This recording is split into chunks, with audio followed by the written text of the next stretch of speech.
and then, "We got to go," said Tom. "It's near 4, I bet." The family climbed on the truck, Ma on top beside Grandma, Tom and Al and Pa in the seat, and Winfield on Pa's lap. Connie and Rose of Sharon made a nest against the cab. The preacher and Uncle John and Ruthie were in a tangle on the load. Pa called, "Goodbye, Mr. and Mies Wilson." There was no answer from the tent. Tom started the engine and the truck lumbered away. And as they crawled up the rough road toward Needles and the highway, Ma looked back. Wilson stood in front of his tent, staring after them, and his hat was in his hand. The sun fell full on his face. Ma waved her hand at him, but he did not respond. Tom kept the truck in second gear over the rough road to protect the springs. At Needles he drove into a service station, checked the worn tires for air, checked the spares tied to the back. He had the gas tank filled, and he bought 2 5-gallon cans of gasoline and a 2-gallon can of oil. He filled the radiator, begged a map, and studied it. The service station boy in his white uniform seemed uneasy until the bill was paid. He said, "You people sure have got nerve." Tom looked up from the map. "What you mean?" "Well, crossin' in a jalopy like this. You been acrossed, sure plenty, but not in no wreck like this." Tom said, "If we broke down maybe somebody'd give us a hand." "Well, maybe, but folks are kind of scared to stop at night. I'd hate to be doing it, takes more nerve than I've got." Tom grinned. "It don't take no nerve to do somethin' when there ain't nothing else you can do." "Well, thanks, we'll drag on." And he got in the truck and moved away. The boy in white went into the iron building where his helper labored over a book of bills. "Jesus, what a hard-looking outfit. Them Okies, they're all hard-looking. Jesus, I'd hate to start out in a jalopy like that." "Well, you and me got sense. Them goddamn Okies got no sense and no feeling. They ain't human. A human being wouldn't live like they do. A human being couldn't stand it to be so dirty and miserable. They ain't a hell of a lot better than gorillas. Just the same, I'm glad I ain't crossing the desert in no Hudson Super 6. She sounds like a thrashing machine." The other boy looked down at his book of bills, and a big drop of sweat rolled down his finger and fell on the pink bills. "You know, they don't have much trouble. They're so goddamn dumb they don't know it's dangerous. And Christ Almighty, they don't know any better than what they got. Why worry?" "I'm not worrying. Just thought if it was me, I wouldn't like it." "That's 'cause you know better. They don't know any better." And he wiped the sweat from the pink bill with his sleeve. The truck took the road and moved up the long hill through the broken, rotten rock. The engine boiled very soon, and Tom slowed down and took it easy. Up the long slope, winding and twisting through dead country, burned white and gray, and no hint of life in it. Once Tom stopped for a few moments to let the engine cool, and then he traveled on. They topped the pass while the sun was still up and looked down on the desert black cinder mountains in the distance, and the yellow sun reflected on the gray desert. The little starved bushes, sage and greasewood, threw bold shadows on the sand and bits of rock. The glaring sun was straight ahead. Tom held his hand before his eyes to see it all. They passed the crest and coasted down to cool the engine. They coasted down the long sweep to the floor of the desert, and the fan turned over to cool the water in the radiator. In the driver's seat, Tom and Al and Pa and Winfield on Pa's knee looked into the bright descending sun, and their eyes were stony, and their brown faces were damp with perspiration. The burnt land and the black, cindery hills broke the even distance and made it terrible in the reddening light of the setting sun. Al said, "Jesus, what a place. How'd you like to walk across her?" "People done it," said Tom. "Lots of people done it, and if they could, we could." "Lots must have died," said Al. "Well, we ain't come out exactly clean." Al was silent for a while, and the reddening desert swept past. "Think we'll ever see them Wilsons again?" Al asked. Tom flicked his eyes down to the oil gauge. "I got a hunch nobody ain't gonna see Mies Wilson for long." "Juice a hunch I got," Winfield said. "Pa, I want to get out." Tom looked over at him. "Might's well let everybody out 'fore we settle down to driven tonight." He slowed the car and brought it to a stop. Winfield scrambled out and urinated at the side of the road. Tom leaned out. Anybody else? We're holding our water up here, Uncle John called. Pa said, Winfield, you crawl up on top. You put my legs to sleep setting on 'em. The little boy buttoned his overalls and obediently crawled up the back board and on his hands and knees crawled over Grandma's mattress and forward to Ruthie. The truck moved on into the evening, and the edge of the sun struck the rough horizon and turned the desert red. Ruthie said, Wouldn't leave you set up there, huh? I didn't want to. It wasn't so nice as here. Couldn't lie down. Well, Don, you bother me squawkin' and a-talkin', Ruthie said, 'cause I'm goin' to sleep, and when I wake up we gonna be there. 'Cause Tom said so. Gonna seem funny to see pretty country. The sun went down and left a great halo in the sky, and it grew very dark under the tarpaulin, a long cave with light at each end, a flat triangle of light. Connie and Rose of Sharon leaned back against the cab, and the hot wind tumbling through the tent struck the backs of their heads, and the tarpaulin whipped and drummed above them. They spoke together in low tones, pitched to the drumming canvas so that no one could hear them.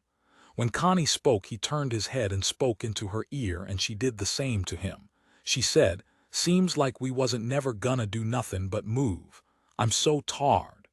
He turned his head to her ear. Maybe in the morning. How'd you like to be alone now? In the dusk his hand moved out and stroked her hip. She said, Don't, you'll make me crazy as a loon, don't do that. And she turned her head to hear his response. Maybe when everybody's asleep. Maybe, she said, but wait till they get to sleep. You'll make me crazy and maybe they won't get to sleep. I can't hardly stop, he said. I know, me neither. Let's talk about when we get there and you move away 'fore I get crazy. He shifted away a little.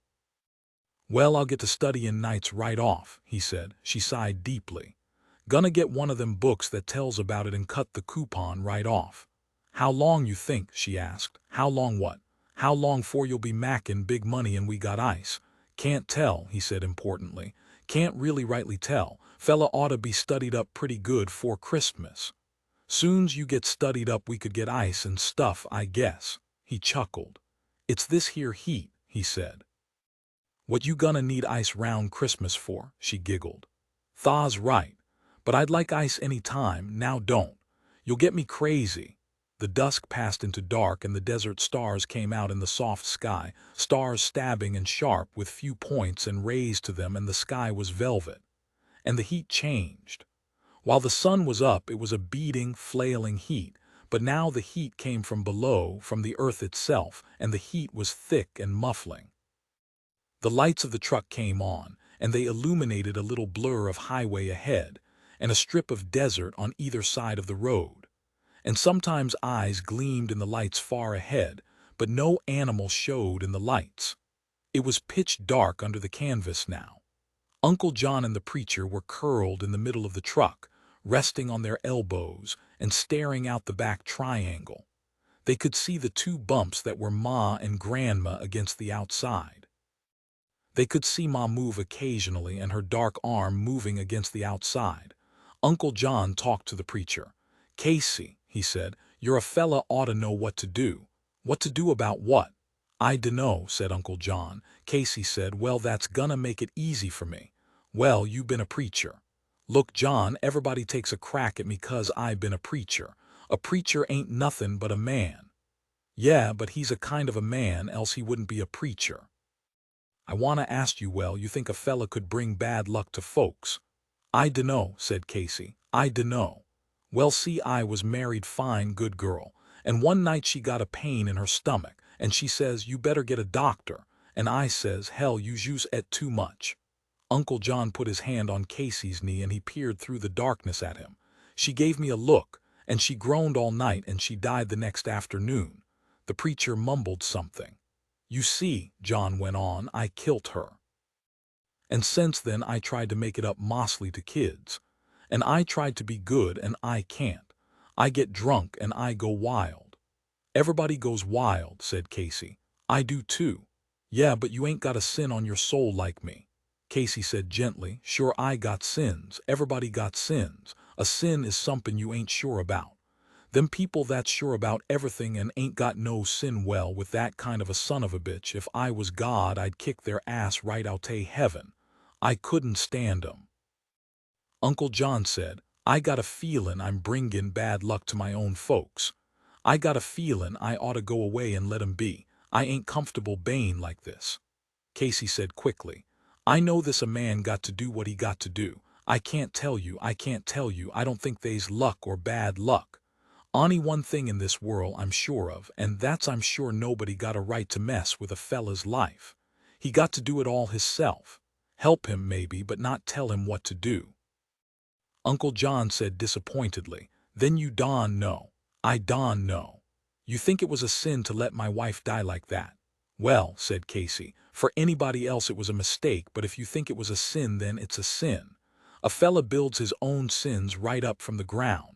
I got to give that going over, said Uncle John, and he rolled on his back and lay with his knees pulled up.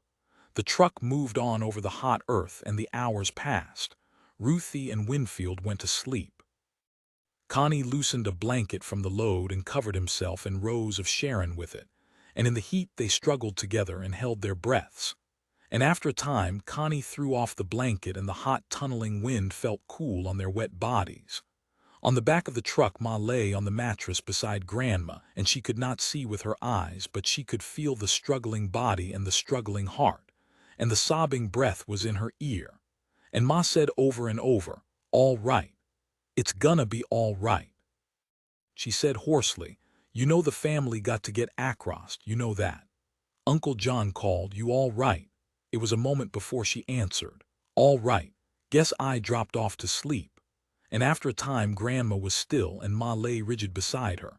The night hours passed and the dark was in against the truck.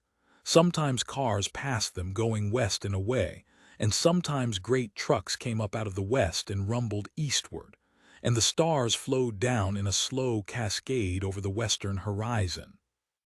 It was near midnight when they neared Daggett, where the inspection station is. The road was flood-lighted there and a sign illuminated, keep right and stop. The officers loafed in the office, but they came out and stood under the long covered shed when Tom pulled in. One officer put down the license number and raised the hood. Tom asked, what's this here? Agricultural inspection. We got to look over your stuff. Got any vegetables or seeds? No, said Tom. Well, we got to look over your stuff. Got to unload. Now Ma climbed heavily down from the truck. Her face was swollen and her eyes were hard. Look, mister, we got a sick old lady. We got to get her to a doctor. We can't wait. She seemed to fight with hysteria. You can't make us wait. Yeah, well, we got to look you over.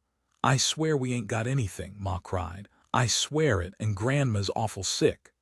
You don't look so good yourself, the officer said. Ma pulled herself up the back of the truck, hoisted herself with huge strength. Look, she said. The officer shot a flashlight beam up on the old shrunken face. By God, she is, he said. You swear you got no seeds or fruits or vegetables, no corn, no oranges. No, I swear it. Then go ahead, you can get a doctor in Barstow. That's only 8 miles. Go on ahead. Tom climbed in and drove on. The officer turned to his companion. I couldn't hold him. Maybe it was a bluff, said the other. Oh, Jesus, no, you should have seen that all-woman's face. That wasn't no bluff. Tom increased his speed to Barstow, and in the little town he stopped, got out, and walked around the truck. Ma leaned out. It's all right, she said. I didn't want to stop there, fear we wouldn't get across. Yeah, but how's Grandma? She's all right, drive on, we got to get across. Tom shook his head and walked back. Al, he said, I'm gonna fill her up and then you drive some. He pulled to an all-night gas station and filled the tank in the radiator and filled the crankcase. Then Al slipped under the wheel and Tom took the outside with Pa in the middle. They drove away into the darkness and the little hills near Barstow were behind them. Tom said, I don't know what's got into Ma. She's flighty as a dog with a flea in his ear. Wouldn't have took long to look over the stuff. And she says Grandma's sick, and now she says Grandma's all right. I can't figure her out. She ain't right. S'pose she wore her brains out on the trip. Pa said, Ma's almost like she was when she was a girl. She was a wild one then. She wasn't scared of nothing. I thought having all the kids and workin' took it out of her, but I guess it ain't. Christ. When she got that jack handle back there, I tell you I wouldn't wanna be the fella took it away from her." "I dunno what's got into her," Tom said. "Maybe she's used tarred out." Al said, "I won't be doing no weepin' and moanin' to get through. I got this goddamn car on my soul." Tom said, "Well, you done a damn good job of pickin'. We ain't had hardly no trouble with her at all." All night they bored through the hot darkness, and jackrabbits scuttled into the lights and dashed away in long jolting leaps. And the dawn came up behind them when the lights of Mojave were ahead. And the dawn showed high mountains to the west. They filled with water and oil at Mojave and crawled into the mountains, and the dawn was about them. Tom said, "Jesus, the desert's past." "Pa, Al, for Christ's sakes, the desert's past." "I'm too goddamn tired to care," said Al. "Want me to drive?" "No, wait a while." They drove through Tehachapi in the morning glow, and the sun came up behind them, and then suddenly they saw the great valley below them. Al jammed on the brake and stopped in the middle of the road, and, "Jesus Christ, look," he said. "The vineyards, the orchards, the great flat valley, green and beautiful, the trees set in rows, and the farmhouses." And Pa said, "God Almighty." The distant cities, the little towns in the orchard land, and the morning sun, golden on the valley. A car honked behind them. Al pulled to the side of the road and parked. "I want to look at her." The grain fields golden in the morning, and the willow lines, the eucalyptus trees in rows. Pa sighed, "I never knowed they was anything like her." The peach trees and the walnut groves and the dark green patches of oranges, and red roofs among the trees and barns, rich barns. Al got out and stretched his legs. He called, "Ma, come look. We're there." Ruthie and Winfield scrambled down from the car, and then they stood, silent and awestruck, embarrassed before the great valley. The distance was thinned with haze, and the land grew softer and softer in the distance. A windmill flashed in the sun, and its turning blades were like a little heliograph far away. Ruthie and Winfield looked at it, and Ruthie whispered, "It's California." Winfield moved his lips silently over the syllables. "There's fruit," he said aloud. Casey and Uncle John, Connie and Rose of Sharon climbed down, and they stood silently. Rose of Sharon had started to brush her hair back when she caught sight of the valley, and her hand dropped slowly to her side. Tom said, "Where's Ma? I want Ma to see it." "Look, Ma, come here, Ma." Ma was climbing slowly, stiffly down the back board. Tom looked at her. "My God, Ma, you sick." Her face was stiff and putty-like, and her eyes seemed to have sunk deep into her head, and the rims were red with weariness. Her feet touched the ground, and she braced herself by holding the truck side. Her voice was a croak. "You say we're across." Tom pointed to the great valley. "Look." She turned her head, and her mouth opened a little. Her fingers went to her throat and gathered a little pinch of skin and twisted gently. "Thank God," she said, "the fambly's here." Her knees buckled, and she sat down on the running board. "You sick, Ma?" "No, you's tarred." "Didn't you get no sleep?" "No." "Was Grandma bad?" Ma looked down at her hands, lying together like tired lovers in her lap. "I wished I could wait and not tell you. I wished it could be all nice." Pa said, "Then Grandma's bad." Ma raised her eyes and looked over the valley. "Grandma's dead." They looked at her, all of them, and Pa asked, "When?" "Before they stopped us last night." "So that's why you didn't want 'em to look." "I was afraid we wouldn't get across," she said. "I told Grandma we couldn't heap her. The fambly had ta get across. I told her when she was a-dyin'. We couldn't stop in the desert. There was the young ones and Rossasharn's baby. I told her." She put up her hands and covered her face for a moment. "She can get buried in a nice green place," Ma said softly. "Trees around and a nice place. She got to lay her head down in California." The family looked at Ma with a little terror at her strength. Tom said, "Jesus Christ, you layin' there with her all night long." "The family had to get across," Ma said miserably. Tom moved close to put his hand on her shoulder. "Don touch me," she said. "I'll haul up if you don touch me, that get me." Pa said, "We got to go on now, we got to go on down." Ma looked up at him. Can I set up front? I don wanna go back there no more, I'm tarred. I'm awful tarred." They climbed back on the load, and they avoided the long, stiff figure covered and tucked in a comforter, even the head covered and tucked. They moved to their places and tried to keep their eyes from the hump on the comforter that would be the nose, and the steep cliff that would be the jut of the chin. They tried to keep their eyes away, and they could not. Ruthie and Winfield, crowded in a forward corner as far away from the body as they could get, stared at the tucked figure. And Ruthie whispered, "Tha's grandma and she's dead." Winfield nodded solemnly. "She ain't breathin' at all. She's awful dead." And Rose of Sharon said softly to Connie, "She was a dyin' right when how'd we know?" He reassured her. Al climbed on the load to make room for Ma in the seat, and Al swaggered a little because he was sorry. He plumped down beside Casey and Uncle John. "Well, she was all. Guess her time was up," Al said. "Everybody got to die."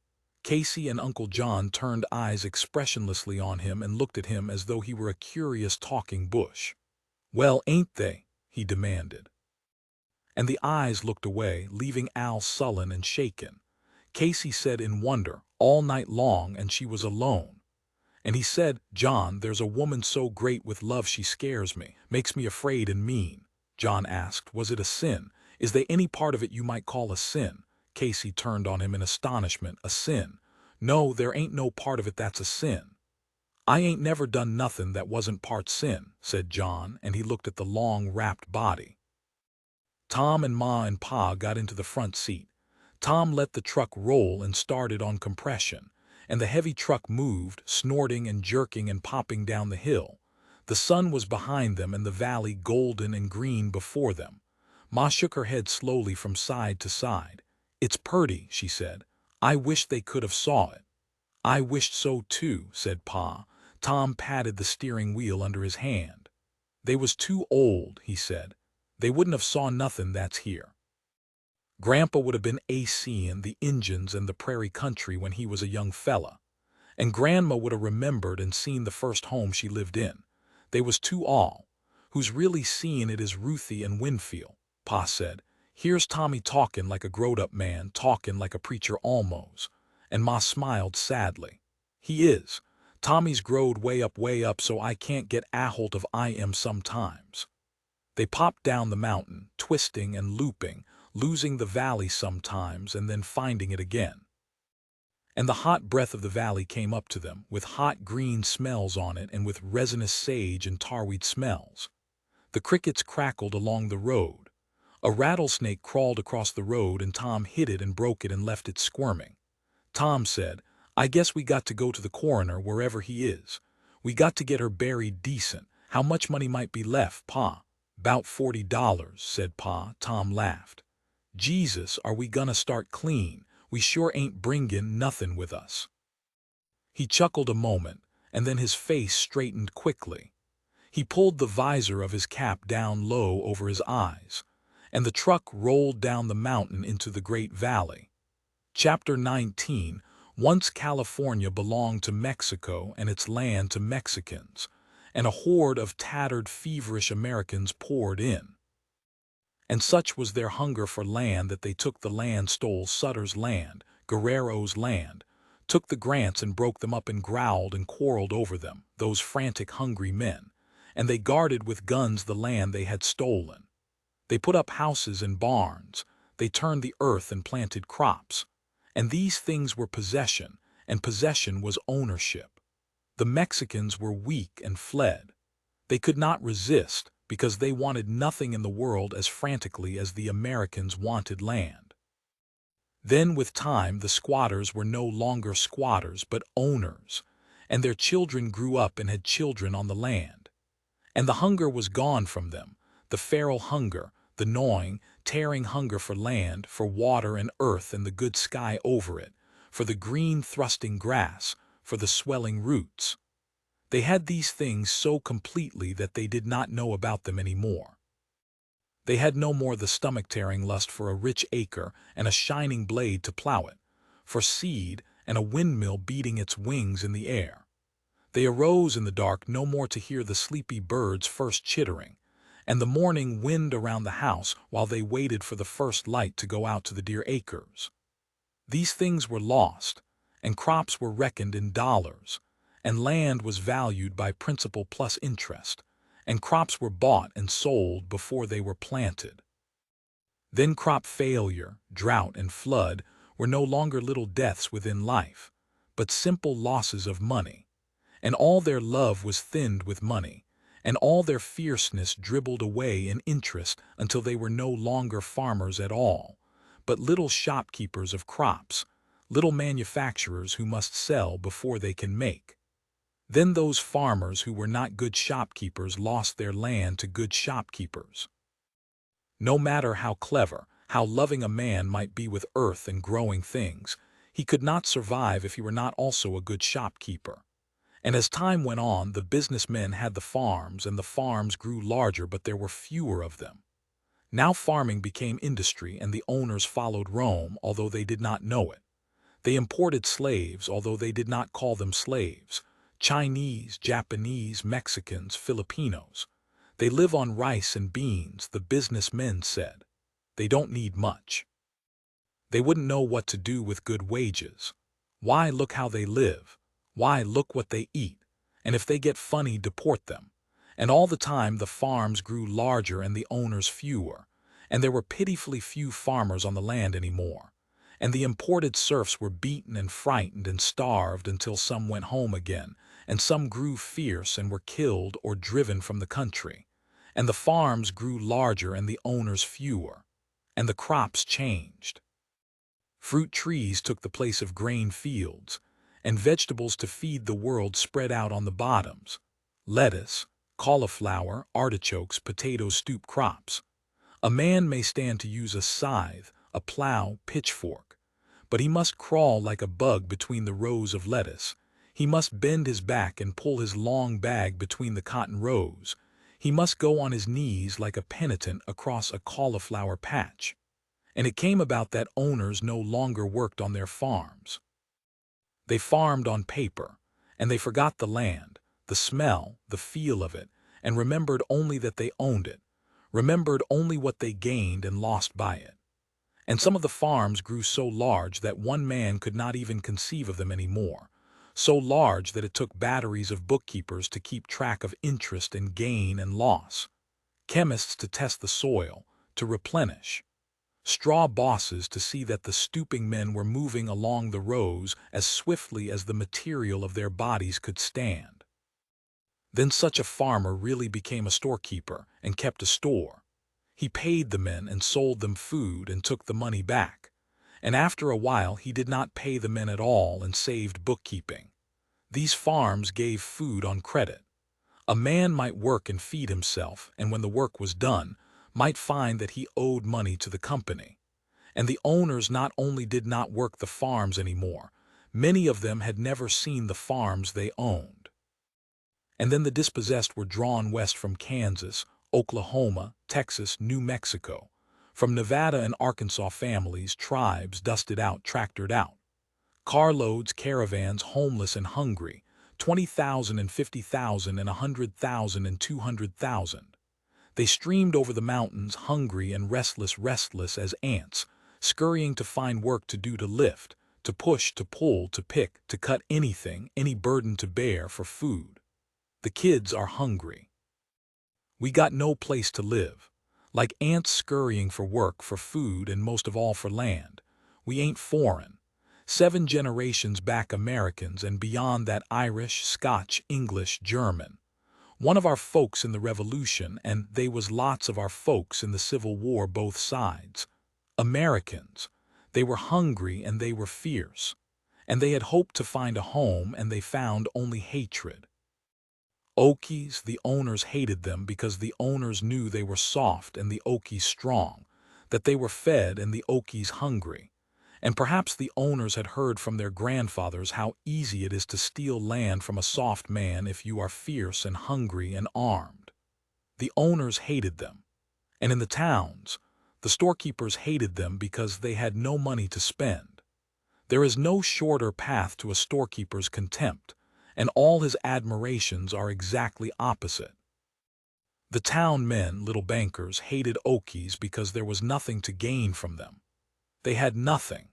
And the laboring people hated Okies because a hungry man must work, and if he must work, if he has to work, the wage payer automatically gives him less for his work, and then no one can get more. And the dispossessed, the migrants, flowed into California, 250,000 and 300,000. Behind them, new tractors were going on the land and the tenants were being forced off. And new waves were on the way, new waves of the dispossessed and the homeless, hardened, intent, and dangerous. And while the Californians wanted many things, accumulation, social success, amusement, luxury, and a curious banking security, the new barbarians wanted only two things: land and food, and to them the two were one. And whereas the wants of the Californians were nebulous and undefined, the wants of the Okies were beside the roads, lying there to be seen and coveted.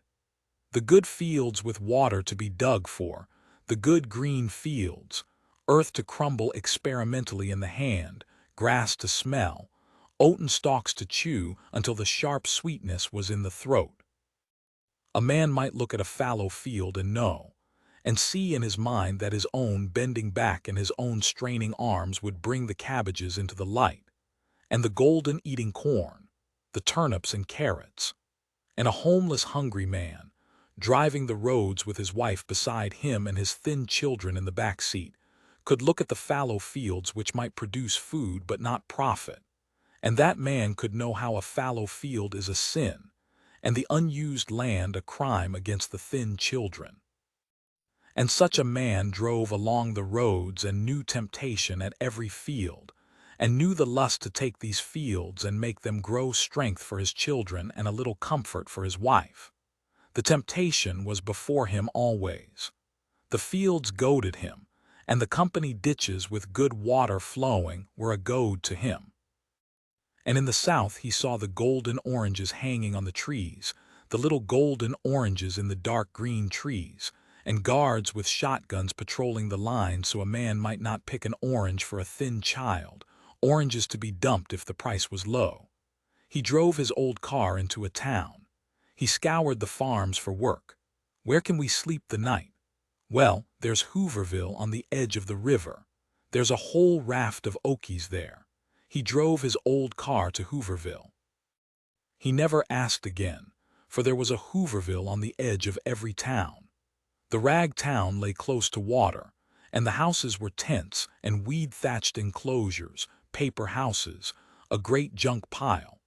The man drove his family in and became a citizen of Hooverville. Always they were called Hooverville. The man put up his own tent as near to water as he could get, or if he had no tent, he went to the city dump and brought back cartons and built a house of corrugated paper. And when the rains came, the house melted and washed away. He settled in Hooverville and he scoured the countryside for work, and the little money he had went for gasoline to look for work. In the evening the men gathered and talked together. Squatting on their hams, they talked of the land they had seen. There's 30,000 acres out west of here. Layin' there. Jesus, what I could do with that, with 5 acres of that. Why, hell, I'd have everything to eat. Notice one thing. They ain't no vegetables nor chickens nor pigs at the farms. They raise one thing: cotton, say, or peaches or lettuce. 'Nother place'll be all chickens. They buy the stuff they could raise in the dooryard. Jesus, what I could do with a couple pigs. Well, it ain't yourn and it ain't gonna be yourn. What we gonna do? The kids can't grow up this way. In the camps the word would come whispering, there's work at Shafter. And the cars would be loaded in the night, the highways crowded, a gold rush for work. At Shafter the people would pile up, 5 times too many to do the work. A gold rush for work. They stole away in the night, frantic for work. And along the roads lay the temptations, the fields that could bear food. That's owned, that ain't ourn. Well, maybe we could get a little piece of her, maybe a little piece. Right down there a patch. Jimson weed now. Christ, I could get enough potatoes off in that little patch to feed my whole family. It ain't ourn, it got to have Jimson weeds. Now and then a man tried, crept on the land and cleared a piece, trying like a thief to steal a little richness from the earth. Secret gardens hidden in the weeds. a package of carrot seeds and a few turnips. Planted potato skins, crept out in the evening secretly to hoe in the stolen earth. Leave the weeds around the edge, then nobody can see what we're doing. Leave some weeds, big tall ones, in the middle. Secret gardening in the evenings and water carried in a rusty can. And then one day a deputy sheriff, "Well, what you think you're doing? I ain't doing no harm. I had my eye on you. This ain't your land, you're trespassing. The land ain't plowed and I ain't hurting it none. You goddamned squatters. Pretty soon you'd think you owned it. You'd be sore as hell. Think you owned it. Get off now." And the little green carrot tops were kicked off and the turnip greens trampled. And then the Jimson weed moved back in. But the cop was right. A crop raised, why, that makes ownership. Land hoed and the carrots eaten, a man might fight for land he's taken food from. Get him off quick, he'll think he owns it. He might even die fighting for the little plot among the Jimson weeds. Did you see his face when we kicked them turnips out? Why, he'd kill a fella soon's he'd look at him. We got to keep these here people down or they'll take the country. They'll take the country. Outlanders, foreigners. Sure, they talk the same language, but they ain't the same. Look how they live. Think any of us folks live like that? Hell no, in the evening squatting and talking. And an excited man, why'n't 20 of us take a piece of land? We got guns, take it and say, put us off if you can. Why'n't we do that? They Jews shoot us like rats. Well, which'd you rather be, dead or here, underground or in a house all made of gunny sacks? Which'd you rather for your kids, dead now or dead in 2 years with what they call malnutrition? Know what we ate all week? Biled nettles and fried dough. Know where we got the flour for the dough? Swept the floor of a boxcar. Talking in the camps and the deputies, fat-assed men with guns slung on fat hips, swaggering through the camps. Give 'em something to think about. Got to keep 'em in line or Christ only knows what they'll do. Why, Jesus, they're as dangerous as niggers in the South. If they ever get together, there ain't nothing that'll stop 'em. Quote, in Lawrenceville, a deputy sheriff evicted a squatter and the squatter resisted, making it necessary for the officer to use force. The 11-year-old son of the squatter shot and killed the deputy with a .22 rifle. Rattlesnakes. Don't take chances with 'em, and if they argue, shoot first. If a kid'll kill a cop, what'll the men do? Thing is, get tougher'n they are, treat 'em rough, scare 'em. What if they won't scare? What if they stand up and take it and shoot back? These men were armed when they were children. A gun is an extension of themselves. What if they won't scare? What if sometime an army of them marches on the land as the Lombards did in Italy, as the Germans did on Gaul and the Turks did on Byzantium? They were land-hungry, ill-armed hordes too, and the legions could not stop them. Slaughter and terror did not stop them. How can you frighten a man whose hunger is not only in his own cramped stomach, but in the wretched bellies of his children? You can't scare him. He has known a fear beyond every other. In Hooverville, the men talking, Grandpa took his land from the Injuns. Now this ain't right, we're a-talkin' here. This here you're talkin' about is stealin'. I ain't no thief, no, you stole a bottle of milk from a porch night before last. And you stole some copper wire and sold it for a piece of meat. Yeah, but the kids was hungry. It's stealin', though. Know how the Fairfield Ranch was got, I'll tell ya. It was all government land and could be took up. All Fairfield, he went into San Francisco to the bars, and he got him 300 stew bums. Them bums took up the land. Fairfield kept 'em in food and whiskey, and then when they'd proved the land, all Fairfield took it from 'em. He used to say the land cost him a pint of rotgut an acre. Would you say that was stealin'? Well, it wasn't right, but he never went to jail for it. No, he never went to jail for it. And the fella that put a boat in a wagon and made his report like it was all underwater 'cause he went in a boat, he never went to jail neither. And the fellas that bribed congressmen and the legislatures never went to jail neither, all over the state, jabbering in the Hoovervilles. And then the raids, the swoop of armed deputies on the squatters' camps. Get out. Department of Health orders. This camp is a menace to health. Where we gonna go? That's none of our business. We got orders to get you out of here.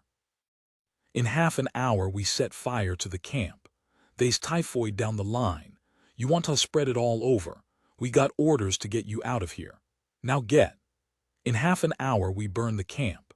In half an hour the smoke of paper houses, of weed-thatched huts, rising to the sky, and the people in their cars over the highways looking for another Hooverville.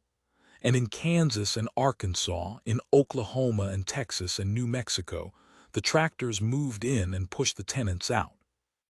300,000 in California and more coming. And in California the roads full of frantic people running like ants to pull, to push, to lift, to work. For every manload to lift, 5 pairs of arms extended to lift it. For every stomachful of food available, 5 mouths open. And the great owners, who must lose their land in an upheaval, the great owners with access to history, with eyes to read history and to know the great fact, when property accumulates in too few hands it is taken away. And that companion fact, when a majority of the people are hungry and cold, they will take by force what they need. And the little screaming fact that sounds through all history, repression works only to strengthen and knit the repressed. The great owners ignored the 3 cries of history. The land fell into fewer hands, the number of the dispossessed increased, and every effort of the great owners was directed at repression. The money was spent for arms, for gas to protect the great holdings, and spies were sent to catch the murmuring of revolt so that it might be stamped out. The changing economy was ignored, plans for the change ignored, and only means to destroy revolt were considered, while the causes of revolt went on. The tractors which throw men out of work, the belt lines which carry loads, the machines which produce, all were increased, and more families scampered on the highways, looking for crumbs from the great holdings, lusting after the land beside the roads. The great owners formed associations for protection, and they met to discuss ways to intimidate, to kill, to gas. And always they were in fear of a principal 300,000 if they ever move under a leader the end. 300,000, hungry and miserable. If they ever know themselves, the land will be theirs and all the gas, all the rifles in the world won't stop them. And the great owners, who had become through their holdings both more and less than men, ran to their destruction, and used every means that in the long run would destroy them. Every little means, every violence, every raid on a Hooverville, every deputy swaggering through a ragged camp put off the day a little, and cemented the inevitability of the day. The men squatted on their hams, sharp-faced men, lean from hunger and hard from resisting it, sullen eyes and hard jaws, and the rich land was around them. "D'ya hear about the kid in the 4th tent down? No, I jus come in. Well, that kid's been a-cryin' in his sleep and a-rollin' in his sleep. Them folks thought he got worms, so they give him a blaster and he died. It was what they call black-tongue the kid had. Comes from not gettin' good things to eat. Poor little fella. Yeah, but them folks can't bury him. Got to go to the county stone orchard. Well, hell." And hands went into pockets and little coins came out. In front of the tent a little heap of silver grew, and the family found it there. Our people are good people, our people are kind people. Pray God some day kind people won't all be poor. Pray God some day a kid can eat. And the association of owners knew that someday the praying would stop. And there's the end. Chapter 20. The family on top of the load. The children and Connie and Rose of Sharon and the preacher were stiff and cramped. They had sat in the heat in front of the coroner's office in Bakersfield, while Pa and Ma and Uncle John went in. Then a basket was brought out and the long bundle lifted down from the truck, and they sat in the sun while the examination went on, while the cause of death was found and the certificate signed.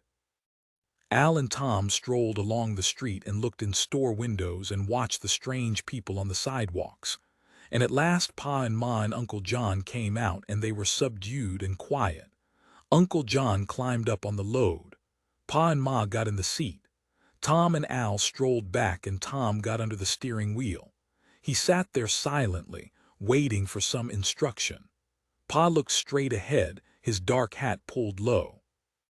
Ma rubbed the sides of her mouth with her fingers, and her eyes were far away and lost, dead with weariness. Pa sighed deeply. "They wasn't nothing else to do," he said. "I know," said Ma. "She would 'a' liked a nice funeral, though. She always wanted one." Tom looked sideways at them. "County?" he asked. "Yeah." Pa shook his head quickly as though to get back to some reality. "We didn't have enough. We couldn't have done it." He turned to Ma. "You ain't a feel bad. We couldn't, no matter how hard we tried, no matter what we done. We jus didn't have it. Embalming and a coffin and a preacher and a plot in a graveyard.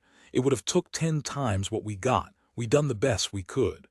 "I know," Ma said. "I jus can't get it out my head what store she set by a nice funeral. Got to forget it." She sighed deeply and rubbed the side of her mouth. "That was a purty nice fellow in there. Awful bossy, but he was purty nice." "Yeah," Pa said. "He give us the straight talk, all right."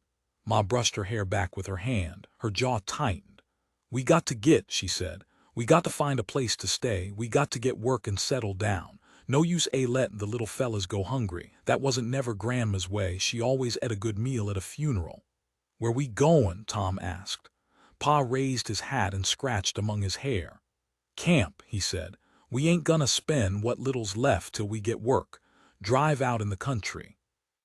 Tom started the car and they rolled through the streets and out toward the country. And by a bridge they saw a collection of tents and shacks. Tom said, "Might's well stop here. Find out what's doin' and where at the work is." He drove down a steep dirt incline and parked on the edge of the encampment. There was no order in the camp. Little gray tents, shacks, cars were scattered about at random. The first house was nondescript. The south wall was made of 3 sheets of rusty corrugated iron, the east wall a square of moldy carpet tacked between 2 boards, the north wall a strip of roofing paper and a strip of tattered canvas, and the west wall 6 pieces of gunny sacking. Over the square frame, on untrimmed willow limbs, grass had been piled, not thatched, but heaped up in a low mound. The entrance on the gunnysack side was cluttered with equipment. A 5-gallon kerosene can served for a stove. It was laid on its side, with a section of rusty stovepipe thrust in one end. A wash boiler rested on its side against the wall, and a collection of boxes lay about, boxes to sit on, to eat on. A Model T Ford sedan and a 2-wheel trailer were parked beside the shack, and about the camp there hung a slovenly despair. Next to the shack there was a little tent, gray with weathering but neatly, properly set up, and the boxes in front of it were placed against the tent wall. A stovepipe stuck out of the door flap, and the dirt in front of the tent had been swept and sprinkled. A bucketful of soaking clothes stood on a box. The camp was neat and sturdy. A roadster and a little homemade bed trailer stood beside the tent, and next there was a huge tent, ragged, torn in strips and the tiers mended with pieces of wire. The flaps were up, and inside 4 wide mattresses lay on the ground. A clothes line strung along the side bore pink cotton dresses and several pairs of overalls. There were 40 tents and shacks, and beside each habitation some kind of automobile. Far down the line a few children stood and stared at the newly arrived truck, and they moved toward it, little boys in overalls and bare feet, their hair gray with dust. Tom stopped the truck and looked at Pa.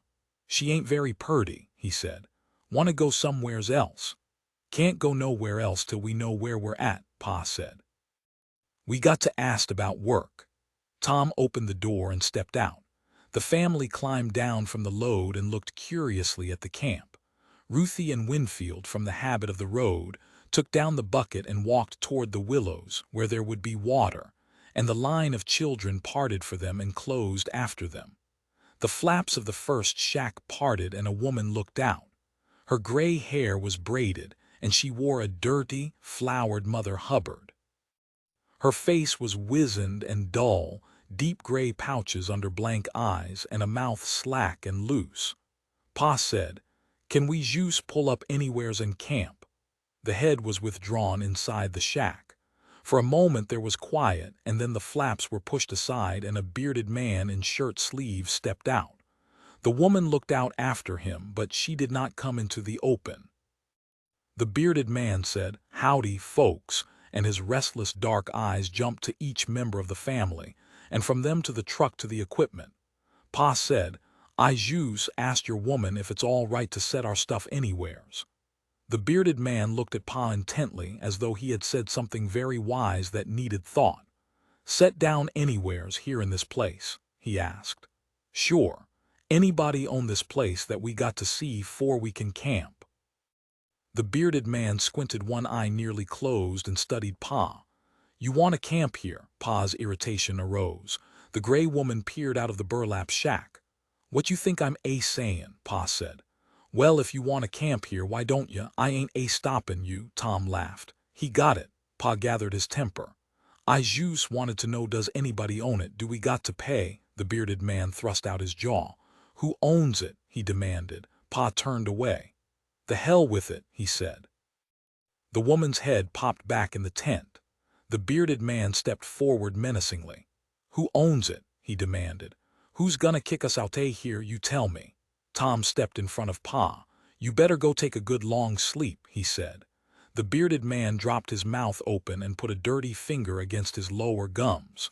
For a moment he continued to look wisely, speculatively at Tom, and then he turned on his heels and popped into the shack after the gray woman. Tom turned on Pa. "What the hell was that?" he asked. Pa shrugged his shoulders. He was looking across the camp. In front of a tent stood an old Buick, and the head was off. A young man was grinding the valves, and as he twisted back and forth on the tool, he looked up at the Jode truck. They could see that he was laughing to himself. When the bearded man was gone, the young man left his work and sauntered over. "A chair ya," he said, and his blue eyes were shiny with amusement. "I seen you just met the mayor." "What the hell's the matter with him?" Tom demanded. The young man chuckled. "He's jus nuts like you and me. Maybe he's a little nutser'n me, I don't know," Pa said. "I jus asked him if we could camp here." The young man wiped his greasy hands on his trousers. "Sure, why not you folks jus come across?" "Yeah," said Tom. "Jus got in this mornin'. Never been in Hooverville before." "Where's Hooverville?" "This here's her." "Oh," said Tom. "We jus got in."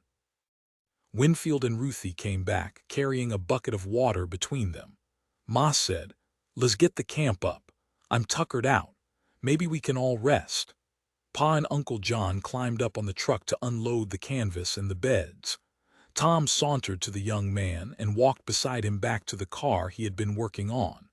The valve grinding brace lay on the exposed block, and a little yellow can of valve grinding compound was wedged on top of the vacuum tank.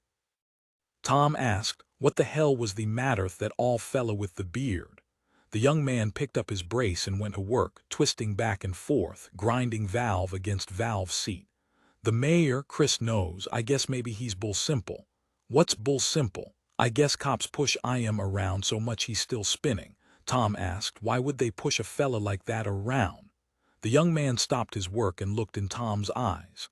"Chris knows," he said. "You jus come. Maybe you can figure her out.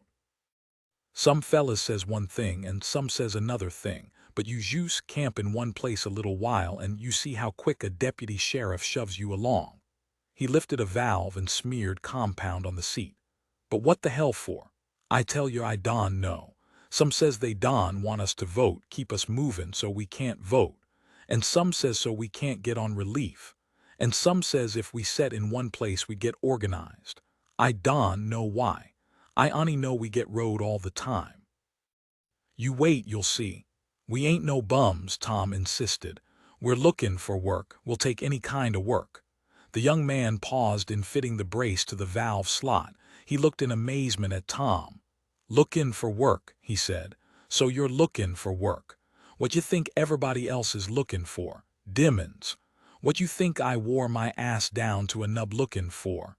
He twisted the brace back and forth. Tom looked about at the grimy tents, the junk equipment at the old cars, the lumpy mattresses out in the sun, at the blackened cans on fire-blackened holes where the people cooked. He asked quietly, "Ain't they no work?" "I don't know, Muse B. Ain't no crop right here now. Grapes to pick later and cotton to pick later. We're moving on soon's I get these here valves ground, me and my wife and my kids. We heard they was work up north. We're shoving north up around Salinas. Tom saw Uncle John and Pa and the preacher hoisting the tarpaulin on the tent poles and Ma on her knees inside, brushing off the mattresses on the ground. A circle of quiet children stood to watch the new family get settled, quiet children with bare feet and dirty faces. Tom said, "Back home some fellas come through with handbills, orange ones. Says they need lots of people out here to work the crops." The young man laughed. "They say they's 300,000 us folks here, and I bet ever damn family seen them handbills. Yeah, but if they don need folks, what they go to the trouble putting them things out for? Use your head, why don't ya? Yeah, but I want to know."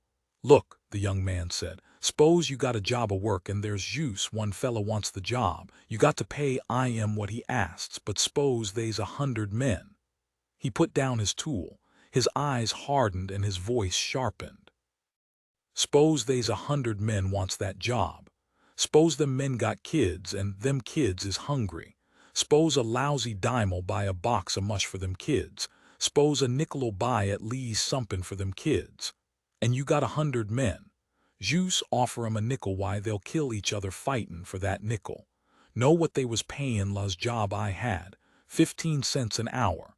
10 hours for $1.50, and you can't stay on the place. Got to burn gasoline gettin' there." He was panting with anger and his eyes blazed with hate. "That's why them handbills was out. You can print a hell of a lot of handbills with what you save payin' 15 cents an hour for field work." Tom said, "That's stinkin'." The young man laughed harshly. "You stay out here a little while, and if you smell any roses, you come let me smell too." "But they is work," Tom insisted. "Christ almighty, with all this stuff growin', orchards, grapes, vegetables, I seen it. They got to have men." "I seen all that stuff," a child cried in the tent beside the car. The young man went into the tent and his voice came softly through the canvas. Tom picked up the brace, fitted it in the slot of the valve, and ground away, his hand whipping back and forth. The child's crying stopped. The young man came out and watched Tom. "You can do her," he said. "Damn good thing, you'll need to." "How about what I said?" Tom resumed. "I seen all the stuff growin'." The young man squatted on his heels. "I'll tell ya," he said quietly. "They's a big son of a bitch of a peach orchard I worked in. Takes 9 men all the year round." He paused impressively. "Takes 3,000 men for 2 weeks when them peaches is ripe. Got to have or them peaches'll rot. So what do? They send out handbills all over hell. They need 3,000 and they get 6,000. They get the men for what they want to pay. If you don't want to take what they pay, god damn it, they's 1,000 men waitin' for your job. So you pick, and then she's done. Whole part of the country's peaches, all ripe together. When you get 'em picked, ever goddamn one is picked. There ain't another damn thing in that part of the country to do. And them owners don't want you there no more. 3,000 of you, the work's done. You might steal, you might get drunk, you might juice raise hell. And besides, you don't look nice, livin' in all tents, and it's a pretty country, but you stink it up. They don't want you around. So they kick you out, they move you along. That's how it is." Tom, looking down toward the Jode tent, saw his mother, heavy and slow with weariness, build a little trash fire and put the cooking pots over the flame. The circle of children drew closer, and the calm, wide eyes of the children watched every move of Ma's hands. An old man with a bent back came like a badger out of a tent and snooped near, sniffing the air as he came. He laced his arms behind him and joined the children to watch Ma. Ruthie and Winfield stood near to Ma and eyed the strangers belligerently. Tom said angrily, "Them peaches got to be picked right now, don't they? Juice when they're ripe. Course they do. Well, s'pose them people got together and says, 'Let 'em rot.' Wouldn't be long 'fore the price went up, by God." The young man looked up from the valves, looked sardonically at Tom. "Well, you figured out somepin', didn't you? Come right, I'll tell your own head." "I'm tired," said Tom. "Drove all night, I don't want to start no argument. And I'm so goddamn tired I'd argue easy. Don't be smart with me. I'm asking you." The young man grinned. "I didn't mean it. You ain't been here. Folks figured that out. And the folks with the peach orchard figured her out too. Look, if the folks gets together, they's a leader got to be fella that does the talkin'. Well, first time this fella opens his mouth they grab I am and stick I am in jail. And if they's another leader pops up, why, they stick I am in jail." Tom said. "Well, a fella eats in jail anyways. His kids don't. How'd you like to be in and your kids starving to death?" "Yeah," said Tom slowly. "Yeah. And here's another thing. Ever hear of the blacklist?" "What's that?" "Well, you jus open your trap about us folks gettin' together and you'll see. They take your picture and send it all over. Then you can't get work nowhere. And if you got kids," Tom took off his cap and twisted it in his hands. "So we take what we can get, or we starve. And if we yelp, we starve." The young man made a sweeping circle with his hand, and his hand took in the ragged tents and the rusty cars. Tom looked down at his mother again where she sat scraping potatoes, and the children had drawn closer. He said, "I ain't gonna take it. God damn it, I and my folks ain't no sheep. I'll kick the hell out'ay somebody. Like a cop. Like anybody." "You're nuts," said the young man. "They'll pick you right off. You got no name, no property. They'll find you in a ditch with the blood dried on your mouth and your nose. Be one little line in the paper, know what it'll say, vagrant found dead.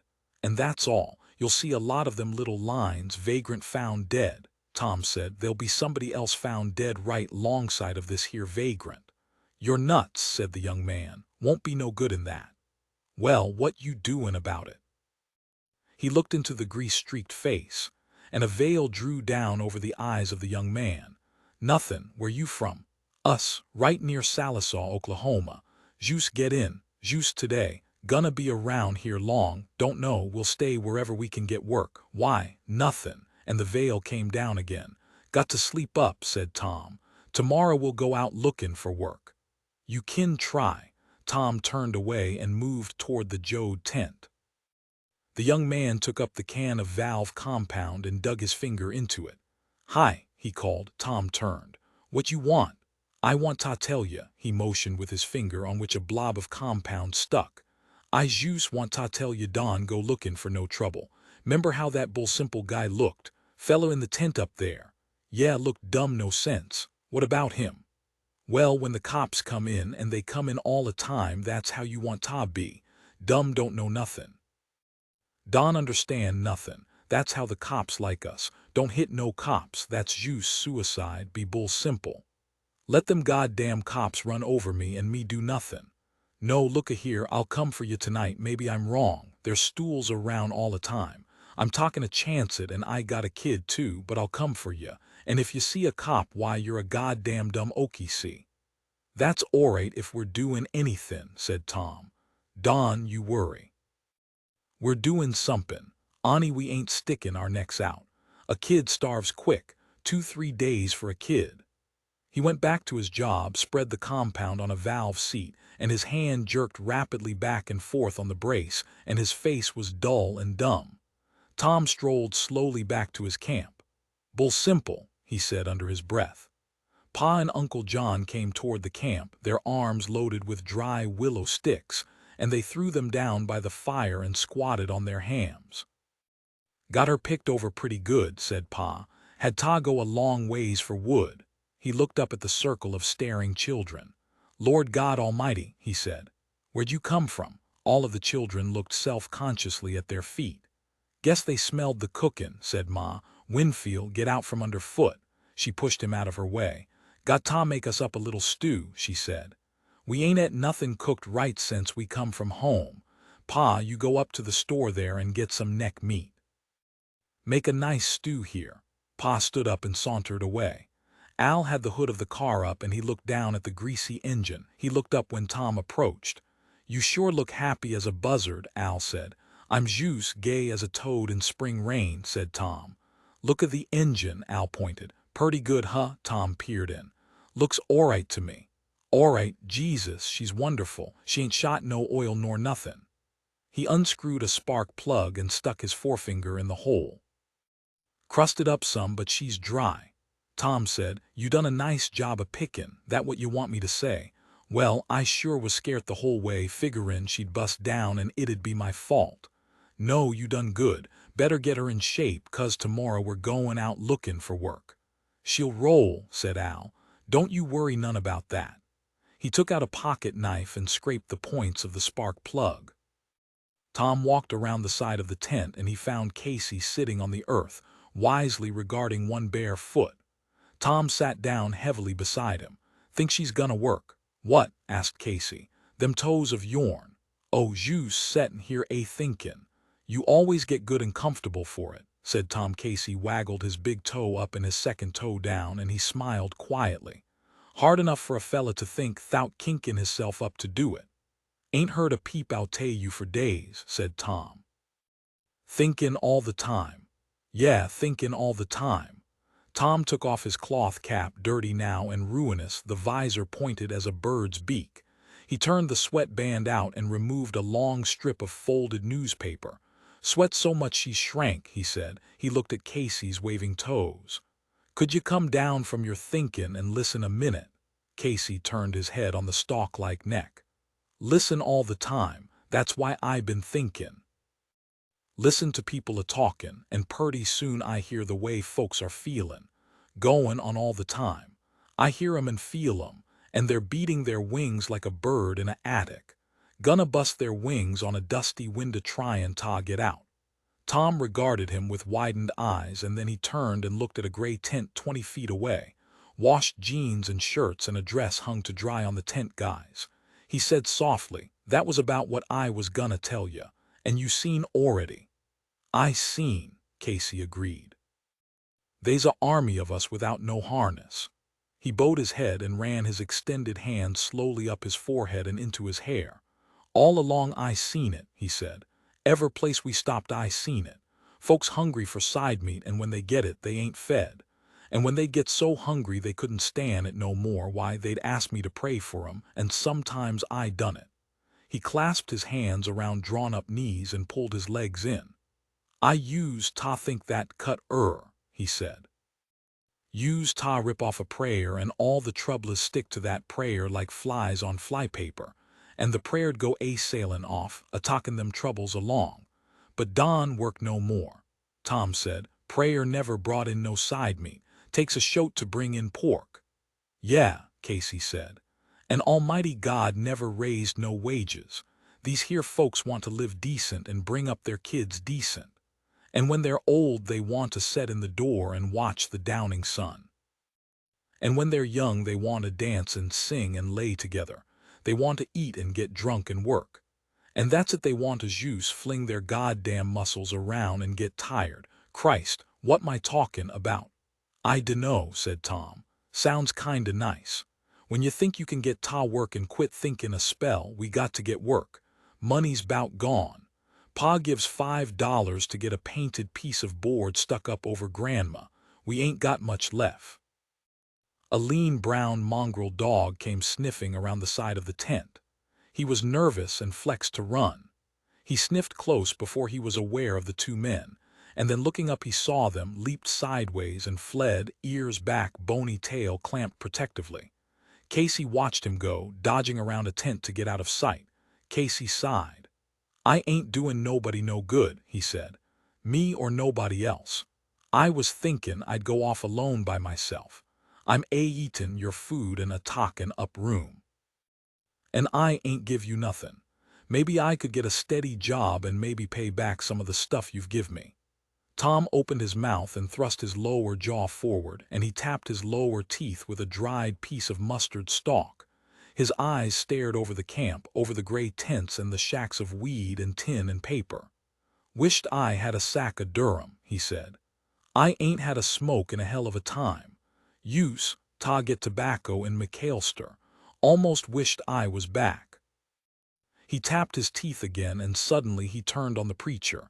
"Ever been in a jailhouse?" "No," said Casey. "Never been." "Don't go away right yet," said Tom. "Not right yet. Quicker I get lookin' for work, quicker I'm gonna find some." Tom studied him with half-shut eyes, and he put on his cap again. "Look," he said, This ain't no land of milk and honey like the preachers say. They's a mean thing here. The folks here is scared of us people common west, and so they get cops out tryin' to scare us back. Yeah, said Casey.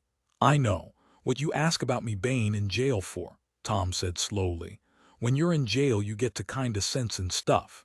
Guys ain't let to talk a hell of a lot together too maybe, but not a crowd. And so you get kinda sensy.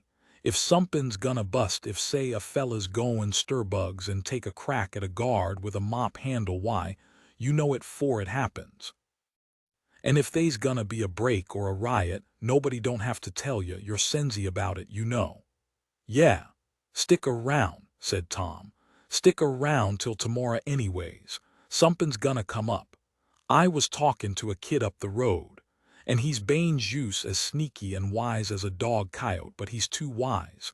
Dog coyote mindin' his own business and innocent and sweet juice, havin' fun and no harm. Well, they's a hen roost clost by.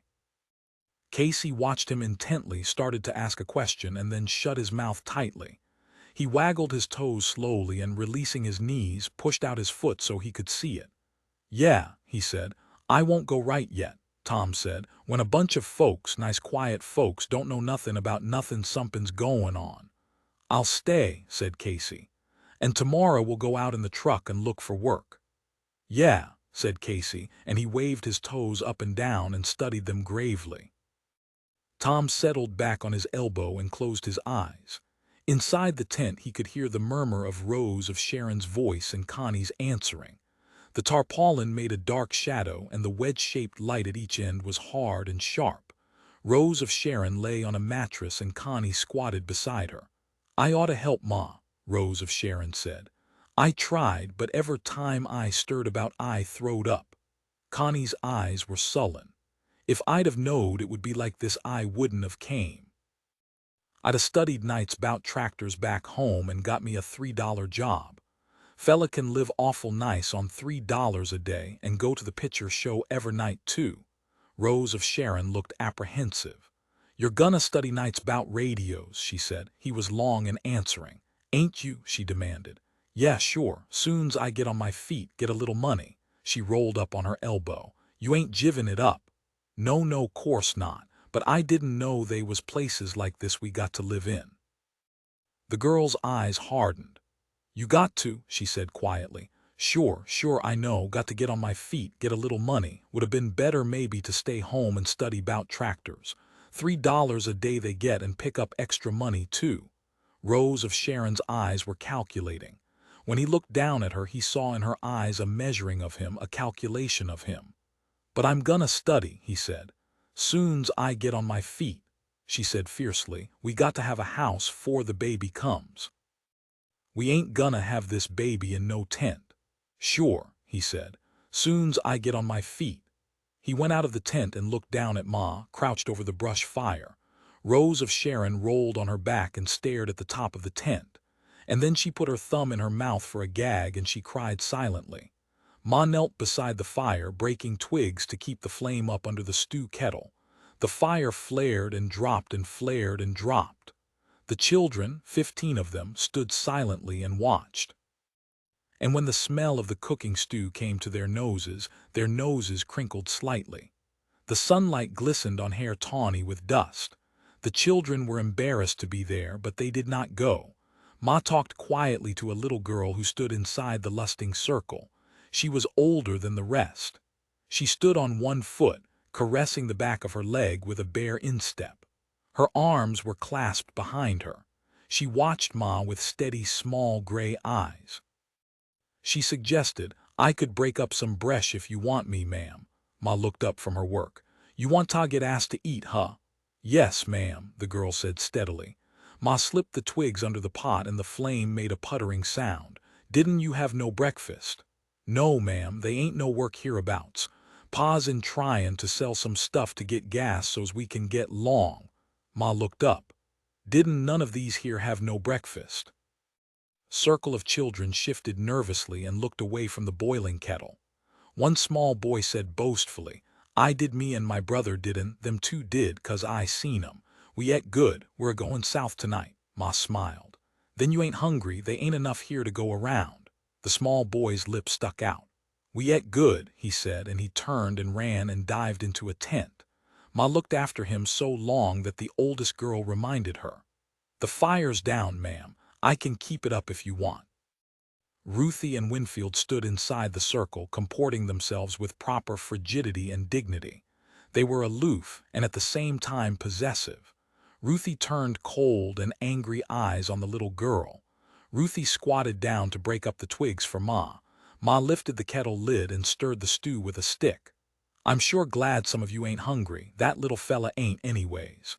The girl sneered. Oh, him, he was braggin', high and mighty. If he don't have no supper, know what he done. Last night come out and say they got chicken to eat. Well, sir, I looked in whilst they was eatin', and it was fried dough juice like everybody else. Oh, and Ma looked down toward the tent where the small boy had gone. She looked back at the little girl. How long you been in California? She asked. Oh, 'bout 6 months. We lived in a government camp a while, and then we went north, and when we come back it was full up. That's a nice place to live, you bet. Where's that? Ma asked. And she took the sticks from Ruthie's hand and fed the fire. Ruthie glared with hatred at the older girl. Over by Weed Patch. Got nice toilets and baths, and you kin wash clothes in a tub, and they's water right handy, good drinkin' water. And nights the folks play music, and Sat'day night they give a dance.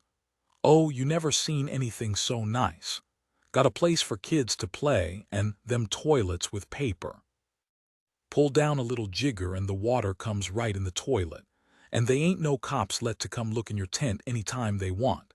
And the fella runs the camp is so polite, comes visitin' and talks and ain't high and mighty. I wished we could go live there again. Ma said, I never heard about it.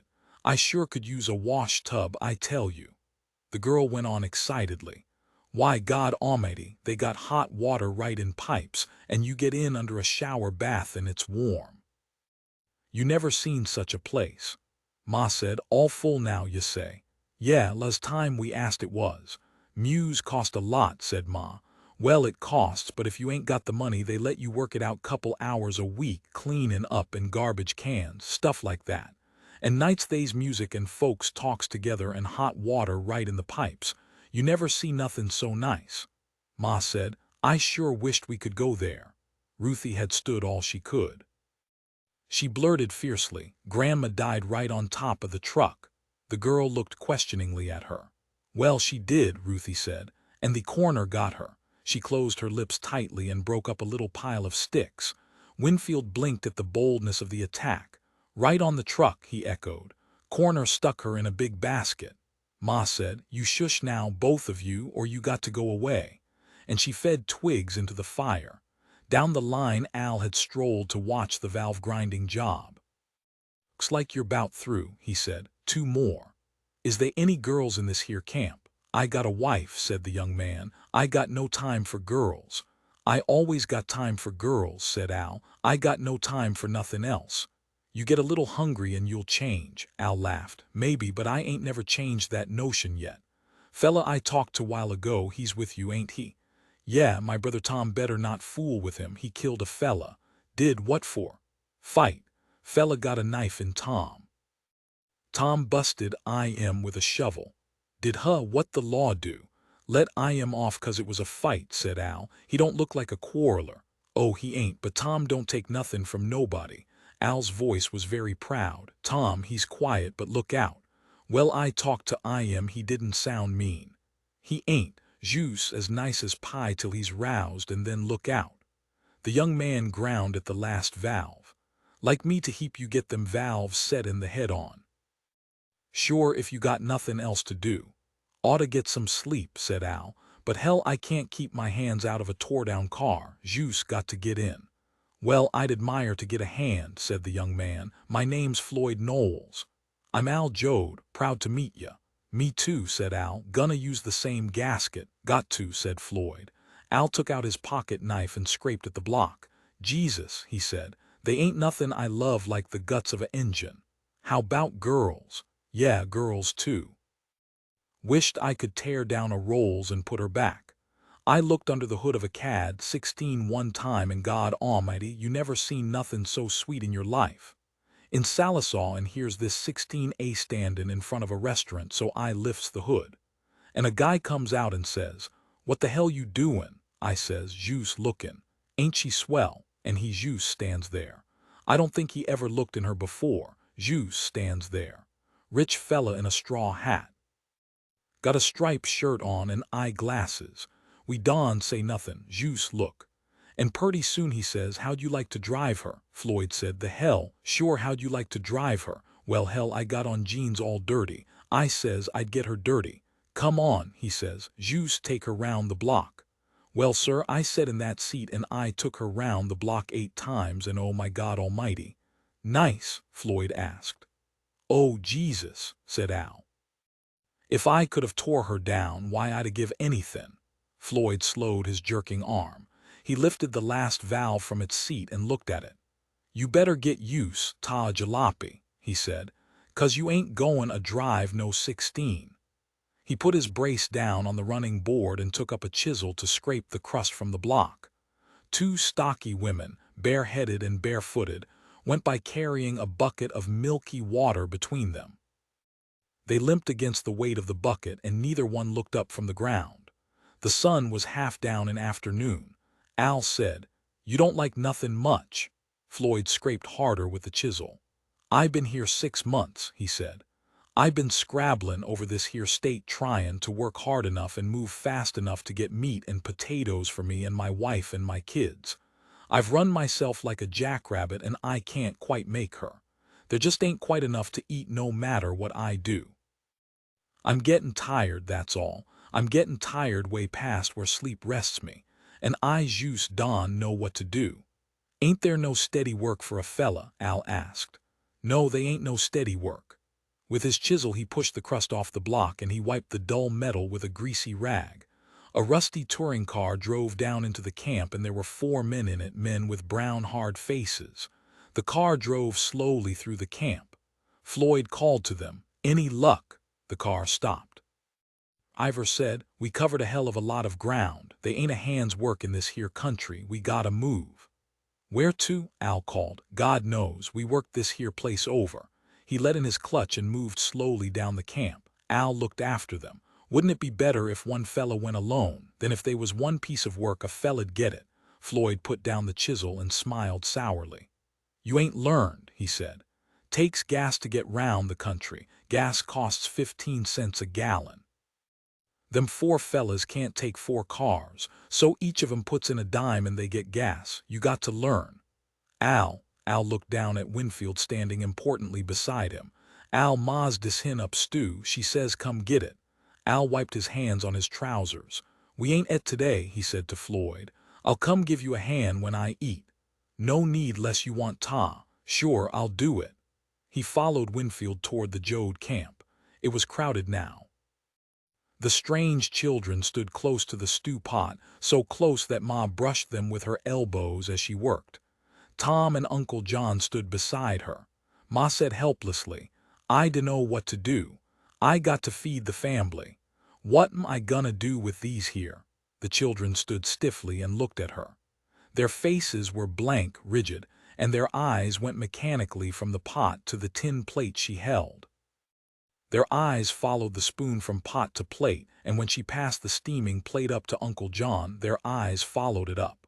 Uncle John dug his spoon into the stew, and the banked eyes rose up with the spoon. A piece of potato went into John's mouth, and the banked eyes were on his face, watching to see how he would react. Would it be good? Would he like it? And then Uncle John seemed to see them for the first time. He chewed slowly. "You take this here," he said to Tom. "I ain't hungry." "You ain't et today," Tom said. "I know, but I got a stomachache. I ain't hungry," Tom said quietly. "You take that plate inside the tent and you eat it." "I ain't hungry," John insisted. "I'd still see 'em inside the tent." Tom turned on the children. "You git," he said. "Go on now, git." The bank of eyes left the stew and rested wondering on his face. "Go on now, git. You ain't doin' no good. There ain't enough for you." Ma ladled stew into the tin plates, very little stew, and she laid the plates on the ground. "I can't send 'em away," she said. I don't know what to do. Take your plates and go inside. I'll let 'em have what's left. Here, take a plate in to Rossasharn." She smiled up at the children. "Look," she said, "you little fellas go and get you each a flat stick and I'll put what's left for you. But they ain't to be no fightin'." The group broke up with a deadly, silent swiftness. Children ran to find sticks. They ran to their own tents and brought spoons. Before Ma had finished with the plates, they were back, silent and wolfish. Ma shook her head. "I dunno what to do. I can't rob the family. I got to feed the family." "Ruthie Winfield, Al," she cried fiercely, "take your plates, hurry up, get in the tent quick." She looked apologetically at the waiting children. "There ain't enough," she said humbly. "I'm a-gonna set this here kettle out and you'll all get a little taz, but it ain't gonna do you no good." She faltered. "I can't can't keep it from you." She lifted the pot and set it down on the ground. "Now wait. It's too hot," she said, and she went into the tent quickly so she would not see. Her family sat on the ground, each with his plate, and outside they could hear the children digging into the pot with their sticks and their spoons and their pieces of rusty tin. A mound of children smothered the pot from sight. They did not talk, did not fight or argue, but there was a quiet intentness in all of them, a wooden fierceness. Ma turned her back so she couldn't see. "We can't do that no more," she said. "We got to eat alone." There was the sound of scraping at the kettle, and then the mound of children broke and the children walked away and left the scraped kettle on the ground. Ma looked at the empty plates. "Didn't none of you get nowhere near enough?" Pa got up and left the tent without answering. The preacher smiled to himself and lay back on the ground, hands clasped behind his head. Al got to his feet. "Got to help a fella with a car." Ma gathered the plates and took them outside to wash. "Ruthie," she called, "Winfield, go get me a bucket of water right off." She handed them the bucket and they trudged off toward the river. A strong, broad woman walked near. Her dress was streaked with dust and splotched with car oil. Her chin was held high with pride. She stood a short distance away and regarded Ma belligerently. At last she approached. "Afternoon," she said coldly. "Afternoon," said Ma, and she got up from her knees and pushed a box forward. "Won't you set down?" The woman walked near. "No, I won't set down." Ma looked questioningly at her. "Can I help you in any way?" The woman set her hands on her hips. "You kin help me by mindin' your own children and lettin' mine alone." Ma's eyes opened wide. "I ain't done nothin'," she began. The woman scowled at her. "My little fella come back smellin' of stew. You give it to he tall me. Don you go boastin' and braggin' 'bout havin' stew. Don you do it. I got enough troubles 'thout that. Come in Tommy," he did, and says, "Why'n't we have stew?" Her voice shook with fury. Ma moved close.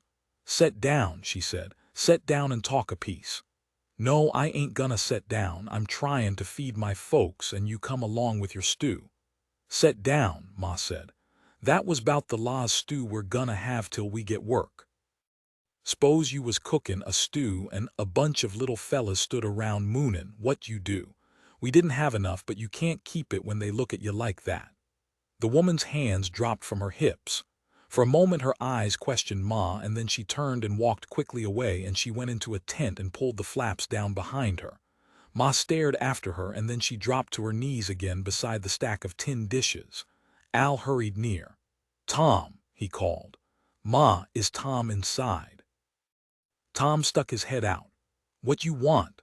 "Come on with me," Al said excitedly. They walked away together. "What's the matter with you?" Tom asked. "You'll find out. Juice, wait." He led Tom to the torn-down car. "This here's Floyd Knowles," he said. "Yeah, I talked to him. How ya?" "Juice gettin' her in shape," Floyd said. Tom ran his finger over the top of the block. "What kind of bugs is crawlin' on you, Al?" "Floyd Juice tall me. Tell him, Floyd." Floyd said, "Maybe I shouldn't, but yeah, I'll tell you. Fella come through and he says they's gonna be work up north." "Up north?" "Yeah, place called Santa Clara Valley, way to hell and gone up north." "Yeah, kinda work, prune pickin' and pears and cannery work, says it's purty near ready." "How far?" Tom demanded. "Oh, Christ knows, maybe 200 miles. "That's a hell of a long ways," said Tom. "How we know they's gonna be work when we get there?" "Well, we don know," said Floyd. But they ain't nothing here, and this fella says he got a letter from his brother and he's on his way. He says not to tell nobody, there'll be too many. We ought to get out in the night, ought to get there and get some work lined up. Tom studied him. Why we gotta sneak away? Well, if everybody gets there, ain't gonna be work for nobody. It's a hell of a long way, Tom said. Floyd sounded hurt. I'm jus givin' you the tip. You don have to take it. Your brother here heaped me, and I'm givin' you the tip. You sure there ain't no work here? Look, I been scourin' around for 3 weeks all over hell, and I ain't had a bit of work, not a single hand hold. If you want to look around and burn up gas lookin', why go ahead. I ain't beggin' you, more that goes the less chance I got. Tom said, I ain't findin' fault, it's jus such a hell of a long ways. And we kinda hoped we could get work here and rent a house to live in. Floyd said patiently, I know you jus got here. They's stuff you got to learn. If you'd let me tell you, it'd save you somepin'. If you don let me tell you, then you got to learn the hard way. You ain't gonna settle down 'cause they ain't no work to settle you. And your belly ain't gonna let you settle down, now that's straight. Wished I could look around first, Tom said uneasily. A sedan drove through the camp and pulled up at the next tent. A man in overalls and a blue shirt climbed out.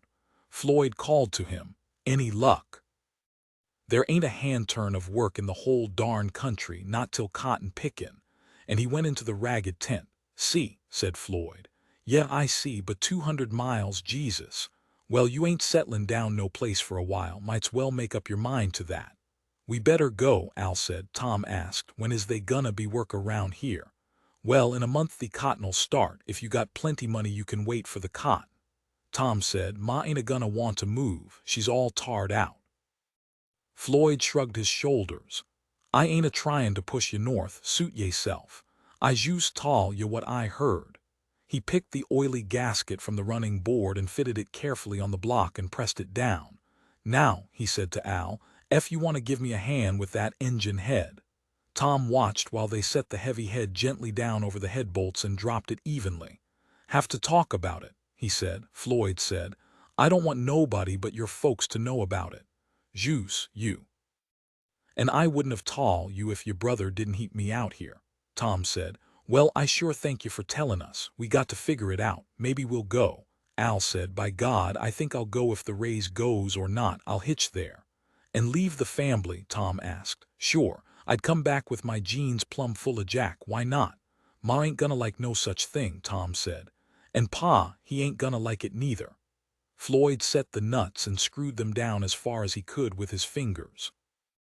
Me and my wife come out with our folks, he said. Back home we wouldn't have thought of going away. Wouldn't have thought of it. But hell, we was all up north a piece and I come down here and they moved on, and now God knows where they are. Been lookin' and askin' about 'em ever since. He fitted his wrench to the engine head bolts and turned them down evenly, one turn to each nut, around and around the series. Tom squatted down beside the car and squinted his eyes up the line of tents.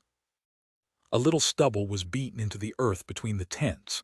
No, sir, he said, Ma ain't gonna like you going off. Well, seems to me a lone fella got more chance of work. Maybe, but Ma ain't gonna like it at all. 2 cars loaded with disconsolate men drove down into the camp. Floyd lifted his eyes, but he didn't ask them about their luck. Their dusty faces were sad and resistant. The sun was sinking now, and the yellow sunlight fell on the Hooverville and on the willows behind it.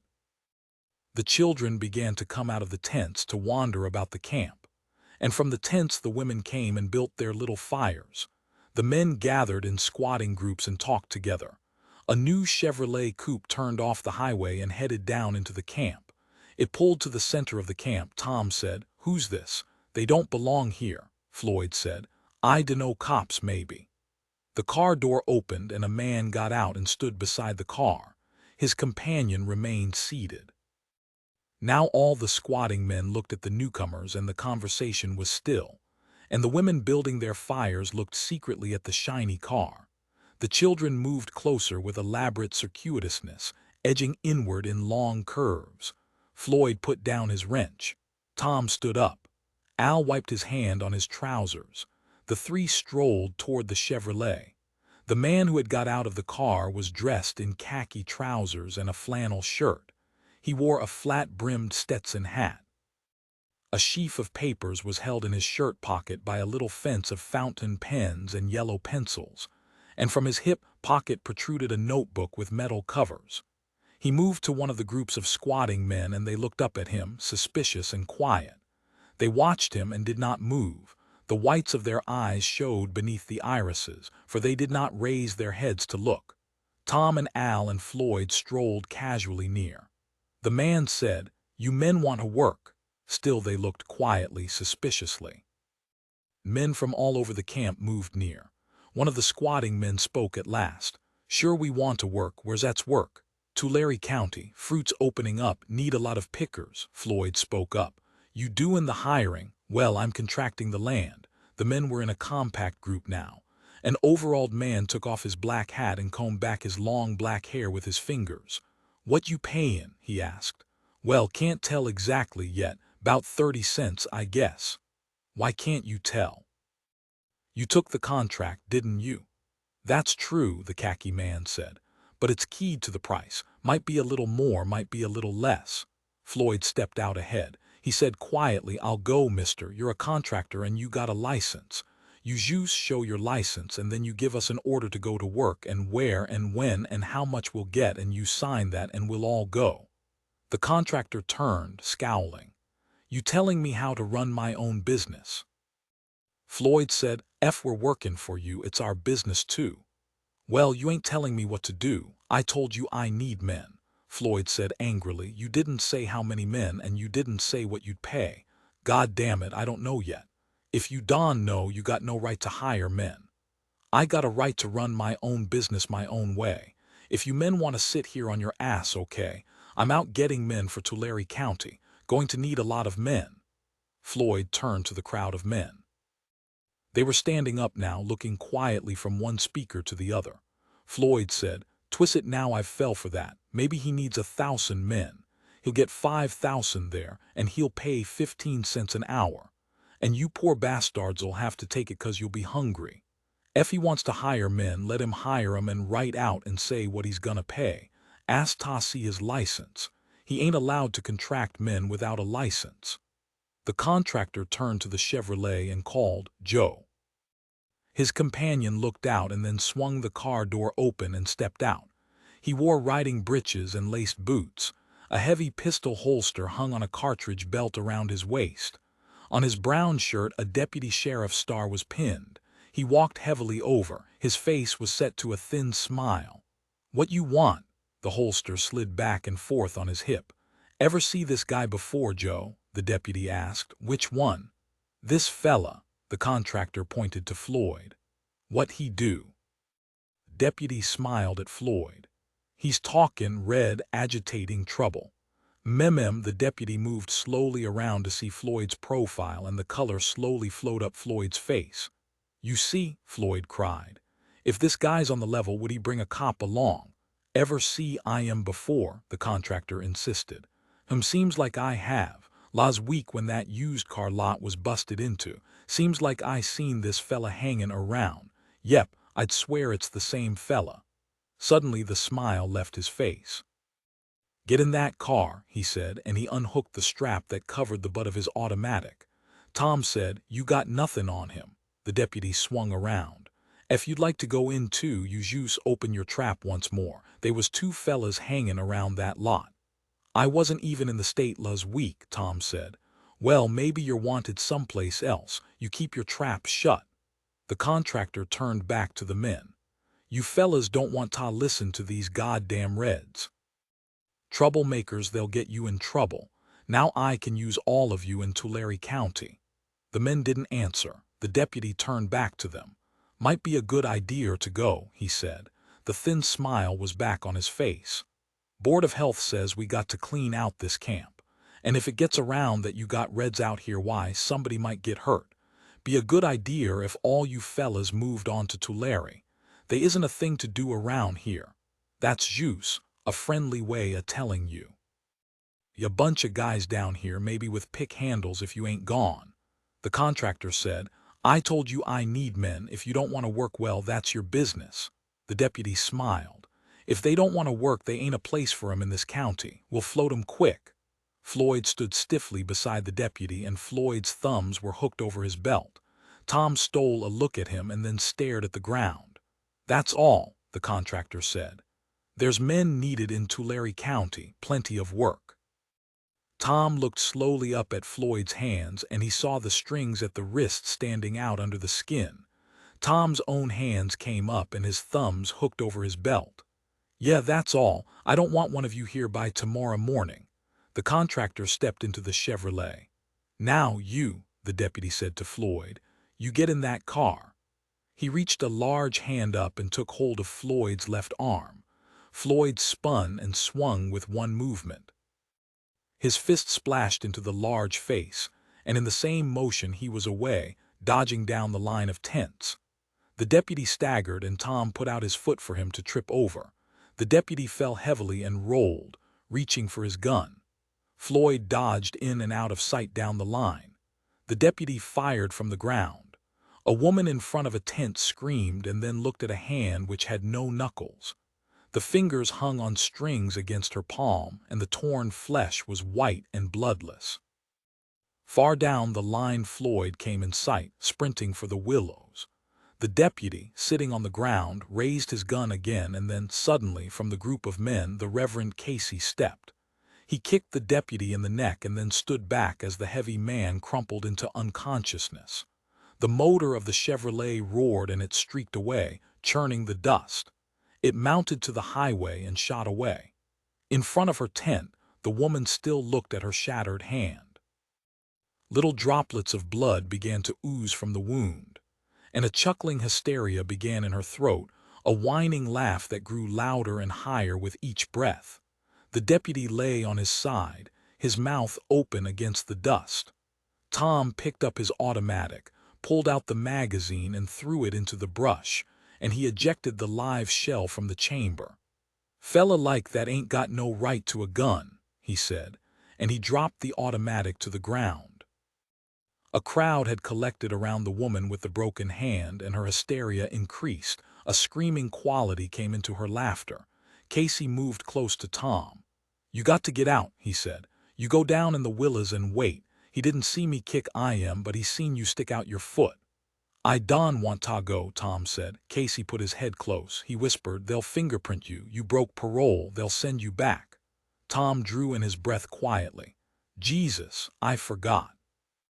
"Go quick," Casey said, "'fore he comes to." "Like to have his gun," Tom said. "Number leave it. If it's alright to come back, I'll give you 4 high whistles." Tom strolled away casually, but as soon as he was away from the group he hurried his steps and he disappeared among the willows that lined the river. Al stepped over to the fallen deputy. "Jesus," he said admiringly, "you sure flagged I down." The crowd of men had continued to stare at the unconscious man. And now in the great distance a siren screamed up the scale and dropped, and it screamed again, nearer this time. Instantly the men were nervous. They shifted their feet for a moment and then they moved away, each one to his own tent. Only Al and the preacher remained. Casey turned to Al. "Get out," he said. "Go on, get out to the tent. You don't know nothing." "Yeah, how about you?" Casey grinned at him. "Somebody got to take the blame. I got no kids. They'll jus put me in jail and I ain't doing nothing but set around." Al said, "Ain't no reason for go on now," Casey said sharply. "You get out of this." Al bristled. "I ain't talking orders." Casey said softly, "If you mess in this, your whole family, all your folks, gonna get in trouble. I don't care about you, but your ma and your pa, they'll get in trouble. Maybe they'll send Tom back to McAllister." Al considered it for a moment. "Okay," he said. "I think you're a damn fool, though." "Sure," said Casey. "Why not?" The siren screamed again, and always it came closer. Casey knelt beside the deputy and turned him over. The man groaned and fluttered his eyes, and he tried to see. Casey wiped the dust off his lips. The families were in the tents now, and the flaps were down, and the setting sun made the air red and the gray tents bronze. Tires squealed on the highway, and an open car came swiftly into the camp. 4 men, armed with rifles, piled out. Casey stood up and walked to them. "What the hell's going on here?" Casey said. I knocked out your man there." One of the armed men went to the deputy. He was conscious now, trying weakly to sit up. "Now what happened here?" "Well," Casey said, "he got tough and I hit him and he started shooting, hit a woman down the line, so I hit him again." "Well, what you do in the first place?" "I talked back," said Casey. "Get in that car." "Sure," said Casey, and he climbed into the back seat and sat down. Two men helped the hurt deputy to his feet. He felt his neck gingerly. Casey said, "They's a woman down the row like to bleed to death from his bad shootin'." "We'll see about that later. Joe, is this the fella that hit you?" The dazed man stared sickly at Casey. "Don't look like him." "It was me, all right," Casey said. "You got smart with the wrong fella." Joe shook his head slowly. "You don't look like the right fella to me. By God, I'm gonna be sick," Casey said. "I'll go 'thout no trouble." "You better see how bad that woman's hurt." "Where's she?" "That tent over there." The leader of the deputies walked to the tent, rifle in hand. He spoke through the tent walls and then went inside. In a moment he came out and walked back. And he said a little proudly, "Jesus, what a mess a .45 does make. They got a tourniquet on. We'll send a doctor out." Two deputies sat on either side of Casey. The leader sounded his horn. There was no movement in the camp. The flaps were down tight and the people in their tents. The engine started and the car swung around and pulled out of the camp. Between his guards, Casey sat proudly, his head up and the stringy muscles of his neck prominent. On his lips there was a faint smile and on his face a curious look of conquest. When the deputies had gone, the people came out of the tents. The sun was down now, and the gentle blue evening light was in the camp. To the east the mountains were still yellow with sunlight. The women went back to the fires that had died. The men collected to squat together and to talk softly. Al crawled from under the jode tarpaulin and walked toward the willows to whistle for Tom. Ma came out and built her little fire of twigs. "Pa," she said, "we ain't going to have much. We et so late." Pa and Uncle John stuck close to the camp, watching Ma peeling potatoes and slicing them raw into a frying pan of deep grease. Pa said, "Now what the hell made the preacher do that?" Ruthie and Winfield crept close and crouched down to hear the talk. Uncle John scratched the earth deeply with a long rusty nail. "He knowed about sin. I asked him about sin and he told me, but I don't know if he's right. He says a fella's sinned if he thinks he's sinned." Uncle John's eyes were tired and sad. "I been secret all my days," he said.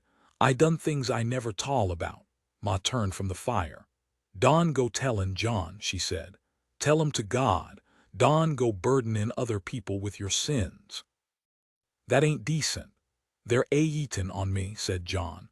"Well, Don tell 'em, go down the river and stick your head under and whisper 'em in the stream."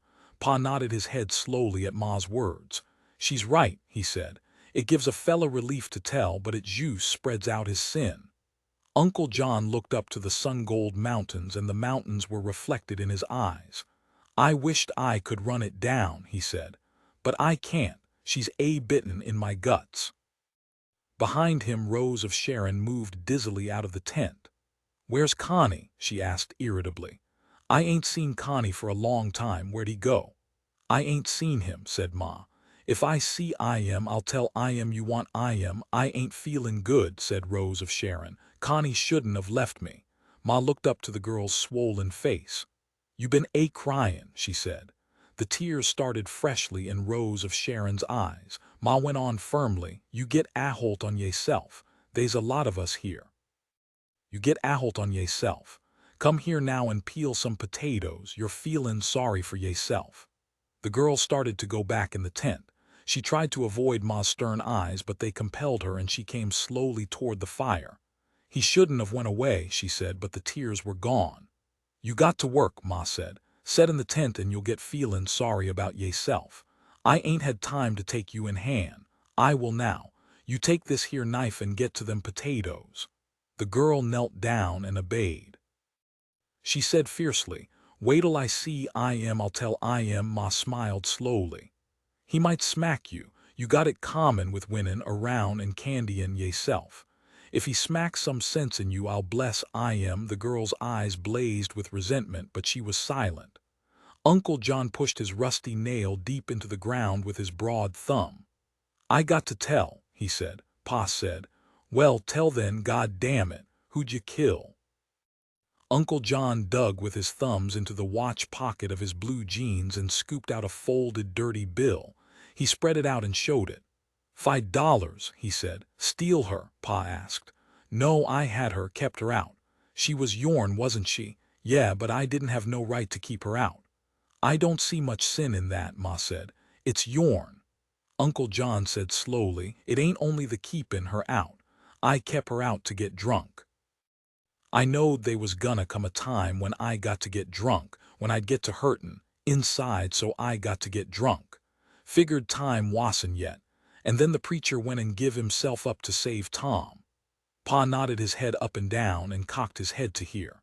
Ruthie moved closer like a puppy, crawling up on her elbows, and Winfield followed her. Rose of Sharon dug at a deep eye in a potato with the point of her knife. The evening light deepened and became more blue. Ma said in a sharp, matter-of-fact tone, "I don't see why him savin' Tom got to get you drunk." John said sadly, "Can't say her. I feel awful. He done her so easy." Jus stepped up there and says, "I done her. And they took I am away. And I'm a-gonna get drunk." Pa still nodded his head. "I don't see why you got to tell," he said. "If it was me, I'd just go off and get drunk if I had to. Come a time when I coulda did somethin' and took the big sin off my soul," Uncle John said sadly. "And I slipped up. I didn't jump on her and then she got away. Looky," he said, "you got the money, gimme $2. Pa reached reluctantly into his pocket and brought out the leather pouch. "You ain't gonna need no $7 to get drunk. You don't need to drink champagne water." Uncle John held out his bill. "You take this here and gimme $2. I can get good and drunk for $2. I don't want no sin of waste on me. I'll spend whatever I got. Always do." Pa took the dirty bill and gave Uncle John $2 silver. "There you are," he said. "A fella got to do what he got to do. Nobody don't know enough to tell I am." Uncle John took the coins. "You ain't gonna be mad, you know I got to." "Christ, yes," said Pa. "You know what you got to do." "I wouldn't be able to get through this night no other way," he said. He turned to Ma. "You ain't gonna hold her over me." Ma didn't look up. "No," she said softly. "No, you go long." He stood up and walked forlornly away in the evening. He walked up to the concrete highway and across the pavement to the grocery store. In front of the screen door he took off his hat, dropped it into the dust, and ground it with his heel in self-abasement. And he left his black hat there, broken and dirty. He entered the store and walked to the shelves where the whiskey bottles stood behind wire netting. Pa and Ma and the children watched Uncle John move away. Rose of Sharon kept her eyes resentfully on the potatoes. "Poor John," Ma said. "I wondered if it would have done any good if no, I guess not. I never seen a man so drove." Ruthie turned on her side in the dust. She put her head close to Winfield's head and pulled his ear against her mouth. She whispered, "I'm gonna get drunk." Winfield snorted and pinched his mouth tight. The two children crawled away, holding their breath, their faces purple with the pressure of their giggles. They crawled around the tent and leaped up and ran squealing away from the tent. They ran to the willows, and once concealed, they shrieked with laughter. Ruthie crossed her eyes and loosened her joints. She staggered about, tripping loosely with her tongue hanging out. "I'm drunk," she said. "Look," Winfield cried. "Look a me, here's me, and I'm Uncle John." He flapped his arms and puffed. He whirled until he was dizzy. "No," said Ruthie. Here's the way, I'm Uncle John, I'm awful drunk." Al and Tom walked quietly through the willows, and they came on the children staggering crazily about. The dusk was thick now. Tom stopped and peered. "Ain't that Ruthie and Winfield? What the hell's the matter with 'em?" They walked nearer. "You crazy?" Tom asked. The children stopped, embarrassed. "We was just playin'," Ruthie said. "It's a crazy way to play," said Al. Ruthie said pertly. "It ain't no crazier'n a lot of things." Al walked on. He said to Tom, "Ruthie's workin' up a kick in the pants. She been workin' it up a long time, 'bout due for it." Ruthie mushed her face at his back, pulled out her mouth with her forefinger, slobbered her tongue at him. outraged him in every way she knew, but Al did not turn back to look at her. She looked at Winfield again to start the game, but it had been spoiled. They both knew it. "Let's go down the water and duck our heads," Winfield suggested. They walked down through the willows, and they were angry at Al. Al and Tom went quietly in the dusk. Tom said Casey shouldn't have did it. "I might have knew, though. He was talkin' how he ain't done nothing for us. He's a funny fella, Al, all the time thinkin'. Comes from Bain, a preacher," Al said. "They get all messed up with stuff. Where you s'pose Connie was a-goin'? Goin' to take a crap, I guess." "Well, he was goin' a hell of a long way." They walked among the tents, keeping close to the walls. At Floyd's tent a soft hail stopped them. They came near to the tent flap and squatted down. Floyd raised the canvas a little. "You gettin' out?" Tom said. "I don't know. Think we better." Floyd laughed sourly. "You heard what the bull said. They'll burn you out if you don't. If you think that guy's gonna take a beatin' 'thout gettin' back your nuts. The pool room boys'll be down here tonight to burn us out." "Guess we better get then," Tom said. "Where you a-goin'?" "Why, up north, like I said." Al said, "Look, a fella told me about a government camp near here. Where's it at?" "Oh, I think that's full up." "Well, where's it at?" "Go south on 99 about 12-14 miles and turn east to Weed Patch. It's right near there, but I think she's full up." "Fella says it's nice," Al said. "Sure, she's nice. Treat you like a man 'stead of a dog. Ain't no cops there, but she's full up." Tom said, "What I can't understand's why that cop was so mean. Seemed like he was aimin' for trouble. Seemed like he's pockin' a fella to make trouble." Floyd said, "I don't know about here, but up north I knowed one of them fellas, and he was a nice fella. He told me up there the deputies got to take guys in. Sheriff gets 75 cents a day for each prisoner, and he feeds 'em for a quarter. If he ain't got prisoners, he don't make no profit. This fella says he didn't pick up nobody for a week, and the sheriff told him he better bring in guys or give up his button. This fella today sure looks like he's out to make a pinch one way or another." "We got to get on," said Tom. "So long, Floyd." "So long, probably see you, hope so." "Goodbye," said Al. They walked through the dark gray camp to the Jode tent. The frying pan of potatoes was hissing and spitting over the fire. Ma moved the thick slices about with a spoon. Pa sat nearby, hugging his knees. Rose of Sharon was sitting under the tarpaulin. "It's Tom," Ma cried. "Thank God." "We got to get out here," said Tom. "What's the matter now?" "Well, Floyd says they'll burn the camp tonight." "What the hell for?" Pa asked. "We ain't done nothing." "Nothing 'cept beat up a cop," said Tom. "Well, we never done it. From what that cop said, they want to push us along." Rose of Sharon demanded, "You seen Connie?" "Yeah," said Al. "Way to hell and gone up the river. He's going south." Was he going away?" "I don't know."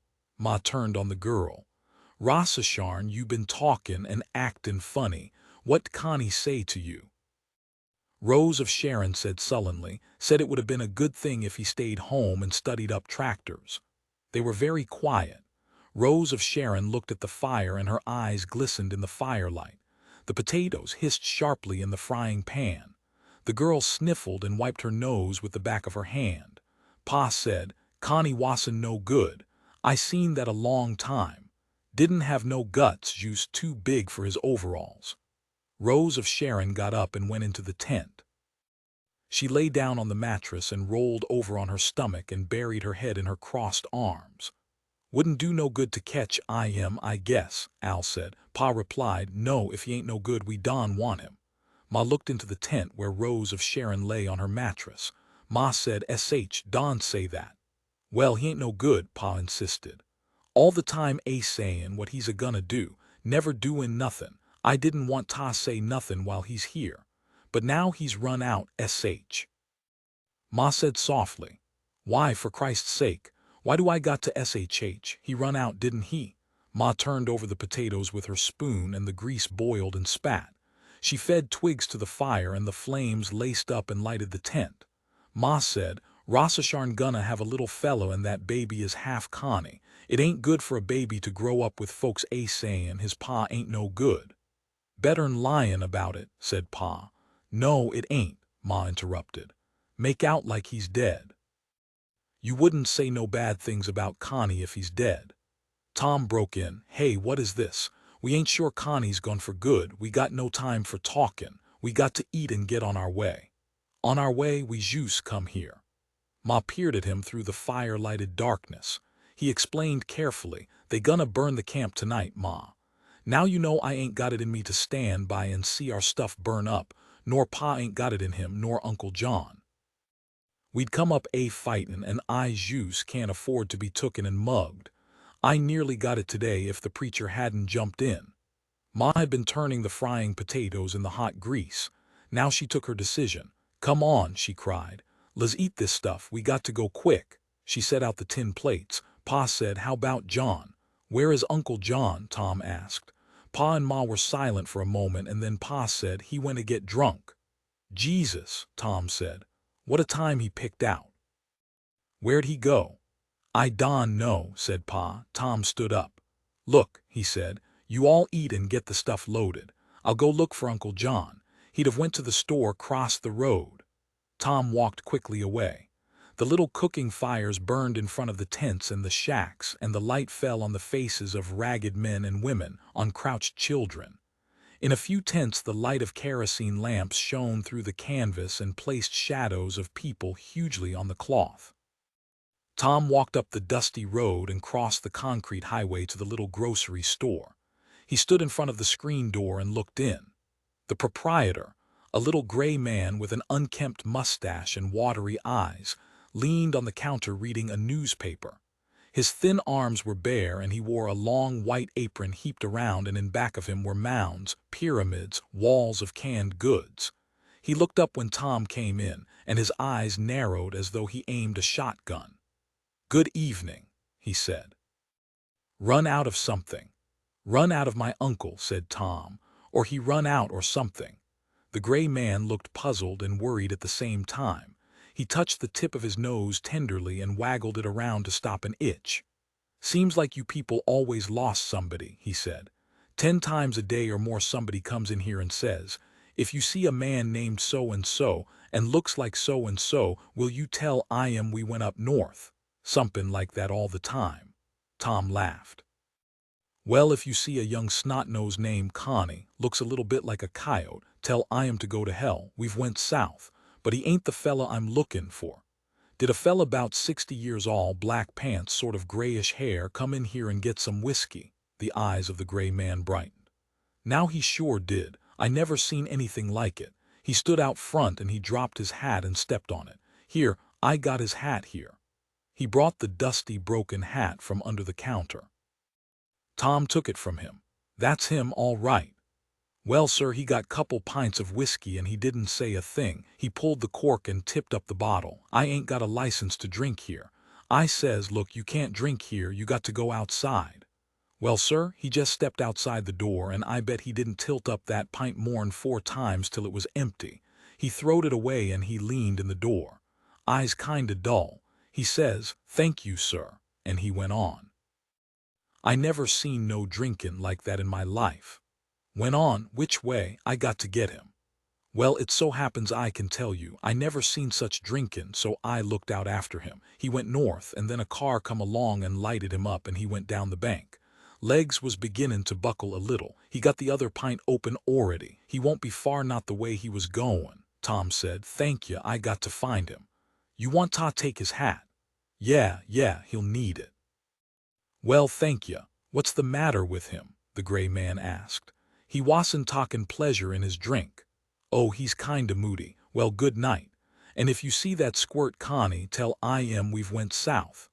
I got so many people to look out for and tell stuff to, I can't ever remember 'em all.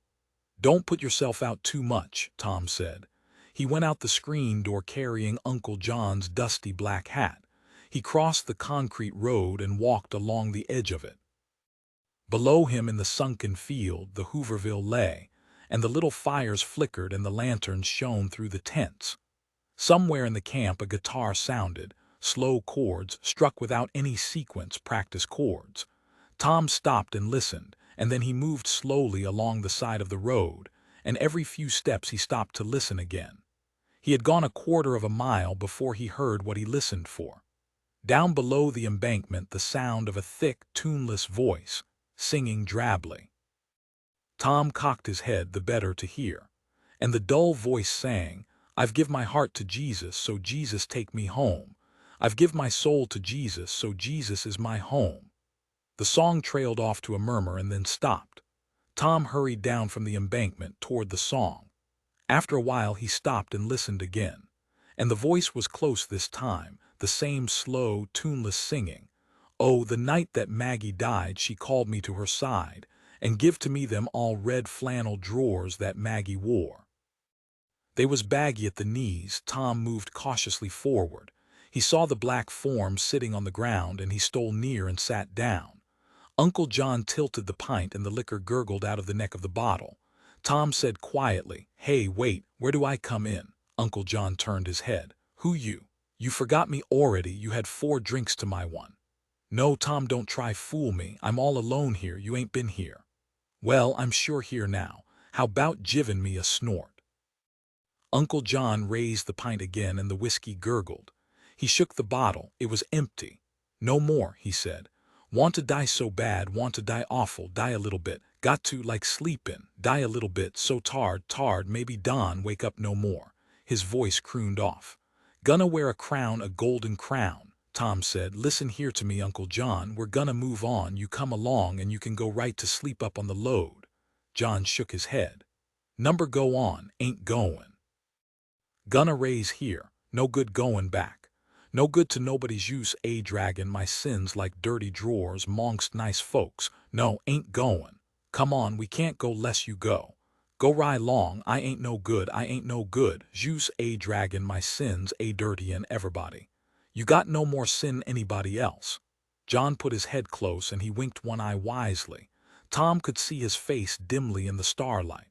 "Nobody don know my sins, nobody but Jesus. He knows." Tom got down on his knees.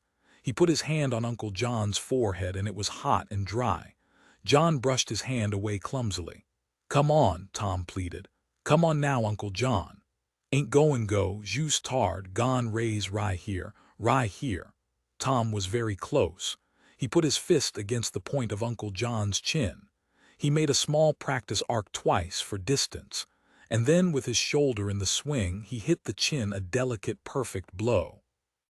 John's chin snapped up, and he fell backwards and tried to sit up again. But Tom was kneeling over him, and as John got one elbow up, Tom hit him again.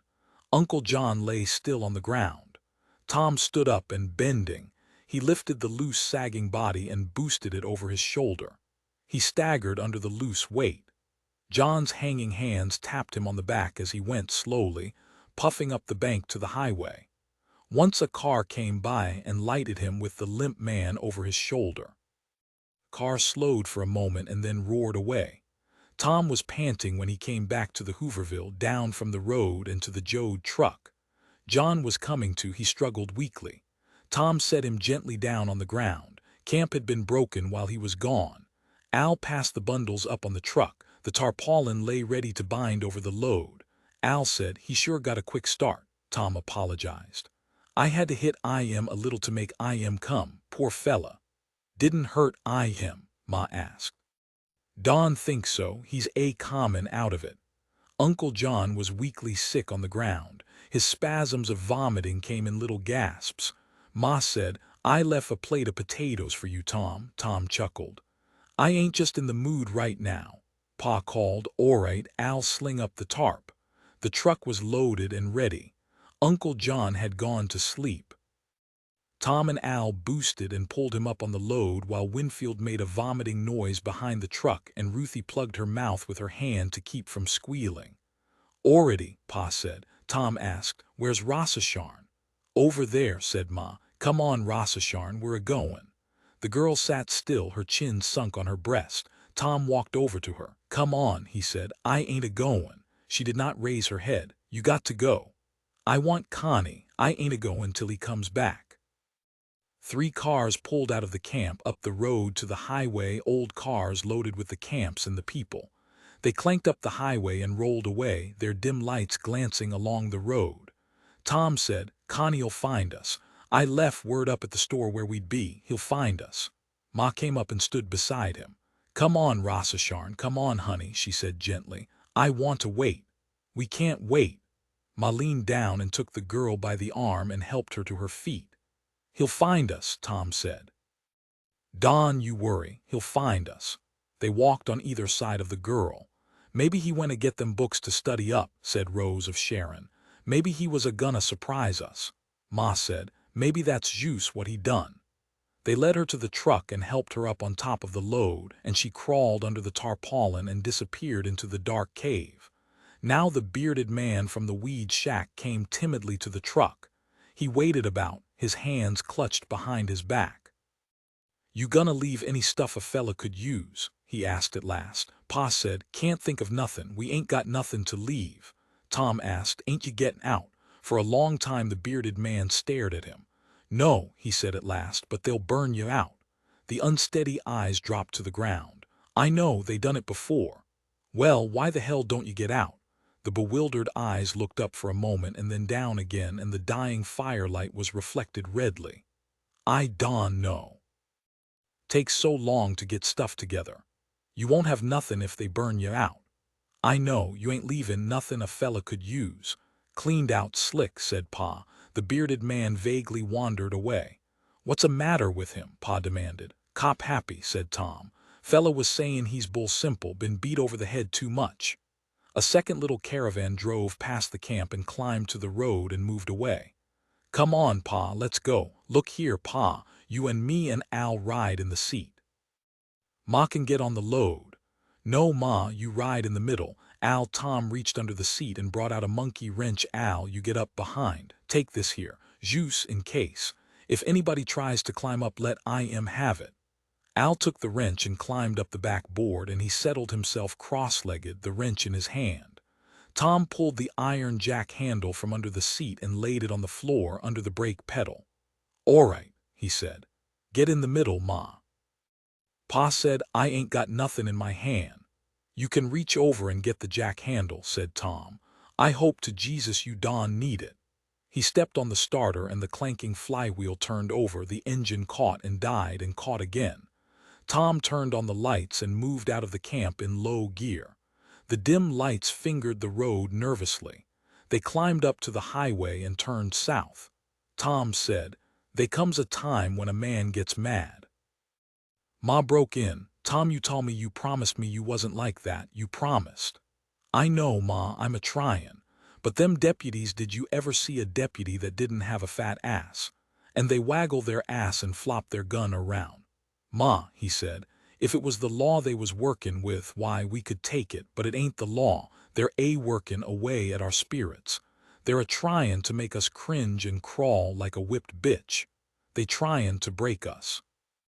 Why, Jesus Christ, Ma, there comes a time when the only way a fella can keep his decency is by talking a sock at a cop. They're working on our decency. Ma said, you promised Tom, that's how pretty boy Floyd done. I knowed his ma, they hurt him. I'm a-tryin', Ma, honest to God I am. You don't want me to crawl like a beat bitch with my belly on the ground, do you? I'm a-prayin'. You got to keep clear, Tom. The fambly's breaking up. You got to keep clear. I'll try, Ma. But when one of them fat asses gets to workin' me over, I got a big job tryin'. If it was the law, it'd be different. But burnin' the camp ain't the law. The car jolted along. Ahead, a little row of red lanterns stretched across the highway. Detour, I guess, Tom said. He slowed the car and stopped it, and immediately a crowd of men swarmed about the truck. They were armed with pick handles and shotguns. They wore trench helmets and some American Legion caps. One man leaned in the window and the warm smell of whiskey preceded him. Where you think you're going? He thrust a red face near to Tom's face. Tom stiffened. His hand crept down to the floor and felt for the jack handle. Ma caught his arm and held it powerfully. Tom said, well, and then his voice took on a servile whine. We're strangers here, he said. We heard about they's work in a place called Tulare. Well, goddamn it, you're going the wrong way. We ain't gonna have no goddamn Okies in this town. Tom's shoulders and arms were rigid and a shiver went through him. Ma clung to his arm. The front of the truck was surrounded by the armed men. Some of them, to make a military appearance, wore tunics and Sam Brown belts. Tom whined, "Which way is it at, mister? You turn right around and head north, and don't come back till the cotton's ready." Tom shivered all over. "Yes, sir," he said. He put the car in reverse, backed around and turned. He headed back the way he had come. Ma released his arm and patted him softly, and Tom tried to restrain his hard, smothered sobbing. "Don, you mind," Ma said. "Don, you mind." Tom blew his nose out the window and wiped his eyes on his sleeve. "The sons of bitches, you done good," Ma said tenderly. "You done juice good." Tom swerved into a side dirt road, ran 100 yards, and turned off his lights and motor. He got out of the car, carrying the jack handle. "Where you goin'?" Ma demanded. "Juice, gonna look. We ain't going north." The red lanterns moved up the highway. Tom watched them cross the entrance of the dirt road and continue on. In a few moments there came the sounds of shouts and screams, and then a flaring light arose from the direction of the Hooverville. The light grew and spread, and from the distance came a crackling sound. Tom got in the truck again. He turned around and ran up the dirt road without lights. At the highway he turned south again, and he turned on his lights. Ma asked timidly, "Where we goin', Tom?" "Goin' south," he said. "We couldn't let them bastards push us around. We couldn't try to get around the town 'thout goin' through it." "Yeah, but where we goin'?" Pa spoke for the first time. "That's what I want to know." "Gonna look for that government camp," Tom said. "A fella said they don let no deputies in there. Ma, I got to get away from 'em. I'm scared I'll kill one." "Easy, Tom," Ma soothed him. "Easy, Tommy, you done good once. You can do it again. And after a while I won't have no decency left." "Easy," she said. "You got to have patience. Why, Thomas, people will go on livin' when all them people is gone. Why, Tom, we're the people that live. They ain't gonna wipe us out. Why, we're the people we go on. We take a beatin' all the time." "I know," Ma chuckled. "Maybe that makes us tough. Rich fellas come up and they die, and their kids ain't no good and they die out. But Tom, we keep a common. Don, you fret none, Tom. A different time's common." "How do you know?" "I don know how." They entered the town, and Tom turned down a side street to avoid the center. By the street lights he looked at his mother. Her face was quiet, and a curious look was in her eyes, eyes like the timeless eyes of a statue. Tom put out his right hand and touched her on the shoulder. He had to, and then he withdrew his hand. "Never heard you talk so much in my life," he said. "Wasn't never so much reason," she said. He drove through the side streets and cleared the town, and then he crossed back. At an intersection the sign said 99. He turned south on it. "Well, anyways, they never shoved us north," he said. "We still go where we want, even if we got to crawl for the right." The dim lights felt along the broad black highway ahead. Chapter 21. The moving, questing people were migrants now. Those families who had lived on a little piece of land, who had lived and died on 40 acres, had eaten or starved on the produce of 40 acres, had now the whole West to rove in. And they scampered about, looking for work, and the highways were streams of people, and the ditch banks were lines of people. Behind them more were coming. The great highways streamed with moving people. There in the middle and southwest had lived a simple agrarian folk who had not changed with industry, who had not farmed with machines, or known the power and danger of machines in private hands. They had not grown up in the paradoxes of industry. Their senses were still sharp to the ridiculousness of the industrial life. And then suddenly, the machines pushed them out and they swarmed on the highways. The movement changed them. The highways, the camps along the road, the fear of hunger and the hunger itself changed them. The children without dinner changed them. The endless moving changed them. They were migrants. And the hostility changed them, welded them, united them, hostility that made the little towns group and arm as though to repel an invader. Squads with pick handles, clerks and storekeepers with shotguns, guarding the world against their own people. In the West, there was panic when the migrants multiplied on the highways. Men of property were terrified for their property. Men who had never been hungry saw the eyes of the hungry. Men who had never wanted anything very much saw the flare of want in the eyes of the migrants.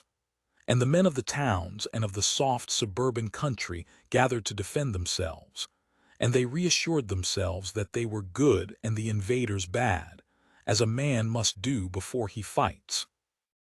They said these goddamned Okies are dirty and ignorant. They're degenerate sexual maniacs. Those goddamned Okies are thieves. They'll steal anything. They've got no sense of property rights. And the latter was true, for how can a man without property know the ache of ownership? And the defending people said they bring disease, they're filthy. We can't have them in the schools. They're strangers. How'd you like to have your sister go out with one of them? The local people whipped themselves into a mold of cruelty. Then they formed units, squads, and armed them with clubs, with gas, with guns. We own the country. We can't let these Okies get out of hand. And the men who were armed did not own the land, but they thought they did. And the clerks who drilled at night owned nothing, and the little storekeepers possessed only a drawerful of debts. But even a debt is something. Even a job is something. The clerk thought, I get $15 a week. S'pose a goddamn Okie would work for 12. And the little storekeeper thought, how could I compete with a debtless man? And the migrants streamed in on the highways, and their hunger was in their eyes, and their need was in their eyes. They had no argument, no system, nothing but their numbers and their needs. When there was work for a man, 10 men fought for it, fought with a low wage. If that fellow'll work for 30 cents, I'll work for 25. If he'll take 25, I'll do it for 20. No, me, I'm hungry. I'll work for 15. I'll work for food. The kids, you ought to see them. Little boils like common out, and they can't run around. Give 'em some windfall fruit and they bloat it up. Me, I'll work for a little piece of meat. And this was good, for wages went down and prices stayed up. The great owners were glad, and they sent out more handbills to bring more people in. And wages went down and prices stayed up. And pretty soon now we'll have serfs again. And now the great owners and the companies invented a new method. A great owner bought a cannery. And when the peaches and the pears were ripe, he cut the price of fruit below the cost of raising it. And as cannery owner, he paid himself a low price for the fruit and kept the price of canned goods up and took his profit.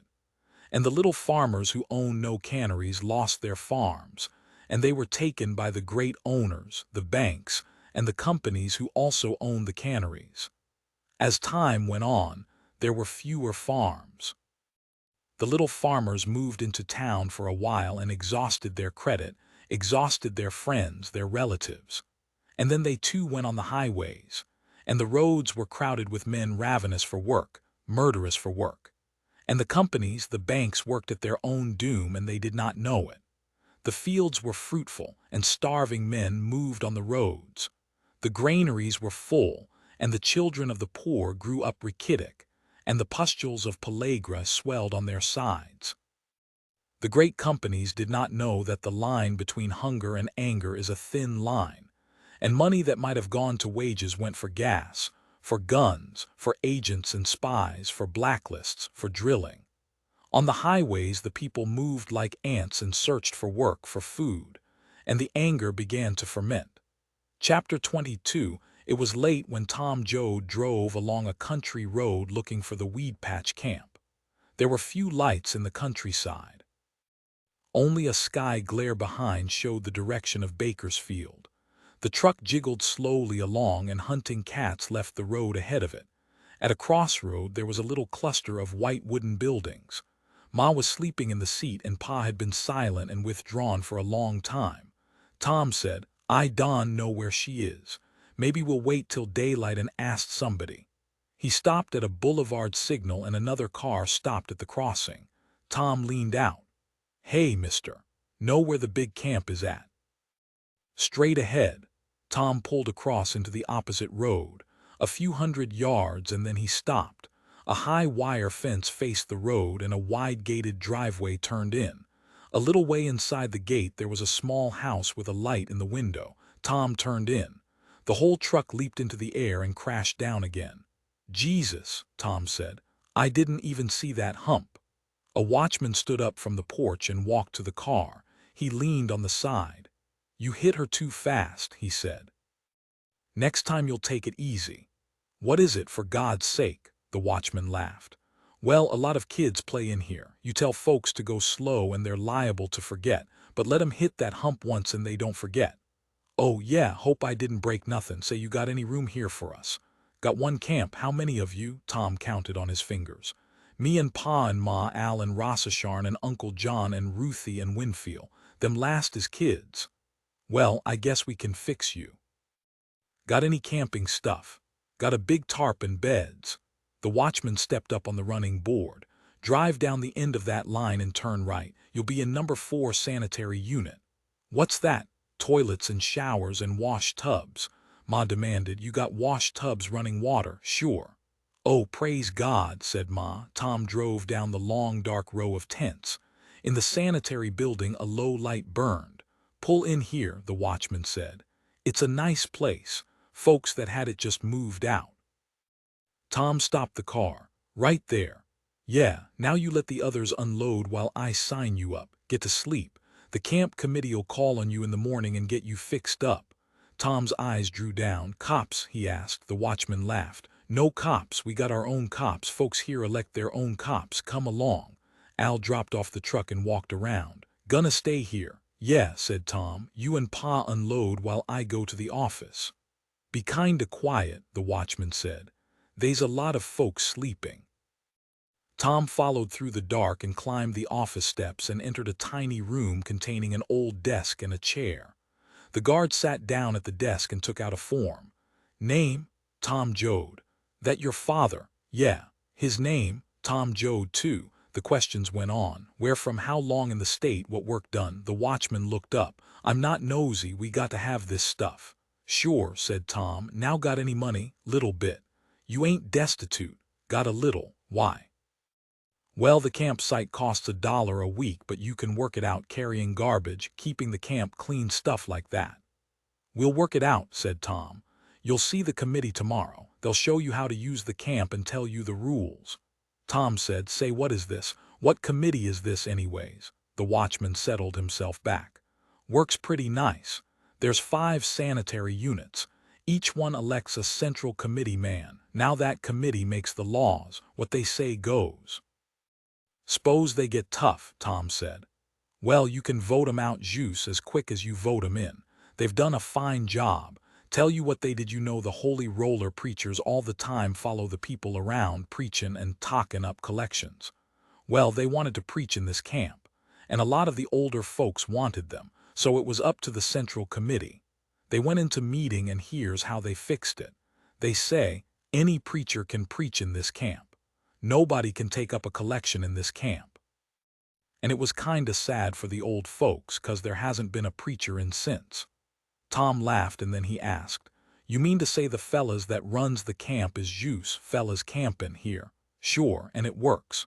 "You said about cops. Central committee keeps order and makes rules. Then there's the ladies. They'll call on your ma. They keep care of kids and look after the sanitary units. If your ma isn't working, she'll look after kids for the ones that is working, and when she gets a job, why, there'll be others. They sew and a nurse comes out and teaches 'em, all kinds of things like that." "You mean to say they ain't no cops?" "No, sir. No cop can come in here without a warrant."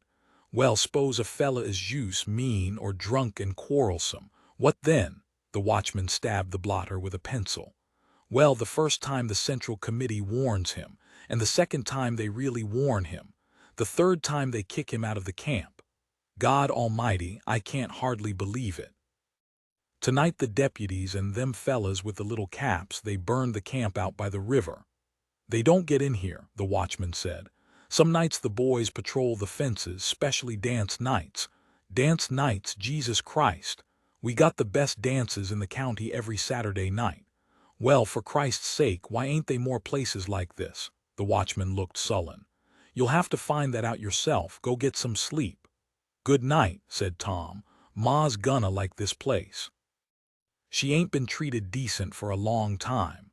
"Good night," the watchman said. "Get some sleep. This camp wakes up early." Tom walked down the street between the rows of tents. His eyes grew used to the starlight. He saw that the rows were straight and that there was no litter about the tents. The ground of the street had been swept and sprinkled. From the tents came the snores of sleeping people. The whole camp buzzed and snorted. Tom walked slowly. He neared number 4 sanitary unit and he looked at it curiously, an unpainted building, low and rough. Under a roof but open at the sides, the rows of wash trays. He saw the Jode truck standing nearby and went quietly toward it. The tarpaulin was pitched and the camp was quiet. As he drew near, a figure moved from the shadow of the truck and came toward him. Ma said softly, "That you, Tom?" "Yeah." "S.H.," she said. "They're all asleep. They was tired out." "You ought to be asleep too," Tom said. "Well, I wanted to see you. Is it all right?" "It's nice," Tom said. "I ain't gonna tell you. They'll tell you in the mornin'. You gonna like it," she whispered. "I heard they got hot water." "Yeah, now you get to sleep. I don't know when you slept laws," she begged. "What ain't you a-gonna tell me?" "I ain't. You get to sleep." Suddenly she seemed girlish. "How can I sleep if I got to think about what you ain't gonna tell me?" "No, you don't," Tom said. "First thing in the mornin' you get on your other dress and then you'll find out." "I can't sleep with nothing like that hanging over me." "You got to," Tom chuckled happily. "You just got to." "Good night," she said softly, and she bent down and slipped under the dark tarpaulin. Tom climbed up over the tailboard of the truck. He lay down on his back on the wooden floor and he pillowed his head on his crossed hands and his forearms pressed against his ears. The night grew cooler. Tom buttoned his coat over his chest and settled back again. The stars were clear and sharp over his head. It was still dark when he awakened. A small clashing noise brought him up from sleep. Tom listened and heard again the squeak of iron on iron. He moved stiffly and shivered in the morning air. The camp still slept. Tom stood up and looked over the side of the truck. The eastern mountains were blue-black, and as he watched, the light stood up faintly behind them, colored at the mountain rims with a washed red, then growing colder, grayer, darker as it went up overhead, until at a place near the western horizon it merged with pure night. Down in the valley the earth was the lavender gray of dawn. The clash of iron sounded again. Tom looked down the line of tents, only a little lighter gray than the ground. Beside a tent he saw a flash of orange fire seeping from the cracks in an old iron stove. Gray smoke spurted up from a stubby smoke pipe. Tom climbed over the truck side and dropped to the ground. He moved slowly toward the stove. He saw a girl working about the stove, saw that she carried a baby on her crooked arm, and that the baby was nursing, its head up under the girl's shirtwaist. And the girl moved about, poking the fire, shifting the rusty stove lids to make a better draft, opening the oven door. And all the time the baby sucked, and the mother shifted it deftly from arm to arm. The baby didn't interfere with her work or with the quick gracefulness of her movements. And the orange fire licked out of the stove cracks and threw flickering reflections on the tent. Tom moved closer. He smelled frying bacon and baking bread. From the east the light grew swiftly. Tom came near to the stove and stretched out his hands to it. The girl looked at him and nodded so that her 2 braids jerked. "Good mornin'," she said, and she turned the bacon in the pan. The tent flap jerked up and a young man came out and an older man followed him. They were dressed in new blue dungarees and in dungaree coats, stiff with filler, the brass buttons shining. They were sharp-faced men, and they looked much alike. The young man had a dark stubble beard and the older man a white stubble beard. Their heads and faces were wet, their hair dripped, water stood in drops on their stiff beards. Their cheeks shone with dampness. Together they stood looking quietly into the lightening east. They yawned together and watched the light on the hill rims, and then they turned and saw Tom. "Mornin'," the older man said, and his face was neither friendly nor unfriendly. "Mornin'," said Tom. "And mornin'," said the younger man. The water slowly dried on their faces. They came to the stove and warmed their hands at it. The girl kept to her work. Once she set the baby down and tied her braids together in back with a string, and the two braids jerked and swung as she worked. She set tin cups on a big packing box, set tin plates and knives and forks out. Then she scooped bacon from the deep grease and laid it on a tin platter, and the bacon cricked and rustled as it grew crisp. She opened the rusty oven door and took out a square pan full of big high biscuits. When the smell of the biscuits struck the air, both of the men inhaled deeply. The younger said, "Key wrist," softly. Now the older man said to Tom, "Had your breakfast?" "Well, no, I ain't, but my folks is over there. They ain't up, need the sleep." "Well, set down with us then. We got plenty, thank God." "Why, thank you," Tom said. "Smells so darn good I couldn't say no." "Don't she?" the younger man asked. "Ever smell anything so good in your life?" They marched to the packing box and squatted around it.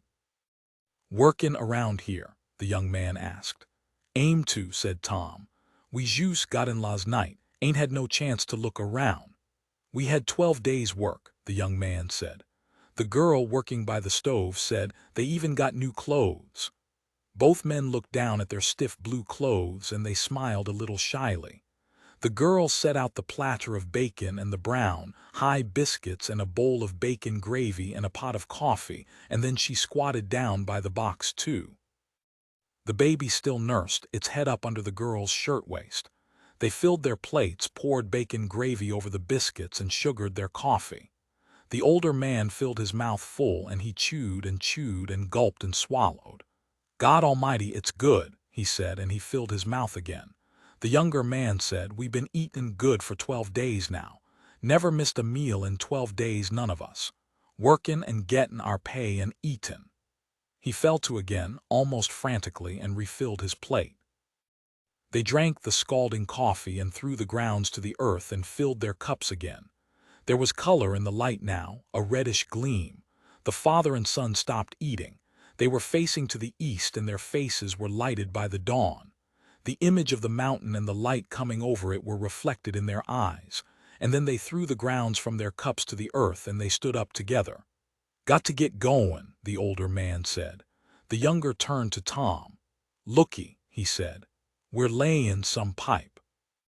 If you want to walk over with us, maybe we could get you on." Tom said, "Well, that's mighty nice of you, and I sure thank you for the breakfast." "Glad to have you," the older man said. "We'll try to get you workin' if you want." "You goddamn right I want," Tom said. "Jus, wait a minute. I'll tell my folks."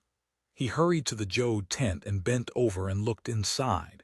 In the gloom under the tarpaulin he saw the lumps of sleeping figures, but a little movement started among the bedclothes.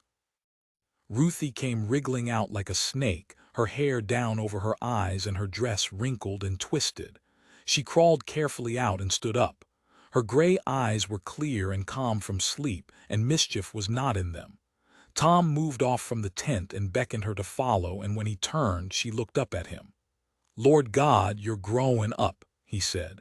She looked away in sudden embarrassment. "Listen here," Tom said.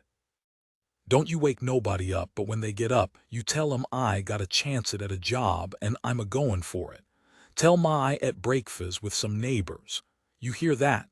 Ruthie nodded and turned her head away, and her eyes were little girl's eyes. "Don't you wake 'em up," Tom cautioned. He hurried back to his new friends, and Ruthie cautiously approached the sanitary unit and peeked in the open doorway. The two men were waiting when Tom came back. The young woman had dragged a mattress out and put the baby on it while she cleaned up the dishes. Tom said, "I wanted to tell my folks where I was. They wasn't awake." The three walked down the street between the tents. The camp had begun to come to life. At the new fires the women worked, slicing meat, kneading the dough for the morning's bread, and the men were stirring about the tents and about the automobiles. The sky was rosy now. In front of the office, a lean old man raked the ground carefully. He so dragged his rake that the tine marks were straight and deep. "You're out early, Pa," the young man said as they went by. Yep, got to make up my rent." "Rent hell," the young man said. "He was drunk last Saturday night, sung in his tent all night. Committee give him work for it." They walked along the edge of the oiled road. A row of walnut trees grew beside the way. The sun shoved its edge over the mountains. Tom said, seems funny. I've et your food, and I ain't tall you my name, nor you ain't mentioned yours. I'm Tom Joad. The older man looked at him, and then he smiled a little. You ain't been out here long. Hell knows you's a couple days. I knowed it. Funny you get out the habit of mentionin' your name. They so goddamn many, just fellas. Well, sir, I'm Timothy Wallace, and this here's my boy Wilkie. Proud to know you, Tom said. You been out here long. 10 months, Wilkie said. Got here right on the tail the floods last year. Jesus, we had a time, goddamn near starved to death. Their feet rattled on the oiled road. A truckload of men went by, and each man was sunk into himself. Each man braced himself in the truck bed and scowled down. Going out for the gas company, Timothy said. They got a nice job of it. I could have took our truck, Tom suggested. No. Timothy leaned down and picked up a green walnut. He tested it with his thumb and then shied it at a blackbird sitting on a fence wire. The bird flew up, let the nut sail under it, and then settled back on the wire and smoothed its shining black feathers with its beak. Tom asked, "Ain't you got no car?" Both Wallaces were silent, and Tom, looking at their faces, saw that they were ashamed. Wilkie said, "Place we work at is only a mile up the road." Timothy said angrily, "No, we ain't got no car. We sold our car, had to. Run out food, run out everything.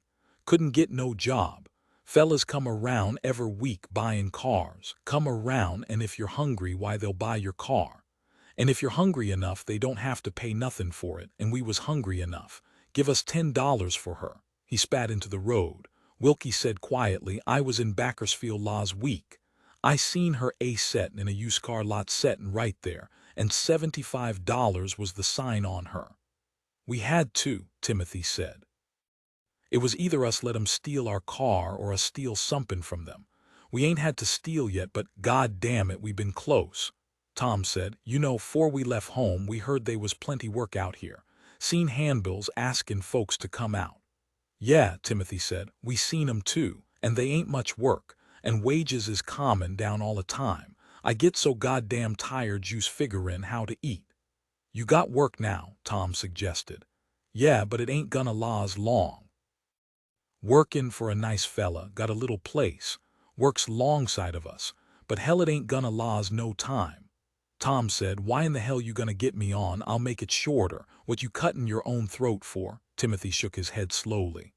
"I dunno, got no sense, I guess. We figured to get us each a hat, can't do it, I guess. There's the place off to the right there. Nice job, too, gettin' 30 cents an hour.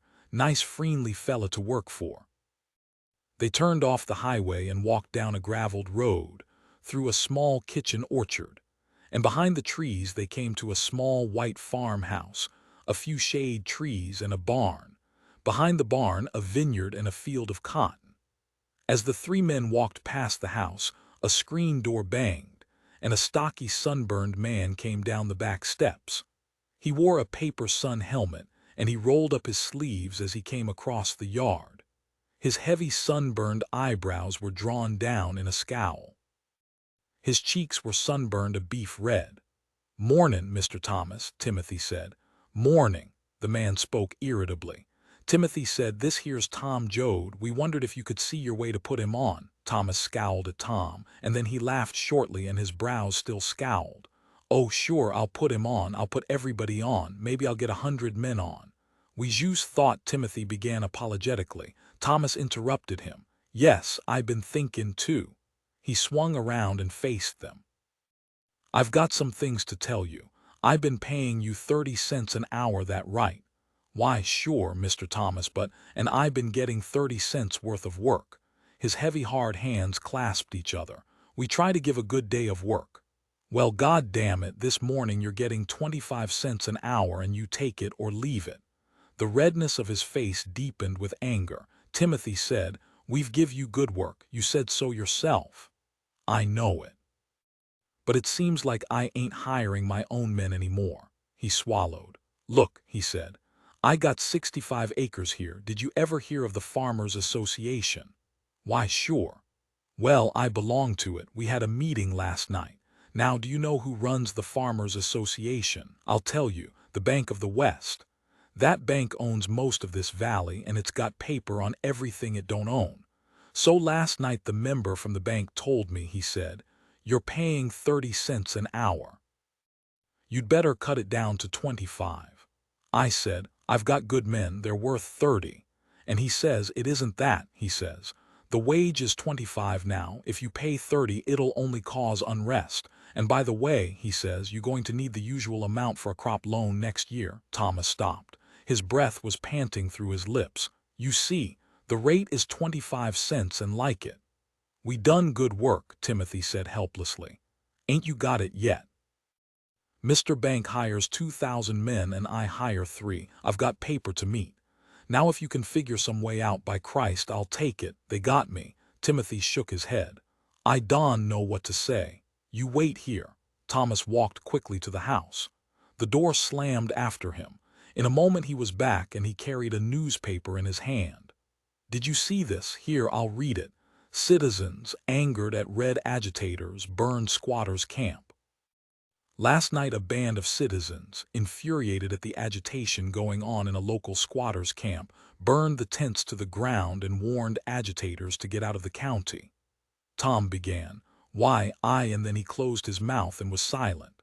Thomas folded the paper carefully and put it in his pocket. He had himself in control again.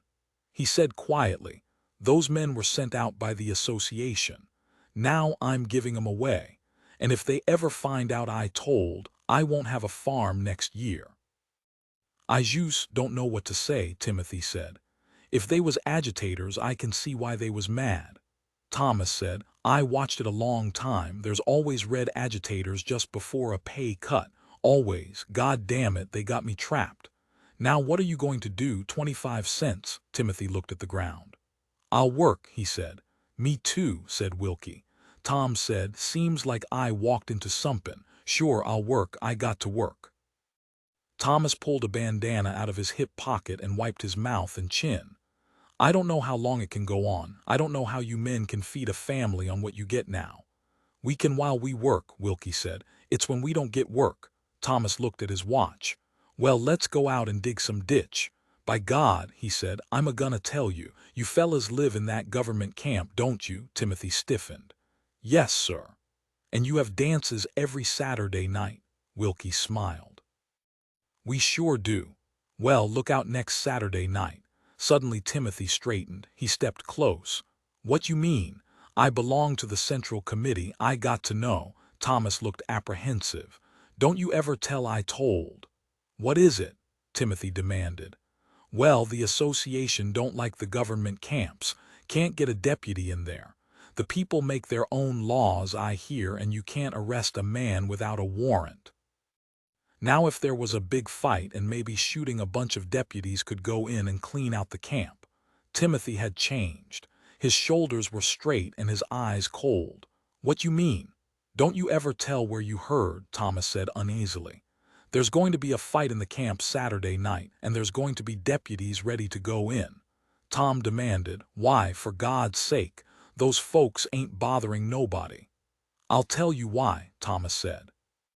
"Those folks in the camp are getting used to being treated like humans. When they go back to the squatters' camps, they'll be hard to handle." He wiped his face again. "Go on out to work now. Jesus, I hope I haven't talked myself out of my farm, but I like you people." Timothy stepped in front of him and put out a hard, lean hand, and Thomas took it. "Nobody won't know who tall. We thank you. They won't be no fight." "Go on to work," Thomas said.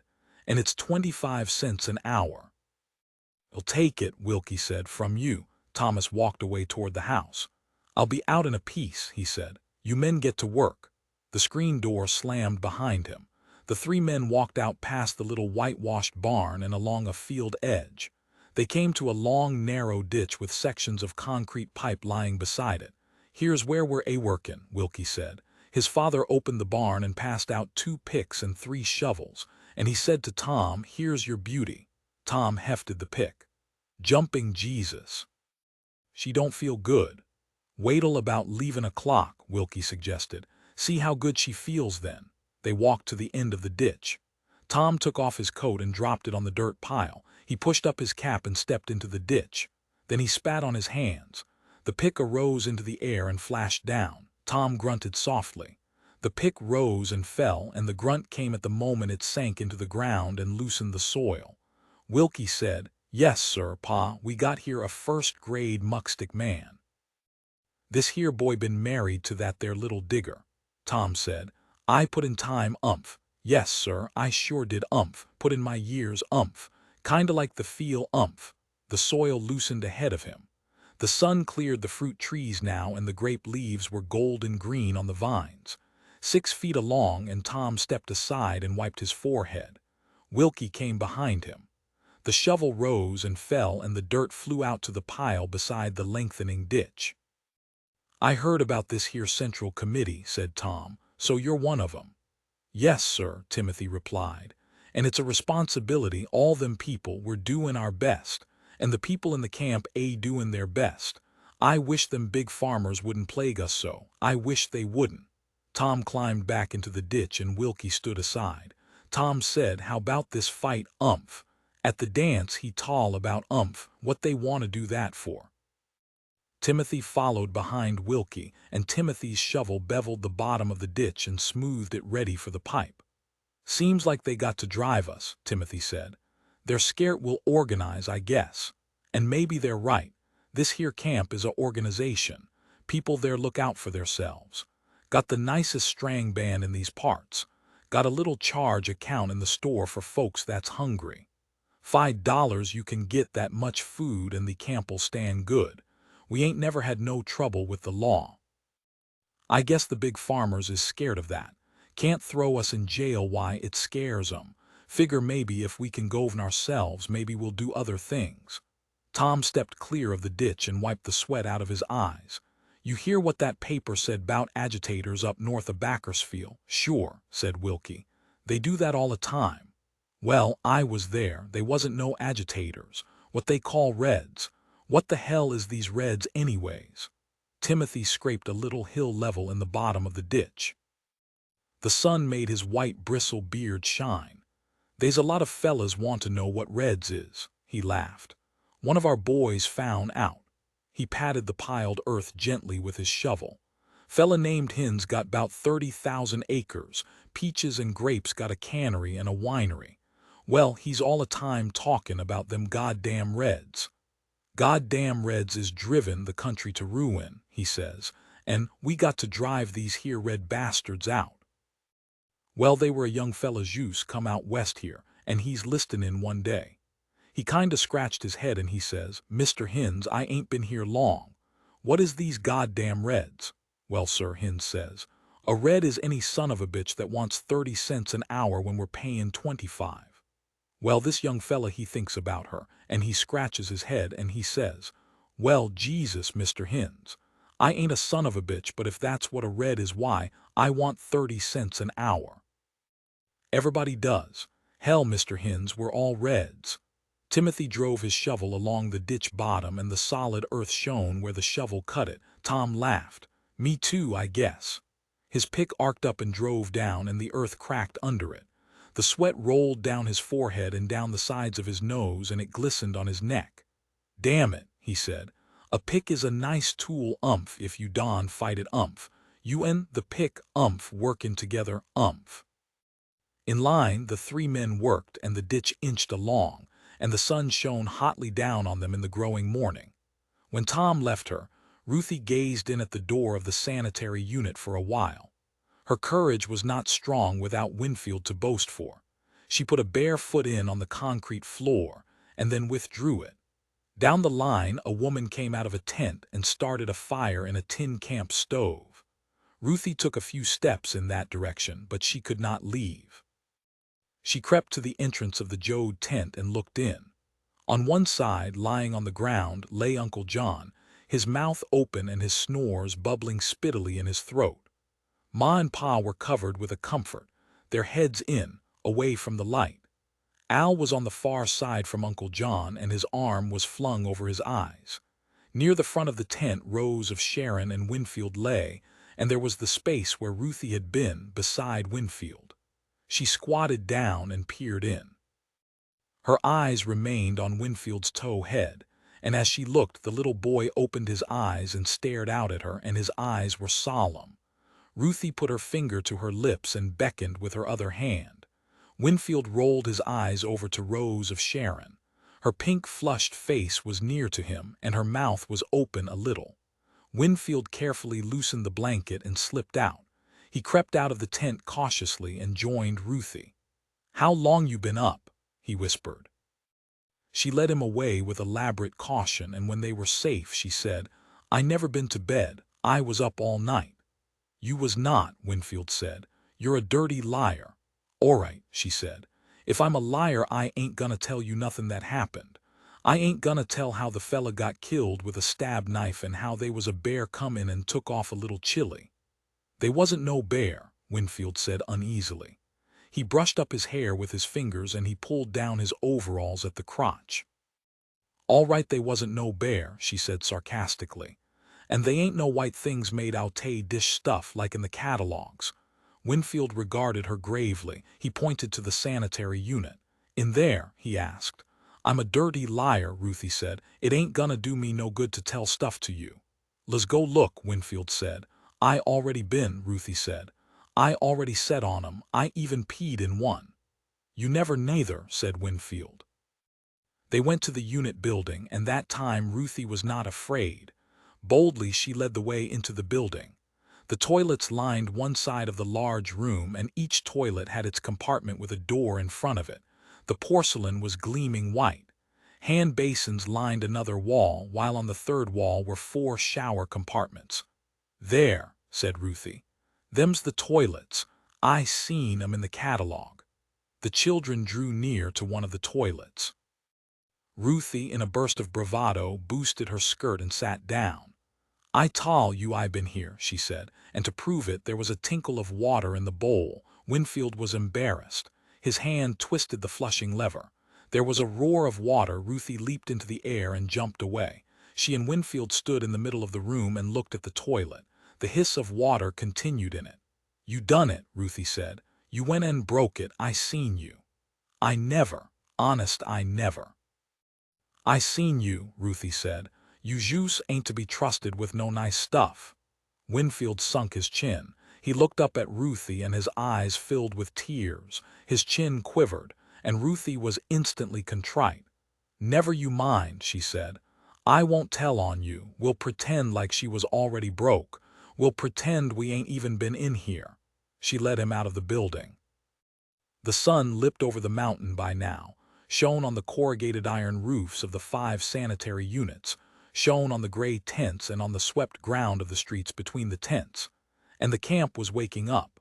The fires were burning in camp stoves, in the stoves made of kerosene cans and of sheets of metal. The smell of smoke was in the air. Tent flaps were thrown back and people moved about in the streets. In front of the Jode tent, Ma stood looking up and down the street. She saw the children and came over to them. "I was worryin'," Ma said. "I didn't know where you was." "We was jus' lookin'," Ruthie said. "Well, where's Tom? You seen him?" Ruthie became important. "Yes, ma'am, Tom, he got me up and he tol' me what to tell you." She paused to let her importance be apparent. "Well, what?" Ma demanded. "He said tell you." She paused again and looked to see that Winfield appreciated her position. Ma raised her hand, the back of it toward Ruthie. "What?" "He got work," said Ruthie quickly. "Went out to work." She looked apprehensively at Ma's raised hand. The hand sank down again and then it reached out for Ruthie. Ma embraced Ruthie's shoulders in a quick convulsive hug and then released her. Ruthie stared at the ground in embarrassment and changed the subject. "They got toilets over there," she said. "White ones." "You been in there?" Ma demanded. "Me and Winfield," she said, and then treacherously, "Winfield, he bust a toilet." Winfield turned red. He glared at Ruthie. "She peed in one," he said viciously. Ma was apprehensive. "Now what did you do? You show me." She forced them to the door and inside. "Now what you do?" Ruthie pointed. "It was a hissin' and a swishin'. Stop now." "Show me what you done," Ma demanded. Winfield went reluctantly to the toilet. "I didn't push it hard," he said. "I juice had a hold of this here and the swish of water came again." He leaped away. Ma threw back her head and laughed, while Ruthie and Winfield regarded her resentfully. "Tha's the way she works," Ma said. "I seen them before. When you finish, you push that." The shame of their ignorance was too great for the children. They went out the door and they walked down the street to stare at a large family eating breakfast. Ma watched them out of the door, and then she looked about the room. She went to the shower closets and looked in. She walked to the wash basins and ran her finger over the white porcelain. She turned the water on a little and held her finger in the stream and jerked her hand away when the water came hot. For a moment she regarded the basin, and then, setting the plug, she filled the bowl a little from the hot faucet, a little from the cold. And then she washed her hands in the warm water, and she washed her face. She was brushing water through her hair with her fingers when a step sounded on the concrete floor behind her. Ma swung around. An elderly man stood looking at her with an expression of righteous shock. He said harshly, "How you come in here?" Ma gulped, and she felt the water dripping from her chin and soaking through her dress. "I didn't know," she said apologetically. "I thought this here was for folks to use." The elderly man frowned on her. "For men folks," he said sternly. He walked to the door and pointed to a sign on it, "Men." "There," he said. "That proves it. Didn't you see that?" "No," Ma said in shame. "I never seen it." "Ain't they a place where I can go?" The man's anger departed. "You jus come?" he asked more kindly. "Middle of the night," said Ma. "Then you ain't talked to the committee." "What committee?" "Why, the ladies' committee." "No, I ain't," he said proudly. "The committee'll call on you purty soon and fix you up. We take care of folks that jus come in. Now if you want a ladies' toilet, you jus go on the other side of the building. That side's yourn." Ma said uneasily. "You say a ladies' committee common to my tent." He nodded his head. "Purty soon, I guess." "Thank you," said Ma. She hurried out and half ran to the tent. "Pa," she called. "John, get up. You all get up and get washed." Startled, sleepy eyes looked out at her. "All of you," Ma cried, "you get up and get your face washed and comb your hair." Uncle John looked pale and sick. There was a red, bruised place on his chin. Pa demanded, "What's the matter?" "The committee," Ma cried. "They's a committee, a ladies' committee, a common to visit. Get up now and get washed." And while we was sleepin' and snorin', Toms went out and got work. "Get up now." They came sleepily out of the tent. Uncle John staggered a little and his face was pained. "Get over to that house and wash up," Ma ordered. "We got to get breakfast and be ready for the committee." She went to a little pile of split wood in the camp lot. She started a fire and put up her cooking irons. "Pone," she said to herself. "Pone and gravy, that's quick. Got to be quick." She talked on to herself, and Ruthie and Winfield stood by, wondering. The smoke of the morning fires arose all over the camp, and the mutter of talk came from all sides. Rose of Sharon, unkempt and sleepy-eyed, crawled out of the tent. Ma turned from the cornmeal she was measuring in fistfuls. She looked at the girl's wrinkled, dirty dress, at her frizzled, uncombed hair. "You got to clean up," she said briskly. "Go right over and clean up. You got a clean dress. I washed it. Get your hair combed. Get the seeds out of your eyes." Ma was excited. Rose of Sharon said sullenly, "I don't feel good. I wished Connie would come. I don't feel like doin' nothin' 'thout Connie." Ma turned full around on her. The yellow cornmeal clung to her hands and wrists. "Rossasharn," she said sternly, "you get upright. You jus been moppin' enough. They's a ladies' committee, a common, and the family ain't gonna be frawny when they get here. But I don't feel good." Ma advanced on her, mealy hands held out. "Git," Ma said. "They's times when how you feel got to be kept to yourself." "I'm a-goin' to vomit," Rose of Sharon whined. "Well, go and vomit. Course you're gonna vomit. Everybody does. Get it over and then you clean up and you wash your legs and put on them shoes of yourn." She turned back to her work. "And braid your hair," she said. A frying pan of grease sputtered over the fire, and it splashed and hissed when Ma dropped the pone in with a spoon. She mixed flour with grease in a kettle and added water and salt and stirred the gravy. The coffee began to turn over in the gallon can, and the smell of coffee rose from it. Pa wandered back from the sanitary unit, and Ma looked critically up. Pa said, "You say Tom's got work." Yes, sir, went out 'fore we was awake. Now look in that box and get you some clean overalls and a shirt. And Pa, I'm awful busy. You get in Ruthie and Winfield's ears. They's hot water. Will you do that? Scrounge around in their ears good and their necks. Get 'em red and shinin'. Never seen you so bubbly, Pa said. Ma cried, this here's the time the family got to get decent. Common across they wasn't no chance it, but now we can. Tho your dirty overhauls in the tent and I'll wash 'em out.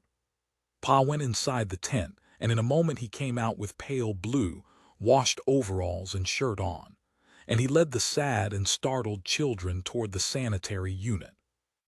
Ma called after him, scrounge around good in their ears. Uncle John came to the door of the men's side and looked out, and then he went back and sat on the toilet a long time and held his aching head in his hands. Ma had taken up a panload of brown pone and was dropping spoons of dough in the grease for a second pan when a shadow fell on the ground beside her. She looked over her shoulder. A little man dressed all in white stood behind her, a man with a thin, brown, lined face and merry eyes.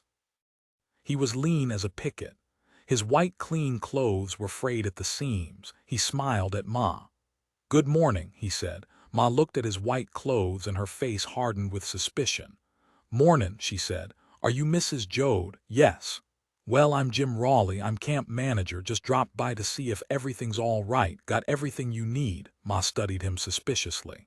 "Yes," she said. Raleigh said, "I was asleep when you came last night. Lucky we had a place for you." His voice was warm.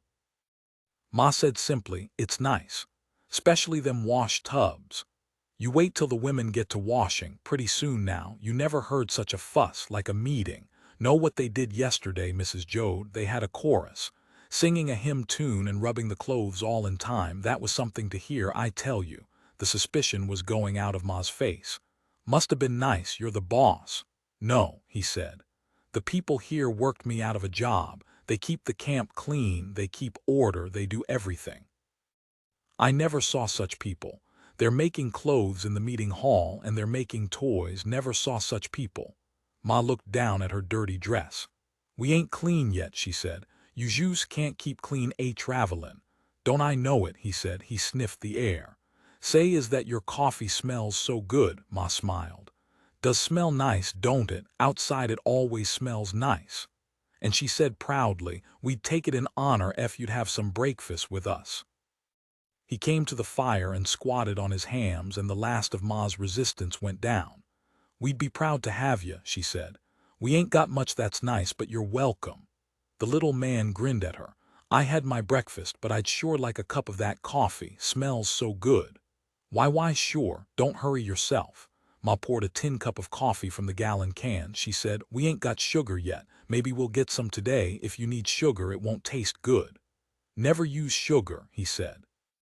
"Spoils the taste of good coffee." "Well, I like a little sugar," said Ma. She looked at him suddenly and closely to see how he had come so close so quickly. She looked for motive on his face and found nothing but friendliness. Then she looked at the frayed seams on his white coat and she was reassured. He sipped the coffee. "I guess the lades'll be here to see you this morning." "We ain't clean," Ma said. "They shouldn't be common till we get cleaned up a little." "But they know how it is," the manager said. "They came in the same way." "No, sir. The committees are good in this camp because they do know." He finished his coffee and stood up. "Well, I got to go on. Anything you want, why, come over to the office. I'm there all the time. Grand coffee. Thank you." He put the cup on the box with the others, waved his hand, and walked down the line of tents, and Ma heard him speaking to the people as he went. Ma put down her head and she fought with a desire to cry. Pa came back leading the children, their eyes still wet with pain at the ear scrounging. They were subdued and shining. The sunburned skin on Winfield's nose was scrubbed off. "There," Pa said. "Got dirt in 2 layers of skin. Had to almost lick 'em to make 'em stand still." Ma praised them. "They look nice," she said. "Heap yourself to pone and gravy. We got to get stuff out the way and the tent in order." Pa served plates for the children and for himself. "Wonder where Tom got work." "I dunno." "Well, if he can, we can." Al came excitedly to the tent. "What a place!" he said. He helped himself and poured coffee. Know what a fella's doin'? He's buildin' a house trailer right over there back of them tents, got beds and a stove, everything. Jus live in her. By God, that's the way to live, right where you stop thaws where you live. Ma said, I rather have a little house. Soon's we can, I want a little house. Pa said, Al, after we've et, you and me and Uncle John'll take the truck and go out lookin' for work. Sure, said Al. I like to get a job in a garage if they's any jobs, tha's what I really like. And get me a little all-cut-down Ford, paint her yella and go kaiwadlin' around. Seen a purty girl down the road. Give her a big wink, too, purty as hell, too. Pa said sternly, you better get you some work, for you go tomcattin'.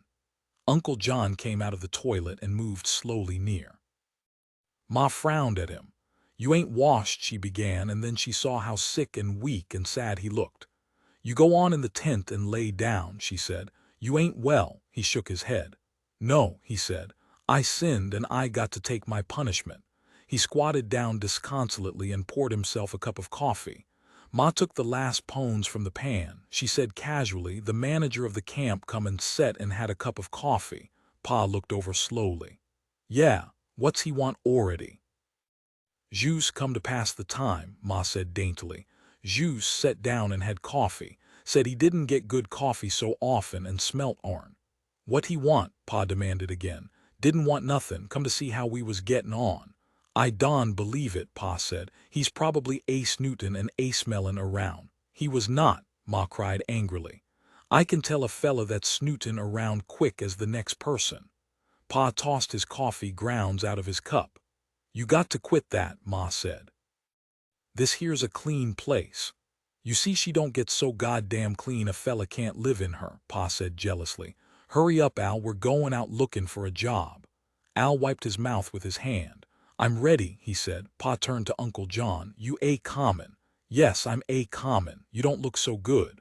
I ain't so good, but I'm common. Al got in the truck. Have to get gas, he said. He started the engine. Pa and Uncle John climbed in beside him and the truck moved away down the street. Ma watched them go, and then she took a bucket and went to the wash trays under the open part of the sanitary unit.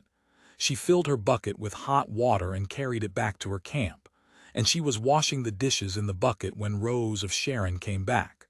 I put your stuff on a plate, Ma said, and then she looked closely at the girl. Her hair was dripping and combed, and her skin was bright and pink.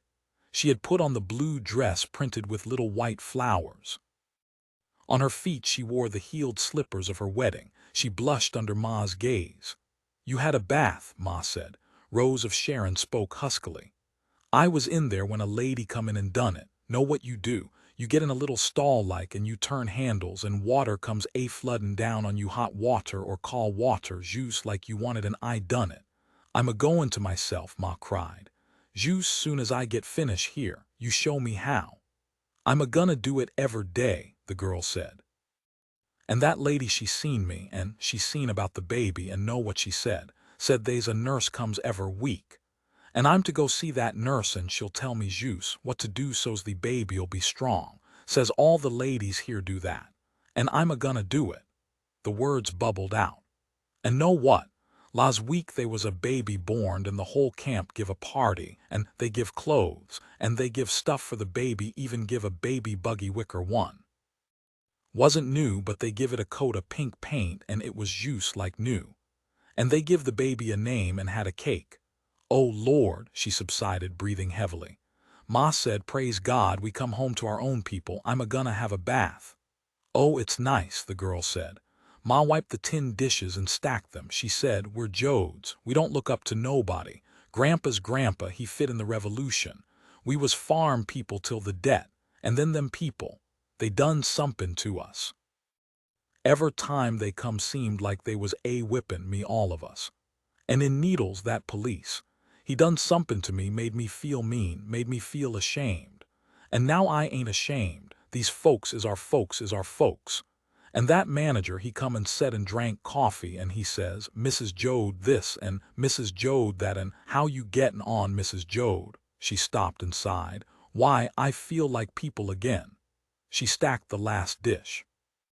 She went into the tent and dug through the clothes box for her shoes and a clean dress. And she found a little paper package with her earrings in it. As she went past Rose of Sharon, she said, "If them ladies comes, you tell 'em I'll be right back." She disappeared around the side of the sanitary unit.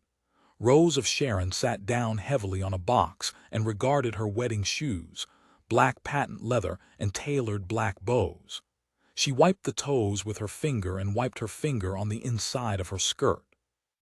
Leaning down put a pressure on her growing abdomen. She sat up straight and touched herself with exploring fingers, and she smiled a little as she did it. Along the road a stocky woman walked, carrying an apple box of dirty clothes toward the wash tubs. Her face was brown with sun, and her eyes were black and intense. She wore a great apron, made from a cotton bag, over her gingham dress, and men's brown Oxfords were on her feet. She saw that Rose of Sharon caressed herself, and she saw the little smile on the girl's face. "So," she cried, and she laughed with pleasure. "What you think it's gonna be?" Rose of Sharon blushed and looked down at the ground and then peeked up, and the little shiny black eyes of the woman took her in. "I don't know," she mumbled.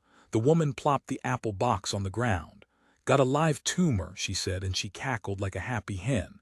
"Which'd you ruther?" she demanded. "I dunno, boy, I guess, sure boy." "You jus come in, didn't ya? Last night late. Gonna stay?" "I don' know. Ef we can get work, guess we will." A shadow crossed the woman's face and the little black eyes grew fierce. "Ef you can get work, that's what we all say. My brother got a job already this mornin'. Did huh? Maybe you're lucky. Look out for luck. You can't choose luck." She stepped close. "You can only get one kind of luck. Can't have more. You be a good girl," she said fiercely. "You be good. If you got sin on you, you better watch out for that there baby." She squatted down in front of Rose of Sharon. "They scandalous things goes on in this here camp," she said darkly. "Ever Sat'day night they's dancin', and not only squar dancin' neither. They some does clutch and hug dancin'. I seen 'em." Rose of Sharon said guardedly, "I like dancin', squar dancin'." And she added virtuously, "I never done that other kind." The brown woman nodded her head dismally.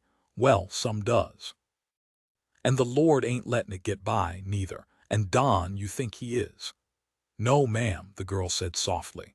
The woman put one brown, wrinkled hand on Rose of Sharon's knee, and the girl flinched under the touch. "You let me warn you now. They ain't but a few deep down Jesus lovers left.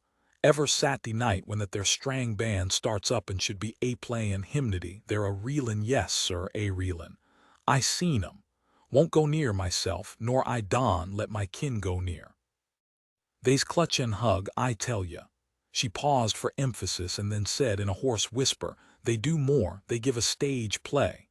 She backed away and cocked her head to see how Rose of Sharon would take such a revelation. "Actors," the girl said in awe. "No, sir," the woman exploded. "Not actors, not them already damn people. Our own kind of folks, our own people. And they was little children didn't know no better in it, and they was pretendin' to be stuff they wasn't. I didn't go near. But I hearn 'em talkin' what they was a-doin'. The devil was jus a-struttin' through this here camp." Rose of Sharon listened, her eyes and mouth open. "Onset in school we give a chilly play Christmas. Well, I ain't sayin' that's bad or good. They's good folks thinks a chilly is alright, but well, I wouldn't care to come right out flat and say so. But this here wasn't no chilly. This here was sin and delusion and devil stuff. Struttin' and parodin' and speakin' like they're somebody they ain't. And dancin' and clutchin' and a-huggin'," Rose of Sharon sighed. "And not jus a few neither," the brown woman went on. "Gettin' so's you can almost count the deep down lamb-blood folks on your toes. And Don, you think them sinners is puttin' nothin' over on God neither. No, sir, he's a-chalkin' 'em up sin by sin, and he's drowin' his line and addin' 'em up sin by sin. God's a-watchin', and I'm a-watchin'. He's already smoked 2 of 'em out." Rose of Sharon panted, "Has?" The brown woman's voice was rising in intensity. "I seen it.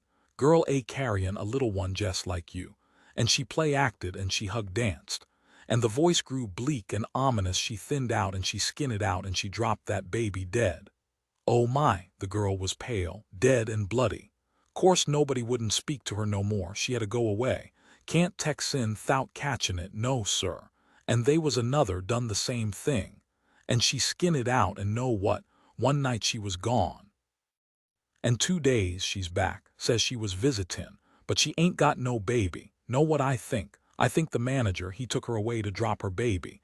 He don believe in sin, tall me hisself. Says the sin is bane hungry, says the sin is bane cold. Says I tell ya, he tall me hisself can't see God in them things. Says them girls skin it out 'cause they didn't get enough food. Well, I fixed him up. She rose to her feet and stepped back. Her eyes were sharp. She pointed a rigid forefinger in Rose of Sharon's face.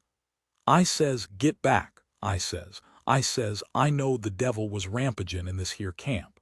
Now I know who the devil is. Get back, Satan, I says. And by Chris he got back, tremblin' he was and sneaky, says, please, Don, make the folks unhappy. I says, unhappy, how about their soul, how about them dead babies and them poor sinners ruined count of play actin'. He jest looked, and he give a sick grin and went away. He knowed when he met a real testifier to the Lord. I says, I'm helpin' Jesus watch the goin's on. And you and them other sinners ain't gettin' away with it. She picked up her box of dirty clothes. You take heed, I warned you. You take heed of that poor chili in your belly and keep out sin. And she strode away titanically, and her eyes shone with virtue. Rose of Sharon watched her go, and then she put her head down on her hands and whimpered into her palms. A soft voice sounded beside her. She looked up ashamed. It was the little white-clad manager. Don't worry, he said, don't you worry. Her eyes blinded with tears. But I done it, she cried. I danced. I didn't tell her. I done it in Salisaw, me and Connie. Don't worry, he said. She says I'll drop the baby. I know she does. I kind of keep my eye on her. She's a good woman, but she makes people unhappy. Rose of Sharon sniffled wetly. She knowed 2 girls lose their baby right in this here camp. The manager squatted down in front of her. Look, he said, listen to me. I know them too. They were too hungry and too tired, and they worked too hard, and they rode on a truck over bumps. They were sick. It wasn't their fault. But she said, don't worry, that woman likes to make trouble. But she says you was the devil. I know she does. That's because I won't let her make people miserable. He patted her shoulder. Don't you worry, she doesn't know, and he walked quickly away. Rose of Sharon looked after him. His lean shoulders jerked as he walked. She was still watching his slight figure when Ma came back, clean and pink, her hair combed and wet and gathered in a knot. She wore her figured dress and the old cracked shoes, and the little earrings hung in her ears. I done it, she said. I stood in there and let warm water come floodin' and flowin' down over me. And they was a lady says you can do it every day if you want. And them ladies committee come yet. Uh-huh, said the girl. And you just set there and didn't red up the camp none. Ma gathered up the tin dishes as she spoke. We got to get in shape, she said. Come on, stir, get that sack and kinda sweep along the ground. She picked up the equipment, put the pans in their box and the box in the tent. Get them beds neat, she ordered. I tell you, I ain't never felt nothing so nice as that water. Rose of Sharon listlessly followed orders. You think Connie'll be back today? Maybe, maybe not. Can't tell. You sure he knows where at to come? Sure. Ma, you don't think they could have killed him when they burned? Not him, Ma said confidently. He can travel when he wants, jackrabbit quick and fox sneaky. I wished he'd come. He'll come when he comes. Ma, I wished you'd get to work. Well, do you think dancin' and play actin' is sins and'll make me drop the baby? Ma stopped her work and put her hands on her hips. Now what you talkin' about? You ain't done no play actin'. Well, some folks here done it, and one girl, she dropped her baby dead and bloody like it was a judgment. Ma stared at her. Who tall you? Lady that come by. And that little fella in white clothes, he come by and he says that ain't what done it. Ma frowned. Rossasharn, she said, you stop pickin' at yourself. You're just teasin' yourself up to cry. I don know what's come at you. Our folks ain't never did that. They took what come to 'em dry-eyed. I bet it's that Connie give you all them notions. He was just too big for his overhauls. And she said sternly, Rossasharn, you're just one person, and they's a lot of other folks. You get to your proper place. I knowed people built theirself up with sin till they figured they was big mean shucks in the sight of the Lord. But ma, no, just shut up and get to work. You ain't big enough or mean enough to worry God much. And I'm gonna give you the back of my hand if you don't stop this pickin' at yourself. She swept the ashes into the fire hole and brushed the stones on its edge. She saw the committee coming along the road. Get workin', she said. Here's the ladies' common. Get a workin' now, so's I can be proud. She didn't look again, but she was conscious of the approach of the committee. There could be no doubt that it was the committee. 3 ladies, washed, dressed in their best clothes. A lean woman with stringy hair and steel-rimmed glasses, a small stout lady with curly gray hair and a small sweet mouth, and a mammoth lady, big of hock and buttock, big of breast, muscled like a dray horse, powerful and sure. And the committee walked down the road with dignity. Ma managed to have her back turned when they arrived. They stopped, wheeled, stood in a line. And the great woman boomed, "Mornin', Mies Jode, ain't it?" Ma whirled around as though she had been caught off guard. "Why, yes, yes, how'd you know my name?" "We're the committee," the big woman said. "Ladies' Committee of Sanitary Unit Number 4. We got your name in the office." Ma flustered. "We ain't in very good shape yet. I'd be proud to have you ladies come and set while I make up some coffee." The plump committee woman said, "Give our names, Jessie mention our names to Mies Jode. Jessie's the chair," she explained. Jessie said formally, "Mies Jode, this here's Annie Littlefield and Ella Summers, and I'm Jessie Bullitt." "I'm proud to make your acquaintance," Ma said. "Won't you set down? They ain't nothing to set on yet," she added, "but I'll make up some coffee." "Oh no," said Annie formally. "Don't put yourself out. We just come to call and see how you was and try to make you feel at home." Jessie Bullitt said sternly, "Annie, I'll thank you to remember I'm chair." "Oh, sure, sure, but next week I am." "Well, you wait till next week then. We change every week," she explained to Ma. "Sure you wouldn't like a little coffee?" Ma asked helplessly. "No, thank you," Jessie took charge. "We gonna show you 'bout the sanitary unit fust, and then if you wanta, we'll sign you up in the ladies' club and give you duty. Course you don have to join. Does it cost much?" "Don't cost nothing but work. And when you're knowed, maybe you can be 'lected to this committee," Annie interrupted. "Jessie here is on the committee for the whole camp. She's a big committee lady." Jessie smiled with pride. "'Lected unanimous," she said. "Well, Mies Jode, I guess it's time we tell you 'bout how the camp runs." Ma said, "This here's my girl, Rossasharn." "How do?" they said. "Better come 'long too." The huge Jessie spoke, and her manner was full of dignity and kindness, and her speech was rehearsed. "You shouldn't think we're a-button into your business, Mies Jode.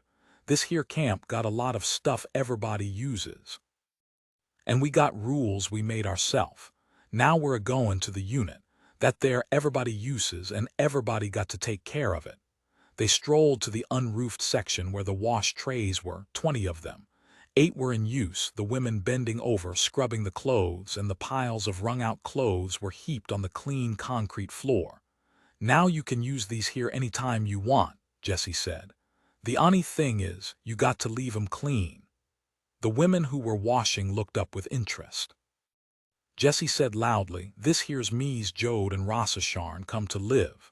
They greeted Ma in a chorus, and Ma made a dumpy little bow at them and said, "Proud to meet ya." Jessie led the committee into the toilet and shower room. "I been here already," Ma said. "I even took a bath." "That's what they're for," Jessie said. "And they's the same rule, you got to leave 'em clean. Every week they's a new committee to swab out once a day. Maybe you get on that committee. You got to bring your own soap." "We got to get some soap," Ma said. "We're all out." Jessie's voice became almost reverential. "You ever use this here kind?" she asked and pointed to the toilets. "Yes, ma'am, right this mornin'," Jessie sighed. "That's good." Ella Summers said, "Just last week," Jessie interrupted sternly. "Mies Summers, I'll tell." Ella gave ground. "Oh, all right," Jessie said. "Last week, when you was chair, you done it all. I'll thank you to keep out this week." "Well, tell what that lady done," Ella said. "Well," said Jessie, "it ain't this committee's business to go a-babblin', but I won't pass no names. Lady come in law's week and she got in here 'fore the committee got to her, and she had her all man's pants in the toilet and she says, it's too low and it ain't big enough. Bust your back over her, she says. Why couldn't they stick her higher? The committee smiled superior smiles. Ella broke in, says, can't put nuffin it onset. And Ella weathered Jessie's stern glance. Jessie said, we got our troubles with toilet paper. Rule says you can't take none away from here. She clicked her tongue sharply. Whole camp chips in for toilet paper. For a moment she was silent and then she confessed. Number 4 is using more than any other. Somebody's stealing it. Come up in general ladies meetin'. Ladies side unit number 4 is using too much. Come right up in meetin'.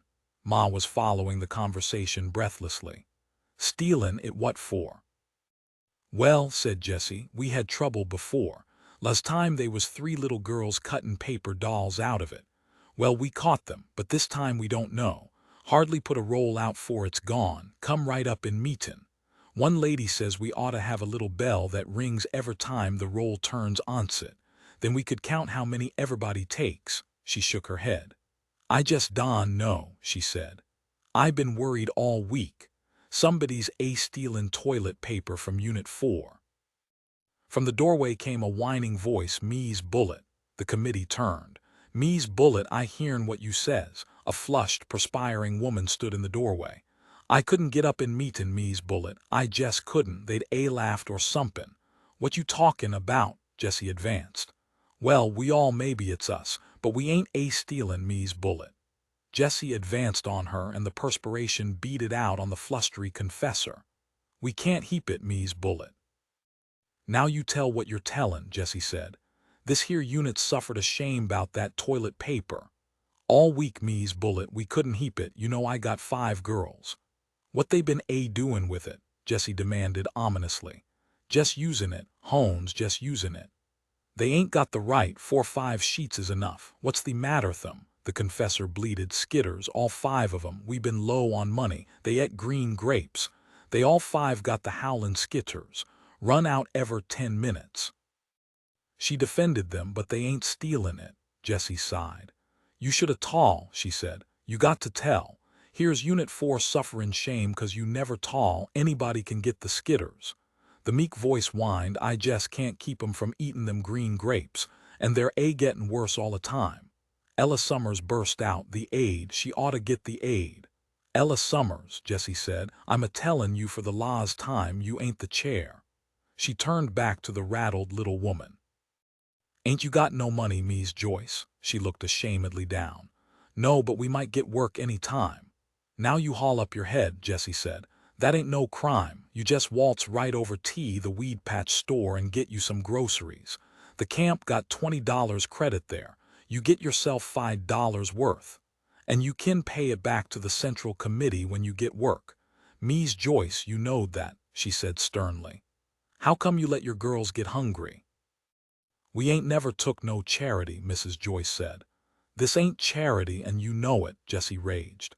We had all that out. They ain't no charity in this here camp. We won't have no charity. Now you waltz right over and get you some groceries and you bring the slip to me. Mrs. Joyce said timidly, S'pose we can't never pay. We ain't at work for a long time. You'll pay if you can. If you can't, that ain't none of our business and it ain't your business. One fella went away and 2 months later he sent back the money. You ain't got the right to let your girls get hungry in this here camp. Mrs. Joyce was cowed. Yes, ma'am, she said. Get you some cheese for them girls, Jessie ordered. That'll take care of them skitters. Yes, ma'am. And Mrs. Joyce scuttled out of the door. Jessie turned in anger on the committee. She got no right to be stiff-necked. She got no right, not with our own people. Annie Littlefield said, she ain't been here long. Maybe she don't know. Maybe she's took charity one time another. Now, Annie said, don't you try to shut me up, Jessie. I got a right to pass speech. She turned half to Ma. If a body's ever took charity, it makes a burn that don't come out. This ain't charity, but if you ever took it, you don't forget it. I bet Jessie ain't ever done it. No, I ain't, said Jessie. Well, I did, Annie said. Law's winter, and we was a-starvin', me and Pa and the little fellas. And it was a-rainin'.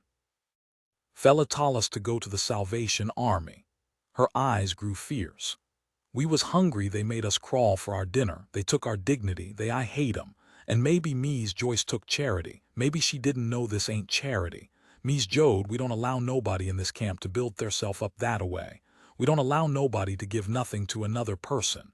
They can give it to the camp and the camp can pass it out. We won't have no charity. Her voice was fierce and hoarse. I hate 'em, she said. I ain't never seen my man beat before, but them Salvation Army done it to him. Jessie nodded. I heard, she said softly. I heard, we got to take me's Jode around. Ma said, it sure is nice. Let's go to the sewing room, Annie suggested. Got 2 machines, they's a quiltin' and they're making dresses. You might like ta work over there. When the committee called on Ma, Ruthie and Winfield faded imperceptibly back out of reach. Why don't we go along and listen? Winfield asked. Ruthie gripped his arm. No, she said. We got washed for them sons of bitches. I ain't goin' with 'em. Winfield said, you tall on me 'bout the toilet. I'm a-gonna tell what you called them ladies.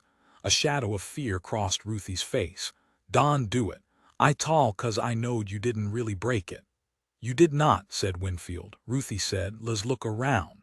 They strolled down the line of tents, peering into each one, gawking self-consciously.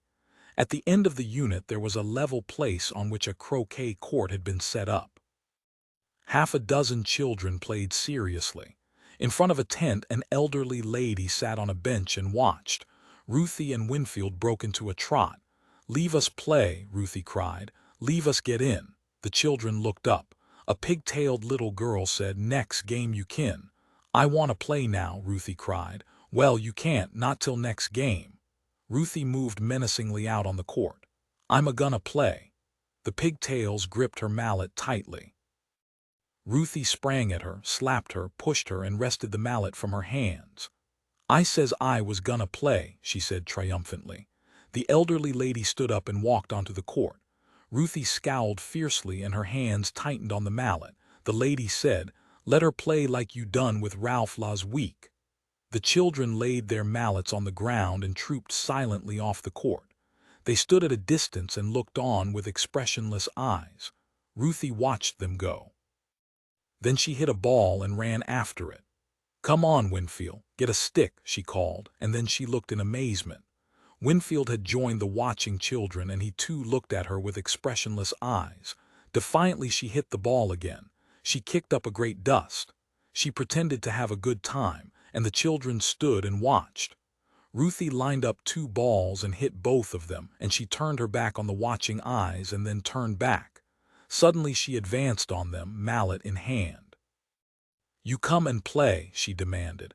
They moved silently back at her approach. For a moment she stared at them and then she flung down the mallet and ran crying for home. The children walked back on the court. Pigtails said to Winfield, you can get in the next game. The watching lady warned them, when she comes back and wants to be decent, you let her. You was mean yourself, Amy. The game went on, while in the Jode tent Ruthie wept miserably. The truck moved along the beautiful roads, past orchards where the peaches were beginning to color, past vineyards with the clusters pale and green, under lines of walnut trees whose branches spread half across the road. At each entrance gate Al slowed, and at each gate there was a sign. No help wanted, no trespassing. Al said, Pa, they's bound to be work when them fruits gets ready. Funny place they tell you they ain't no work for you ask 'em. He drove slowly on. Pa said maybe we could go in anyways and ask if they know where they's any work, might do that. A man in blue overalls and a blue shirt walked along the edge of the road. Al pulled up beside him. Hey, mister, Al said, know where they's any work? The man stopped and grinned, and his mouth was vacant of front teeth. No, he said. Do you? I been walkin' all week, and I can't tree none. Live in that gov'ment camp? Al asked. Yeah, come on then, get up back and we'll all look. The man climbed over the sideboards and dropped in the bed. Pa said, I ain't got no hunch we'll find work. Guess we got to look, though. We don't even know where to look. Shoulda talked to the fellas in the camp, Al said. How you feelin', Uncle John? I ache, said Uncle John. I ache all over and I got it common. I oughta go away where I won't bring down punishment on my own folks. Pa put his hand on John's knee. Look here, he said. Don, you go away. We're dropping folks all the time. Grandpa and Grandma dead, Noah and Connie run out, and the preacher in jail. I got a hunch we'll see that preacher again, John said. Al fingered the ball on the gear shift lever. You Don feel good enough to have no hunches, he said. The hell with it. Let's go back and talk and find out where they's some work. Where's Juice huntin' skunks underwater? He stopped the truck and leaned out the window and called back, Hey, looky. We're a-goin' back to the camp and try and see where they's work. They ain't no use burnin' gas like this. The man leaned over the truck's side. Suits me, he said. My dogs is wore clean up to the ankle, and I ain't even got a nibble. Al turned around in the middle of the road and headed back. Pa said, Ma's gonna be purty hurt, especially when Tom got work so easy. Maybe he never got none, Al said. Maybe his Juice went lookin' too. I wished I could get work in a garage. I'd learn that stuff quick, and I'd like it. Pa grunted, and they drove back toward the camp in silence. When the committee left, Ma sat down on a box in front of the Jode tent, and she looked helplessly at Rose of Sharon. Well, she said, well, I ain't been so perked up in years. Wasn't them ladies nice? I get to work in the nursery, Rose of Sharon said. They tall me. I can find out all how to do for babies, and then I'll know. Ma nodded in wonder. Wouldn't it be nice if the men folks all got work, she asked. Them a-workin' and a little money common in, her eyes wandered into space. Them a-workin' and us a-workin' here and all them nice people. Fust thing we get a little ahead, I'd get me a little stove, nice one. They don cost much. And then we'd get a tent big enough and maybe second-hand springs for the beds. And we'd use this here tent Juice to eat under. And Saturday night we'll go to the dancin'. They says you can invite folks if you want. I wished we had some friends to invite. Maybe the men'll know somebody to invite. Rose of Sharon peered down the road. That lady that says I'll lose the baby, she began. Now you stop that, Ma warned her. Rose of Sharon said softly, I seen her. She's common here, I think. Yeah, here she comes. Ma, don't let her. Ma turned and looked at the approaching figure. Howdy, the woman said. I'm Mies Sandry, Lisbeth Sandry. I seen your girl this mornin'. Howdy do, said Ma. Are you happy in the Lord? Pretty happy, said Ma. Are you saved? I been saved. Ma's face was closed and waiting. Well, I'm glad, Lisbeth said. The sinners is awful strong around here. You come to an awful place. They's wickedness all around about. Wicked people, wicked goin's on that a lamb-blood Christian Jess can't hardly stand. They's sinners all around us. Ma colored a little and shut her mouth tightly. Seems to me they's nice people here, she said shortly. Mrs. Sandry's eyes stared. Nice, she cried. You think they're nice when they's dancin' and huggin'. I tell you, your eternal soul ain't got a chance it in this here camp. Went out to a meetin' in Weed Patch last night.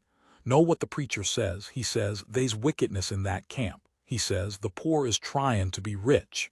He says, they's dancin' and huggin' when they should be wailin' and moanin' in sin. That's what he says. Everybody that ain't here is a black sinner, he says. I tell you, it made a person feel purty good to hear I am, and we knowed we was safe. We ain't danced. Ma's face was red. She stood up slowly and faced Mrs. Sandry. Get, she said. Get out now, 'fore I get to be a sinner tellin' you where to go. Get to your wailin' and moanin'. Mrs. Sandry's mouth dropped open. She stepped back, and then she became fierce. I thought you was Christians. So we are, Ma said. No, you ain't. You're hell-burnin' sinners, all of you, and I'll mention it in meetin' too. I can see your black soul burnin'.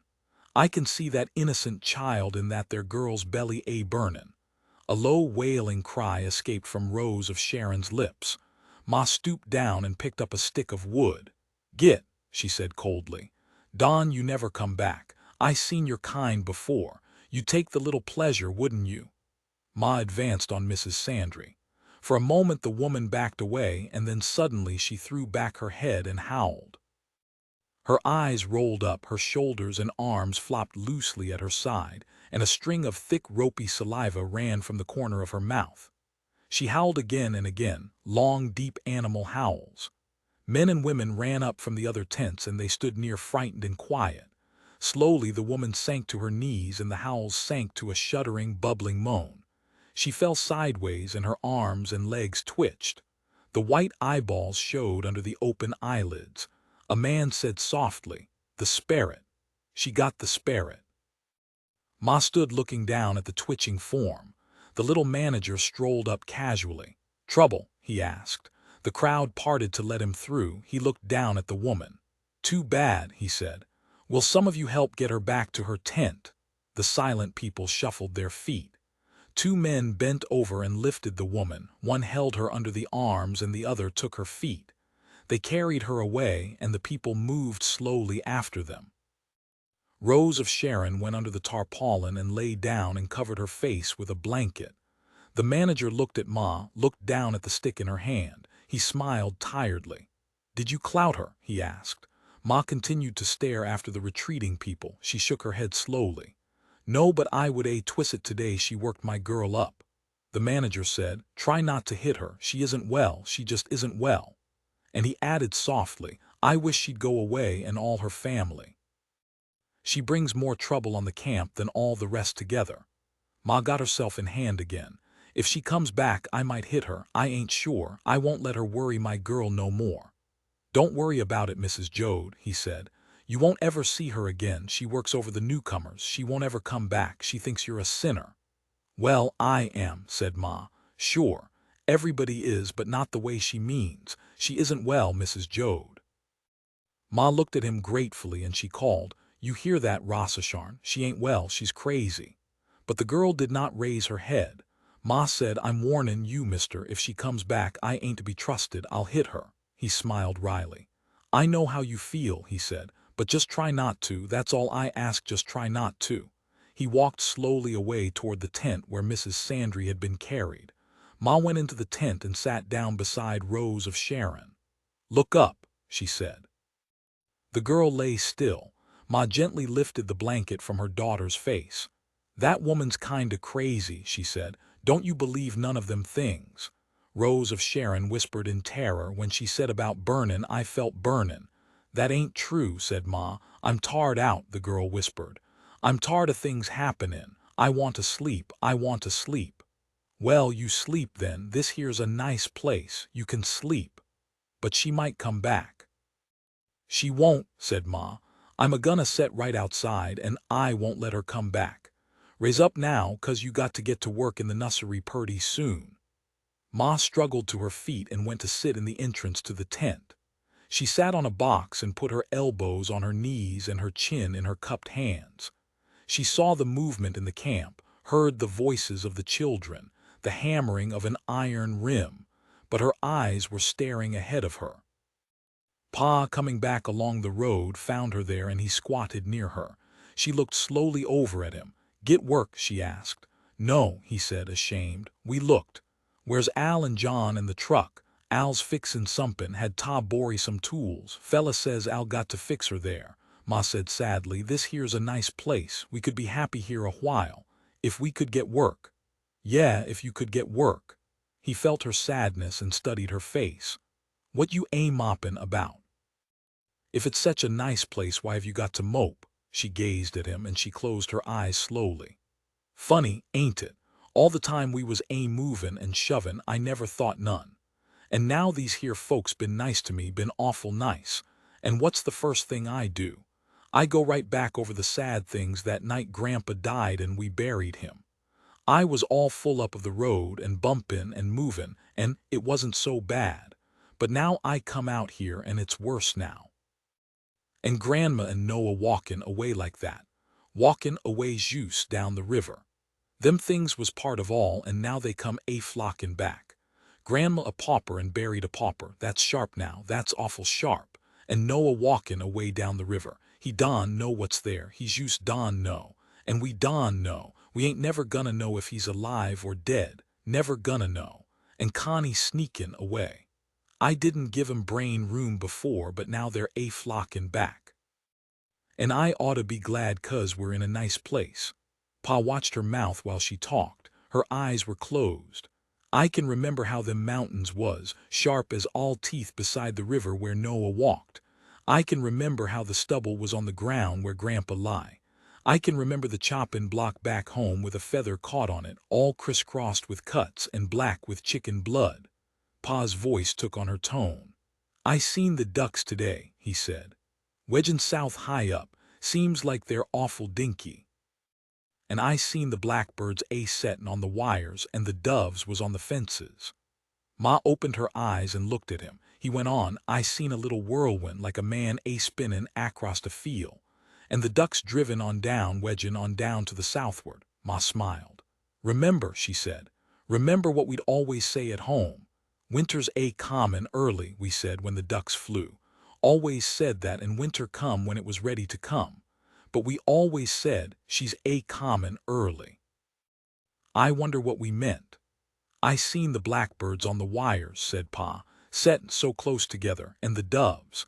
Nothin' sets so still as a dove on the fence wires, maybe two side by side. And this little whirlwind big as a man and dancin' off across the field, always did like the little fellas big as a man. Wished I wouldn't think how it is home, said Ma. It ain't our home no more, wished I'd forget it. And Noah. He wasn't ever right, I mean, well, it was my fault. I tol' you never to say that. Wouldn't a lived at all, maybe. But I should a knowed more. Now stop, said Ma. Noah was strange. Maybe he'll have a nice time by the river, maybe it's better so, we can't do no worryin'. This here is a nice place and maybe you'll get work right off. Pa pointed at the sky. Look, more ducks, big bunch, and Ma, winter's comin' early, she chuckled. They's things you do and you don know why. Here's John, said Pa. Come on and set John. Uncle John joined them.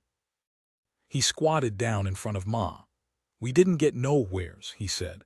Juice, run around. Say, Al wants to see you, says he got to get a tire. Only one layer of cloth left, he says. Pa stood up. I hope he can get her cheap, we ain't got much left. Where is Al? Down there to the next cross street and turn right. Says gonna blow out and spoil a tube if we don't get a new one. Pa strolled away, and his eyes followed the giant V of ducks down the sky. Uncle John picked a stone from the ground and dropped it from his palm and picked it up again. He did not look at Ma. They ain't no work, he said. You didn't look all over, Ma said. No, but they's signs out. Well, Tom must 'a got work, he ain't been back. Uncle John suggested maybe he went away like Connie or like Noah.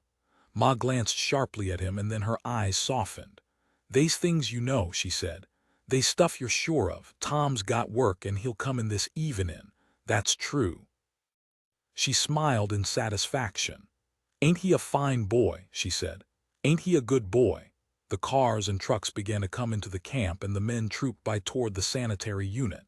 And each man carried clean overalls and shirt in his hand. Ma pulled herself together. John, you go find Pa, get to the store. I want beans and sugar and a piece of fryin' meat and carrots, and tell Pa to get somethin' nice, anything but nice for tonight. Tonight we'll have somethin' nice. Chapter 23. The migrant people, scuttling for work, scrabbling to live, looked always for pleasure, dug for pleasure, manufactured pleasure, and they were hungry for amusement. Sometimes amusement lay in speech, and they climbed up their lives with jokes. And it came about in the camps along the roads, on the ditch banks beside the streams, under the sycamores, that the storyteller grew into being, so that the people gathered in the low firelight to hear the gifted ones. And they listened while the tales were told, and their participation made the stories great. I was a recruit against Geronimo, and the people listened, and their quiet eyes reflected the dying fire. Them Injuns was cute, slick as snakes, and quiet when they wanted. Could go through dry leaves and make no rustle, try to do that sometimes. And the people listened and remembered the crash of dry leaves under their feet. Come the change of season and the clouds up. Wrong time. Ever hear of the army doing anything right? Give the army 10 chances and they'll stumble along. Took 3 regiments to kill 100 braves always. And the people listened, and their faces were quiet with listening. The storytellers, gathering attention into their tales, spoke in great rhythms, spoke in great words, because the tales were great and the listeners became great through them. There was a brave on a ridge against the sun. Knowed he stood out, spread his arms and stood. naked as morning and against the sun. Maybe he was crazy. I don't know. Stood there, arms spread out like a cross he looked, 400 yards. And the men, well, they raised their sights and they felt the wind with their fingers, and then they just lay there and couldn't shoot. Maybe that Injun knowed something, knowed we couldn't shoot. Just laid there with the rifles cocked and didn't even put 'em to our shoulders, looking at him. Headband one feather, could see it, and naked as the sun. Long time we laid there and looked, and he never moved. And then the captain got mad. "Shoot, you crazy bastards, shoot," he yells, and we just laid there. "I'll give you to a 5 count and then mark you down," the captain says. Well, sir, we put up our rifles slow, and ever man hoped shoot first. I ain't never been so sad in my life. And I laid my sights on his belly, 'cause you can't stop a Injun no other place, and then, well, he just plunked down and rolled. And we went up. And he wasn't big, he'd looked so grand up there, all tore to pieces and little. Ever see a cock pheasant, stiff and beautiful, ever feather drawed and painted, and even his eyes drawed and pretty? And bang, you pick him up bloody and twisted, and you spoiled somepin better'n you. And eatin' him don't never make it up to you, 'cause you spoiled somepin in yourself and you can't never fix it up. And the people nodded, and perhaps the fire spurted a little light and showed their eyes looking in on themselves, against the sun with his arms out. And he looked big as God. And perhaps a man balanced 20 cents between food and pleasure, and he went to a movie in Marysville or Tulare, in Ceres or Mountain View. And he came back to the ditch camp with his memory crowded. And he told how it was. They was this rich fella, and he makes like he's poor, and they's this rich girl, and she pretends like she's poor too, and they meet in a Hamburg stand. Why, I don't know why that's how it was. Why'd they pretend like they's poor? Well, they're tired of being rich. Horse shit. You want to hear this or not? Well, go on then, sure. I want to hear it, but if I was rich, I'd get so many pork chops I'd cord 'em up around me like wood, and I'd eat my way out. Go on. Well, they each think the other one's poor. And they get arrested and they get in jail, and they don't get out 'cause the other one find out the first one is rich. And the jail keeper, he's mean to 'em 'cause he thinks they're poor. Ought to see how he looks when he finds out. Just nearly faints, that's all. What they get in jail for? Well, they get caught at some kind of radical meetin', but they ain't radicals, they just happen to be there. And they don't each one want to marry for money, you see. So the sons of bitches start lying to each other right off. Well, in the picture it was like they was doing good. They're nice to people, you see. I was to a show onset that was me and mourn me, and my life and mourn my life, so everything was bigger. Well, I get enough sorrow. I like to get away from it, sure, if you can believe it. So they got married, and they found out, and all them people that's treated 'em mean. They was a fella had been uppity, and he nearly fainted when this fella come in with a plug hat on. Just nearly fainted. And they was a newsreel with them German soldiers kicking up their feet funny as hell. And always, if he had a little money, a man could get drunk. The hard edges gone and the warmth. Then there was no loneliness, for a man could people his brain with friends, and he could find his enemies and destroy them. Sitting in a ditch, the earth grew soft under him. Failure dulled, and the future was no threat. And hunger did not skulk about, but the world was soft and easy, and a man could reach the place he started for. The stars came down wonderfully close, and the sky was soft. Death was a friend, and sleep was death's brother. The old times came back, a girl with pretty feet who danced one time at home, a horse a long time ago. A horse and a saddle. And the leather was carved. When was that? Ought to find a girl to talk to. That's nice.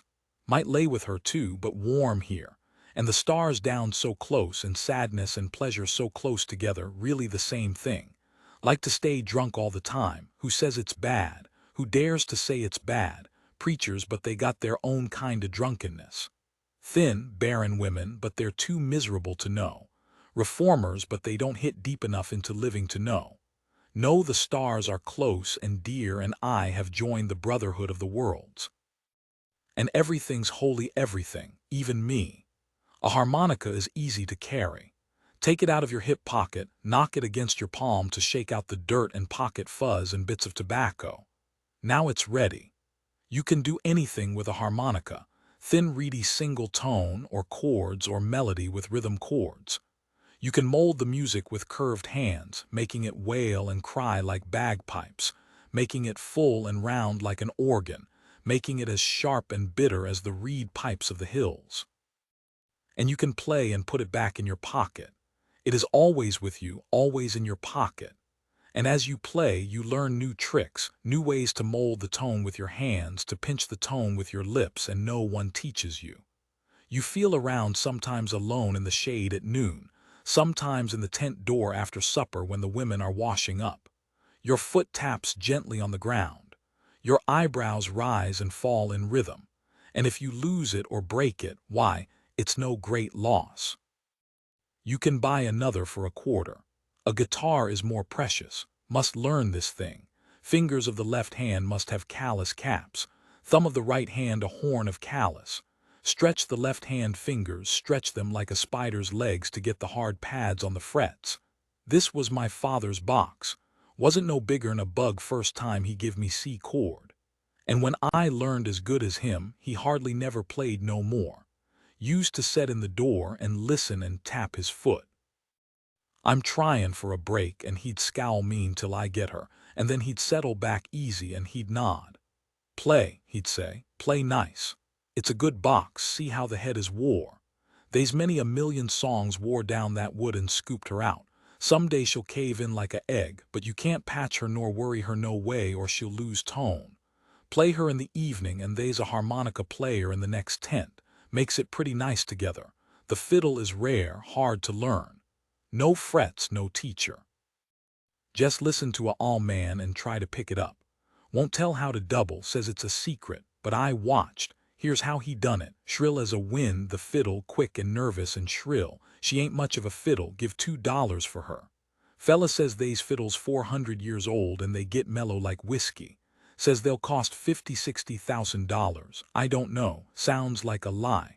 Harsh all bastard, ain't she, want to dance? I'll rub up the bow with plenty rosin.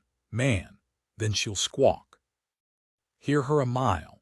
These three in the evening, harmonica and fiddle and guitar, playing a reel and tapping out the tune, and the big deep strings of the guitar beating like a heart, and the harmonica's sharp chords and the skirl and squeal of the fiddle.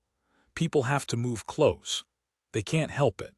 Chicken reel now, and the feet tap, and a young lean buck takes 3 quick steps and his arms hang limp. The square closes up and the dancing starts. Feet on the bare ground, beating dull, strike with your heels. Hands round and swing. Hair falls down and panting breaths. Lean to the side now. Look at that Texas boy, long legs loose, taps 4 times for ever damn step. Never seen a boy swing around like that. Look at him swing that Cherokee girl, red in her cheeks and her toe points out. Look at her pant, look at her heave. Think she's tired, think she's winded. Well, she ain't. Texas boy got his hair in his eyes, mouth's wide open, can't get air, but he pats 4 times for ever darn step, and he'll keep a-going with the Cherokee girl. The fiddle squeaks and the guitar bongs. Mouth organ man is red in the face. Texas boy and the Cherokee girl pantin' like dogs and a-beat in the ground. All folks stand a-pattin' their hands, smillin' a little, tappin' their feet. Back home in the schoolhouse it was. The big moon sailed off to the westward, and we walked, him and me, a little ways. Didn't talk 'cause our throats was choked up. Didn't talk none at all. And purty soon they was a haycock, went right to it and laid down there. Seein' the Texas boy and that girl a-steppin' away into the dark, think nobody seen 'em go. Oh God, I wished I was a-goin' with that Texas boy. Moon'll be up 'fore long. I seen that girl's all man move out to stop him, and then he didn't. He knowed. Might as well stop the fall from comin', and might as well stop the sap from movin' in the trees. And the moon'll be up 'fore long. Play the story songs as I walk through the streets of Laredo. The fire's gone down. Be ashamed to build her up. Little all moon'll be up 'fore long. Beside an irrigation ditch a preacher labored and the people cried. And the preacher paced like a tiger, whipping the people with his voice, and they groveled and whined on the ground. He calculated them, gauged them, played on them. And when they were all squirming on the ground, he stooped down, and of his great strength he picked each one up in his arms and shouted, "Take 'em, Christ," and threw each one in the water. And when they were all in, waist deep in the water, and looking with frightened eyes at the master, he knelt down on the bank and he prayed for them. And he prayed that all men and women might grovel and whine on the ground. Men and women, dripping, clothes sticking tight, watched. Then, gurgling and sloshing in their shoes, they walked back to the camp, to the tents, and they talked softly in wonder. "We've been saved," they said. "We're washed white as snow. We won't never sin again." And the children, frightened and wet, whispered together, "We been saved. We won't sin no more. Wished I knowed what all the sins was, so I could do 'em." The migrant people looked humbly for pleasure on the roads. Chapter 24. On Saturday morning the wash tubs were crowded. The women washed dresses, pink ginghams and flowered cottons, and they hung them in the sun and stretched the cloth to smooth it. When afternoon came, the whole camp quickened and the people grew excited. The children caught the fever and were more noisy than usual. About mid-afternoon child bathing began, and as each child was caught, subdued, and washed, the noise on the playground gradually subsided. Before 5, the children were scrubbed and warned about getting dirty again, and they walked about, stiff in clean clothes, miserable with carefulness. At the big open-air dance platform a committee was busy. Every bit of electric wire had been requisitioned. The city dump had been visited for wire. Every tool box had contributed friction tape. And now the patched, spliced wire was strung out to the dance floor, with bottlenecks as insulators. This night the floor would be lighted for the first time. By 6 o'clock the men were back from work or from looking for work, and a new wave of bathing started. By 7, dinners were over. Men had on their best clothes, freshly washed overalls, clean blue shirts, sometimes the decent blacks. The girls were ready in their print dresses, stretched and clean, their hair braided and ribboned. The worried women watched the families and cleaned up the evening dishes. On the platform the string band practiced, surrounded by a double wall of children. The people were intent and excited. In the tent of Ezra Huston, chairman, the central committee of 5 men went into meeting. Huston, a tall, spare man, wind-blackened, with eyes like little blades, spoke to his committee, one man from each sanitary unit. "It's goddamn lucky we got the word they was gonna try to bust up the dance," he said. The tubby little representative from Unit 3 spoke up. "I think we ought to squash the hell out of 'em and show 'em." "No," said Huston. "That's what they want." "No, sir. If they can get a fight going, then they can run in the cops and say we ain't orderly. They tried it before other places." He turned to the sad dark boy from Unit 2. "Got the fellas together to go round the fences and see nobody sneaks in?" The sad boy nodded. "Yeah, 12. Tell 'em not to hit nobody, just push 'em out agin." Huston said, "Will you go out and find Willie Eaton?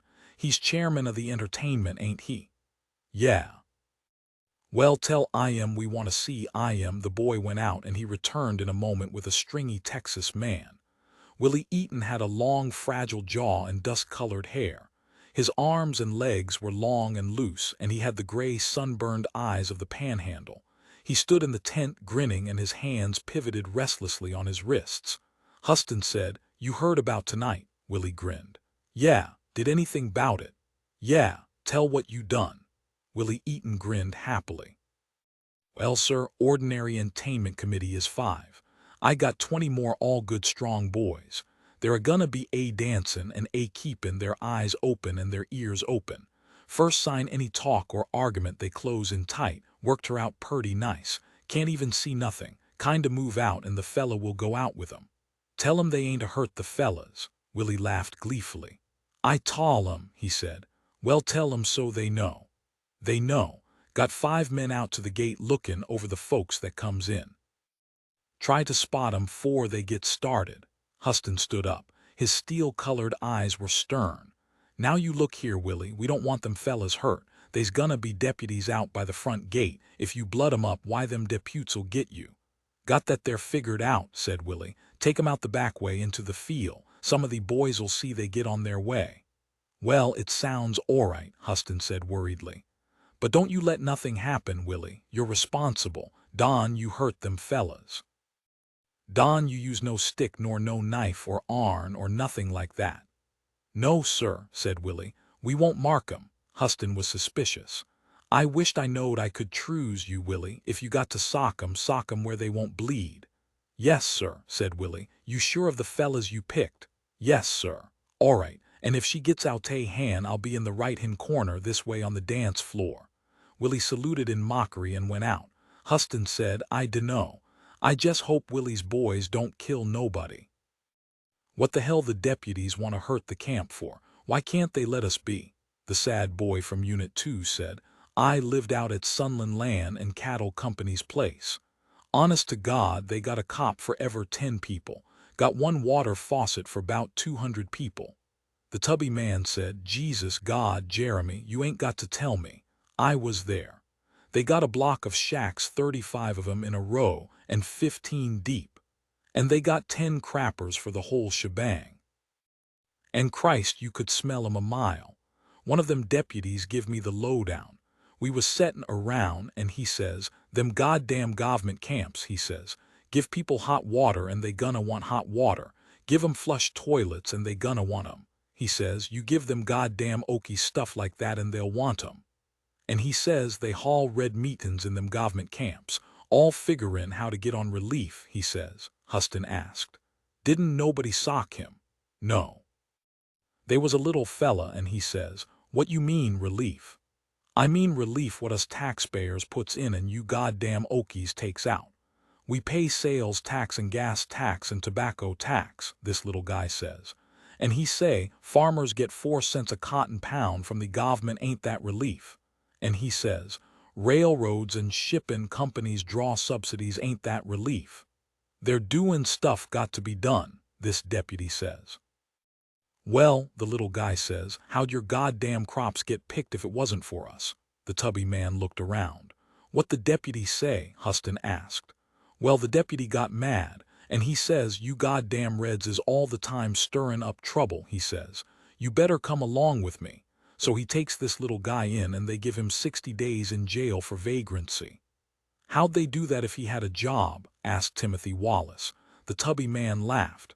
"You know that," he said. "You know a vagrant is anybody a cop don't like. And that's why they hate this here camp. No cops can get in. This here's United States, not California." Huston sighed.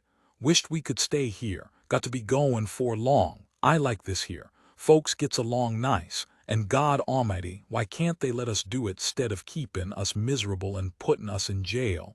I swear to God they gonna push us into fightin' if they don't quit worryin' us." Then he calmed his voice. "We just got to keep peaceful," he reminded himself. "The committee got no right to fly off the handle." The tubby man from Unit 3 said, "Anybody that thinks this committee got all cheese and crackers ought to just try her. There was a fight in my unit today, women. Got to callin' names and then got to throwin' garbage. Ladies' committee couldn't handle it and they come to me. Want me to bring the fight in this here committee. I tell 'em they got to handle women trouble theirselves. This here committee ain't gonna mess with no garbage fights." Huston nodded. "You done good," he said. And now the dusk was falling, and as the darkness deepened the practicing of the string band seemed to grow louder. The lights flashed on and 2 men inspected the patched wire to the dance floor. The children crowded thickly about the musicians. A boy with a guitar sang the down-home blues, chording delicately for himself, and on his second chorus 3 harmonicas and a fiddle joined him. From the tents the people streamed toward the platform, men in their clean blue denim and women in their ginghams. They came near to the platform and then stood quietly waiting, their faces bright and intent under the light. Around the reservation there was a high wire fence, and along the fence, at intervals of 50 feet, the guards sat in the grass and waited. Now the cars of the guests began to arrive, small farmers and their families, migrants from other camps. And as each guest came through the gate, he mentioned the name of the camper who had invited him. The string band took a real tune-up and played loudly, for they were not practicing anymore. In front of their tents the Jesus lovers sat and watched, their faces hard and contemptuous. They did not speak to one another, they watched for sin, and their faces condemned the whole proceeding. At the Jode tent, Ruthie and Winfield had bolted what little dinner they had, and then they started for the platform. Ma called them back, held up their faces with a hand under each chin and looked into their nostrils, pulled their ears and looked inside, and sent them to the sanitary unit to wash their hands once more. They dodged around the back of the building and bolted for the platform, to stand among the children, close-backed about the band. Al finished his dinner and spent half an hour shaving with Tom's razor. Al had a tight-fitting wool suit and a striped shirt, and he bathed and washed and combed his straight hair back. And when the washroom was vacant for a moment, he smiled engagingly at himself in the mirror, and he turned and tried to see himself in profile when he smiled. He slipped his purple armbands on and put on his tight coat, and he rubbed up his yellow shoes with a piece of toilet paper. A late bather came in, and Al hurried out and walked recklessly toward the platform, his eye peeled for girls. Near the dance floor he saw a pretty blonde girl sitting in front of a tent. He sidled near and threw open his coat to show his shirt. "Gonna dance tonight?" he asked. The girl looked away and did not answer.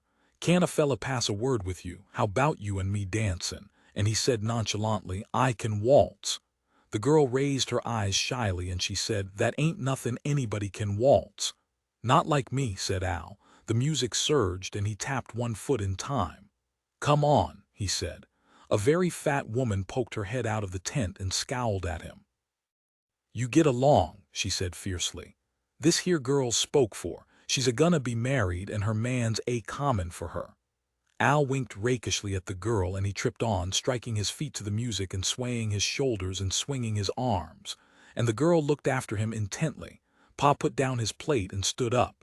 "Come on, John," he said, and he explained to Ma, "We're a-gonna talk to some fellas about gettin' work." And Pa and Uncle John walked toward the manager's house. Tom worked a piece of store bread into the stew gravy on his plate and ate the bread. He handed his plate to Ma, and she put it in the bucket of hot water and washed it and handed it to Rose of Sharon to wipe. "Ain't you goin' to the dance?" Ma asked. "Sure," said Tom. "I'm on a committee. We're gonna entertain some fellas." "Already on a committee," Ma said. "I guess it's 'cause you got work." Rose of Sharon turned to put the dish away. Tom pointed at her. "My God, she's a-gettin' big," he said. Rose of Sharon blushed and took another dish from Ma. "Sure she is," Ma said. "And she's gettin' prettier," said Tom. The girl blushed more deeply and hung her head. "You stop it," she said softly. "Course she is," said Ma. "Girl with a baby always gets prettier," Tom laughed. "If she keeps swellin' like this, she gonna need a wheelbarrow to carry it." "Now you stop," Rose of Sharon said, and she went inside the tent out of sight. Ma chuckled. "You shouldn't ought to worry her." "She likes it," said Tom. "I know she likes it, but it worries her too, and she's mournin' for Connie." "Well, she might's well give him up. He's probably studyin' to be President of the United States by now." "Don't worry her," Ma said. "She ain't got no easy row to hoe." Willie Eaton moved near and he grinned and said, "You Tom Jode?" "Yeah." "Well, I'm chairman the entertainment committee. We gonna need you. Fella told me 'bout you." "Sure, I'll play with you," said Tom. "This here's Ma." "Howdy," said Willie. "Glad to meet ya." Willie said, "Gonna put you on the gate to start and then on the floor. Want you to look over the guys when they come in and try to spot 'em. You'll be with another fella. Then later I want you to dance and watch." "Yeah, I can do that alright," said Tom. Ma said apprehensively, "They ain't no trouble." "No, ma'am," Willie said. "They ain't gonna be no trouble." "None at all," said Tom. "Well, I'll come 'long. See you at the dance, Ma." The two young men walked quickly away toward the main gate. I piled the washed dishes on a box. "Come on out," she called, and when there was no answer, "Rossasharn, you come out." The girl stepped from the tent and she went on with the dish wiping. "Tom was Ani jollyin' ya."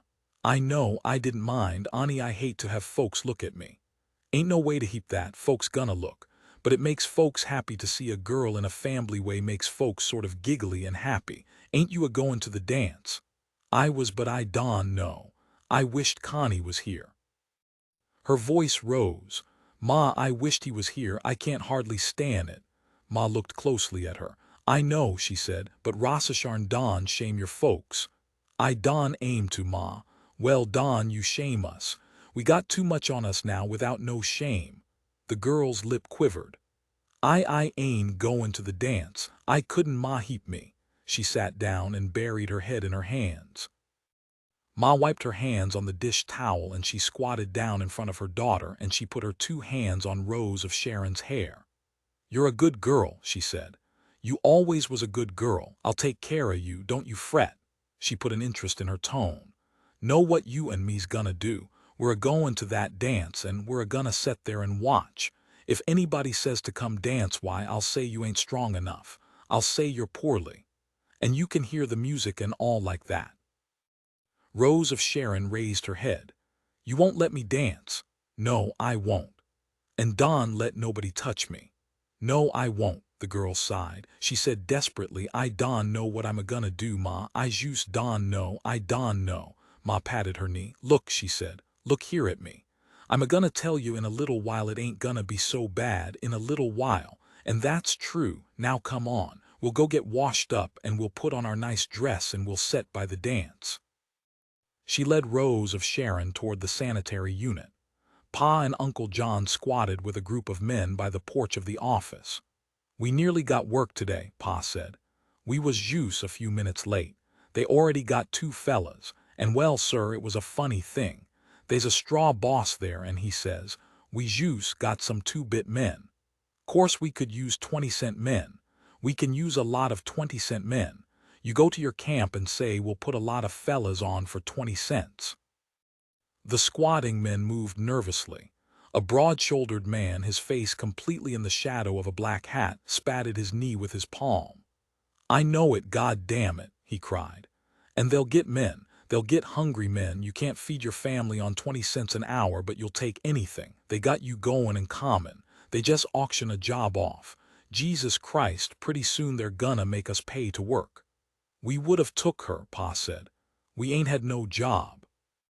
We sure would have took her, but they was them guys in there, and the way they looked, we was scared to take her. Black Hat said, get crazy thinkin'. I been workin' for a fella and he can't pick his crop. Cost more jest to pick her than he can get for her and he don't know what to do. Seems to me Pa stopped. The circle was silent for him. Well, I jus thought if a fella had an acre. Well, my woman she could raise a little truck and a couple pigs and some chickens. And us men could get out and find work and then go back. Kids could maybe go to school. Never seen sech schools as out here. Our kids ain't happy in them schools, Black Hat said. Why not? They're pretty nice, them schools. Well, a raggedy kid with no shoes and them other kids with socks on and nice pants and them yellin' okey. My boy went to school, had a fight every day, done good too, tough little bastard. Every day he got to fight. Come home with his clothes tore and his nose bloody. And his ma'd wail him, made her stop that. No need everybody beatin' the hell out'ay him, poor little fella, Jesus. He give some of them kids a goin' over, though them nice pants sons of bitches. I dunno, Pa demanded. Well, what the hell am I gonna do? We're out'ay money. One of my boys got a short job, but that won't feed us. I'm a-gonna go and take 20 cents. I got to. Black Hat raised his head and his bristled chin showed in the light and his stringy neck where the whiskers lay flat like fur. Yeah, he said bitterly, you'll do that, and I'm a 2-bit man. You'll take my job for 20 cents, and then I'll get hungry and I'll take my job back for 15. Yeah, you go right on and do her. Well, what the hell can I do? Pa demanded. I can't starve so's you can get 2 bits. Black Hat dipped his head again and his chin went into the shadow. I dunno, he said. I just dunno. It's bad enough to work 12 hours a day and come out just a little bit hungry, but we got to figure all the time too. My kid ain't getting enough to eat. I can't think all the time, God damn it, it drives a man crazy.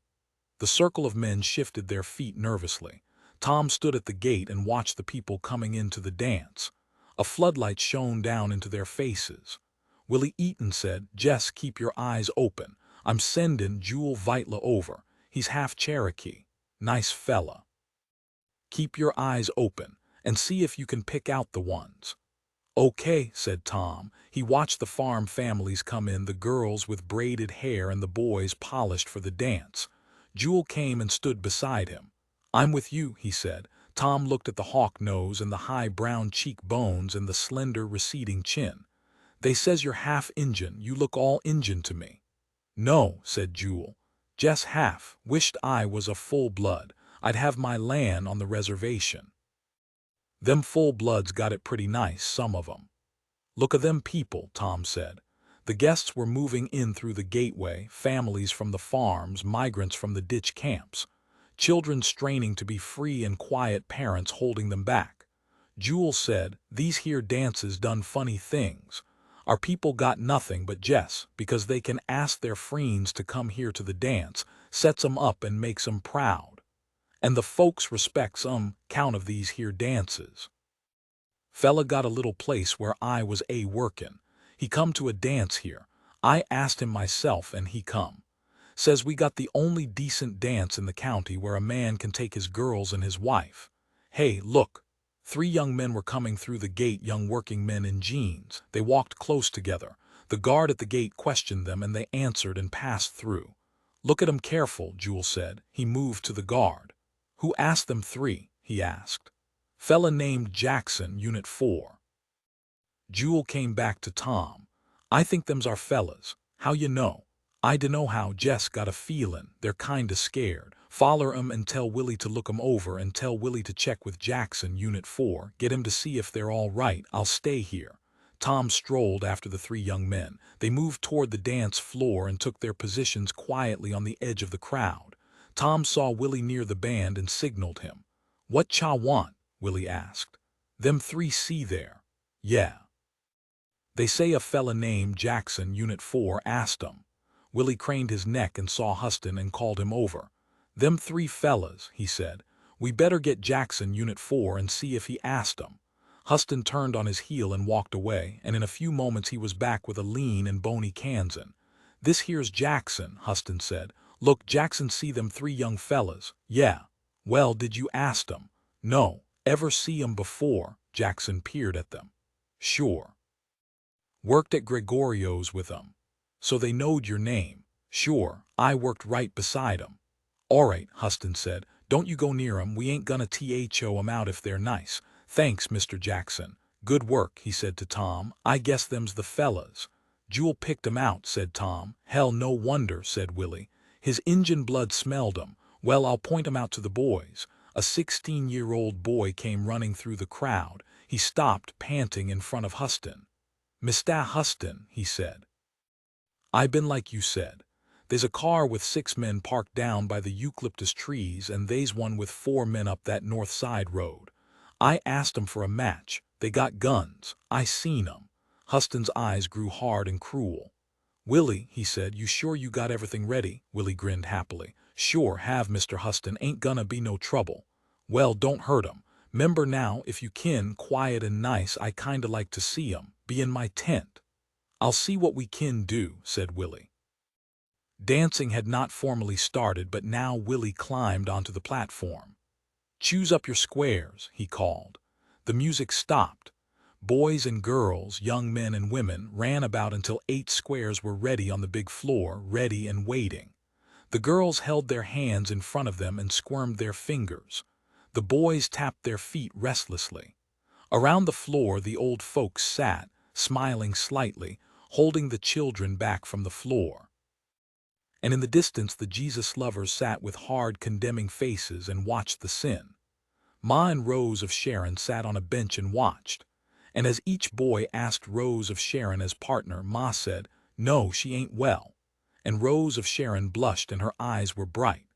The caller stepped to the middle of the floor and held up his hands. "All ready? Then let her go." The music snarled out, chicken reel, shrill and clear, fiddle skirling, harmonicas nasal and sharp, and the guitars booming on the bass strings. The caller named the turns, the squares moved, and they danced forward and back, hands round, swing your lady. The caller, in a frenzy, tapped his feet, strutted back and forth, went through the figures as he called them. Swing your ladies and a doll see-do. Join hands round and away we go. The music rose and fell, and the moving shoes beating in time on the platform sounded like drums. Swing to the right and a swing to left. Break, now break back to back. The caller sang the high, vibrant monotone. Now the girls' hair lost the careful combing. Now perspiration stood out on the foreheads of the boys. Now the experts showed the tricky intersteps, and the old people on the edge of the floor took up the rhythm, patted their hands softly and tapped their feet, and they smiled gently and then caught one another's eyes and nodded. Ma leaned her head close to Rose of Sharon's ear. Maybe you wouldn't think it, but your pa was as nice a dancer as I ever seen when he was young. And Ma smiled. Makes me think of all times, she said, and on the faces of the watchers the smiles were of old times. Up near Muskogee 20 years ago they was a blind man with a fiddle. I seen a fella once it could slap his heels 4 times in one jump. Swedes up in Dakota know what they do sometimes. Put pepper on the floor. Gets up the ladies' skirts and makes 'em purty lively as a filly in season. Swedes do that sometimes. In the distance the Jesus lovers watched their restive children. Look on sin, they said. Them folks is ridin' to hell on a poker. It's a shame the godly got to see it. And their children were silent and nervous. One more round and then a little raise, the caller chanted. Hit her hard, 'cause we're gonna stop soon. And the girls were damp and flushed, and they danced with open mouths and serious, reverent faces, and the boys flung back their long hair and pranced, pointed their toes and clicked their heels. In and out the squares moved, crossing, backing, whirling, and the music shrilled. Then suddenly it stopped. The dancers stood still, panting with fatigue, and the children broke from restraint, dashed on the floor, chased one another madly, ran, slid, stole caps, and pulled hair. The dancers sat down, fanning themselves with their hands. The members of the band got up and stretched themselves and sat down again, and the guitar players worked softly over their strings. Now Willie called, choose again for another square if you can.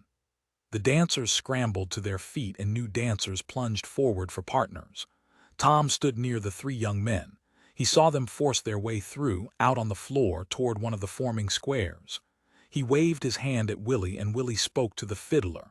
The fiddler squawked his bow across the strings. 20 young men lounged slowly across the floor. The 3 reached the square, and one of them said, I'll dance with this here. A blond boy looked up in astonishment. She's my partner. Listen, you little son of a bitch. Off in the darkness a shrill whistle sounded. The 3 were walled in now, and each one felt the grip of hands, and then the wall of men moved slowly off the platform. Willie yelped, let's go. The music shrilled out, the caller intoned the figures, the feet thudded on the platform. A touring car drove to the entrance. The driver called, open up. We hear you got a riot. The guard kept his position. We got no riot. Listen to that music. Who are you? Deputy sheriffs. Got a warrant. We don't need a warrant if there's a riot. Well, we got no riots here, said the gate guard. The men in the car listened to the music and the sound of the caller, and then the car pulled away and parked in a crossroad and waited. In the moving squad, each of the 3 young men was pinioned and a hand was over each mouth. When they reached the darkness, the group opened up. Tom said, that sure was did nice. He held both arms of his victim from behind. Willie ran over to them from the dance floor. Nice work, he said. Ani needs 6 now. Huston wants to see these here fellers. Huston himself emerged from the darkness. These the ones? Sure, said Jewel. Went right up and started it, but they didn't even swing once. Let's look at 'em. The prisoners were swung around to face them. Their heads were down. Huston put a flashlight beam in each sullen face. What did you want to do it for? He asked. There was no answer. Who the hell told you to do it? Goddarn it, we didn't do nothing. We was just gonna dance. No, you wasn't, Jewel said. You was gonna sock that kid. Tom said, Mr. Huston, juice, when these here fellas moved in, somebody give a whistle. Yeah, I know, the cops come right to the gate. He turned back. We ain't gonna hurt you. Now who tall you to come bus up our dance? He waited for a reply. You're our own folks, Huston said sadly. You belong with us. How'd you happen to come? We know all about it, he added. Well, God damn it, a fella got to eat. Well, who sent you? Who paid you to come? We ain't been paid. And you ain't gonna be. No fight, no pay, ain't that right? One of the pinion men said, do what you want, we ain't gonna tell nothing. Huston's head sank down for a moment, and then he said softly, okay, don't tell, but look a-here, don't knife your own folks. We're trying to get along, having fun and keep in order. Don't tear all that down. Just think about it, you're just harming yourself. All right, boys, put 'em over the back fence, and don't hurt 'em, they don't know what they're doing. The squad moved slowly toward the rear of the camp, and Huston looked after them. Jewel said, let's just take one good kick at 'em. No, you don't, Willie cried. I said we wouldn't. Just one nice little kick, Jewel pleaded. Just loft 'em over the fence. No, sir, Willie insisted. Listen you, he said, we're letting you off this time, but you take back the word. If and ever this here happens again, we'll just naturally kick the hell outta whoever comes. We'll bust ever bone in their body. Now you tell your boys that. Huston says you're our kind of folks maybe. I'd hate to think of it. They neared the fence. Two of the seated guards stood up and moved over. Got some fellas going home early, said Willie. The three men climbed over the fence and disappeared into the darkness, and the squad moved quickly back toward the dance floor. And the music of All Dan Tucker skirled and whined from the string band. Over near the office the men still squatted and talked, and the shrill music came to them. Pa said, they's change a common. I don know what, maybe we won't live to see her, but she's a common. They's a restless feelin'. Fella can't figure nothing out, he's so nervous. And Black Hat lifted his head up again, and the light fell on his bristly whiskers. He gathered some little rocks from the ground and shot them like marbles with his thumb. I don know. She's a common, alright like you say. Fella told me what happened in Akron, Ohio. Rubber companies. They got mountain people in 'cause they'd work cheap. And these here mountain people up and joined the union. Well, sir, hell just popped. All them storekeepers and legioners and people like that, they get drillin' and yellin', red. And they gonna run the union right outta Akron. Preachers get a preachin' about it, and papers a yowlin', and they's pick handles put out by the rubber companies, and they're a buyin' gas. Jesus, you'd think them mountain boys was reglar devils. He stopped and found some more rocks to shoot. Well, sir, it was Law's March, and one Sunday 5,000 of them mountain men had a turkey shoot outside of town. 5,000 of 'em just marched through town with their rifles. And they had their turkey shoot, and then they marched back. And that's all they done. Well, sir, they ain't been no trouble since then. These here citizens' committees give back the pick handles, and the storekeepers keep their stores, and nobody been clubbed nor tarred and feathered, and nobody been killed. There was a long silence, and then Black Hat said, they're gettin' purty mean out here. Burn that camp and beat up folks. I been thinkin'. All our folks got guns. I been thinkin' maybe we ought to get up a turkey shootin' club and have meetin's ever Sunday. The men looked up at him, and then down at the ground, and their feet moved restlessly, and they shifted their weight from one leg to the other. Chapter 25. The spring is beautiful in California. Valleys in which the fruit blossoms are fragrant pink, and white waters in a shallow sea. Then the first tendrils of the grapes swelling from the old gnarled vines cascade down to cover the trunks. The full green hills are round and soft as breasts. And on the level vegetable lands are the mile-long rows of pale green lettuce and the spindly little cauliflowers, the gray-green unearthly artichoke plants. And then the leaves break out on the trees, and the petals drop from the fruit trees and carpet the earth with pink and white. The centers of the blossoms swell and grow and color. Cherries and apples, peaches and pears, figs which close the flower and the fruit. All California quickens with produce, and the fruit grows heavy, and the limbs bend gradually under the fruit so that little crutches must be placed under them to support the weight. Behind the fruitfulness are men of understanding and knowledge and skill, men who experiment with seed, endlessly developing the techniques for greater crops of plants whose roots will resist the million enemies of the earth. The molds, the insects, the rusts, the blights. These men work carefully and endlessly to perfect the seed, the roots. And there are the men of chemistry who spray the trees against pests, who sulfur the grapes, who cut out disease and rots, mildews and sicknesses. Doctors of preventive medicine, men at the borders who look for fruit flies, for Japanese beetle, men who quarantine the sick trees and root them out and burn them, men of knowledge. The men who graft the young trees, the little vines, are the cleverest of all, for theirs is a surgeon's job, as tender and delicate. And these men must have surgeons' hands and surgeons' hearts to slit the bark, to place the grafts, to bind the wounds and cover them from the air. These are great men.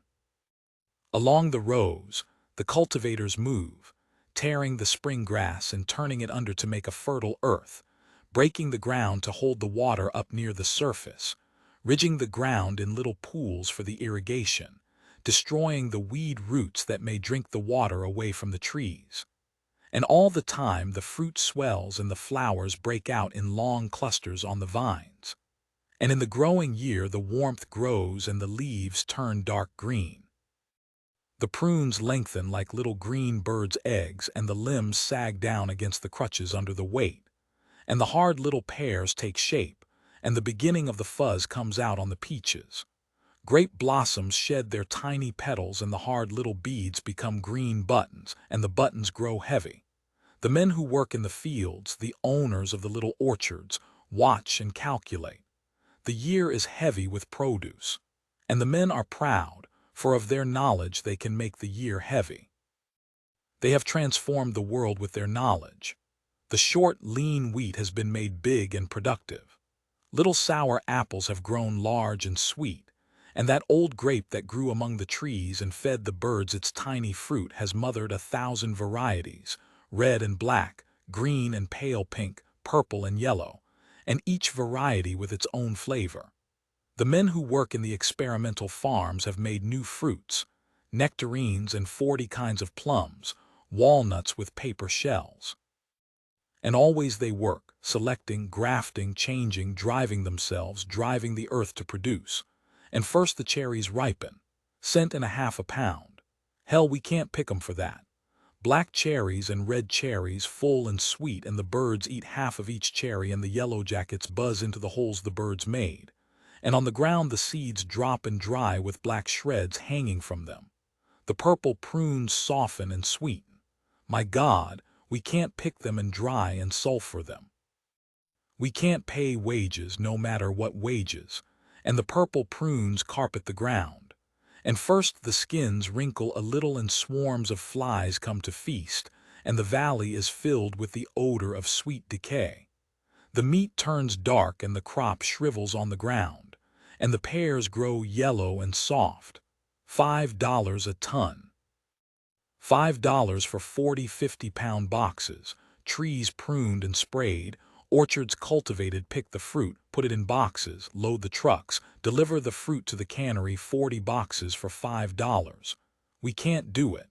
And the yellow fruit falls heavily to the ground and splashes on the ground. The yellow jackets dig into the soft meat, and there is a smell of ferment and rot. Then the grapes, we can't make good wine. People can't buy good wine. Rip the grapes from the vines, good grapes, rotten grapes, wasp-stung grapes, press stems, press dirt and rot. But there's mildew and formic acid in the vats. Add sulfur and tannic acid. The smell from the ferment is not the rich odor of wine, but the smell of decay and chemicals. Oh well, it has alcohol in it anyway. They can get drunk.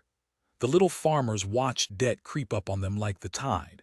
They sprayed the trees and sold no crop. They pruned and grafted and could not pick the crop. And the men of knowledge have worked, have considered, and the fruit is rotting on the ground, and the decaying mash in the wine vat is poisoning the air. And taste the wine, no grape flavor at all, just sulfur and tannic acid and alcohol. This little orchard will be a part of a great holding next year, for the debt will have choked the owner. This vineyard will belong to the bank. Only the great owners can survive, for they own the canneries too. And 4 pears peeled and cut in half, cooked and canned, still cost 15 cents. And the canned pears do not spoil. They will last for years. The decay spreads over the state, and the sweet smell is a great sorrow on the land. Men who can graft the trees and make the seed fertile and big can find no way to let the hungry people eat their produce. Men who have created new fruits in the world cannot create a system whereby their fruits may be eaten. And the failure hangs over the state like a great sorrow. The works of the roots of the vines of the trees must be destroyed to keep up the price, and this is the saddest, bitterest thing of all. Carloads of oranges dumped on the ground. The people came for miles to take the fruit, but this could not be. How would they buy oranges at 20 cents a dozen if they could drive out and pick them up?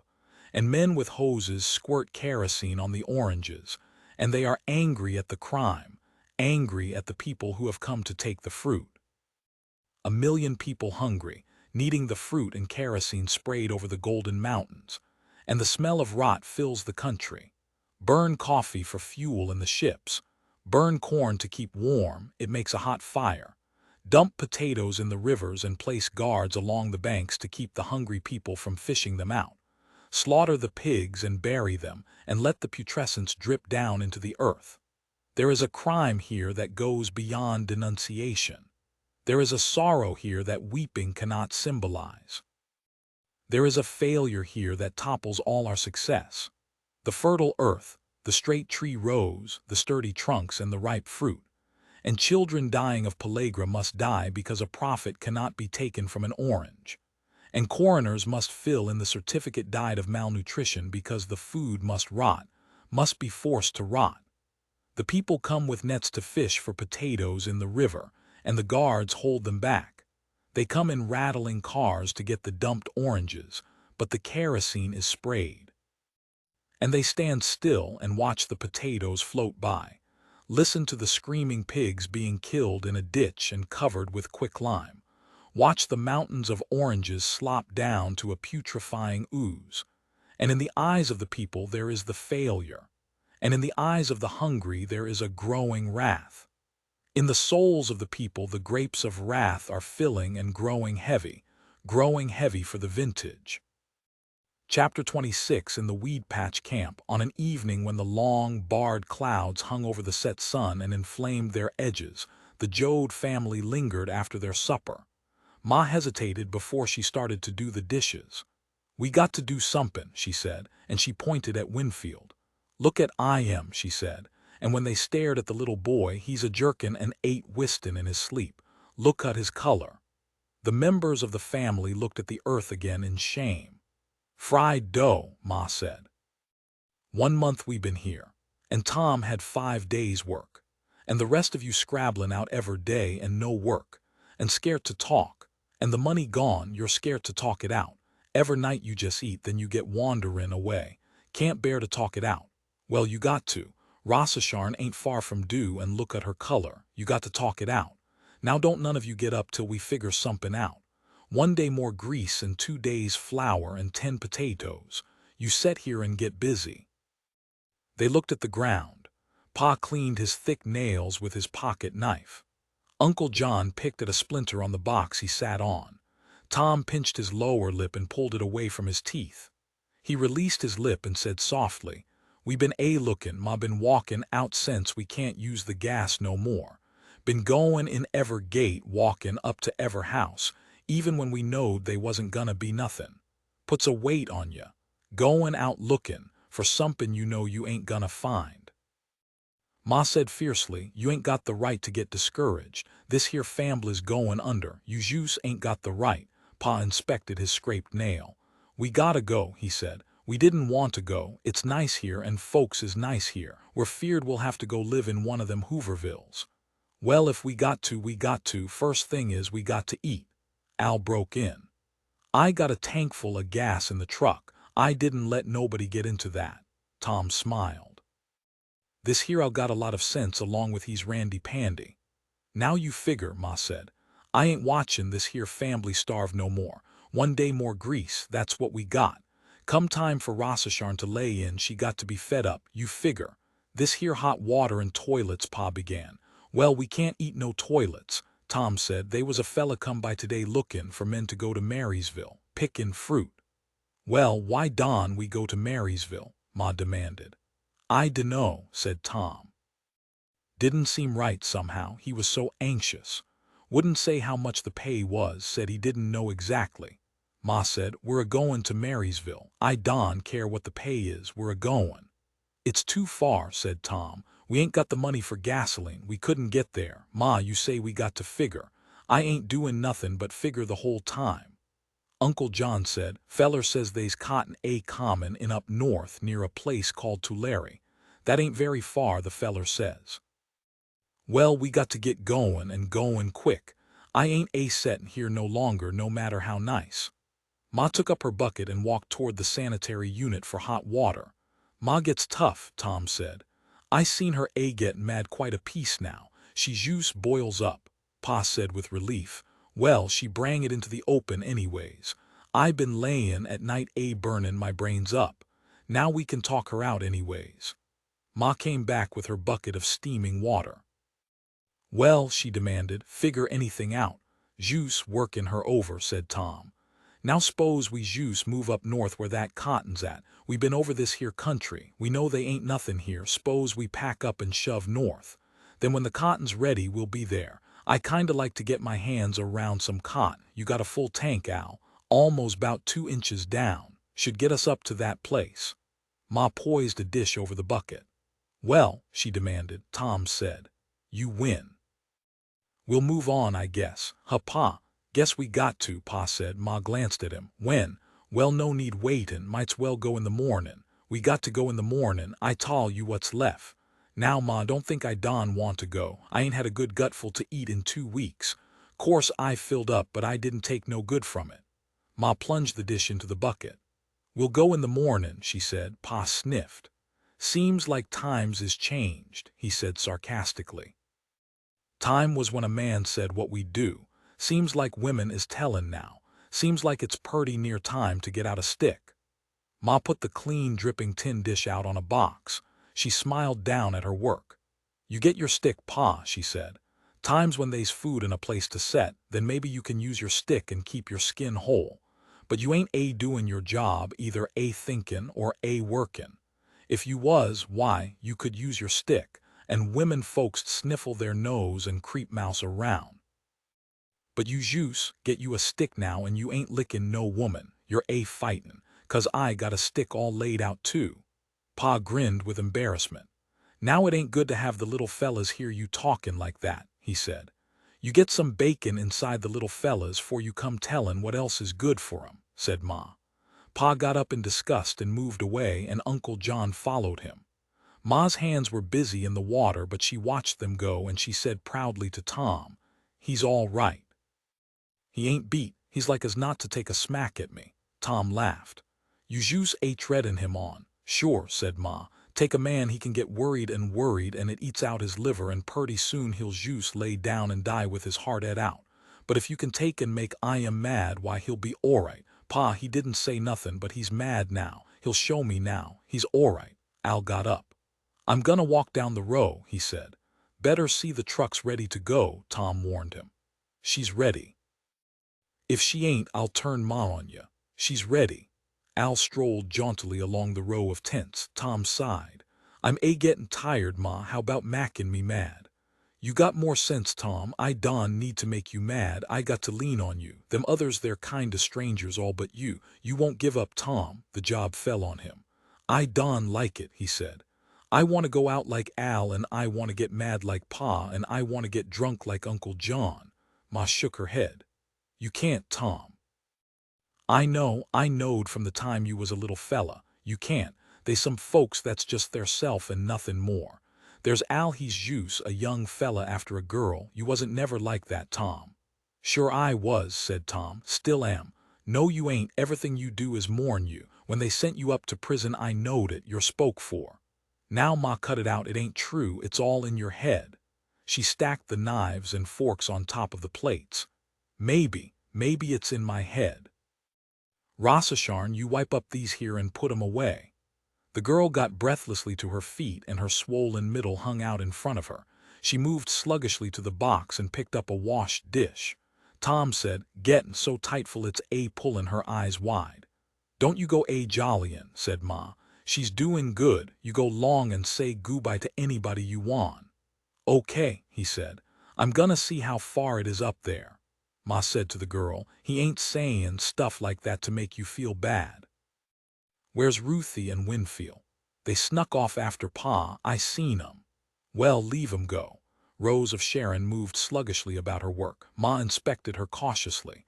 "You feelin' pretty good, your cheeks is kinda saggy." "I ain't had milk like they said I ought."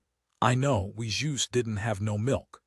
Rose of Sharon said dully, "If Connie hadn't went away, we'd 'a' had a little house by now with him studyin' and all. Would 'a' got milk like I need. Would 'a' had a nice baby. This here baby ain't gonna be no good. I oughta had milk." She reached in her apron pocket and put something into her mouth. Ma said, "I seen you nibblin' on somethin'. What you eatin'?" "Nothin'." "Come on, what you nibblin' on?" "Juice, a piece of slack lime, found a big hunk." "Why, that's juice like eatin' dirt." "I kinda feel like I want it." Ma was silent. She spread her knees and tightened her skirt. "I know," she said at last. "I et coal onset when I was in a fambly way, et a big piece of coal. Grandma says I shouldn't." "Don, you say that about the baby. You got no right even to think it." "Got no husband, got no milk," Ma said. "If you was a well girl, I'd take a whang at you, right in the face." She got up and went inside the tent. She came out and stood in front of Rose of Sharon and she held out her hand. "Look," the small gold earrings were in her hand. "These is for you." The girl's eyes brightened for a moment and then she looked aside. "I ain't pierced." "Well, I'm a-gonna pierce ya." Ma hurried back into the tent. She came back with a cardboard box. Hurriedly she threaded a needle, doubled the thread and tied a series of knots in it. She threaded a second needle and knotted the thread. In the box she found a piece of cork. "It'll hurt, it'll hurt." Ma stepped to her, put the cork in back of the ear lobe and pushed the needle through the ear into the cork. The girl twitched. "It sticks, it'll hurt." "No more'n that." "Yes, it will."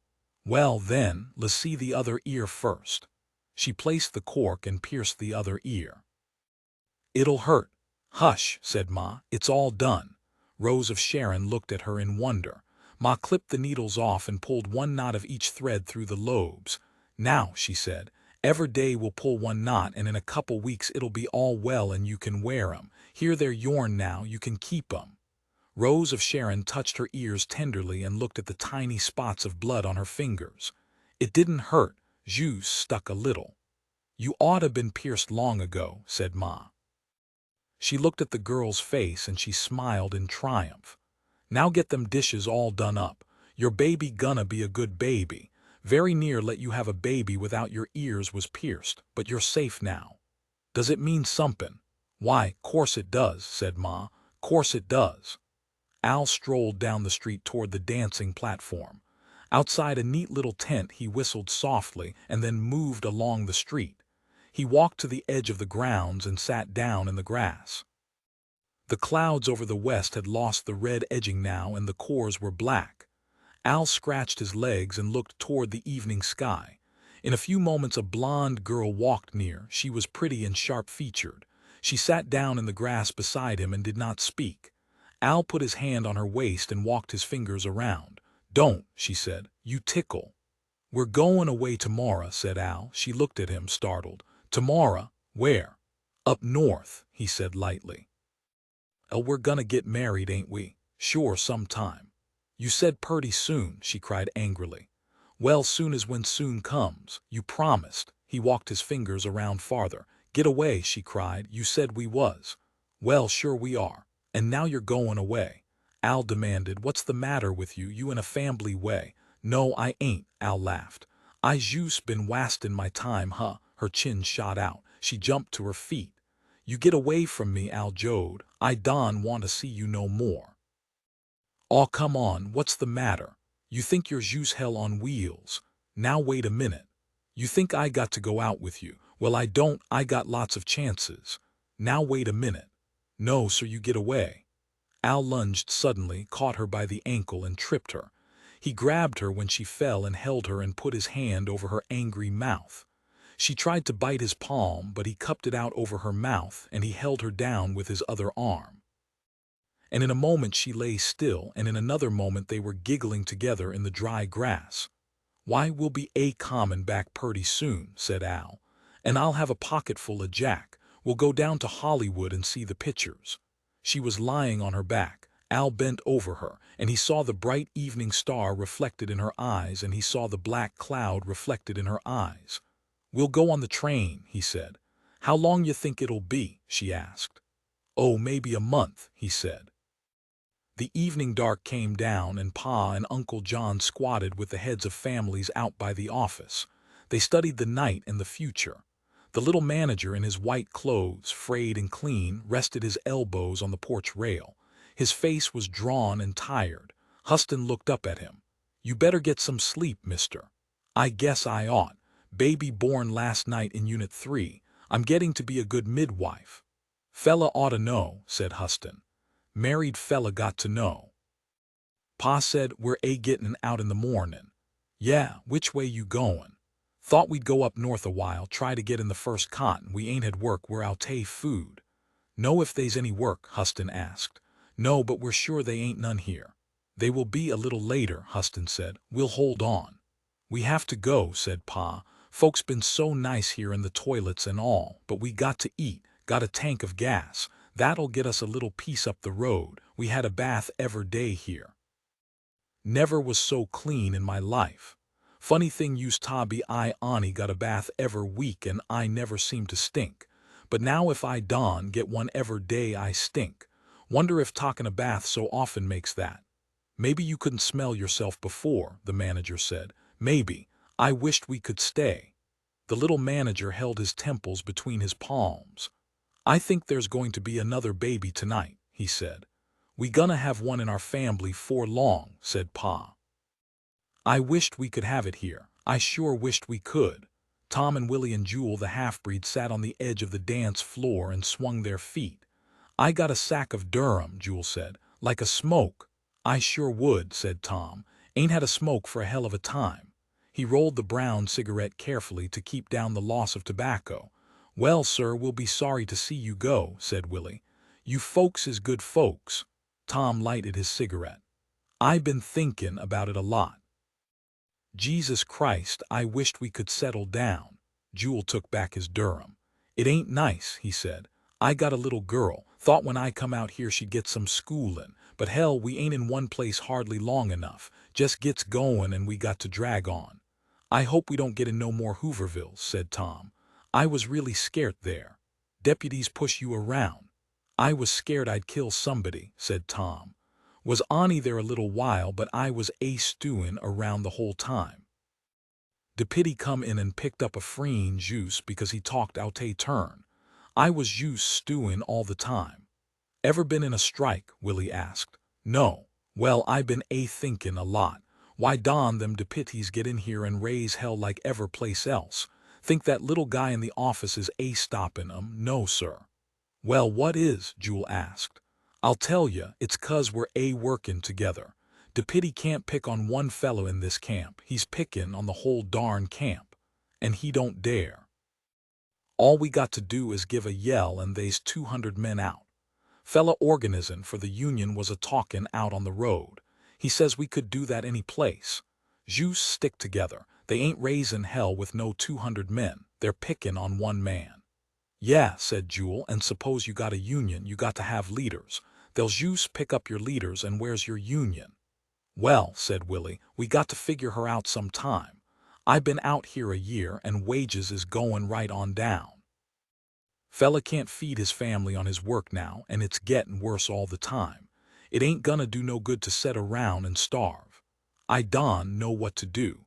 If a fella owns a team of horses, he don't raise no hell if he got to feed 'em when they ain't workin'. But if a fella got men workin' for him, he jus don't give a damn. Horses is a hell of a lot more worth than men. I don't understand it." "Get so I don't want to think about it," said Jewel. "And I got to think about it. I got this here little girl, you know how purty she is. One week they give her a prize in this camp 'cause she's so purty. Well, what's gonna happen to her? She's getting spindly. I ain't gonna stand it, she's so purty, I'm gonna bust out. How? Willie asked. What you gonna do, steal some stuff and get in jail, kill somebody and get hung? I don't know, said Jewel. Gets me nuts thinking about it, gets me clear nuts. I'm a-gonna miss them dances, Tom said. Them was some of the nicest dances I ever seen. Well, I'm gonna turn in, so long, I'll be seeing you someplace. He shook hands. Sure will, said Jewel. Well, so long. Tom moved away into the darkness. In the darkness of the Jode tent, Ruthie and Winfield lay on their mattress and Ma lay beside them. Ruthie whispered, Ma, yeah, ain't you asleep yet? Ma, they gonna have croquet where we're going. I don't know, get some sleep. We want to get an early start. Well, I wished we'd stay here where we're sure we got croquet. S.H., said Ma. Ma, Winfield hit a kid tonight. He shouldn't of. I know, I tall I am, but he hit the kid right in the nose and Jesus, how the blood run down. Don't talk like that, it ain't a nice way to talk. Winfield turned over. That kid says we was Okies, he said in an outraged voice. He says he wasn't no Okie 'cause he come from Oregon, says we was goddamn Okies. I socked him. S.H., you shouldn't. He can't hurt you callin' names. Well, I won't let I am, Winfield said fiercely. S.H., get some sleep. Ruthie said, you oughta seen the blood run down all over his clothes. Ma reached a hand from under the blanket and snapped Ruthie on the cheek with her finger. The little girl went rigid for a moment and then dissolved into sniffling, quiet crying. In the sanitary unit, Pa and Uncle John sat in adjoining compartments. Might's well get in a good las one, said Pa. It's sure nice. 'Member how the little fellas was so scared when they flushed 'em the first time? I wasn't so easy myself, said Uncle John. He pulled his overalls neatly up around his knees. I'm getting bad, he said. I feel sin. You can't sin none, said Pa. You ain't got no money, jus sit tight, costs you at least $2 to sin and we ain't got $2 amongst us. Yeah, but I'm thinkin' sin. Alright, you can think sin for nothing. It's jus as bad, said Uncle John. It's a whole hell of a lot cheaper, said Pa. Don't you go mackin' light of sin. I ain't, you jus go ahead, you always get sinful jus when hell's poppin'. I know it, said Uncle John. Always was that way, I never tall half the stuff I done. Well, keep it to yourself. These here nice toilets gets me sinful. Go out in the bushes then. Come on, pull up your pants and let's get some sleep. Pa pulled his overall straps in place and snapped the buckle. He flushed the toilet and watched thoughtfully while the water whirled in the bowl. It was still dark when Ma roused her camp. The low night lights shone through the open doors of the sanitary units. From the tents along the road came the assorted snores of the campers. Ma said, come on, roll out. We got to be on our way, day's not far off. She raised the screechy shade of the lantern and lighted the wick. Come on, all of you. The floor of the tent squirmed into slow action. Blankets and comforts were thrown back and sleepy eyes squinted blindly at the light. Ma slipped on her dress over the underclothes she wore to bed. We got no coffee, she said. I got a few biscuits, we can eat 'em on the road. Jus, get up now and we'll load the truck. Come on now, don't make no noise, don't want to wake the neighbors. It was a few moments before they were fully aroused. Now Don, you get away, Ma warned the children. The family dressed. The men pulled down the tarpaulin and loaded up the truck. Make it nice and flat, Ma warned them. They piled the mattress on top of the load and bound the tarpaulin in place over its ridge pole. All right, Ma, said Tom, she's ready. Ma held a plate of cold biscuits in her hand. All right, here, each take one. It's all we got.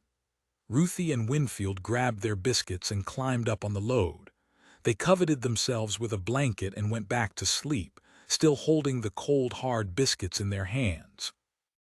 Tom got into the driver's seat and stepped on the starter. It buzzed a little and then stopped. God damn you, Al, Tom cried. You let the battery run down. Al blustered. How the hell was I gonna keep her up if I ain't got gas to run her? Tom chuckled suddenly. Well, I don't know how, but it's your fault. You got to crank her. I tell you it ain't my fault. Tom got out and found the crank under the seat. It's my fault, he said. Gimme that crank. Al seized it. Pull down the spark so she don't take my arm off. Okay, twist her tail. Al labored at the crank around and around. The engine caught, spluttered, and roared as Tom choked the car delicately. He raised the spark and reduced the throttle. Ma climbed in beside him. We woke up everybody in the camp, she said. They'll go to sleep again. Al climbed in on the other side. Pa and Uncle John got up top, he said. Going to sleep again. Tom drove toward the main gate. The watchman came out of the office and played his flashlight on the truck. Wait a minute. What you want? You checkin' out, sure. Well, I got to cross you off. Okay. Know which way you're going. Well, we're gonna try up north. Well, good luck, said the watchman. Same to you. So long. The truck edged slowly over the big hump and into the road. Tom retraced the road he had driven before, past Weed Patch and west until he came to 99, then north on the great paved road toward Bakersfield. It was growing light when he came into the outskirts of the city. Tom said, "Ever place you look is restaurants. And them places all got coffee. Look at that all-nighter there. But they got 10 gallons of coffee in there all hot." "Aw, shut up," said Al. Tom grinned over at him. "Well, I see you got yourself a girl right off." "Well, what of it?" "He's mean this mornin', Ma. He ain't good company." Al said irritably, "I'm going out on my own purty soon." "Fella can make his way a lot easier if he ain't got a fambly." Tom said, "You'd have yourself a fambly in 9 months. I seen you playin' around." "You're crazy," said Al. "I'd get myself a job in a garage and I'd eat in restaurants and you'd have a wife and kid in 9 months." "I tell you I wouldn't," Tom said. "You're a wise guy, Al. You gonna take some beatin' over the head." "Who's gonna do it?" "There'll always be guys to do it," said Tom. "You think jus because you now you jus stop that," Ma broke in. "I done it," said Tom.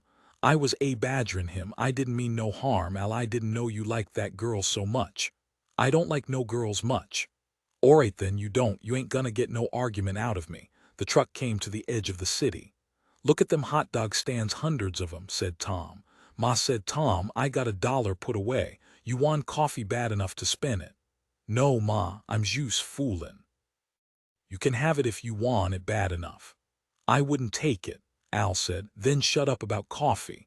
Tom was silent for a time. "Seems like I got my foot in it all the time," he said. "There's the road we run up that night." "I hope we don't never have nothing like that again," said Ma. "That was a bad night." "I didn't like it none either." The sun rose on their right and the great shadow of the truck ran beside them, flicking over the fence posts beside the road. They ran on past the rebuilt Hooverville. "Look," said Tom. "They got new people there. Looks like the same place." Al came slowly out of his sullenness. "Fella told me some of them people been burned out 15-20 times. Says they jus go hide down the willows and then they come out and build 'em another weed shack. Jus like gophers, got so used to it they don't even get mad no more, this fella says. They jus figure it's like bad weather." "Sure was bad weather for me that night," said Tom. They moved up the wide highway. And the sun's warmth made them shiver. "Gettin' snappy in the mornin'," said Tom. "Winter's on the way. I jus hope we can get some money 'fore it comes. 'Ten ain't gonna be nice in the winter." Ma sighed and then she straightened her head. "Tom," she said, "we gotta have a house in the winter. I tell you we got to. Ruthie's alright, but Winfield ain't so strong. We got to have a house when the rains come. I heard it jus rains cats around here." "We'll get a house, Ma. You raise easy. You gonna have a house." "Jus so's it's got a roof and a floor. Jus to keep the little fellas off'n the ground." "We'll try, Ma. I don't wanna worry you now." "We'll try, Ma. I jus get panicky sometimes," she said. "I jus lose my spunk. I never seen you when you lost it. Nights I do sometimes." There came a harsh hissing from the front of the truck. Tom grabbed the wheel tight and he thrust the brake down to the floor. The truck bumped to a stop. Tom sighed. "Well, there she is." He leaned back in the seat. Al leaped out and ran to the right front tire. "Great big nail," he called. "We got any tire patch?" "No," said Al. "Used it all up, got patch but no glue stuff." Tom turned and smiled sadly at Ma. "You shouldn't 'a' told about that $1," he said. "We'd 'a' fixed her some way." He got out of the car and went to the flat tire. Al pointed to a big nail protruding from the flat casing. "There she is. If they's one nail in the county, we run over it." "Is it bad?" Ma called. "No, not bad, but we got to fix her." The family piled down from the top of the truck. "Puncture?" Pa asked, and then he saw the tire and was silent. Tom moved Ma from the seat and got the can of tire patch from underneath the cushion. He unrolled the rubber patch and took out the tube of cement, squeezed it gently. "She's almost dry," he said. "Maybe they's enough." "Alright, Al block the back wheels. Let's get her jacked up."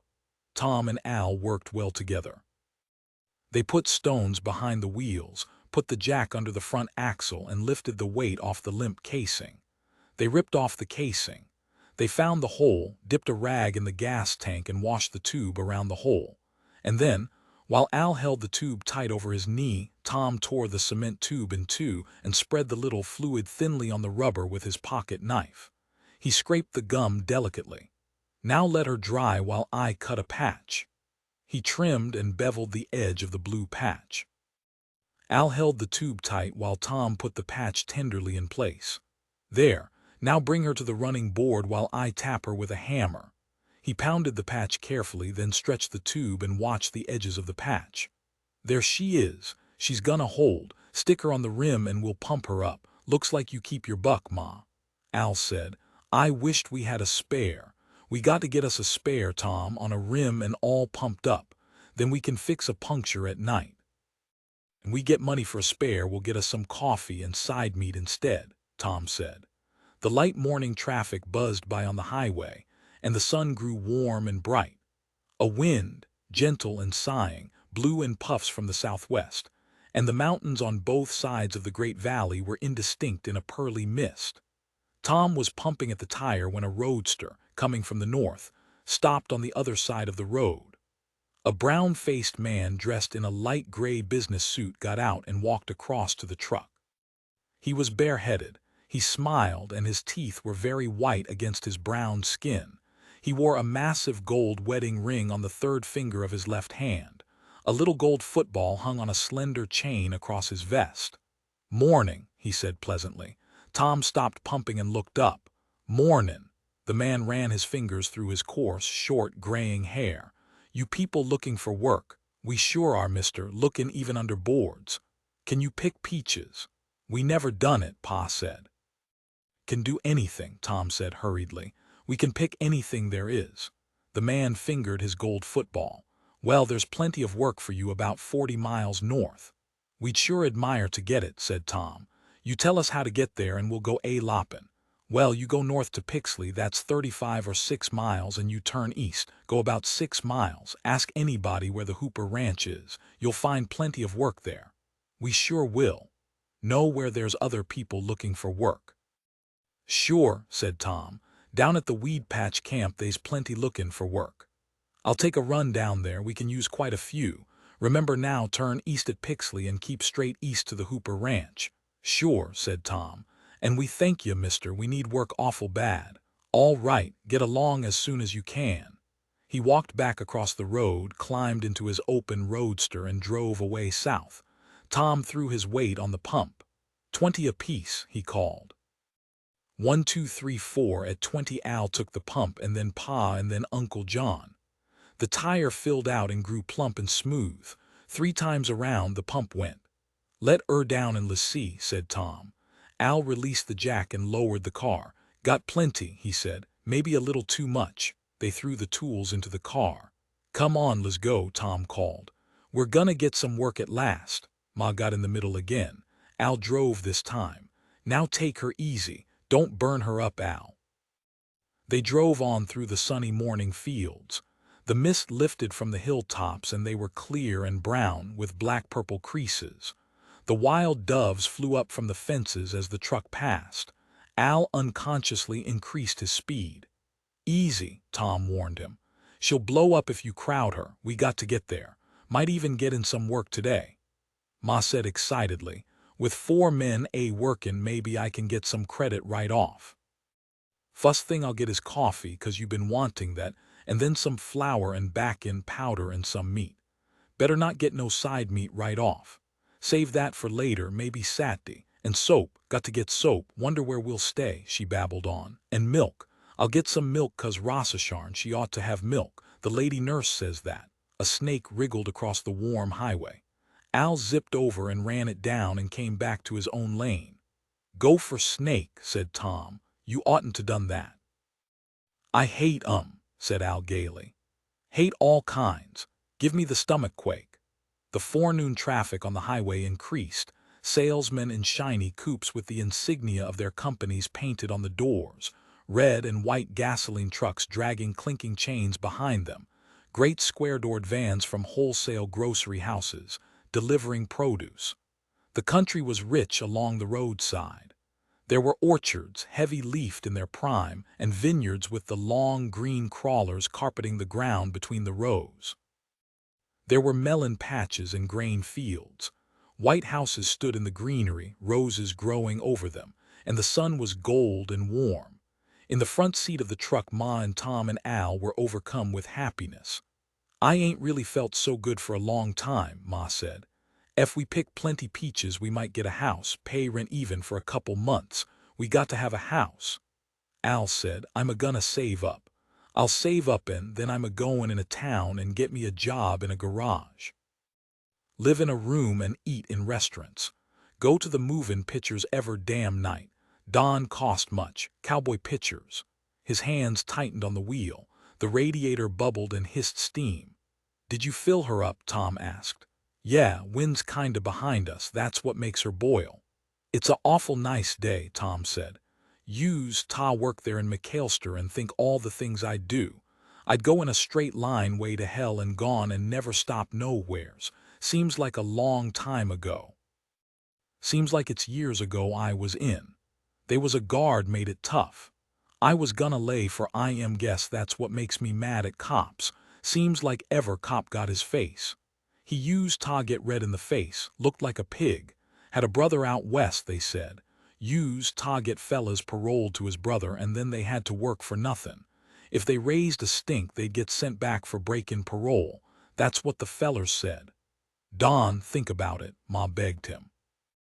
I'm a-gonna lay in a lot of stuff to eat, lot of flour and lard. Might's well think about it, said Tom. Try to shut it out and it'll wang back at me. They was a screwball, never tall you bout him, looked like happy hooligan, harmless kind of fella, always was gonna make a break. Fellas all called him hooligan. Tom laughed to himself. Don, think about it, Ma begged. Go on, said Al, tell about the fella. It don't hurt nothing, Ma, Tom said. This fella was always gonna break out.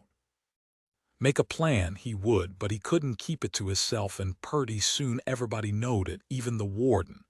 He'd make his break and they'd take by the hand and lead back. Well, one time he drawed a plan where he's going over. Course he showed it around and everybody kept still. And he hit out and everybody kept still. So he's got himself a rope somewheres and he goes over the wall.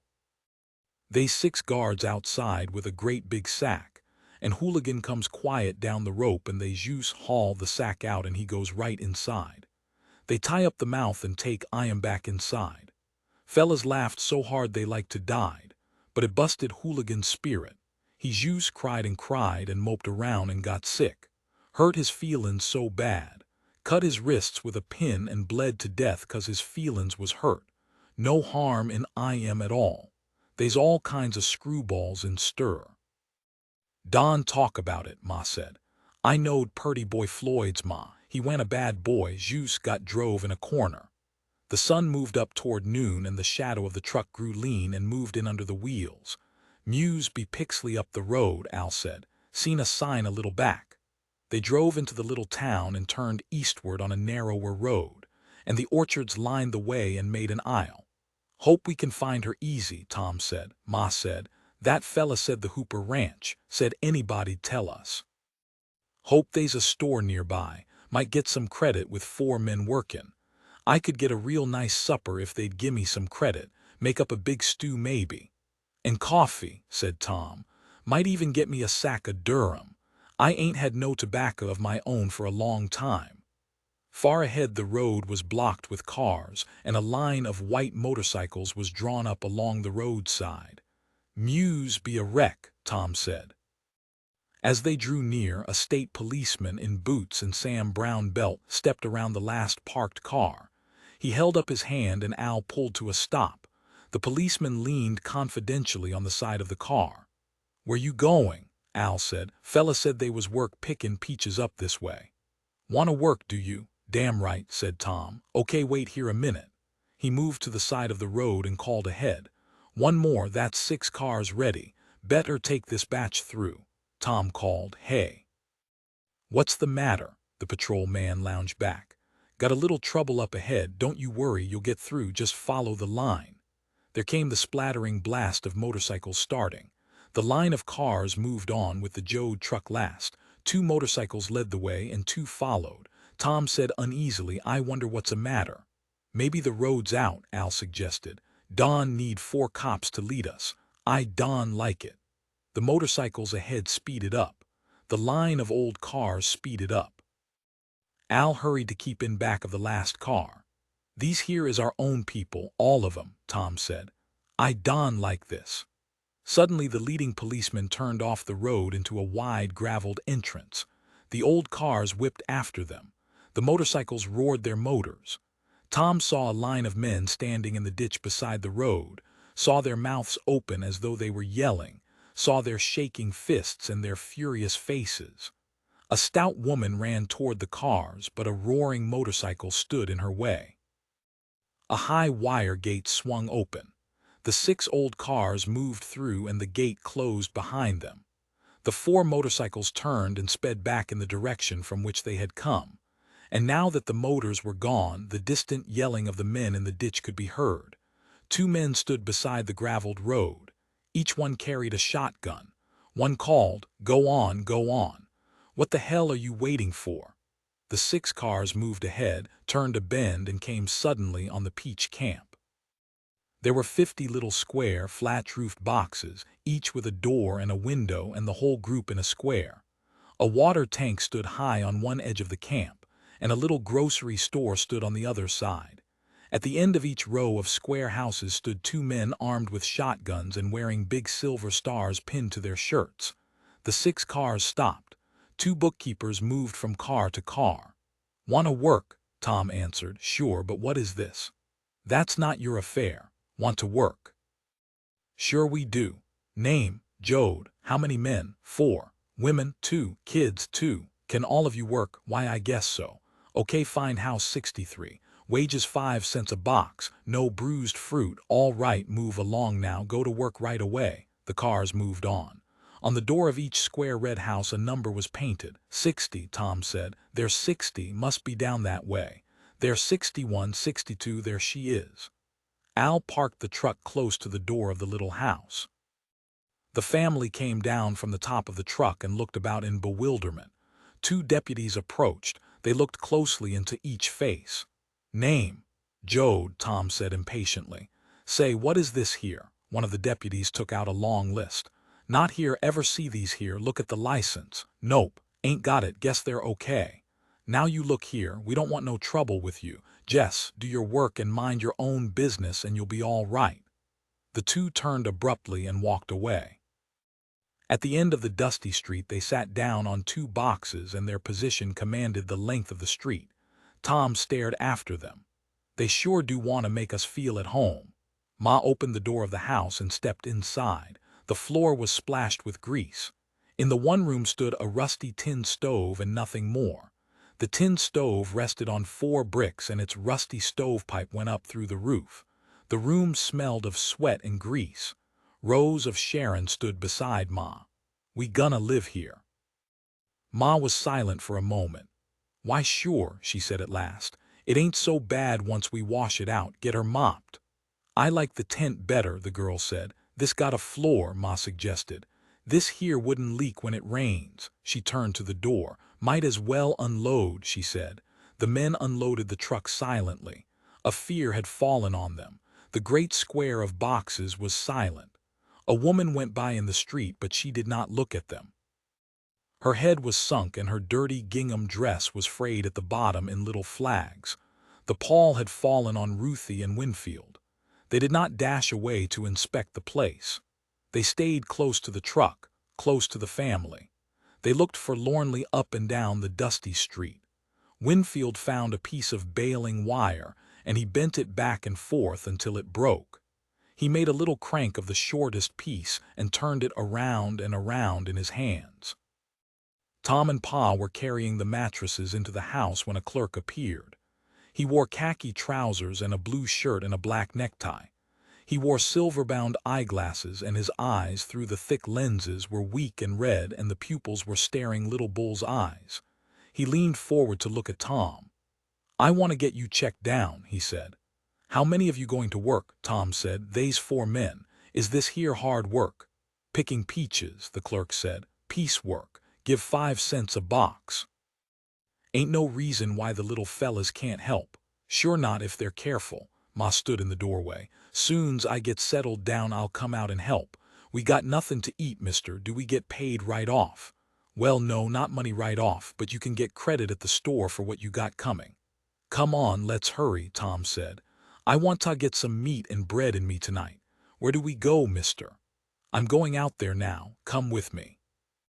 Tom and Pa and Al and Uncle John walked with him down the dusty street and into the orchard, in among the peach trees. The narrow leaves were beginning to turn a pale yellow. The peaches were little globes of gold and red on the branches. Among the trees were piles of empty boxes. The pickers scurried about, filling their buckets from the branches, putting the peaches in the boxes, carrying the boxes to the checking station. And at the stations where the piles of filled boxes waited for the trucks, clerks waited to check against the names of the pickers. "Here's 4 more," the guide said to a clerk. "Okay, ever picked before?" "Never did," said Tom. "Well, pick careful. No bruised fruit, no windfalls. Bruise your fruit and we won't check 'em. There's some buckets." Tom picked up a 3-gallon bucket and looked at it, full of holes on the bottom. "Sure," said the nearsighted clerk. "That keeps people from stealing them. All right down in that section. Get going."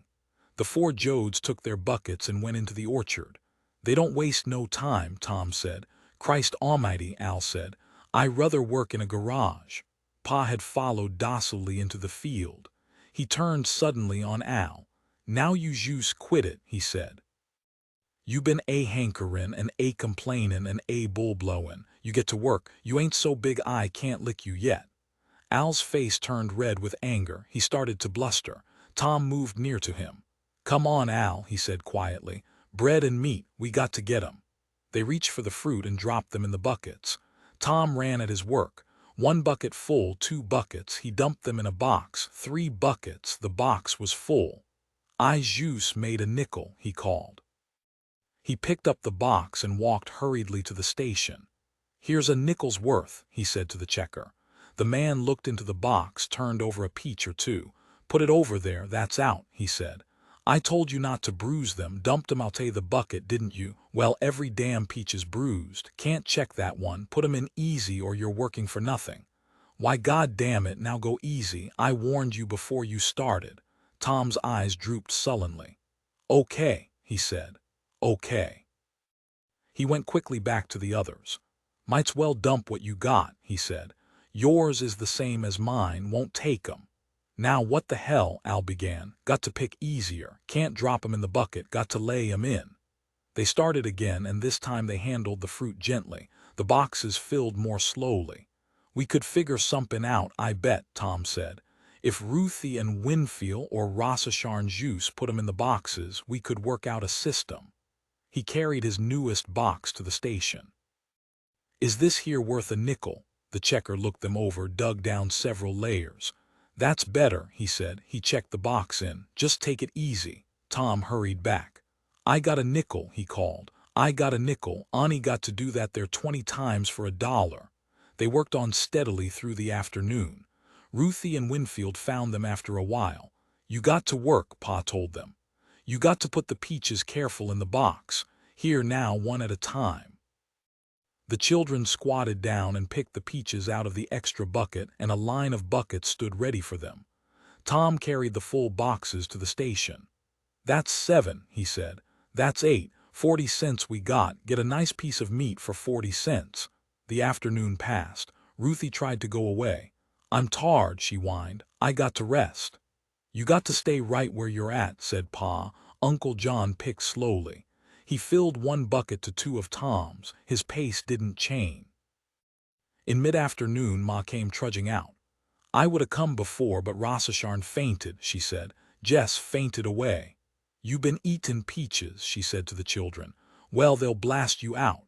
Ma's stubby body moved quickly. She abandoned her bucket quickly and picked into her apron. When the sun went down, they had picked 20 boxes. Tom set the 20th box down. "$1," he said. "How long do we work?" "Work till dark, long as you can see." "Well, can we get credit now?" "Ma ought to go in and buy some stuff to eat." "Sure, I'll give you a slip for $1 now." He wrote on a strip of paper and handed it to Tom. He took it to Ma. "Here you are, you can get $1 worth of stuff at the store." Ma put down her bucket and straightened her shoulders. "Gets you the first time, don't it?" "Sure, we'll all get used to it right off. Roll on in and get some food." Ma said, "What'll you like to eat?" "Meat," said Tom. "Meat and bread and a big pot of coffee with sugar in." "Great big pieces of meat." Ruthie wailed. "Ma, we're tarred." "Better come along in then." "They was tarred when they started," Pa said. "Wild as rabbits they're get. Ain't gonna be no good at all less we can pin 'em down." "Soon's we get set down, they'll go to school," said Ma. She trudged away, and Ruthie and Winfield timidly followed her. "We got to work every day?" Winfield asked. Ma stopped and waited. She took his hand and walked along holding it. "It ain't hard work," she said. "Be good for you. And you're helping us. If we all work, purty soon we'll live in a nice house. We all got to help." "But I got so tarred." "I know, I got tarred too. Everybody gets wore out, got to think about other stuff. Think about when you'll go to school." "I don't want to go to no school." "Ruthie don't neither. Them kids that goes to school, we seen 'em. Ma Snots calls us Okies. We seen 'em. I ain't a-goin'." Ma looked pityingly down on his straw hair. "Don, give us no trouble right now," she begged. "Soon's we get on our feet you can be bad, but not now. We got too much now." "I et 6 of them peaches," Ruthie said. "Well, you'll have the skitters, and it ain't close to no toilet where we are." The company's store was a large shed of corrugated iron. It had no display window. Ma opened the screen door and went in. A tiny man stood behind the counter. He was completely bald and his head was blue-white. Large, brown eyebrows covered his eyes in such a high arch that his face seemed surprised and a little frightened. His nose was long and thin and curved like a bird's beak, and his nostrils were blocked with light brown hair. Over the sleeves of his blue shirt he wore black sateen sleeve protectors. He was leaning on his elbows on the counter when Ma entered. "Afternoon," she said. He inspected her with interest. The arch over his eyes became higher. "Howdy. I got a slip here for $1. "You can get $1's worth," he said, and he giggled shrilly. "Yes, sir, $1's worth, $1's worth." He moved his hand at the stock. "Any of it." He pulled his sleeve protectors up neatly. "Thought I'd get a piece of meat." "Got all kinds," he said. "Hamburg, like to have some Hamburg, 20 cents a pound Hamburg." "Ain't that awful high? Seems to me Hamburg was 15 last time I got some." "Well," he giggled softly, "yes, it's high, and same time it ain't high. Time you go on in town for a couple pounds of Hamburg, it'll cost you 'bout a gallon of gas. So you see it ain't really high here 'cause you got no gallon of gas." Ma said sternly, "It didn't cost you no gallon of gas to get it out here." He laughed delightedly. "You're lookin' at it bass-ackwards," he said. "We ain't buying it, we're sellin' it. If we was buying it, why, that'd be different." Ma put 2 fingers to her mouth and frowned with thought. "It looks all full of fat and gristle." "I ain't guaranteein' she won't cook down," the storekeeper said. "I ain't guaranteein' I'd eat her myself, but they's lots of stuff I wouldn't do." Ma looked up at him fiercely for a moment. She controlled her voice. "Ain't you got some cheaper kind of meat?" "Soup bones," he said, 10 cents a pound. "But them's just bones." "Them's just bones," he said. "Make nice soup, just bones. Got any boilin' beef?" "Oh yeah, sure, that's 2 bits a pound." "Maybe I can't get no meat," Ma said. "They want meat. They said they wanted meat." "Everybody wants meat needs meat. That Hamburg is purty nice stuff. Use the grease that comes out of her for gravy, purty nice. No waste, don't throw no bone away. How much is side meat? Well, now you're getting into fancy stuff, Christmas stuff, Thanksgiving stuff, 35 cents a pound. I could sell you turkey cheaper if I had some turkey, Ma sighed. Give me 2 pounds Hamburg. Yes, ma'am. He scooped the pale meat on a piece of wax paper. And what else? Well, some bread. Right here, fine big loaf, 15 cents. That there's a 12-cent loaf. Sure it is, go right in town and get her for 12 cents. Gallon of gas, what else can I sell you? Potatoes. Yes, potatoes, 5 pounds for a quarter. Ma moved menacingly toward him. I heard enough from you, I know what they cost in town. The little man clamped his mouth tight. Then go get 'em in town. Ma looked at her knuckles. What is this? She asked softly. You own this here store. No, I jus work here. Any reason you got to make fun, that help you any? She regarded her shiny, wrinkled hands. The little man was silent. Who owns this here store? Hooper Ranches Incorporated, ma'am. And they set the prices. Yes, ma'am. She looked up, smiling a little. Everybody comes and talks like me is mad. He hesitated for a moment. Yes, ma'am. And that's why you make fun. What cha mean? Doing a dirty thing like this. Shames you, don't it? Got to act flip, huh? Her voice was gentle. The clerk watched her, fascinated. He didn't answer. That's how it is, Ma said finally. 40 cents for meat, 15 for bread, quarter for potatoes. That's 80 cents. Coffee, 20 cents the cheapest, ma'am. And that's the dollar, 7 of us workin', and that's supper. She studied her hand. Wrap 'em up, she said quickly. Yes, ma'am, he said. Thanks. He put the potatoes in a bag and folded the top carefully down. His eyes slipped to Ma and then hid in his work again. She watched him and she smiled a little. How'd you get a job like this? She asked. A fella got to eat, he began, and then belligerently, a fella got a right to eat. What fella? Ma asked. He placed the 4 packages on the counter. Meat, he said. Potatoes, bread, coffee, $1 even. She handed him her slip of paper and watched while he entered the name and the amount in a ledger. There, he said. Now we're all even. Ma picked up her bags. Say, she said, we got no sugar for the coffee. My boy Tom, he wants sugar. Look, she said, they're a-workin' out there. You let me have some sugar and I'll bring the slip in later. The little man looked away, took his eyes as far from Ma as he could. I can't do it, he said softly. That's the rule, I can't. I'd get in trouble, I'd get canned. But they're a-workin' out in the field now. They got more'n a dime common. Gimme 10 cents of sugar. Tom, he wanted sugar in his coffee, spoke about it. I can't do it, ma'am, that's the rule, no slip, no groceries. The manager, he talks about that all the time. No, I can't do it. No, I can't. They'd catch me. They always catch fellas, always. I can't. For a dime? For anything, ma'am. He looked pleadingly at her, and then his face lost its fear. He took 10 cents from his pocket and rang it up in the cash register. There, he said with relief. He pulled a little bag from under the counter, whipped it open and scooped some sugar into it, weighed the bag and added a little more sugar. There you are, he said. Now it's all right. You bring in your slip and I'll get my dime back. Ma studied him. Her hand went blindly out and put the little bag of sugar on the pile in her arm. Thanks to you, she said quietly. She started for the door, and when she reached it, she turned about. I'm learnin' one thing good, she said. Learnin' it all the time, every day. If you're in trouble or hurt or need, go to poor people. They're the only ones that'll help, the only ones. The screen door slammed behind her. The little man leaned his elbows on the counter and looked after her with his surprised eyes. A plump tortoise-shell cat leaped up on the counter and stalked lazily near to him. It rubbed sideways against his arms, and he reached out with his hand and pulled it against his cheek. The cat purred loudly and the tip of its tail jerked back and forth. Tom and Al and Pa and Uncle John walked in from the orchard when the dusk was deep. Their feet were a little heavy against the road. You wouldn't think Jus reachin' up and pickin' get you in the back, Pa said. Be alright in a couple days, said Tom. Say, Pa, after we eat I'm a-gonna walk out and see what all that fuss is outside the gate. It's been a-workin' on me. Want to come? No, said Pa. I like to have a little while to Jus work and not think about nothin'. Seems like I just been beating my brains to death for a hell of a long time. No, I'm gonna set a while and then go to bed. How about you, Al? Al looked away. Guess I'll look around in here first, he said. Well, I know Uncle John won't come. Guess I'll go her alone. Got me all curious.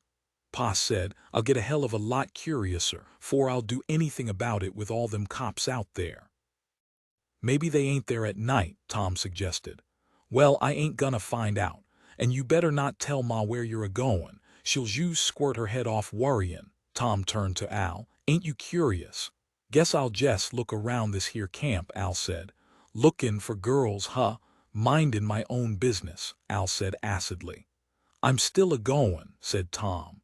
They emerged from the orchard into the dusty street between the red shacks.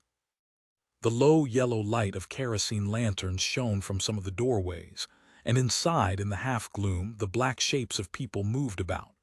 At the end of the street a guard still sat, his shotgun resting against his knee. Tom paused as he passed the guard. Got a place where a fella can get a bath, mister? The guard studied him in the half-light. At last he said, see that water tank? Yeah. Well, there's a hose over there. Any warm water? Say, who in hell you think you are, J.P. Morgan? No, said Tom. No, I sure don't. Good night, mister. The guard grunted contemptuously. Hot water, for Christ's sake, be wantin' tubs next. He stared glumly after the four Jodes. A second guard came around the end house. "'S matter, Mac? Why them goddamn Okies? Is they warm water?" he says. The second guard rested his gun butt on the ground. "It's them gov'ment camps," he said. "I bet that fella been in a gov'ment camp. We ain't gonna have no peace till we wipe them camps out. They'll be wantin' clean sheets first thing we know." Mac asked, "How is it out at the main gate here anything?" "Well, they was out there yellin' all day. State police got it in hand. They're runnin' the hell outta them smart guys. I heard they's a long lean son of a bitch spark pluggin' the thing. Fella says they'll get him tonight and then she'll go to pieces." "We won't have no job if it comes too easy," Max said. "We'll have a job, all right. These goddamn Okies, you got to watch 'em all the time. Things get a little quiet, we can always stir 'em up a little. Have trouble when they cut the rate here, I guess." "We sure will. No, you needn't worry about us having work not while Hooper's snubbin' clothes." The fire roared in the Jode house. Hamburger patties splashed and hissed in the grease, and the potatoes bubbled. The house was full of smoke, and the yellow lantern light threw heavy black shadows on the walls. Ma worked quickly about the fire while Rose of Sharon sat on a box resting her heavy abdomen on her knees. "Feelin' better now?" Ma asked. "Smell of cookin' gets me. I'm hungry too." "Go set in the door," Ma said. "I got to have that box to break up anyways." The men trooped in. "Meat, by God," said Tom, "and coffee. I smell her. Jesus, I'm hungry. I ate a lot of peaches, but they didn't do no good. Where can we wash, Ma?" "Go down to the water tank. Wash down there." I just sent Ruthie and Winfield to wash. The men went out again.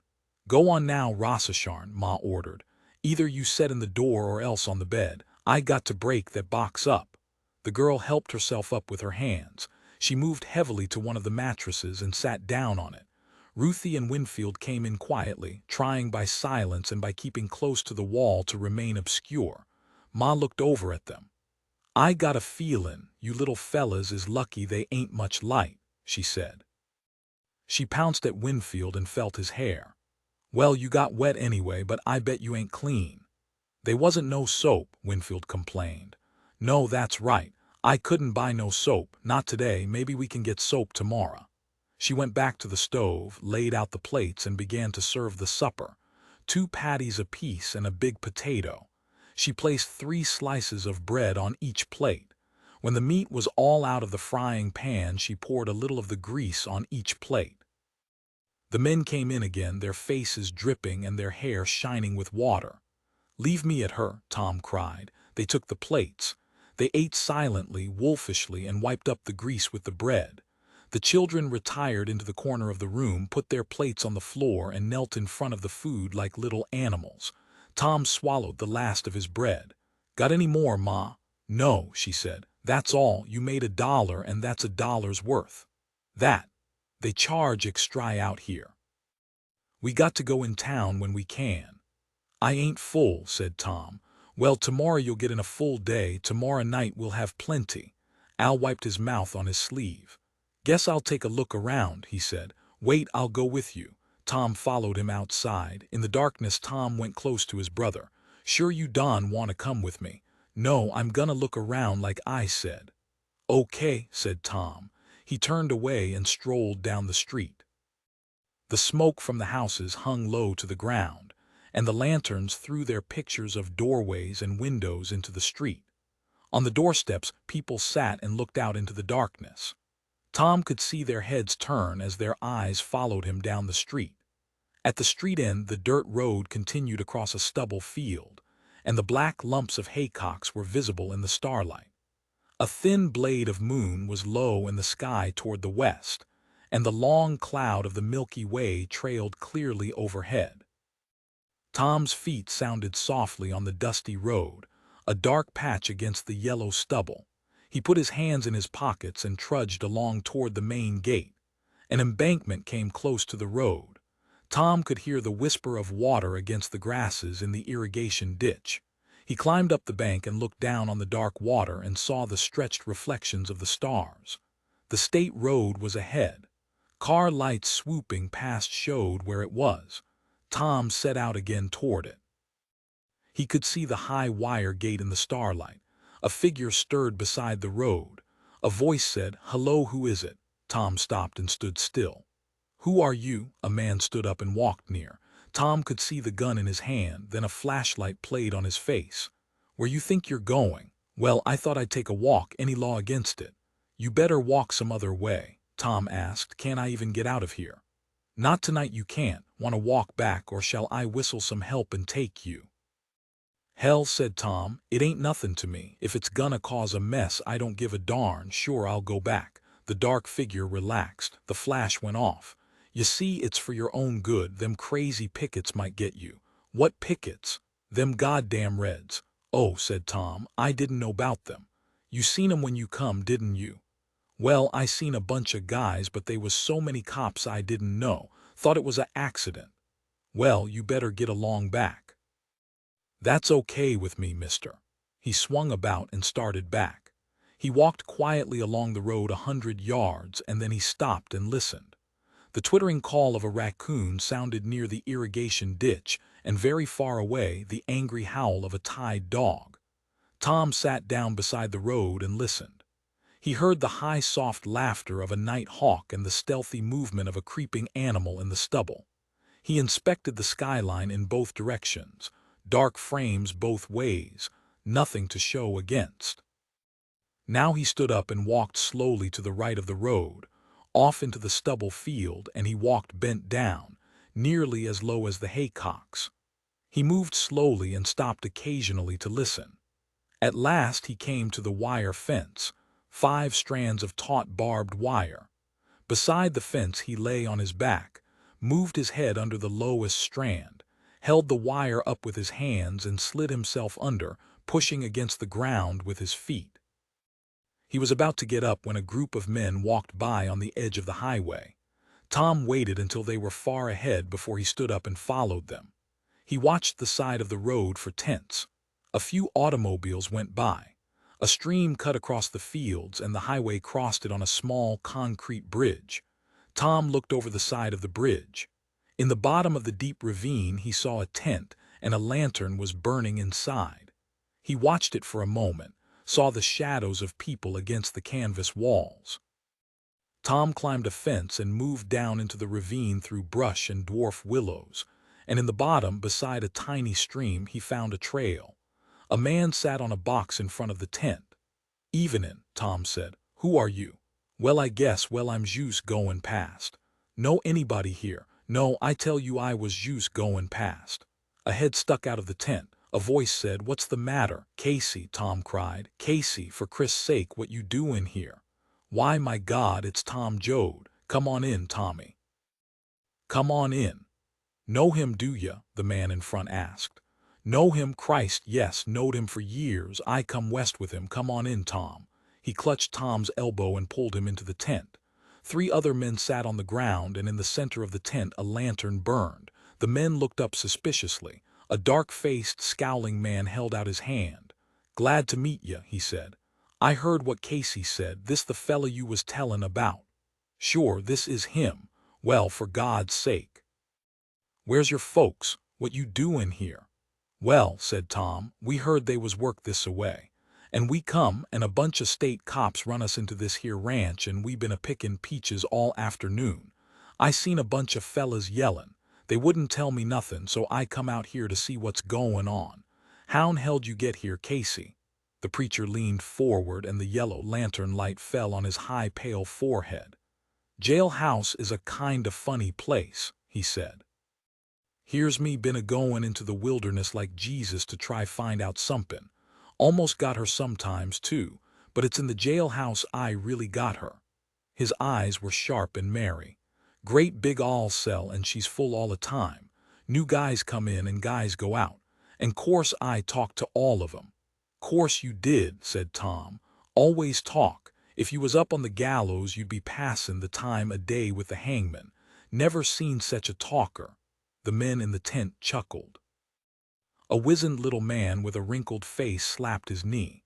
"Talks all the time," he said. "Folks kinda likes to hear I am, though." "You's ta be a preacher," said Tom. "Did he tell that?" "Sure he told," Casey grinned. "Well, sir," he went on, "I begin gettin' at things. Some of them fellas in the tank was drunks, but mostly they was there 'cause they stole stuff, and mostly it was stuff they needed and couldn't get no other way, you see," he asked. "No," said Tom. "Well, they was nice fellas, you see. What made 'em bad was they needed stuff. And I begin to see then, it's need that makes all the trouble. I ain't got it worked out. Well, one day they give us some beans that was sour. One fella started yellin' and nothing happened. He yelled his head off. Trusty come along and looked in and went on. Then another fella yelled. Well, sir, then we all got yellin'.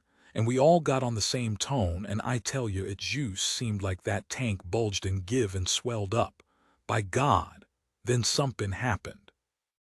They come a-runnin', and they give us some other stuff to eat, give it to us, you see." "No," said Tom. Casey put his chin down on his hands. "Maybe I can't tell you," he said. "Maybe you got to find out where's your cap. I come without it. How's your sister? Hell, she's big as a cow. I bet she got twins. Gonna need wheels under her stomach. Got to holdin' it with her hands now. You ain't tall me what's goin' on." The wizened man said, "We struck. This here's a strike." "Well, 5 cents a box ain't much, but a fella can eat." "5 cents?" the wizened man cried. "5 cents, they payin' you 5 cents? Sure, we made $1.50. A heavy silence fell in the tent. Casey stared out the entrance into the dark night. "Looky, Tom," he said at last. "We come to work there. They says it's gonna be 5 cents. They was a hell of a lot of us. We got there and they says they're payin' 2.50 cents. A fella can't even eat on that, and if he got kids, so we says we won't take it, so they druv us off. And all the cops in the world come down on us. Now they're payin' you 5. When they bust this here strike, you think they'll pay 5? "I dunno," Tom said. "Payin' 5 now." "Looky," said Casey. "We tried to camp together and they druv us like pigs, scattered us. Beat the hell outta fellas, druv us like pigs. They run you in like pigs, too. We can't laws much longer. Some people ain't et for 2 days. You goin' back tonight?" "Aim to," said Tom. "Well, tell the folks in there how it is, Tom. Tell 'em they're starvin' us and stabbin' theirself in the back. 'Cause sure as cowflaps she'll drop to 2.50 juice as soon as they clear us out." "I'll tell 'em," said Tom. "I don' know how. Never seen so many guys with guns. Don' know if they'll even let a fella talk. And folks don' pass no time of day.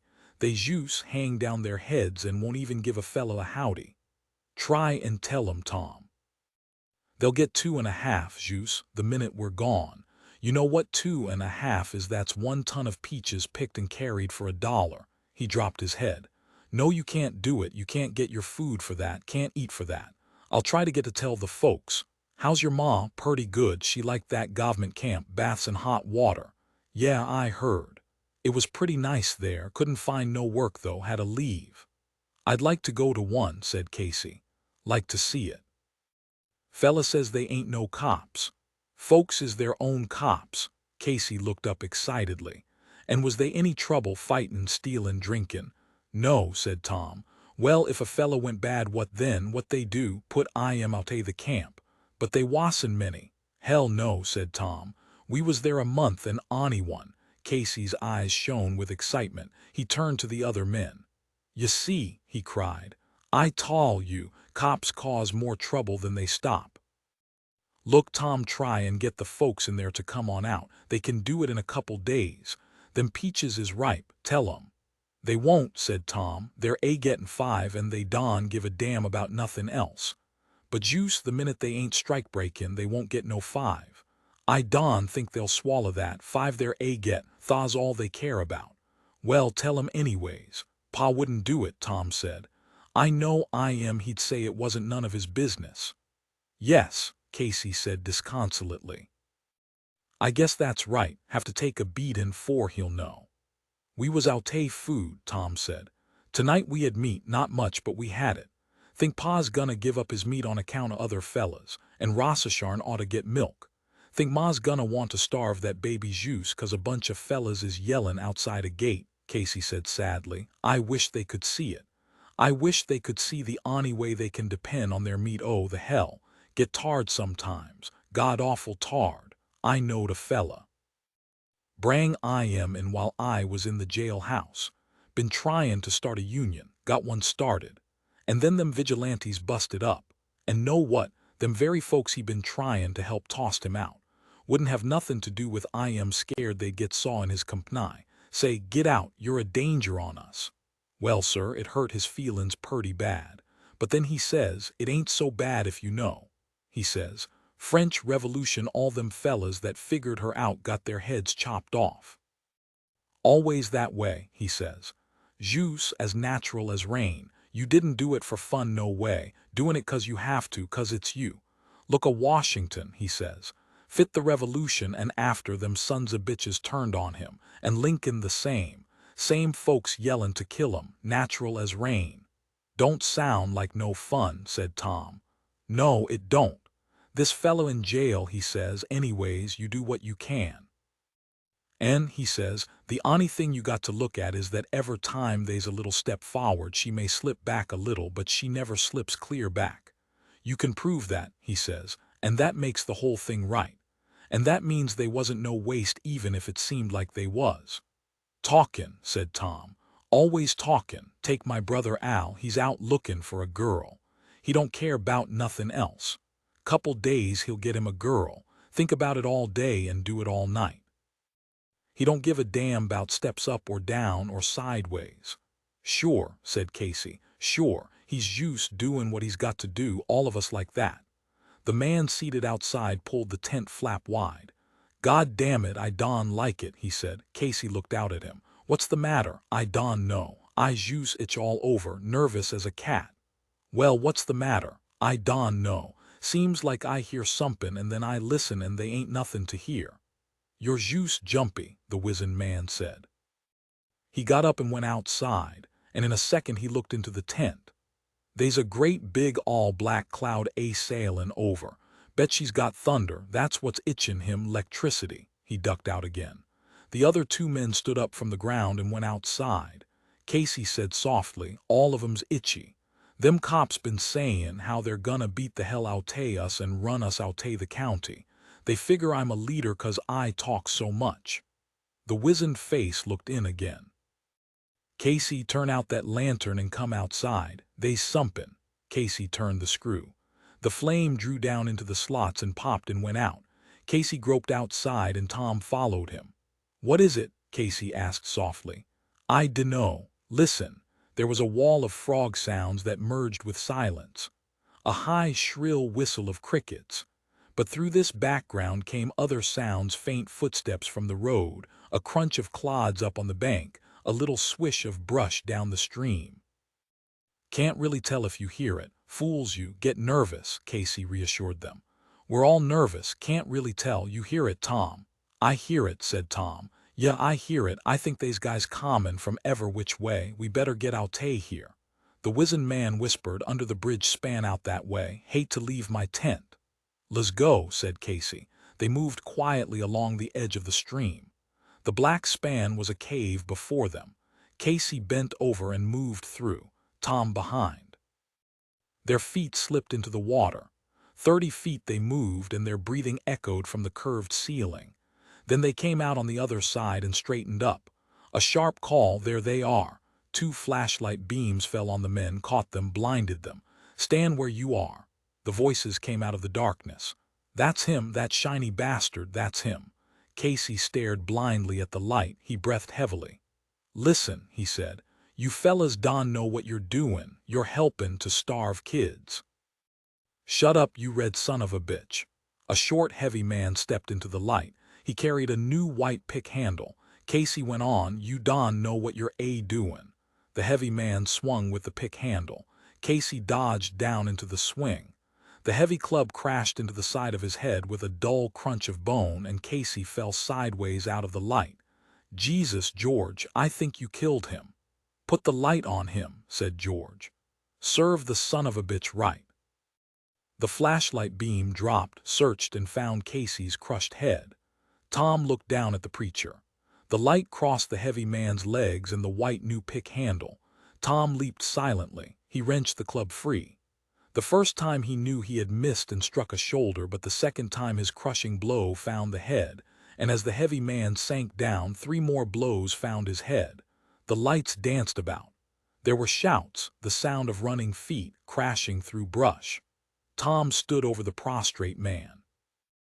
And then a club reached his head, a glancing blow. He felt the stroke like an electric shock, and then he was running along the stream, bending low. He heard the splash of footsteps following him.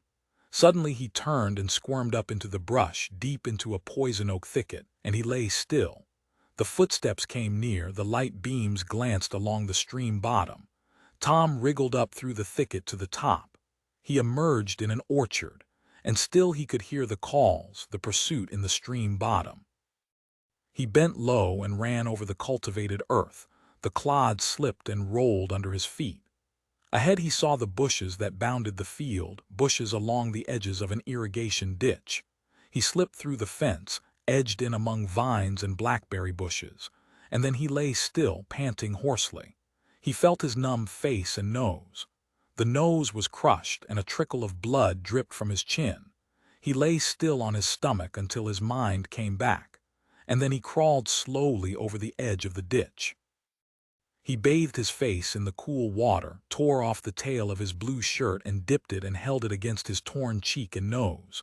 The water stung and burned. The black cloud had crossed the sky, a blob of dark against the stars. The night was quiet again. Tom stepped into the water and felt the bottom drop from under his feet. He threshed the 2 strokes across the ditch and pulled himself heavily up the other bank. His clothes clung to him. He moved and made a slopping noise, his shoes squished. Then he sat down, took off his shoes and emptied them. He wrung the bottoms of his trousers, took off his coat and squeezed the water from it. Along the highway he saw the dancing beams of the flashlights, searching the ditches. Tom put on his shoes and moved cautiously across the stubble field. The squishing noise no longer came from his shoes. He went by instinct toward the other side of the stubble field, and at last he came to the road. Very cautiously he approached the square of houses.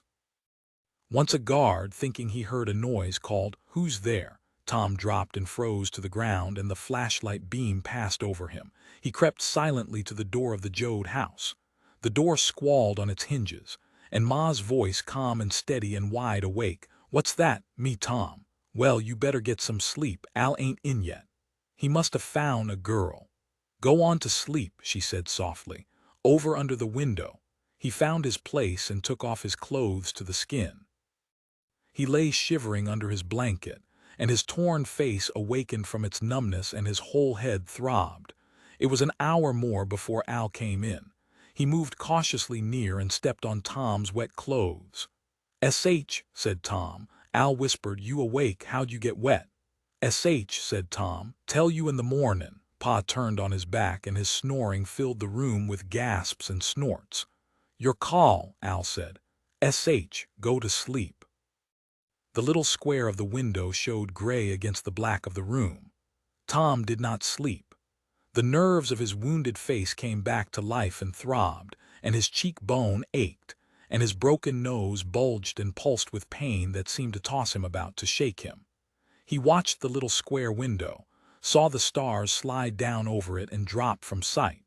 At intervals he heard the footsteps of the watchmen. At last the roosters crowed, far away, and gradually the window lightened. Tom touched his swollen face with his fingertips, and at his movement Al groaned and murmured in his sleep. The dawn came finally. In the houses, packed together, there was a sound of movement, a crash of breaking sticks, a little clatter of pans. In the graying gloom, Ma sat up suddenly. Tom could see her face, swollen with sleep. She looked at the window for a long moment, and then she threw the blanket off and found her dress. Still sitting down, she put it over her head and held her arms up and let the dress slide down to her waist. She stood up and pulled the dress down around her ankles. Then in bare feet, she stepped carefully to the window and looked out, and while she stared at the growing light, her quick fingers unbraided her hair and smoothed the strands and braided them up again. Then she clasped her hands in front of her and stood motionless for a moment. Her face was lighted sharply by the window. She turned, stepped carefully among the mattresses and found the lantern. The shade screeched up and she lighted the wick. Pa rolled over and blinked at her. She said, "Pa, you got more money?" "Huh, yeah, paper wrote for 60 cents. "Well, get up and go buy some flour and lard. Quick now," Pa yawned. "Maybe the store ain't open." "Make 'em open it. Got to get somepin' in you fellas. You got to get out to work." Pa struggled into his overalls and put on his rusty coat. He went sluggishly out the door, yawning and stretching. The children awakened and watched from under their blanket like mice. Pale light filled the room now, but colorless light before the sun. Ma glanced at the mattresses. Uncle John was awake. Al slept heavily. Her eyes moved to Tom. For a moment she peered at him, and then she moved quickly to him. His face was puffed and blue, and the blood was dried black on his lips and chin. The edges of the torn cheek were gathered and tight. "Tom," she whispered, "what's the matter?" "Sh," he said. "Don't talk loud, I got in a fight." "Tom, I couldn't help it, Ma." She knelt down beside him. "You in trouble?" He was a long time answering. "Yeah," he said, "in trouble. I can't go out to work, I got to hide." The children crawled near on their hands and knees, staring greedily. "What's the matter with him, Ma?" "Hush," Ma said. "Go wash up. We got no soap." "Well, use water." "What's the matter with Tom? Now you hush. And don't you tell nobody." They backed away and squatted down against the far wall, knowing they would not be inspected. Ma asked, "Is it bad?" "Nose busted." "I mean the trouble." "Yeah, bad." Al opened his eyes and looked at Tom. "Well, for Chris' sake, what was you in?" "What's a matter?" Uncle John asked. Pa clumped in. They was open all right. He put a tiny bag of flour and his package of lard on the floor beside the stove. "'S matter?" he asked. Tom braced himself on one elbow for a moment and then he lay back. "Jesus, I'm weak. I'm gonna tell you once, so I'll tell all of you. How about the kids?" Ma looked at them huddled against the wall. "Go wash your face." "No," Tom said. "They got to hear, they got to know. They might blab if they don't know."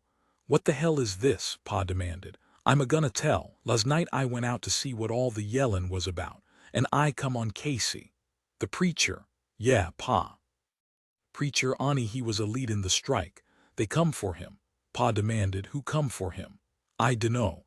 Same kind of guys that turned us back on the road that night, had pick handles." He paused. "They killed him, busted his head. I was standin' there. I went nuts, grabbed the pick handle." He looked bleakly back at the night, the darkness, the flashlights as he spoke. I clubbed a guy." Ma's breath caught in her throat. Pa stiffened. "Kill him?" he asked softly. "I don't know. I was nuts." "Tried to?" asked. "Was you saw?" I dunno, I guess so. They had the lights on us." For a moment Ma stared into his eyes. "Pa," she said, "break up some boxes. We got to get breakfast. You got to go to work. Ruthie Winfield. If anybody asks you Tom is sick, you hear. If you tell, he'll get sent to jail. You hear?" "Yes, ma'am. Keep your eye on him, John. Don, let him talk to nobody." She built the fire as Pa broke the boxes that had held the goods. She made her dough, put a pot of coffee to boil. The light wood caught and roared its flame in the chimney. Pa finished breaking the boxes. He came near to Tom. Casey, he was a good man. What he want to mess with that stuff for? Tom said dully. They come to work for 5 cents a box. That's what we're a get. Yeah, what we was a doin' was break and strike. They give them fellas 2.5 cents. You can't eat on that. I know, Tom said wearily. That's why they struck. Well, I think they bust the strike last night. We'll maybe be getting 2.5 cents today. Why the sons of bitches? Yeah, Pa, you see, Casey was still a good man. God damn it, I can't get that picture out'ay my head. Him layin' their head juice crushed flat and oozin'. Jesus. He covered his eyes with his hand. Well, what we gonna do? Uncle John asked. Al was standing up now. Well, by God, I know what I'm gonna do. I'm gonna get out of it. No, you ain't, Al, Tom said. We need you now. I'm the one. I'm a danger now. Soon's I get on my feet, I got to go. Ma worked at the stove. Her head was half turned to here. She put grease in the frying pan, and when it whispered with heat, she spooned the dough into it. Tom went on, you got to stay, Al, you got to take care of the truck. Well, I don't like it. Can't help it, Al, it's your folks. You can help 'em. I'm a danger to 'em. Al grumbled angrily. I don't know why I ain't let to get me a job in a garage. Later, maybe. Tom looked past him and he saw Rose of Sharon lying on the mattress. Her eyes were huge, opened wide. Don't worry, he called to her. Don't you worry, gonna get you some milk today. She blinked slowly and didn't answer him. Pa said, we got to know. Tom, think you killed this fella. I don't know, it was dark, and somebody smacked me. I don't know, I hope so. I hope I killed the bastard. Tom, Ma called, don't talk like that. From the street came the sound of many cars moving slowly. Pa stepped to the window and looked out. They's a whole slew of new people comin' in, he said.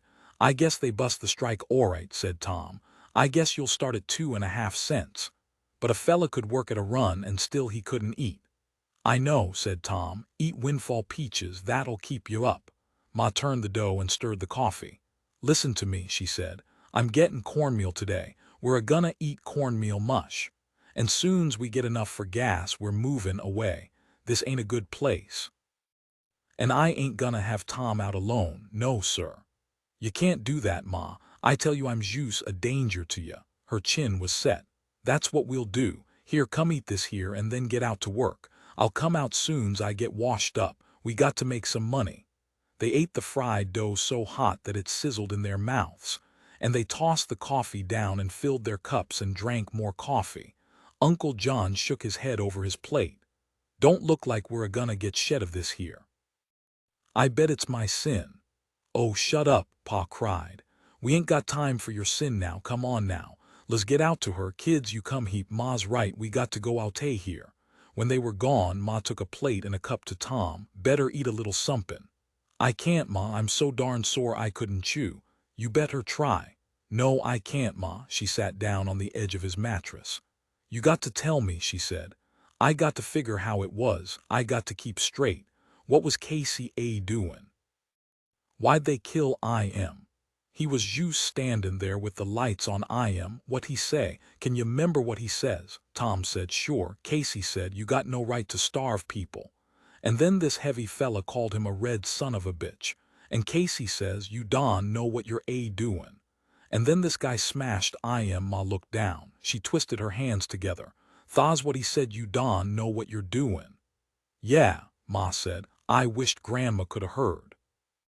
Ma, I didn't know what I was a doin', no more'n when you take a breath. I didn't even know I was gonna do it. It's all right. I wished you didn't do it. I wished you wasn't there, but you done what you had to do. I can't read no fault on you. She went to the stove and dipped a cloth in the heating dishwater. Here, she said, put that there on your face. He laid the warm cloth over his nose and cheek and winced at the heat. Ma, I'm a-gonna go away tonight. I can't go puttin' this on you folks. Ma said angrily, Tom, there's a whole lot I don unerstan', but goin' away ain't gonna ease us, it's gonna bear us down. And she went on, they was the time when we was on the land, they was a boundary to us then. All folks died off and little fellas come, and we was always one thing, we was the family kinda whole and clear. And now we ain't clear no more. I can't get straight. They ain't nothing keeps us clear. Al he's a hankerin' and a gibbetin' to go off on his own. And Uncle John is juice a draggin' along. Pa's lost his place. He ain't the head no more. We're crackin' up, Tom. There ain't no family now. And Rossasharn, she looked around and found the girl's wide eyes. She gonna have her baby and they won't be no family. I don know. I been a-tryin' to keep her goin'. Winfield, what's he gonna be this away, gettin' wild, and Ruthie too, like animals, got nothin' to choose. Don go, Tom, stay and help. Okay, he said tiredly. Okay, I shouldn't though, I know it. Ma went to her dishpan and washed the tin plates and dried them. You didn't sleep? No. Well, you sleep. I seen your clothes was wet. I'll hang 'em by the stove to dry. She finished her work. I'm goin' now. I'll pick. Rossasharn, if anybody comes, Tom's sick, you hear? Don, let nobody in, you hear? Rose of Sharon nodded. We'll come back at noon. Get some sleep, Tom. Maybe we can get out here tonight. She moved swiftly to him. Tom, you ain't gonna slip out. No, Ma. You sure you won't go? No, Ma, I'll be here. All right, 'member Rossasharn. She went out and closed the door firmly behind her.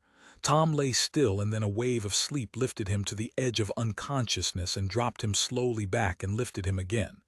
You Tom? Huh, yeah. He started awake. He looked over at Rose of Sharon. Her eyes were blazing with resentment. What you want? You killed a fella. Yeah, not so loud. You want to rouse somebody. What do I care? She cried. That lady tol' me. She says what Sin's gonna do. She tol' me. What chance I got to have a nice baby? Connie's gone and I ain't getting good food. I ain't getting milk. Her voice rose hysterically. And now you kill a fella. What chance that baby got to get bore right? I no gonna be a freak. I never done no dancin'. Tom got up. S.H., he said, you're gonna get folks in here. I don care. I'll have a freak. I didn't dance no hug dance. He went near to her. Be quiet. You get away from me. It ain't the first fella you killed, neither. Her face was growing red with hysteria, her words blurred. I don want to look at you. She covered her head with her blanket. Tom heard the choked, smothered cries. He bit his lower lip and studied the floor, and then he went to Pa's bed. Under the edge of the mattress the rifle lay, a lever-action Winchester .38, long and heavy. Tom picked it up and dropped the lever to see that a cartridge was in the chamber. He tested the hammer on half-cock. And then he went back to his mattress. He laid the rifle on the floor beside him, stock up and barrel pointing down. Rose of Sharon's voice thinned to a whimper. Tom lay down again and covered himself, covered his bruised cheek with the blanket and made a little tunnel to breathe through. He sighed, Jesus, oh Jesus. Outside a group of cars went by and voices sounded. How many men? Just us 3. What you payin'? You go to house 25, numbers right on the door. Okay, mister, what you payin'? 2.5 cents.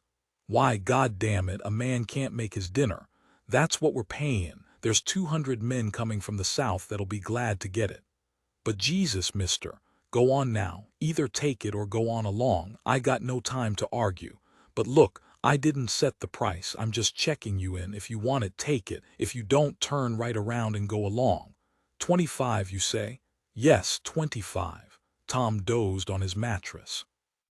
A stealthy sound in the room awakened him. His hand crept to the rifle and tightened on the grip. He drew back the covers from his face. Rose of Sharon was standing beside his mattress. What you want? Tom demanded. You sleep, she said. You sleep off. I'll watch the door. They won't nobody get in. He studied her face for a moment. Okay, he said, and he covered his face with the blanket again. In the beginning dusk, Ma came back to the house. She paused on the doorstep and knocked and said, It's me, so that Tom would not be worried. She opened the door and entered, carrying a bag. Tom awakened and sat up on his mattress. His wound had dried and tightened so that the unbroken skin was shiny. His left eye was drawn nearly shut. Anybody come while we was gone? Ma asked. No, he said. Nobody. I see they dropped the price. How'd you know? I heard folks talking outside. Rose of Sharon looked dully up at Ma. Tom pointed at her with his thumb. She raised hell. Ma thinks all the trouble is aimed right smack at her. If I'm gonna get her upset like that, I oughta go long. Ma turned on Rose of Sharon. "What you doin'?" the girl said resentfully. "How'm I gonna have a nice baby with stuff like this?"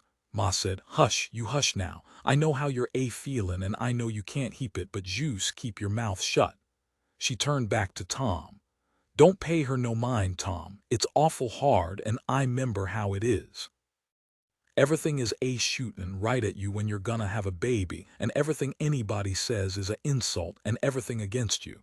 Don't pay no mind, she can't heap it, it's juice the way she feels." "I don't wanna hurt her." "Hush, juice don't talk." She set her bag down on the cold stove. "Didn't hardly make nothin'," she said. "I tol' you we're gonna get outay here. Tom try and wrastle me some wood." "No you can't. Here we got only this one box left. Break it up." I tol' the other fellas to pick up some sticks on the way out. Gonna have mush and a little sugar on. Tom got up and stamped the last box to small pieces. Ma carefully built her fire in one end of the stove, conserving the flame under one stove hole. She filled a kettle with water and put it over the flame. The kettle rattled over the direct fire, rattled and wheezed. "How was it pickin' today?" Tom asked. Ma dipped a cup into her bag of cornmeal. "I don't want to talk about it. I was thinkin' today how they used to be jokes. I don't like it, Tom. We don't joke no more. When they's a joke, it's a mean, bitter joke and they ain't no fun in it. Fella says today depression is over. I seen a jackrabbit and they wasn't nobody after him. And another fella says that ain't the reason. Can't afford to kill jackrabbits no more. Catch 'em and milk 'em and turn 'em loose. One you seen probably gone dry. That's how I mean. Ain't really funny, not funny like that time Uncle John converted an Injun and brang him home, and that Injun ate his way clean to the bottom of the bean bin and then backslid with Uncle John's whiskey. Tom, put a rag with cold water on your face." The dusk deepened. Ma lighted the lantern and hung it on a nail. She fed the fire and poured cornmeal gradually into the hot water. "Rossasharn," she said, "can you stir the mush?" Outside there was a patter of running feet. The door burst open and banged against the wall. Ruthie rushed in. "Ma," she cried, "Ma, Winfield got a fit." "Where? Tell me," Ruthie panted. "Go white and fell down. Ate so many peaches he skittered hisself all day. Juice fell down white. Take me," Ma demanded. "Rossasharn, you watch that mush." She went out with Ruthie. She ran heavily up the street behind the little girl. 3 men walked toward her in the dusk, and the center man carried Winfield in his arms. Ma ran up to them. "He's mine," she cried. "Give I to me." "I'll carry I for you, ma'am." "No, here, give I to me." She hoisted the little boy and turned back, and then she remembered herself. "I sure thank you," she said to the men. "Welcome, ma'am, the little fella's purty weak, looks like he got worms." Ma hurried back, and Winfield was limp and relaxed in her arms. Ma carried him into the house and knelt down and laid him on a mattress. "Tell me, what's the matter?" she demanded. He opened his eyes dizzily and shook his head and closed his eyes again. Ruthie said, "I tol' ya, Ma, he skittered all day, ever little while, ate too many peaches." Ma felt his head. "He ain't fevered, but he's white and drawed out." Tom came near and held the lantern down. "I know," he said. "He's hungered, got no strength. Get him a can of milk and make him drink it. Make I take milk on his mush." "Winfield," Ma said, "tell how you feel." "Dizzy," said Winfield, "juice a-whirlin' dizzy." "You never seen such skitters," Ruthie said importantly. Pa and Uncle John and Al came into the house. Their arms were full of sticks and bits of brush. They dropped their loads by the stove. "Now what?" Pa demanded. "It's Winfield. He needs some milk." "Christ almighty, we all need stuff," Ma said. "How much we make today?" $1.42. "Well, you go right over and get a can of milk for Winfield." "Now why'd he have to get sick?" "I don't know why, but he is. Now you get." Pa went grumbling out the door. "You stirrin' that mush?" "Yeah." Rose of Sharon speeded up the stirring to prove it. Al complained, "God almighty, Ma, is mush all we get after workin' till dark." "Al, you know we got to take all we got for gas, you know. But God almighty, Ma, a fella needs meat if he's gonna work." "Juice, you sit quiet," she said. "We got to take the biggest thing and whoop it fust." "And you know what that thing is?" Tom asked. "Is it about me?" "We'll talk when we've et," said Ma. Al, we got enough gas to go a ways, ain't we? About a quarter tank, said Al. I wished you'd tell me, Tom said. After juice, wait. Keep a stirrin' that mush you. Here, lemme put on some coffee. You can have sugar on your mush or in your coffee. They ain't enough for both. Pa came back with one tall can of milk. Leavin' sense, he said disgustedly. Here. Ma took the can and stabbed it open. She let the thick stream out into a cup and handed it to Tom. Give that to Winfield. Tom knelt beside the mattress. Here, drink this. I can't, I'd sick it all up, leave me be. Tom stood up. He can't take it now, Ma, wait a little. Ma took the cup and set it on the window ledge. Don't none of you touch that, she warned. That's for Winfield. I ain't had no milk, Rose of Sharon said sullenly. I oughta have some. I know, but you're still on your feet. This here little fella's down. Is that mush good and thick? Yeah, can't hardly stir it no more. All right, let's eat. Now here's the sugar. They's about 1 spoon each. Have it on your mush or in your coffee. Tom said, I kinda like salt and pepper on mush. Salt her if you like, Ma said. The pepper's out. The boxes were all gone. The family sat on the mattresses to eat their mush. They served themselves again and again until the pot was nearly empty. Save some for Winfield, Ma said. Winfield sat up and drank his milk, and instantly he was ravenous. He put the mush pot between his legs and ate what was left and scraped at the crust on the sides. Ma poured the rest of the canned milk in a cup and sneaked it to Rose of Sharon to drink secretly in a corner. She poured the hot black coffee into the cups and passed them around. Now will you tell what's going on? Tom asked. I want to hear, Pa said uneasily. I wished Ruthie and Winfield didn't have to hear. Can't they go outside? Ma said. No. They got to act growed up even if they ain't. They's no help for it. Ruthie, you and Winfield ain't ever to say what you hear, else you'll just break us to pieces. We won't, Ruthie said. We're growed up. Well, just be quiet then. The cups of coffee were on the floor. The short, thick flame of the lantern, like a stubby butterfly's wing, cast a yellow gloom on the walls. Now tell, said Tom. Ma said, Pa, you tell. Uncle John slupped his coffee. Pa said, well, they dropped the price like you said. And they was a whole slew of new pickers so goddamn hungry they'd pick for a loaf of bread. Go for a peach and somebody'd get it first. Gonna get the whole crop picked right off.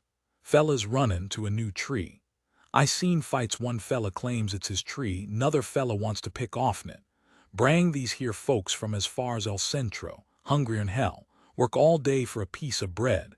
I says to the checker, we can't work for 2.5 cents a box, and he says, go on then, quit. These fellas can.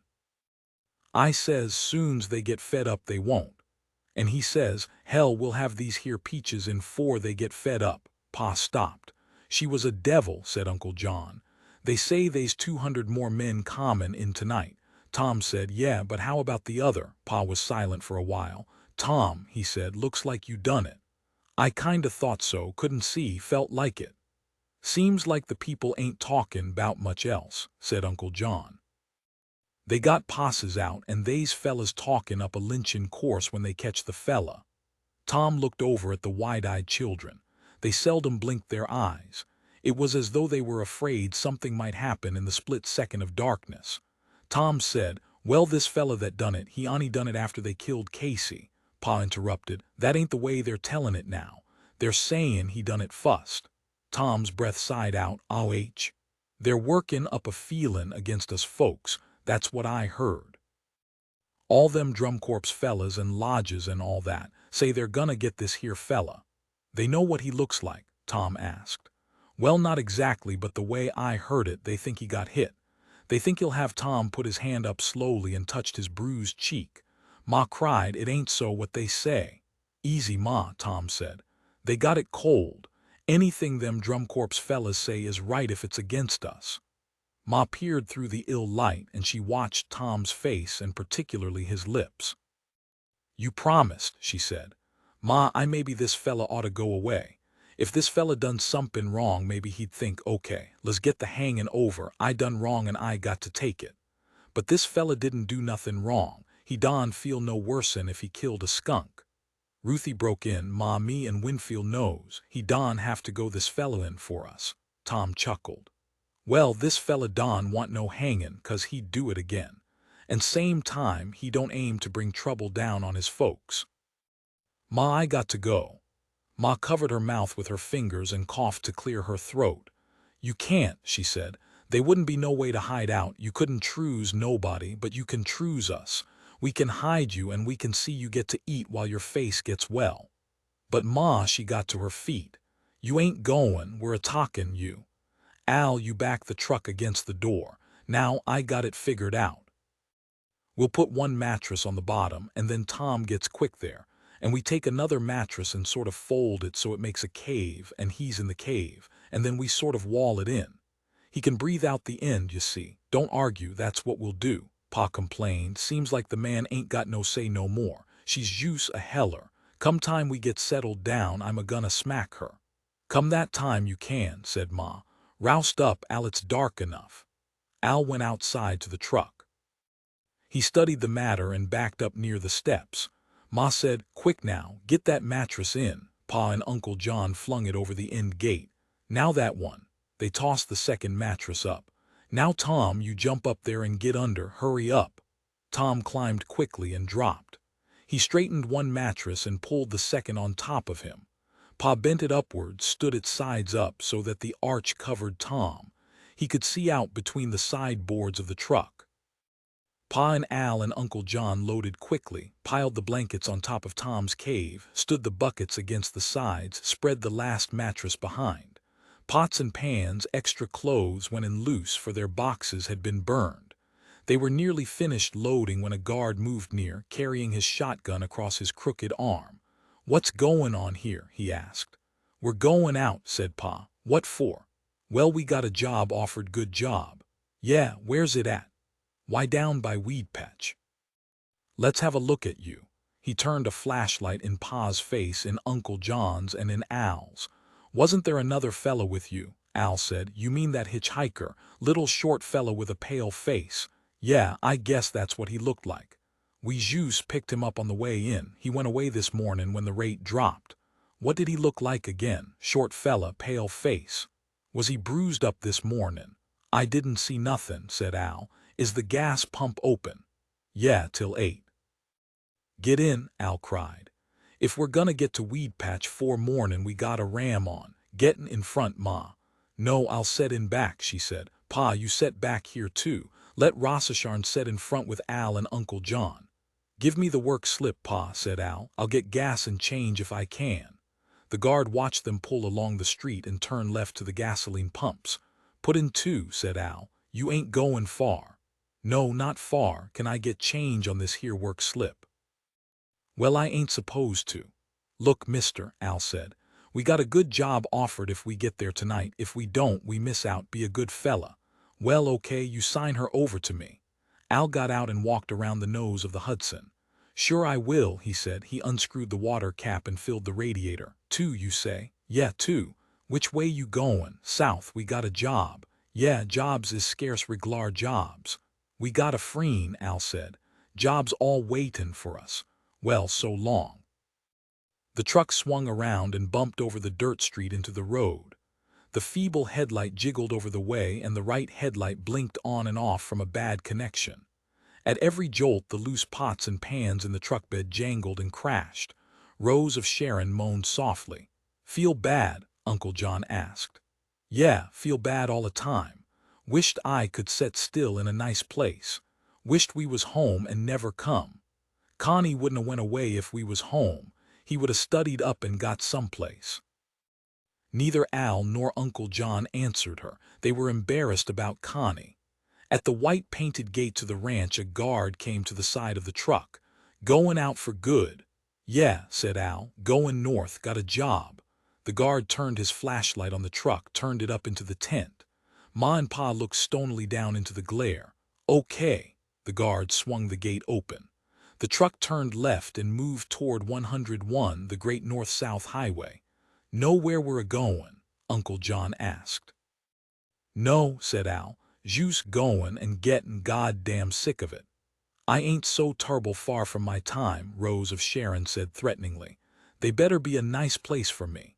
The night air was cold with the first sting of frost. Beside the road, the leaves were beginning to drop from the fruit trees. On the load, Ma sat with her back against the truck side and Pa sat opposite, facing her. Ma called, "You all right, Tom?" His muffled voice came back, "Kinda tight in here. We all through the ranch."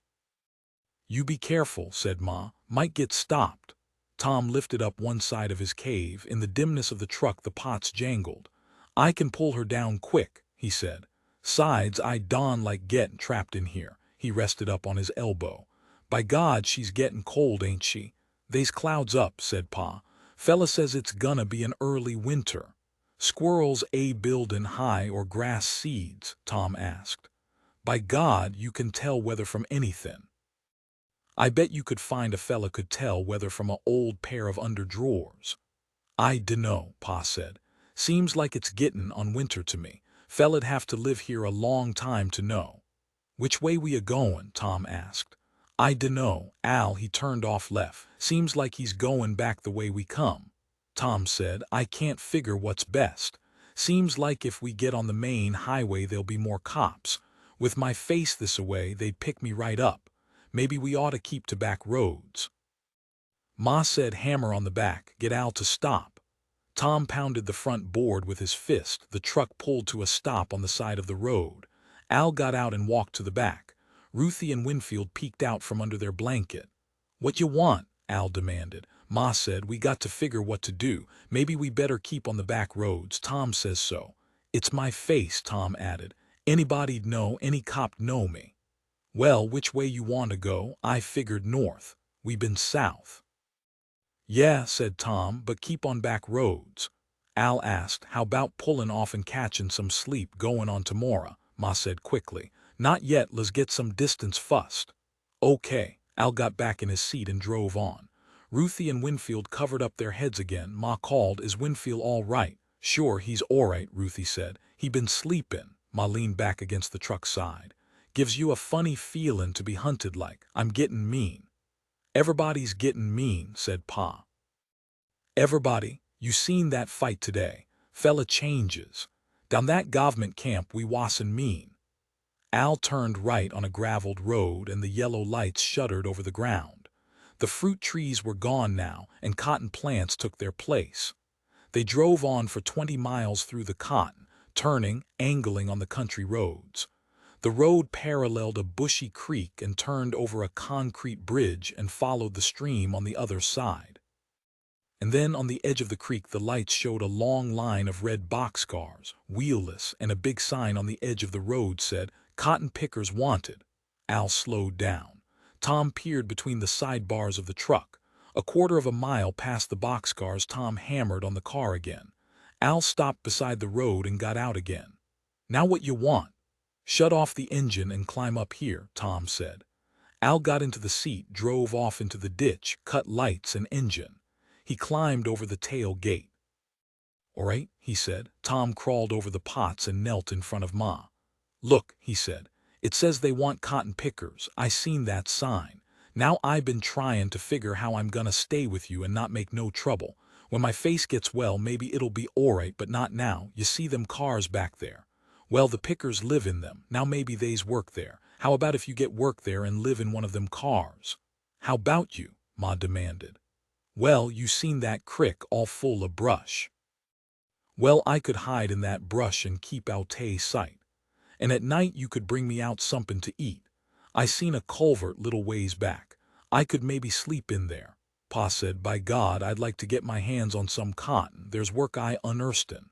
"Them cars might be a purty place to stay," said Ma. "Nice and dry. You think they's enough brush to hide in, Tom?" "Sure. I been watchin'. I could fix up a little place hide away. Soon's my face gets well I'd come out." "You gonna scar purty bad," said Ma. "Hell, everybody's got scars." "I picked 400 pounds onset," Pa said. "Course it was a good heavy crop. If we all pick we could get some money." "Could get some meat," said Al. "What'll we do right now?" "Go back there and sleep in the truck till mornin'," Pa said. "Get work in the mornin'. I can see them bowls even in the dark." "How about Tom?" Ma asked. "Now you jus forget me, Ma. I'll take me a blanket. You look out on the way back." They's a nice culvert. You can bring me some bread or potatoes or mush and just leave it there. I'll come get it. Well, seems like good sense to me, said Pa. It is good sense, Tom insisted. Soon's my face gets a little better, why I'll come out and go to pickin'. Well, all right, Ma agreed. But Don, you take no chance it. Don let nobody see you for a while. Tom crawled to the back of the truck. I'll jus take this here blanket. You look for that culvert on the way back, Ma. Take care, she begged. You take care. Sure, said Tom. Sure I will. He climbed the tailboard, stepped down the bank. Good night, he said. Ma watched his figure blur with the night and disappear into the bushes beside the stream. Dear Jesus, I hope it's all right, she said. Al asked, you want I should go back now? Yeah, said Pa. Go slow, said Ma. I want to be sure and see that culvert he said about. I got to see that. Al backed and filled on the narrow road until he had reversed his direction. He drove slowly back to the line of boxcars. The truck lights showed the catwalks up to the wide car doors. The doors were dark. No one moved in the night. Al shut off his lights. You and Uncle John climb up back, he said to Rose of Sharon. I'll sleep in the seat here. Uncle John helped the heavy girl to climb up over the tail board. Ma piled the pots in a small space. The family lay wedged close together in the back of the truck. A baby cried in long jerking cackles in one of the boxcars. A dog trotted out, sniffing and snorting, and moved slowly around the Jode truck. The tinkle of moving water came from the stream bed. Chapter 27, Cotton pickers wanted placards on the road. Handbills out, orange-colored handbills, cotton pickers wanted. Here up this road, it says. The dark green plants stringy now, and the heavy bowls clutched in the pod white cotton spilling out like popcorn. Like to get our hands on the bowls. Tenderly with the fingertips. I'm a good picker. Here's the man right here. I aim to pick some cotton. Got a bag? Well, no, I ain't. Cost you $1 the bag. Take it out, your first 150. 80 cents 100 first time over the field. 90 cents second time over. Get your bag there, $1. If you ain't got the buck, we'll take it out of your first 150. That's fair, and you know it. Sure, it's fair. Good cotton bag last all season. And when she's wore out, dragon, turn her around, use the other end. Sew up the open end. Open up the wore end. And when both ends is gone, why, that's nice cloth.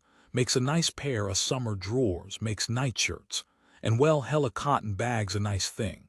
Hang it around your waist. Straddle it, drag it between your legs. She drags light at first. And your fingertips pick out the fluff, and the hands go twisting into the sack between your legs. Kids come along behind. Got no bags for the kids, use a gunny sack or put it in your all-man's bag. She hangs heavy some now. Lean forward, hoist her along. I'm a good hand with cotton. Finger-wise, bowl-wise, just move along talkin' and maybe singin' till the bag gets heavy. Fingers go right to it. Fingers know. I see the work and don't see it. Talkin' across the rows, they was a lady back home, won't mention no names, had a nigger kid all of a sudden. Nobody knowed before. Never did hunt out the nigger. Could never hold up her head no more. But I started to tell she was a good picker. Now the bag is heavy, boost it along. Set your hips and tow it along like a work horse. And the kid's pickin' into the old man's sack. Good crop here. Gets thin in the low places, thin and stringy. Never seen no cotton like this here California cotton. Long fiber, best damn cotton I ever seen. Spoil the land pretty soon. Like a fella wants to buy some cotton land, on buy her, rent her. Then when she's cottoned on down, move someplace new. Lines of people moving across the fields, finger-wise. Inquisitive fingers snick in and out and find the bowls. Hardly have to look. Bet I could pick cotton if I was blind. Got a feelin' for a cotton bowl.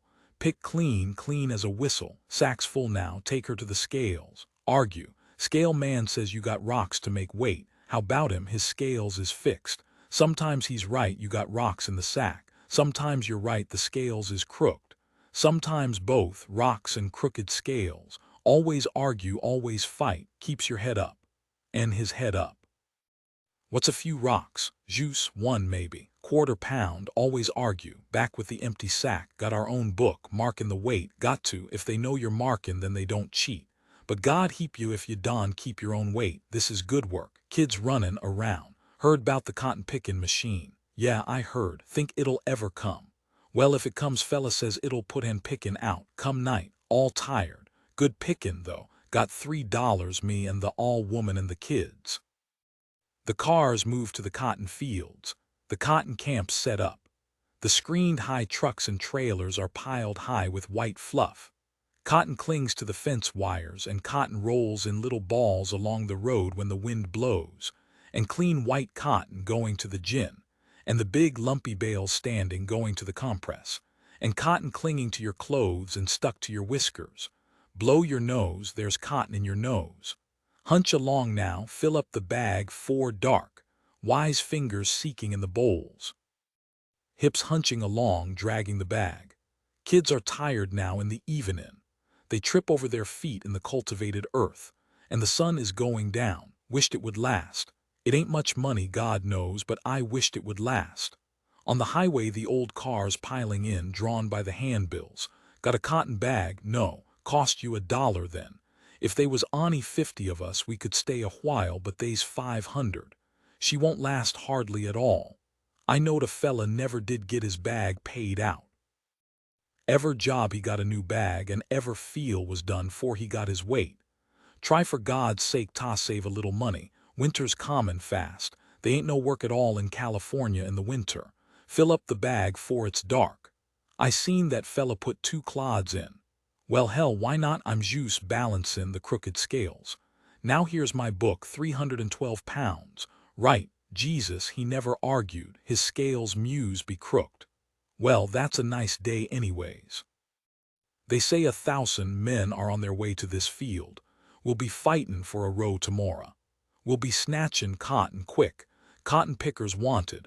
More men picking, quicker to the gin. Now into the cotton camp. Side meat tonight, by God. We got money for side meat. Stick out a hand to the little fella, he's wore out. Run in ahead and get us 4 pound of side meat. The all woman'll make some nice biscuits tonight if she ain't too tired. Chapter 28. The boxcars, 12 of them, stood end to end on a little flat beside the stream. There were 2 rows of 6 each, the wheels removed. Up to the big sliding doors slatted planks ran for catwalks. They made good houses, watertight and draftless, room for 24 families, 1 family in each end of each car. No windows, but the wide doors stood open. In some of the cars, a canvas hung down in the center of the car, while in others only the position of the door made the boundary. The Jodes had one end of an end car.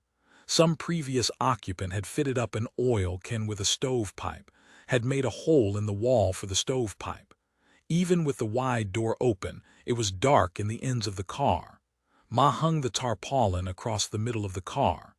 "It's nice," she said. "It's almost nicer than anything we had 'cept the government camp."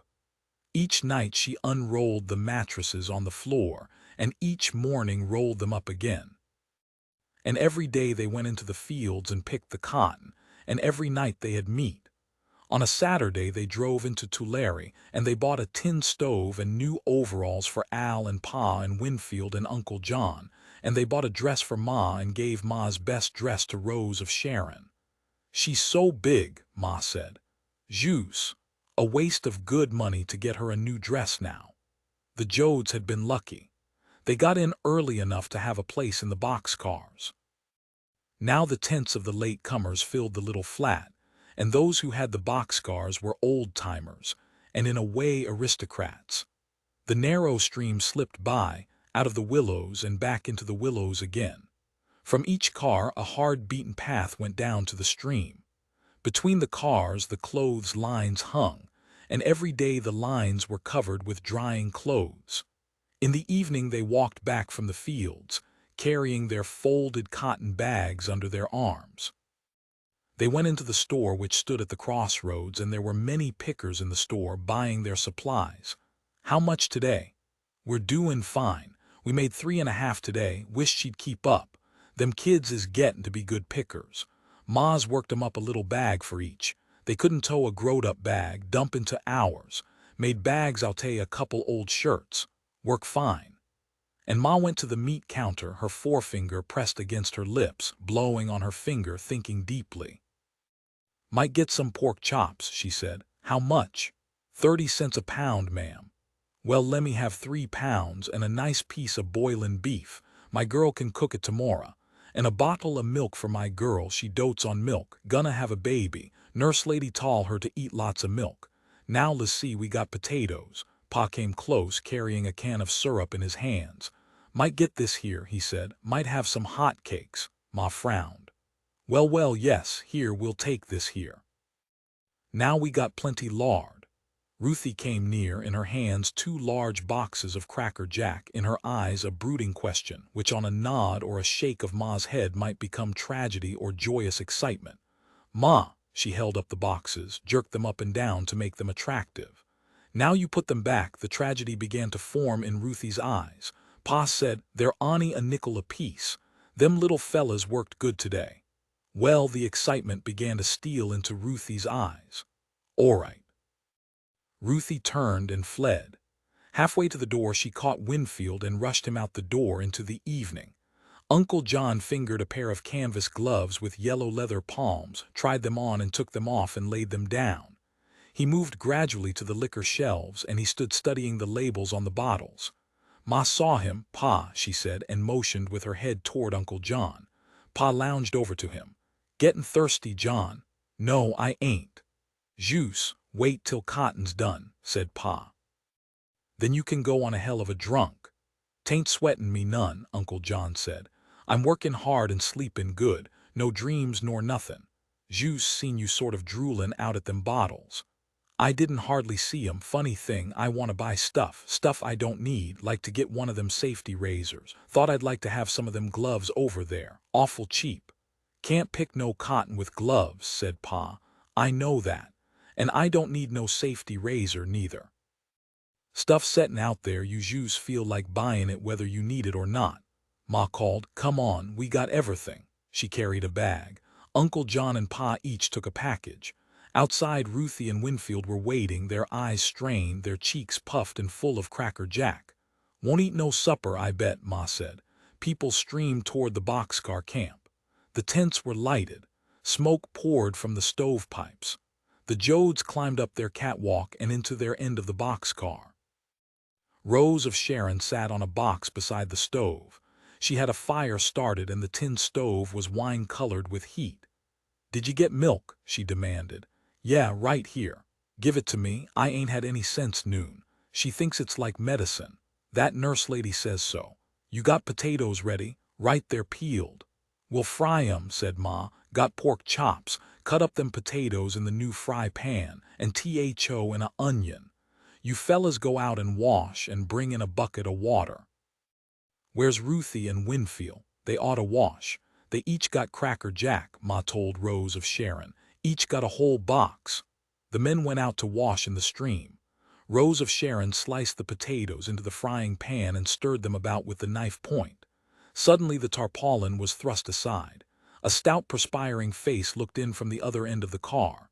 "How'd you all make out, Mies Jode?" Ma swung around. "Why, evenin', Mies Wainwright, we done good. 3.5, 3.57 exact. We done $4. "Well," said Ma, "course they's more of you."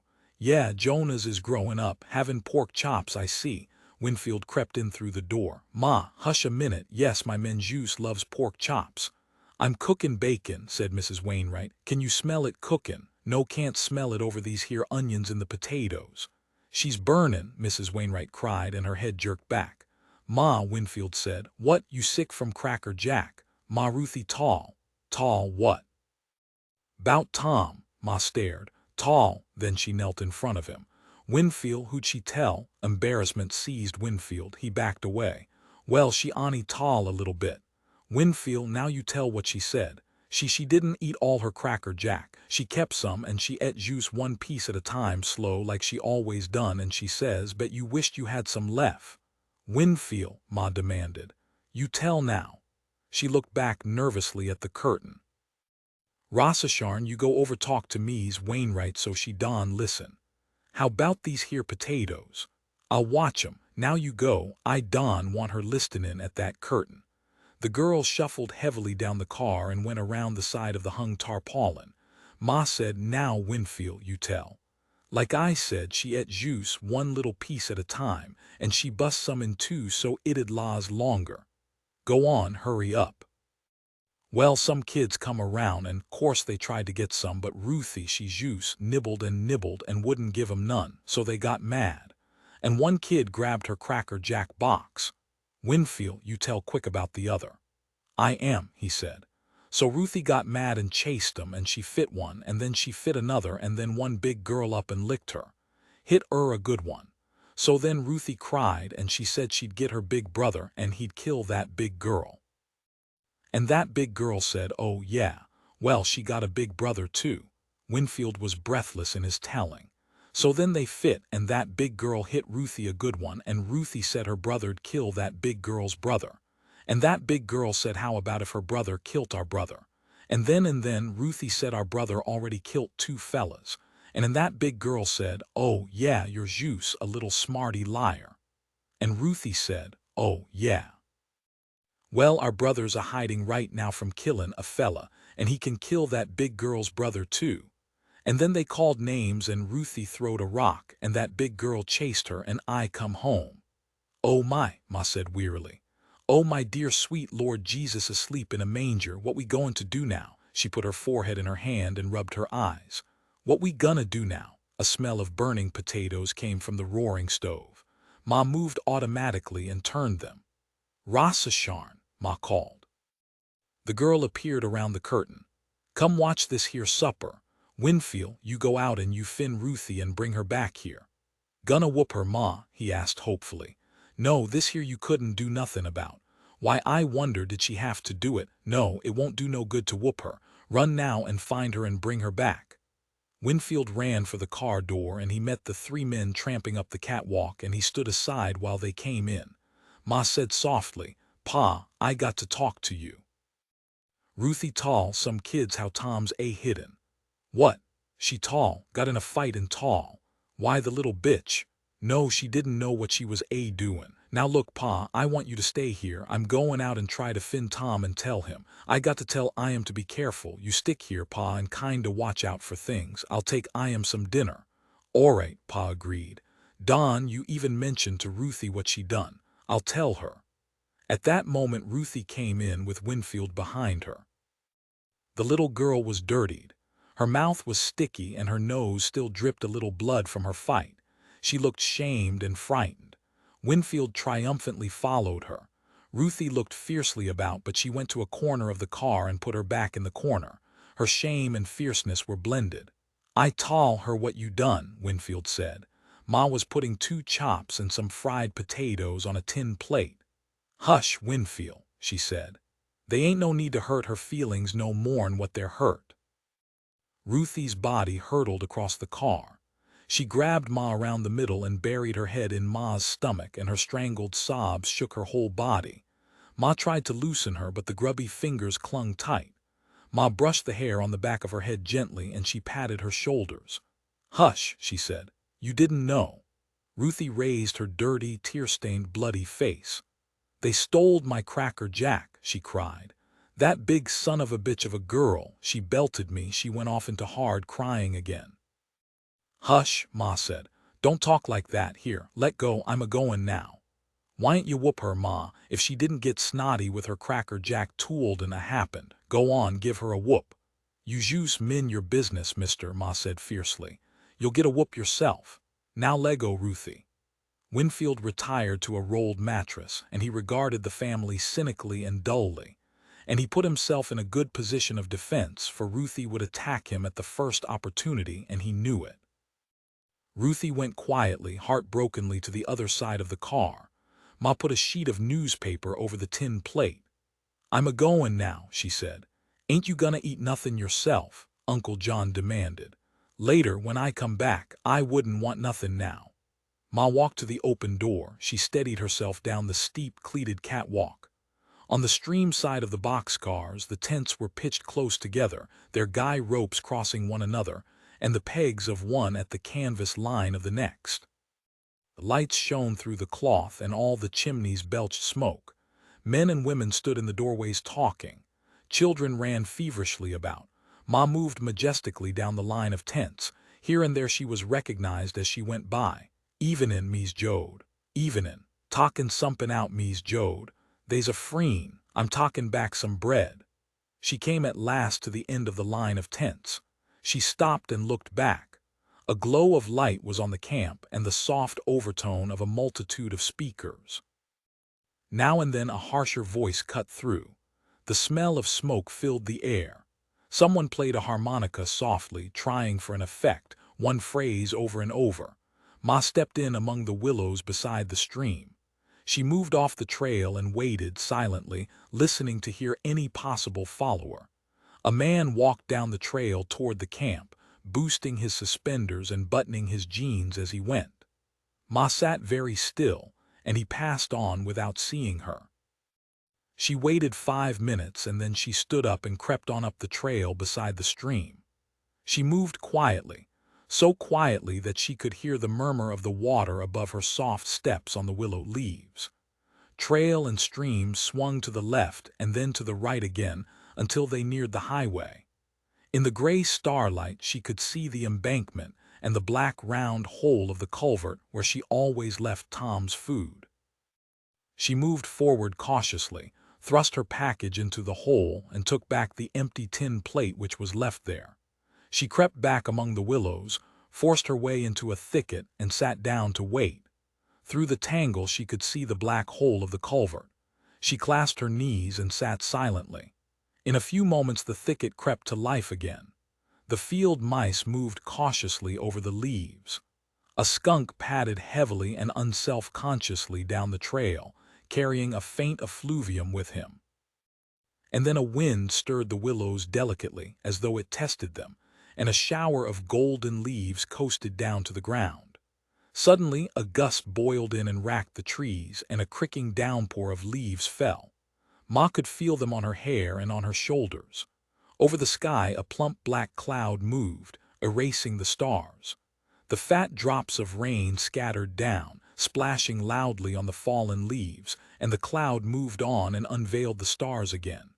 Ma shivered. The wind blew past and left the thicket quiet, but the rushing of the trees went on down the stream. From back at the camp came the thin, penetrating tone of a violin feeling about for a tune. Ma heard a stealthy step among the leaves far to her left, and she grew tense. She released her knees and straightened her head the better to hear. The movement stopped, and after a long moment began again. A vine rasped harshly on the dry leaves. Ma saw a dark figure creep into the open and draw near to the culvert. The black round hole was obscured for a moment, and then the figure moved back. She called softly, "Tom." The figure stood still, so low to the ground that it might have been a stump. She called again, "Tom, oh Tom." Then the figure moved. "That you, Ma? Right over here." She stood up and went to meet him. "You shouldn't have came," he said. "I got to see you, Tom. I got to talk to you." "It's near the trail," he said. "Somebody might come by." "Ain't you got a place, Tom?" "Yeah, but if s'pose somebody seen you with me whole fambly'd be in a jam." "I got to, Tom." "Then come along, come quiet." He crossed the little stream, wading carelessly through the water, and Ma followed him.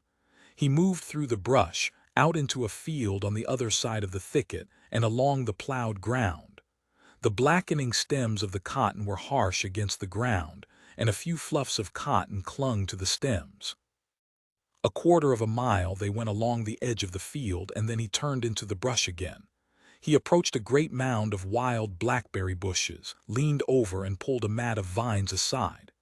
"You got to crawl in," he said. Ma went down on her hands and knees. She felt sand under her, and then the black inside of the mound no longer touched her, and she felt Tom's blanket on the ground. He arranged the vines in place again. It was lightless in the cave. "Where are you, Ma?" "Here, right here." "Talk soft, Tom." "Don't worry, I been livin' like a rabbit some time." She heard him unwrap his tin plate. "Pork chops," she said, "and fried potatoes. God Almighty, and still warm." Ma could not see him at all in the blackness, but she could hear him chewing, tearing at the meat and swallowing. It's a pretty good hideout, he said. Ma said uneasily, Tom, Ruthie tall about you. She heard him gulp. Ruthie, what for? Well, it wasn't her fault. Got in a fight and says her brother'll lick that other girl's brother. You know how they do. And she tall that her brother killed a man and was hidden. Tom was chuckling. With me, I was always gonna get Uncle John after him, but he never would do it. That's juice kid talk, Ma, that's alright. No, it ain't, Ma said. Them kids'll tell it around, and then the folks'll hear, and they'll tell around, and pretty soon, well, they liable to get men out to look, juice in case. Tom, you got to go away. That's what I said right along. I was always scared see you put stuff in that culvert and then they'd watch. I know, but I wanted you near. I was scared for you. I ain't seen you. Can't see you now. How's your face? Gettin' well quick. Come clost, Tom, let me feel it. Come clost. He crawled near. Her reaching hand found his head in the blackness, and her fingers moved down to his nose and then over his left cheek. You got a bad scar, Tom, and your nose is all crooked. Maybe that's a good thing. Nobody wouldn't know me, maybe. If my prince wasn't on record, I'd be glad. He went back to his eating. Hush, she said. Listen. It's the wind, Ma Juice, the wind. The gust poured down the stream and the trees rustled under its passing. She crawled close to his voice. I want to touch you again, Tom. It's like I'm blind. It's so dark. I want to remember, even if it's only my fingers that remember. You got to go away, Tom. Yeah, I knowed it from the start. We made purty good, she said. I been squirrelin' money away. Haul out your hand, Tom. I got $7 here. I ain't gonna take your money, he said. I'll get long all right. Haul out your hand, Tom. I ain't gonna sleep none if you got no money. Maybe you got to take a bus or somethin'. I want you should go a long ways off, 300-400 miles. I ain't gonna take it. Tom, she said sternly. You take this money, you hear me? You got no right to cause me pain. You ain't playin' fair, he said. I thought maybe you could go to a big city. Los Angeles, maybe. They wouldn't never look for you there. Mem, he said. Looky, Ma, I been all day and all night hidden alone. Guess who I been thinkin' about? Casey. He talked a lot. Used to bother me. But now I been thinkin' what he said, and I can remember all of it. Says one time he went out in the wilderness to find his own soul, and he found he didn't have no soul that was hissin'. Says he found he's use, got a little piece of a great big soul. Says a wilderness ain't no good 'cause his little piece of a soul wasn't no good less it was with the rest and was whole. Funny how I remember. Didn't think I was even listenin', but I know now a fella ain't no good alone. He was a good man, Ma said. Tom went on. He spouted out some scripture once and it didn't sound like no hellfire scripture. He tall it twisted and I remember it. Says it's from the preacher. How's it go, Tom? Goes, two are better than one because they have a good reward for their labor. For if they fall, the one will lift up his fellow, but woe to him that is alone when he falleth, for he hath not another to help him up. That's part of her. Go on, Ma said. Go on, Tom. Juice a little bit more. Again, if two lie together, then they have heat. But how can one be warm alone? And if one prevail against him, two shall withstand him, and a threefold cord is not quickly broken. And that's scripture. Casey said it was, called it the preacher. Hush, listen. Ani the wind, Ma, I know the wind. And I got to thinkin', Ma, most of the preachin' is about the poor we shall have always with us, and if you got nothin', why, juice fall your hands into hell with it. You gonna get ice cream on gall plates when you're dead. And then this here preacher says to get a better reward for their work. Tom, she said, what you aimin' to do? He was quiet for a long time. I been thinkin' how it was in that government camp, how our folks took care of theirselves, and if they was a fight they fixed it theirself. And they wasn't no cops wagglin' their guns, but they was better order than them cops ever give. I been wonderin' why we can't do that all over, throw out the cops that ain't our people, all work together for our own thing, all farm our own land. Tom, Ma repeated, what you gonna do? What Casey done, he said, but they killed him. Yeah, said Tom. He didn't duck quick enough. He wasn't doing nothing against the law, Ma. I been thinkin' a hell of a lot, thinkin' about our people livin' like pigs, and the good rich land layin' fallow, or maybe one fellow with 1,000,000 acres, while 100,000 good farmers is starvin'. And I been wonderin' if all our folks got together and yelled like them fellas yelled. Only a few of 'em at the Hooper Ranch, Ma said. Tom, they'll drive you and cut you down like they done to young Floyd. They gonna drive me anyways, they driven all our people. You don't aim to kill nobody, Tom. No, I been thinkin' long as I'm a outlaw anyways, maybe I could hell I ain't thought it out clear, Ma. Don worry me now, Don worry me. They sat silent in the coal black cave of vines. Ma said, how'm I gonna know 'bout you? They might kill you and I wouldn't know. They might hurt you, how'm I gonna know? Tom laughed uneasily. Well, maybe like Casey says, a fella ain't got a soul of his own, but only a piece of a big one, and then what, Tom? Then it don't matter. Then I'll be all around in the dark. I'll be everywhere wherever you look. Wherever they's a fight so hungry people can eat, I'll be there. Wherever they's a cop beatin' up a guy, I'll be there. If Casey knowed, why, I'll be in the way guys yell when they're mad, and I'll be in the way kids laugh when they're hungry and they know supper's ready. And when our folks eat the stuff they raise and live in the houses they build, why, I'll be there. See, God, I'm talkin' like Casey. Comes of thinkin' about him so much, seems like I can see him sometimes. I don unerstan, Ma said. I don really know. Me neither, said Tom. It's you stuff I been thinkin' about. Get thinkin' a lot when you ain't movin' around. You got to get back, Ma. You take the money then. He was silent for a moment. All right, he said. And Tom, later when it's blowed over, you'll come back. You'll find us. Sure, he said. Now you better go. Here, gimme your hand. He guided her toward the entrance. Her fingers clutched his wrist. He swept the vines aside and followed her out. Go up to the field till you come to a sycamore on the edge and then cut across the stream. Goodbye. Goodbye, she said, and she walked quickly away. Her eyes were wet and burning, but she did not cry. Her footsteps were loud and careless on the leaves as she went through the brush. And as she went, out of the dim sky the rain began to fall, big drops and few splashing on the dry leaves heavily. Ma stopped and stood still in the dripping thicket. She turned about, took 3 steps back toward the mound of vines, and then she turned quickly and went back toward the boxcar camp. She went straight out to the culvert and climbed up on the road. The rain had passed now, but the sky was overcast. Behind her on the road she heard footsteps and she turned nervously. The blinking of a dim flashlight played on the road. Ma turned back and started for home. In a moment a man caught up with her. Politely he kept his light on the ground and did not play it in her face. Evenin', he said. Ma said, howdy. Looks like we might have a little rain. I hope not. Stop the pickin'. We need the pickin'. I need the pickin', too. You live at the camp there. Yes, sir. Their footsteps beat on the road together. I got 20 acres of cot. Little late, but it's ready now. Thought I'd go down and try to get some pickers. You'll get 'em all right. Season's near over. Hope so. My place is only a mile up that way. 6 of us, said Ma. 3 men and me and 2 little fellas. I'll put out a sign, 2 miles this road. We'll be there in the mornin'. I hope it don't rain. Me too, said Ma. 20 acres 1 laws long. The less it lasts, the gladder I'll be. My cotton's late. Didn't get it in till late.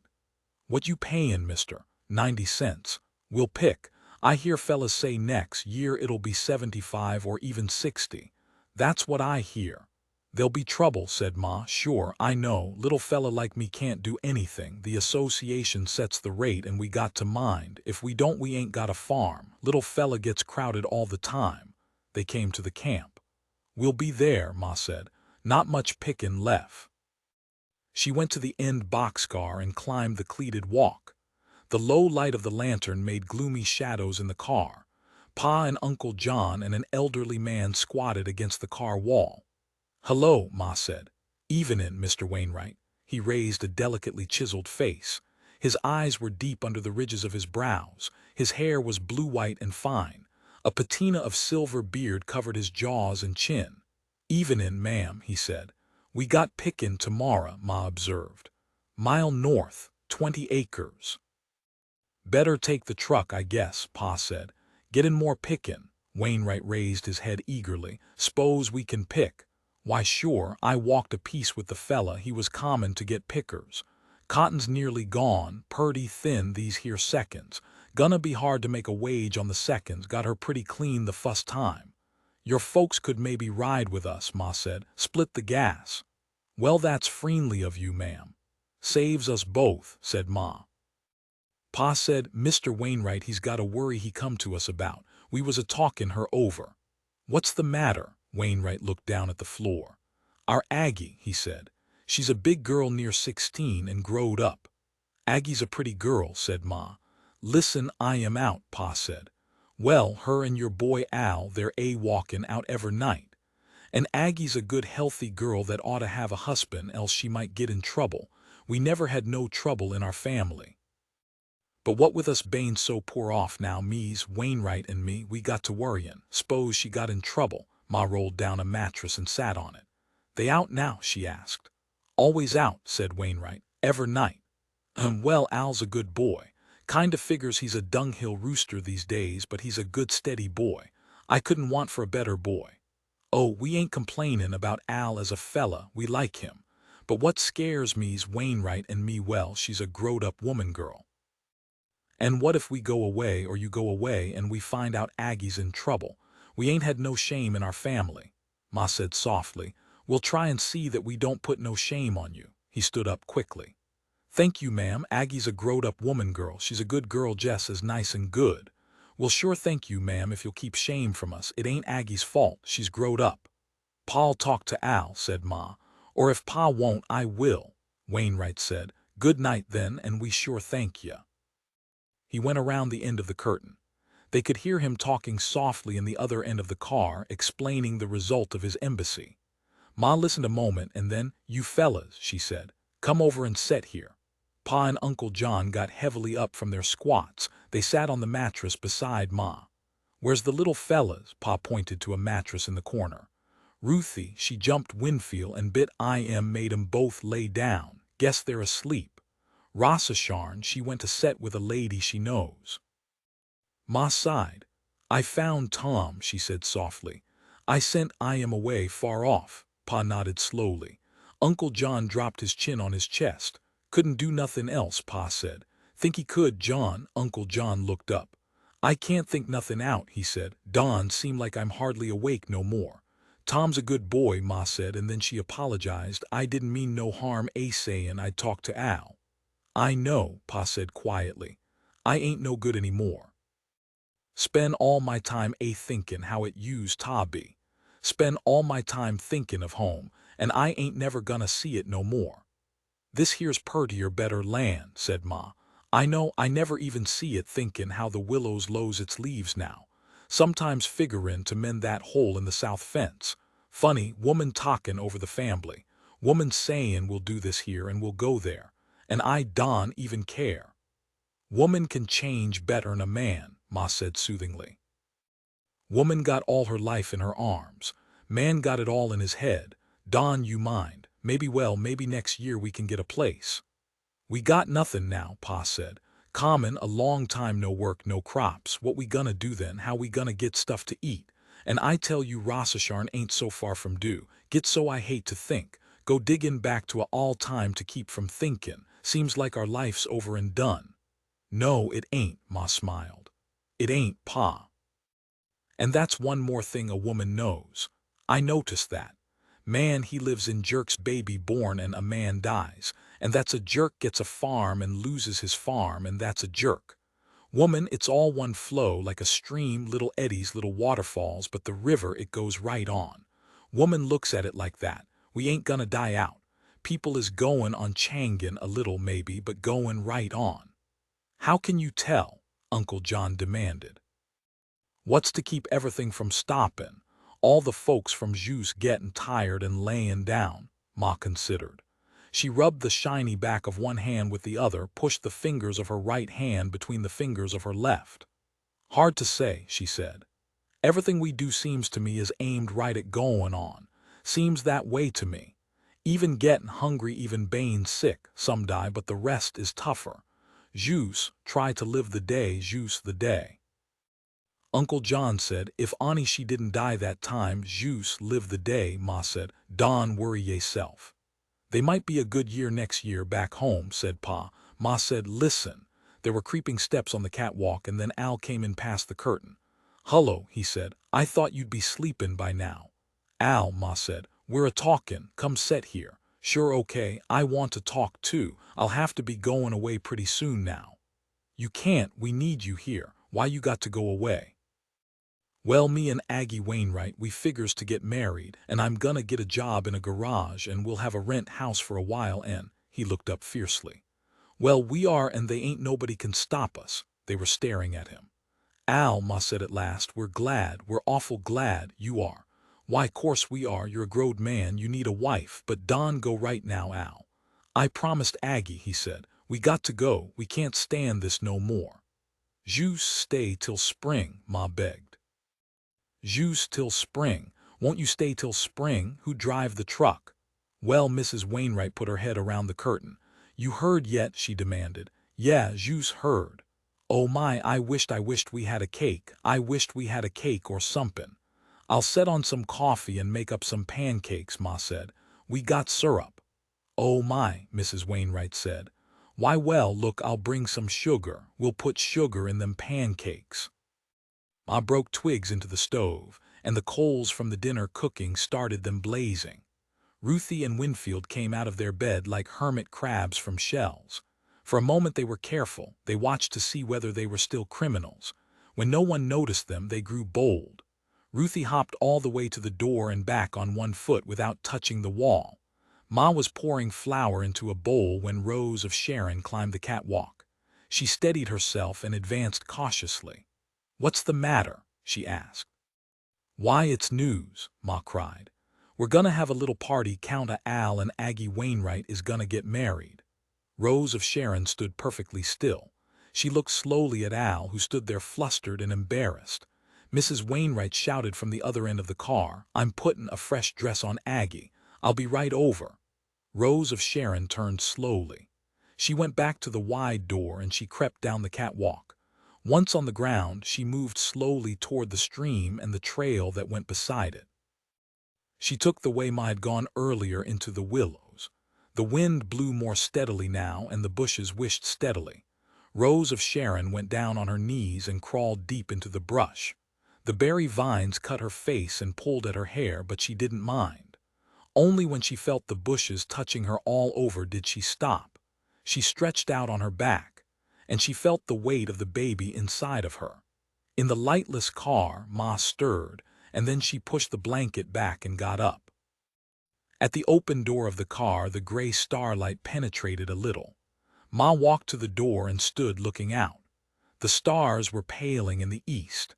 The wind blew softly over the willow thickets, and from the little stream came the quiet talking of the water.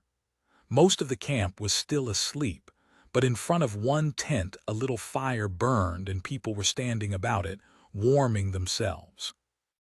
Ma could see them in the light of the new dancing fire as they stood facing the flames, rubbing their hands, and then they turned their backs and held their hands behind them. For a long moment Ma looked out and she held her hands clasped in front of her. The uneven wind whisked up and past, and a bite of frost was in the air. Ma shivered and rubbed her hands together. She crept back and fumbled for the matches beside the lantern. The shade screeched up. She lighted the wick, watched it burn blue for a moment and then put up its yellow, delicately curved ring of light. She carried the lantern to the stove and set it down while she broke the brittle, dry, willowy twigs into the fire box. In a moment the fire was roaring up the chimney. Rose of Sharon rolled heavily over and sat up. "I'll get right up," she said. "Why'n't you lay a minute till it warms?" Ma asked. "No, I'll get." Ma filled the coffee pot from the bucket and set it on the stove, and she put on the frying pan deep with fat to get hot for the pones. "What's over you?" she said softly. "I'm a-goin' out," Rose of Sharon said. "Out where?" "Goin' out to pick cotton." "You can't," Ma said. "You're too far along." "No, I ain't, and I'm a-goin'." Ma measured coffee into the water. "Ross Sharn, you wasn't to the pancakes last night." The girl didn't answer. "What you want to pick cotton for?" Still no answer. Is it 'cause of Al and Aggie? This time Ma looked closely at her daughter. Oh, well you Don need to pick.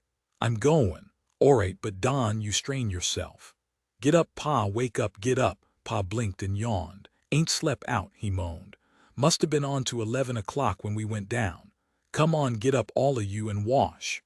The inhabitants of the car came slowly to life, squirmed up out of the blankets, writhed into their clothes. Ma sliced salt pork into her second frying pan. Get out and wash, she commanded. A light sprang up in the other end of the car, and there came the sound of the breaking of twigs from the Wainwright end. Me's Jode, came the call. We're getting ready, we'll be ready. Al grumbled, what we got to be up so early for? It's only 20 acres, Ma said. Got to get there, ain't much cotton left. Got to be there 'fore she's picked. Ma rushed them dressed, rushed the breakfast into them. Come on, drink your coffee, she said. Got to start. We can't pick no cotton in the dark, Ma. We can be there when it gets light. Maybe it's wet. Didn't rain enough. Come on now, drink your coffee. Al, soon's you're through, better get the engine running, she called. You near ready, Mies Wainwright. Juice eaten. Be ready in a minute. Outside, the camp had come to life. Fires burned in front of the tents. The stovepipes from the boxcars spurted smoke. Al tipped up his coffee and got a mouthful of grounds. He went down the catwalk spitting them out. We're already, Mies Wainwright, Ma called. She turned to Rose of Sharon. She said, you got to stay. The girl set her jaw. I'm a-goin', she said. Ma, I got to go. Well, you got no cotton sack. You can't pull no sack. I'll pick into your sack. I wished you wouldn't. I'm a-goin', Ma sighed. I'll keep my eye on you. Wished we could have a doctor. Rose of Sharon moved nervously about the car. She put on a light coat and took it off. Take a blanket, Ma said. Then if you want a raise, you can keep warm. They heard the truck motor roar up behind the boxcar. We gonna be first out, Ma said exultantly.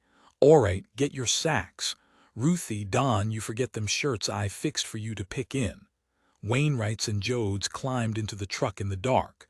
The dawn was coming, but it was slow and pale. Turn left, Ma told Al. There'll be a sign out where we're going. They drove along the dark road. And other cars followed them, and behind in the camp the cars were being started, the families piling in, and the cars pulled out on the highway and turned left. A piece of cardboard was tied to a mailbox on the right-hand side of the road, and on it, printed with blue crayon, Cotton Pickers Wanted. Al turned into the entrance and drove out to the barnyard, and the barnyard was full of cars already. An electric globe on the end of the white barn lighted a group of men and women standing near the scales, their bags rolled under their arms. Some of the women wore the bags over their shoulders and crossed in front. We ain't so early as we thought, said Al.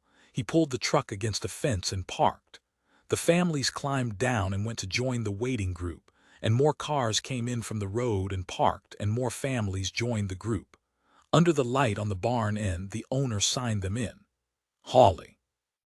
He said, Hawley, how many? 4, Will, Benton, Amelia, Claire, who's next? Carpenter, how many? 6. He wrote them in the book with a space left for the weights. Got your bags, I got a few, cost you $1, and the cars poured into the yard. The owner pulled his sheep-lined leather jacket up around his throat. He looked at the driveway apprehensively.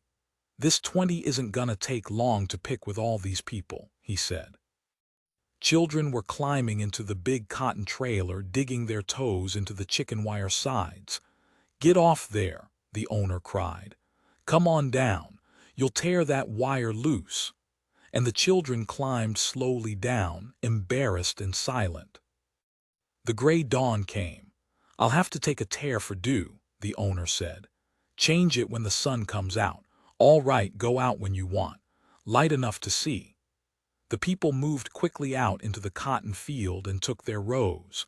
They tied the bags to their waists and they slapped their hands together to warm, stiff fingers that had to be nimble. The dawn colored over the eastern hills, and the wide line moved over the rows. And from the highway the cars still moved in and parked in the barnyard until it was full, and they parked along the road on both sides. The wind blew briskly across the field.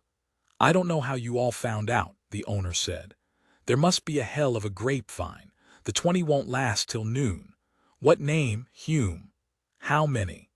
The line of people moved out across the field, and the strong, steady west wind blew their clothes. Their fingers flew to the spilling bowls and flew to the long sacks growing heavy behind them. Pa spoke to the man in the row to his right. "Back home, we might get rain out of a wind like this. Seems a little mite frosty for rain. How long you been out here?" He kept his eyes down on his work as he spoke. His neighbor didn't look up. "I been here nearly a year." "Would you say it was gonna rain?" "Can't tell, and that ain't no insult neither. Folks that lived here all their life can't tell. If the rain can get in the way of a crop, it'll rain. Tha's what they say out here." Pa looked quickly at the western hills. Big gray clouds were coasting over the ridge, riding the wind swiftly. "Them looks like rain heads," he said. His neighbor stole a squinting look. "Can't tell," he said. And all down the line of rows the people looked back at the clouds, and then they bent lower to their work and their hands flew to the cotton. They raced at the picking, raced against time and cotton weight, raced against the rain and against each other. Only so much cotton to pick, only so much money to be made. They came to the other side of the field and ran to get a new row. And now they faced into the wind, and they could see the high gray clouds moving over the sky toward the rising sun.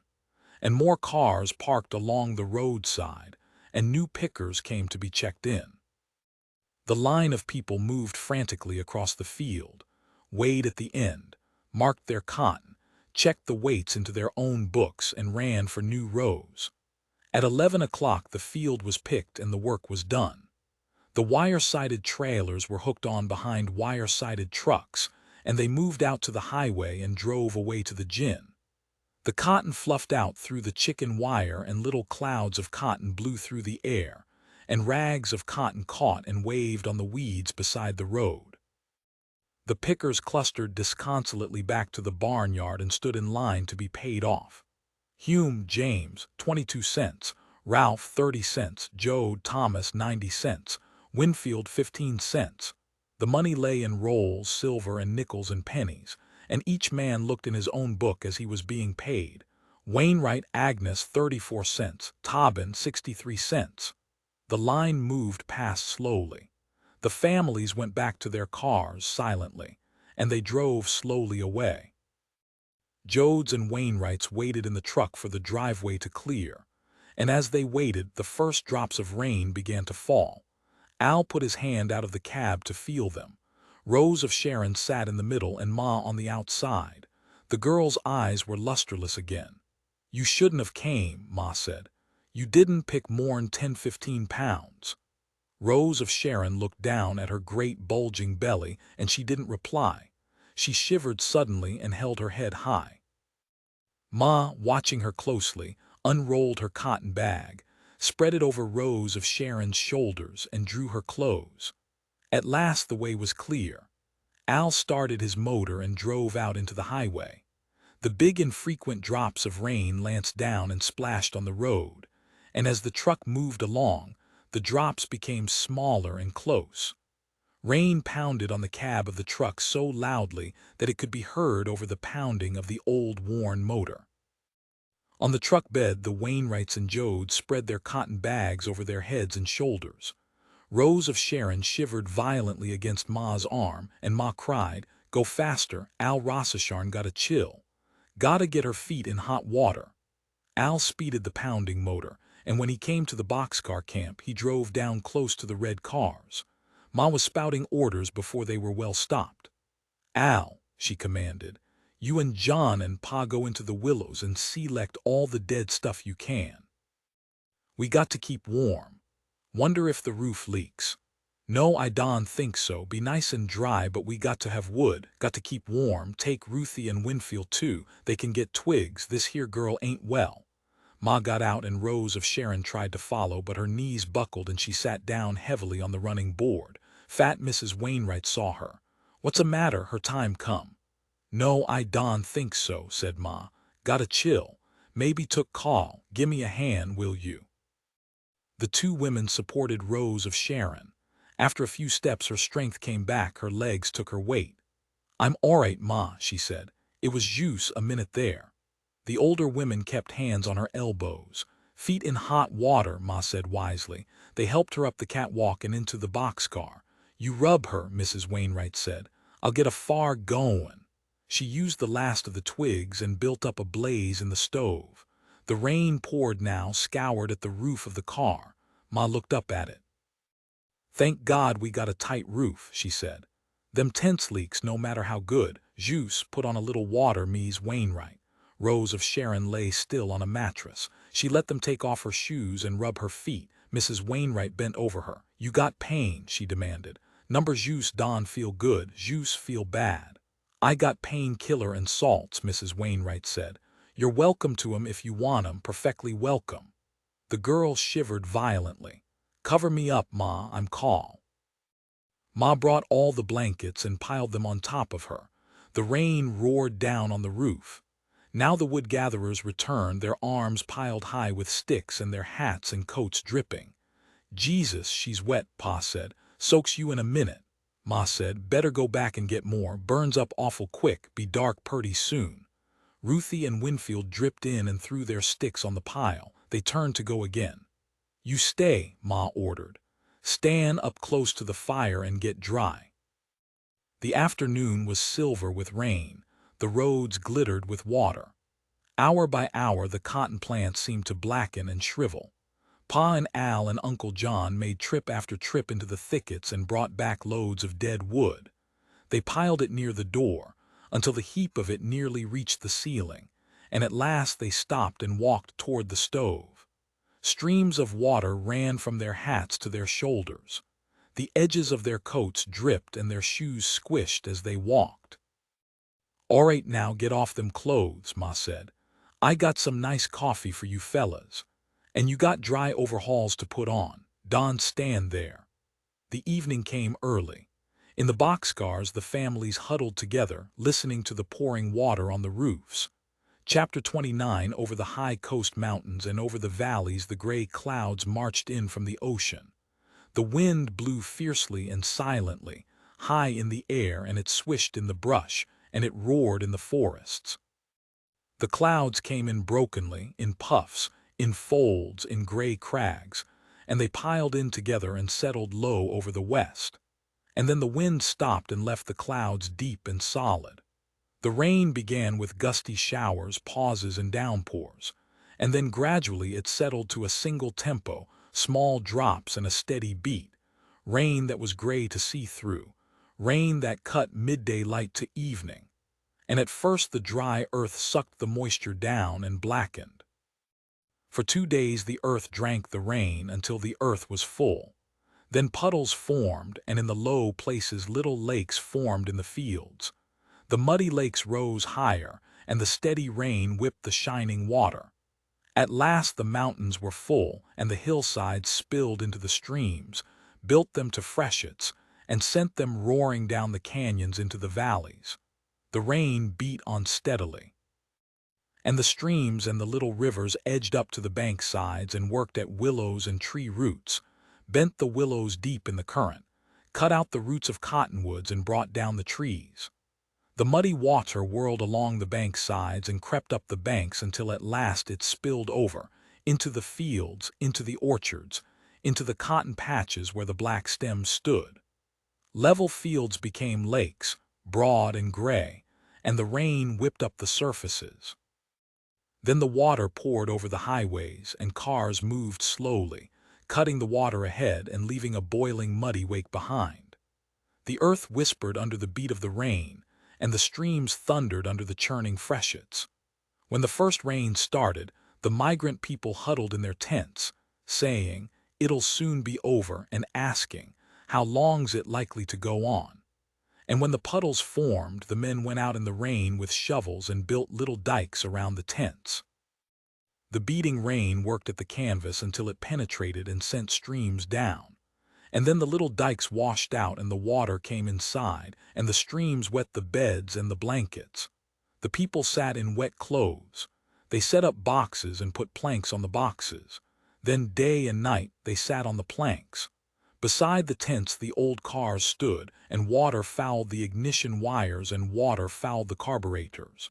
The little gray tents stood in lakes, and at last the people had to move. Then the cars wouldn't start because the wires were shorted, and if the engines would run, deep mud engulfed the wheels. And the people waded away, carrying their wet blankets in their arms. They splashed along, carrying the children, carrying the very old in their arms. And if a barn stood on high ground, it was filled with people, shivering and hopeless. Then some went to the relief offices, and they came sadly back to their own people. "They's rules you got to be here a year before you can get relief. They say the government is gonna help. They don't know when." And gradually the greatest terror of all came along. They ain't gonna be no kind of work for 3 months.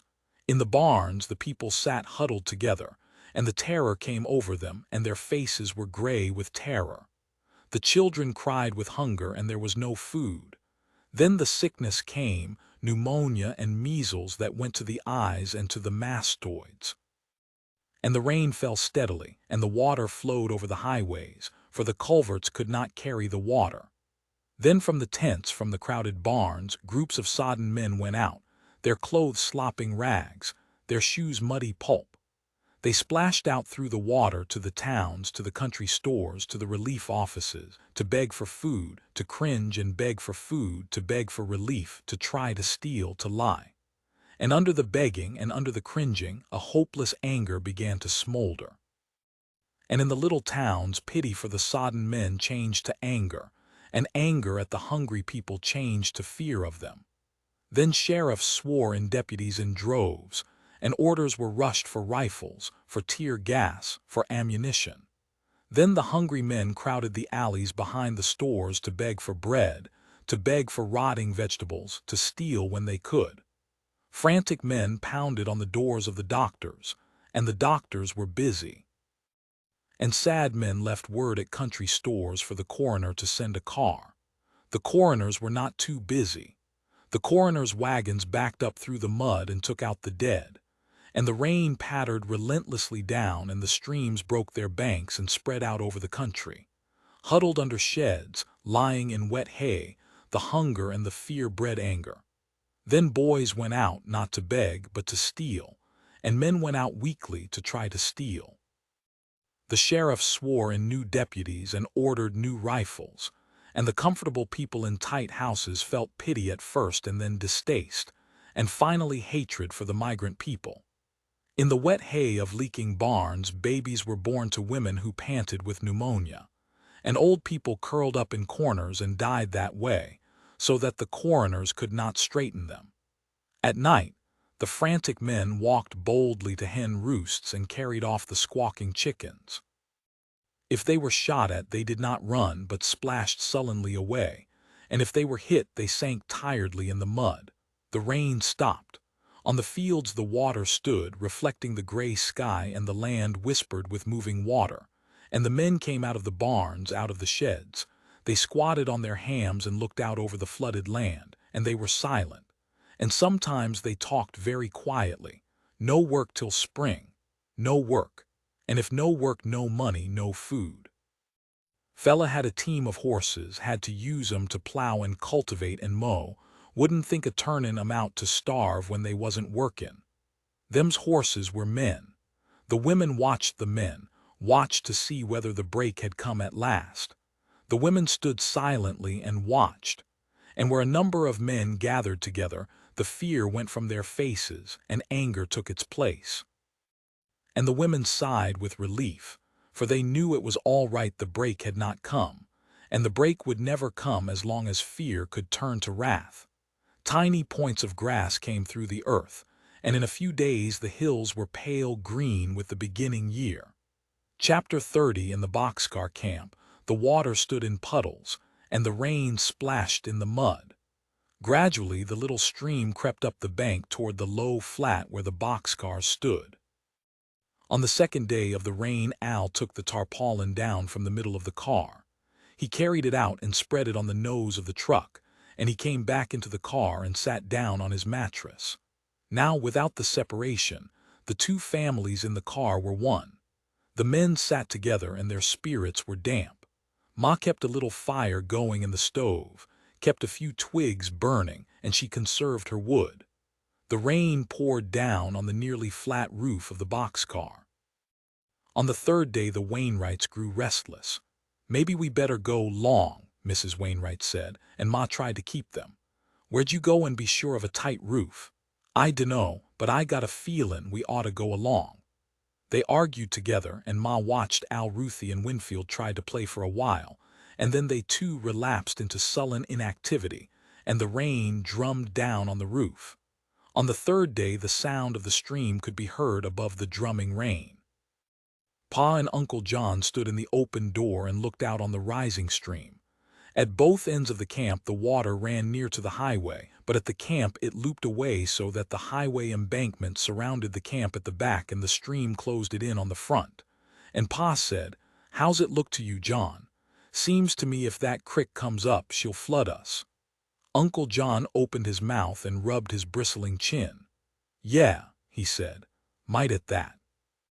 Rose of Sharon was down with a heavy cold, her face flushed and her eyes shining with fever. Ma sat beside her with a cup of hot milk. "Here," she said, "take this here, got bacon grease in it for strength. Here, drink it." Rose of Sharon shook her head weakly. "I ain't hungry." Pa drew a curved line in the air with his finger. "If we was all to get our shovels and throw up a bank, I bet we could keep her out. On'y have to go from up there down to there." "Yeah," Uncle John agreed. "Might. Dunno if them other fellas wanta. They maybe ruther move somewheres else." "But these here cars is dry," Pa insisted. "Couldn't find no dry place as good as this. You wait." From the pile of brush in the car he picked a twig. He ran down the catwalk, splashed through the mud to the stream, and he set his twig upright on the edge of the swirling water. In a moment he was back in the car. "Jesus, you get wet through," he said. Both men kept their eyes on the little twig on the water's edge. They saw the water move slowly up around it and creep up the bank. Pa squatted down in the doorway. "Comin' up fast," he said. "I think we ought to go talk to the other fellas, see if they'll help ditch up. Got to get outay here if they won't."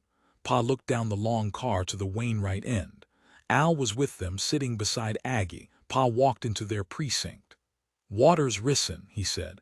"How about if we throwed up a bank? We could do her if everybody helped." Wainwright said, "We was jest talkin'." "Seems like we ought to be gettin' hay here." Pa said, "You been around. You know what chance it we gotta get in a dry place to stay." "I know, but just the same," Al said. "Pa, if they go, I'm a-goin' too." Pa looked startled. "You can't, Al. The truck, we ain't fit to drive that truck." "I don't care. Me and Aggie got to stick together." "Now you wait," Pa said. "Come on over here." Wainwright and Al got to their feet and approached the door. "See," Pa said, pointing. "Juice a bank from there and down to there." He looked at his stick. The water swirled about it now and crept up the bank. "Be a lot of work and then she might come over anyways," Wainwright protested. "Well, we ain't doin' nothin', might's well be workin'. We ain't gonna find us no nice place to live like this. Come on now. Let's go talk to the other fellas. We can do her if everybody helps." Al said, "If Aggie goes, I'm a-goin' too." Pa said, "Look, Al, if them fellas won't dig, then we'll all have to go. Come on, let's go talk to 'em." They hunched their shoulders and ran down the catwalk to the next car and up the walk into its open door. Ma was at the stove, feeding a few sticks to the feeble flame. Ruthie crowded close beside her. "I'm hungry," Ruthie whined. "No, you ain't," Ma said. "You had good mush." "Wisht I had a box of Cracker Jack. There ain't nothin' to do, ain't no fun." "There'll be fun," Ma said. "You jus' wait, be fun purty soon. Get a house and a place purty soon." "Wisht we had a dog," Ruthie said. "We'll have a dog, have a cat too." "Yella cat." "Don't bother me," Ma begged. "Don't go plaguin' me now, Ruthie. Rossasharn's sick. Jus, you be a good girl a little while, there'll be fun." Ruthie wandered, complaining, away. From the mattress where Rose of Sharon lay covered up there came a quick sharp cry cut off in the middle. Ma whirled and went to her.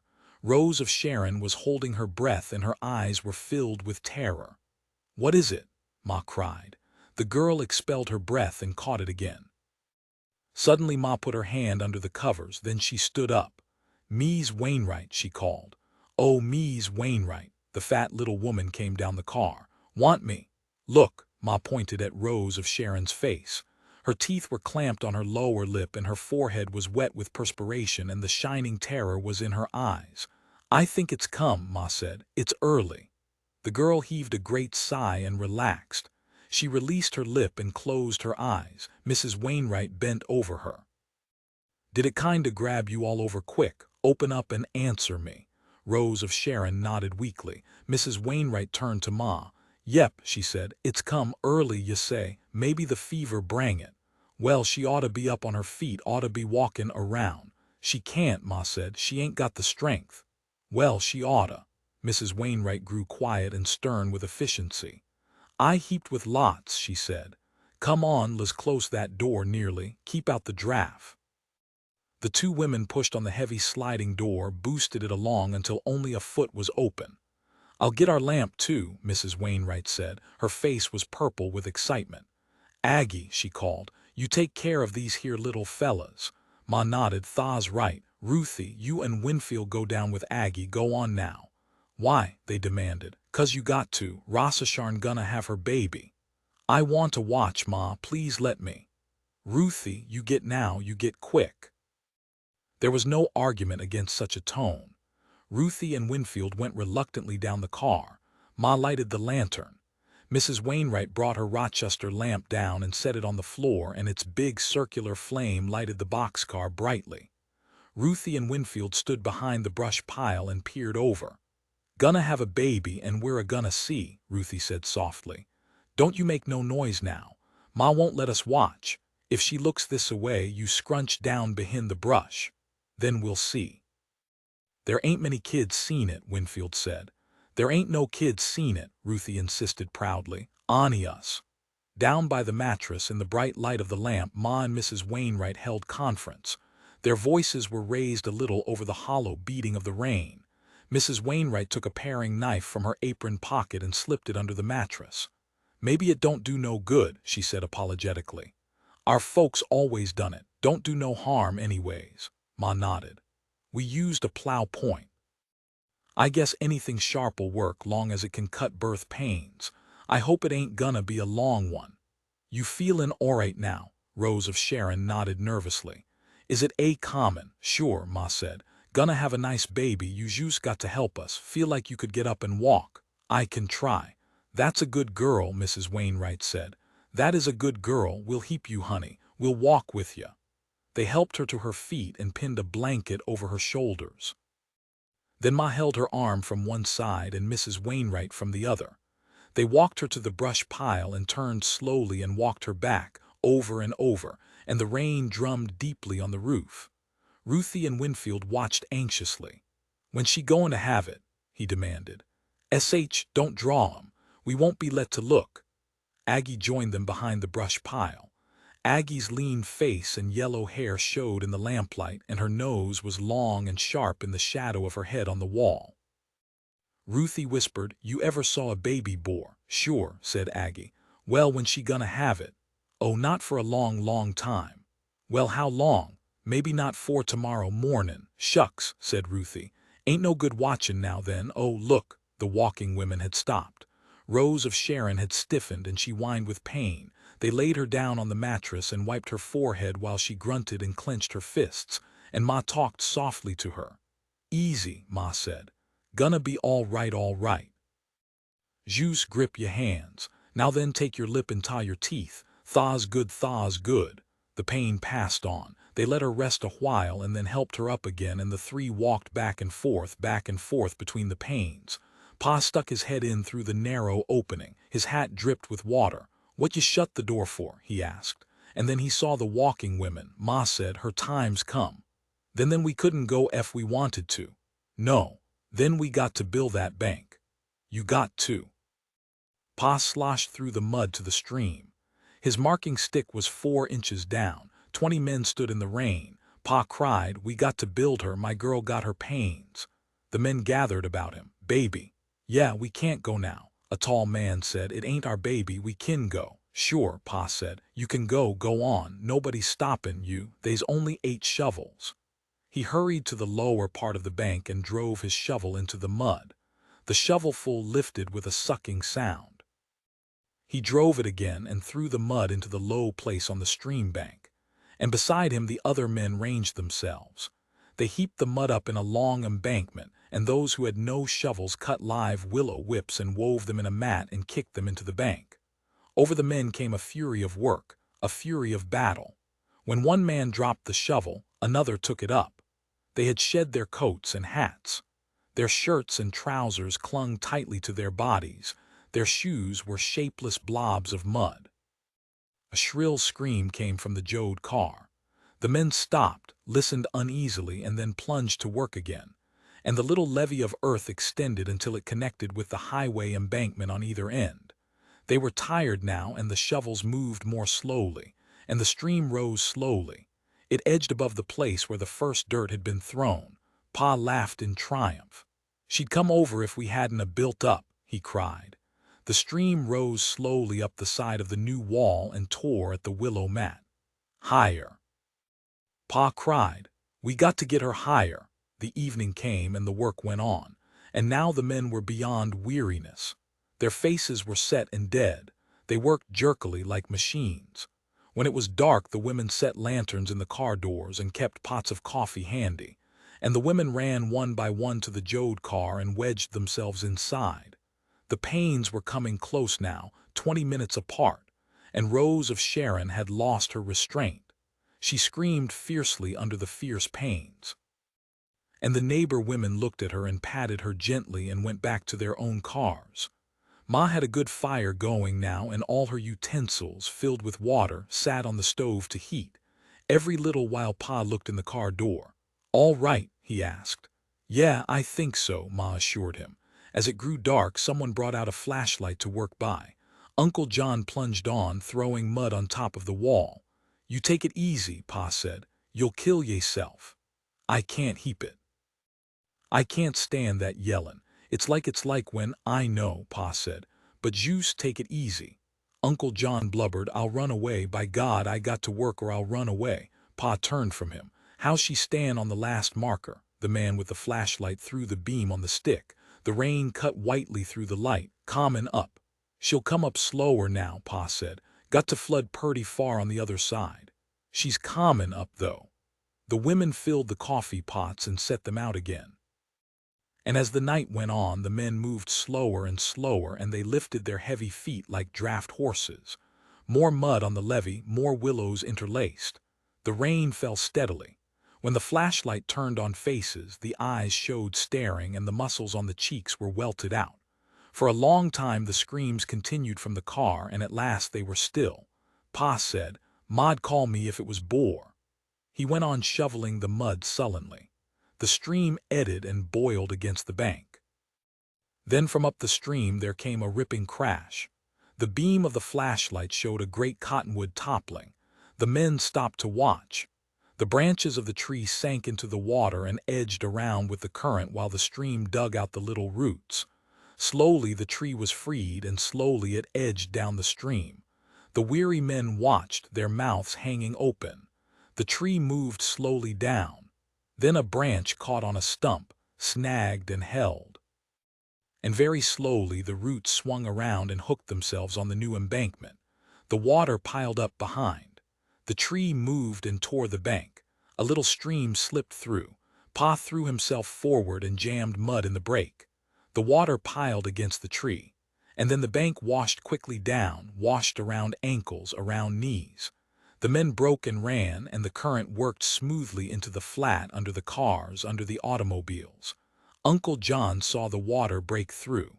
In the murk he could see it. Uncontrollably his weight pulled him down. He went to his knees, and the tugging water swirled about his chest. Pa saw him go. Hey, what's the matter? He lifted him to his feet. You sick? Come on, the cars is high. Uncle John gathered his strength. I dunno, he said apologetically. Legs give out, juice give out. Pa helped him along toward the cars. When the dike swept over, Al turned and ran. His feet moved heavily. The water was about his calves when he reached the truck. He flung the tarpaulin off the nose and jumped into the car. He stepped on the starter, the engine turned over and over, and there was no bark of the motor. He choked the engine deeply. The battery turned the sodden motor more and more slowly, and there was no cough. Over and over, slower and slower. Al set the spark high. He felt under the seat for the crank and jumped out. The water was higher than the running board.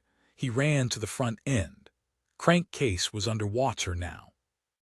Frantically, he fitted the crank and twisted around and around, and his clenched hand on the crank splashed in the slowly flowing water at each turn. At last his frenzy gave out. The motor was full of water, the battery fouled by now. On slightly higher ground, 2 cars were started and their lights on. They floundered in the mud and dug their wheels down until finally the drivers cut off the motors and sat still, looking into the headlight beams. And the rain whipped white streaks through the lights. Al went slowly around the truck, reached in and turned off the ignition. When Pa reached the catwalk, he found the lower end floating. He stepped it down into the mud under water. "Think you can make it all right, John?" he asked. "I'll be all right. Jus, go on." Pa cautiously climbed the catwalk and squeezed himself in the narrow opening. The 2 lamps were turned low. Ma sat on the mattress beside Rose of Sharon, and Ma fanned her still face with a piece of cardboard. Mrs. Wainwright poked dry brush into the stove, and a dank smoke edged out around the lids and filled the car with a smell of burning tissue. Ma looked up at Pa when he entered and then quickly down. "How is she?" Pa asked. Ma did not look up at him again. "All right, I think. Sleepin'." The air was fetid and close with the smell of the berth. Uncle John clambered in and held himself upright against the side of the car. Mrs. Wainwright left her work and came to Pa. She pulled him by the elbow toward the corner of the car. She picked up a lantern and held it over an apple box in the corner. On a newspaper lay a blue shriveled little mummy. "Never breathed," said Mrs. Wainwright softly. "Never was alive." Uncle John turned and shuffled tiredly down the car to the dark end. The rain wished softly on the roof now, so softly that they could hear Uncle John's tired sniffling from the dark. Pa looked up at Mrs. Wainwright. He took the lantern from her hand and put it on the floor. Ruthie and Winfield were asleep on their own mattress, their arms over their eyes to cut out the light. Pa walked slowly to Rose of Sharon's mattress. He tried to squat down, but his legs were too tired. He knelt instead. Ma fanned her square of cardboard back and forth. She looked at Pa for a moment, and her eyes were wide and staring like a sleepwalker's eyes. Pa said, "We done what we could." "I know. We worked all night. And a tree cut out the bank." "I know. You can hear it under the car." "I know. I heard it." "Think she's gonna be all right?" "I dunno."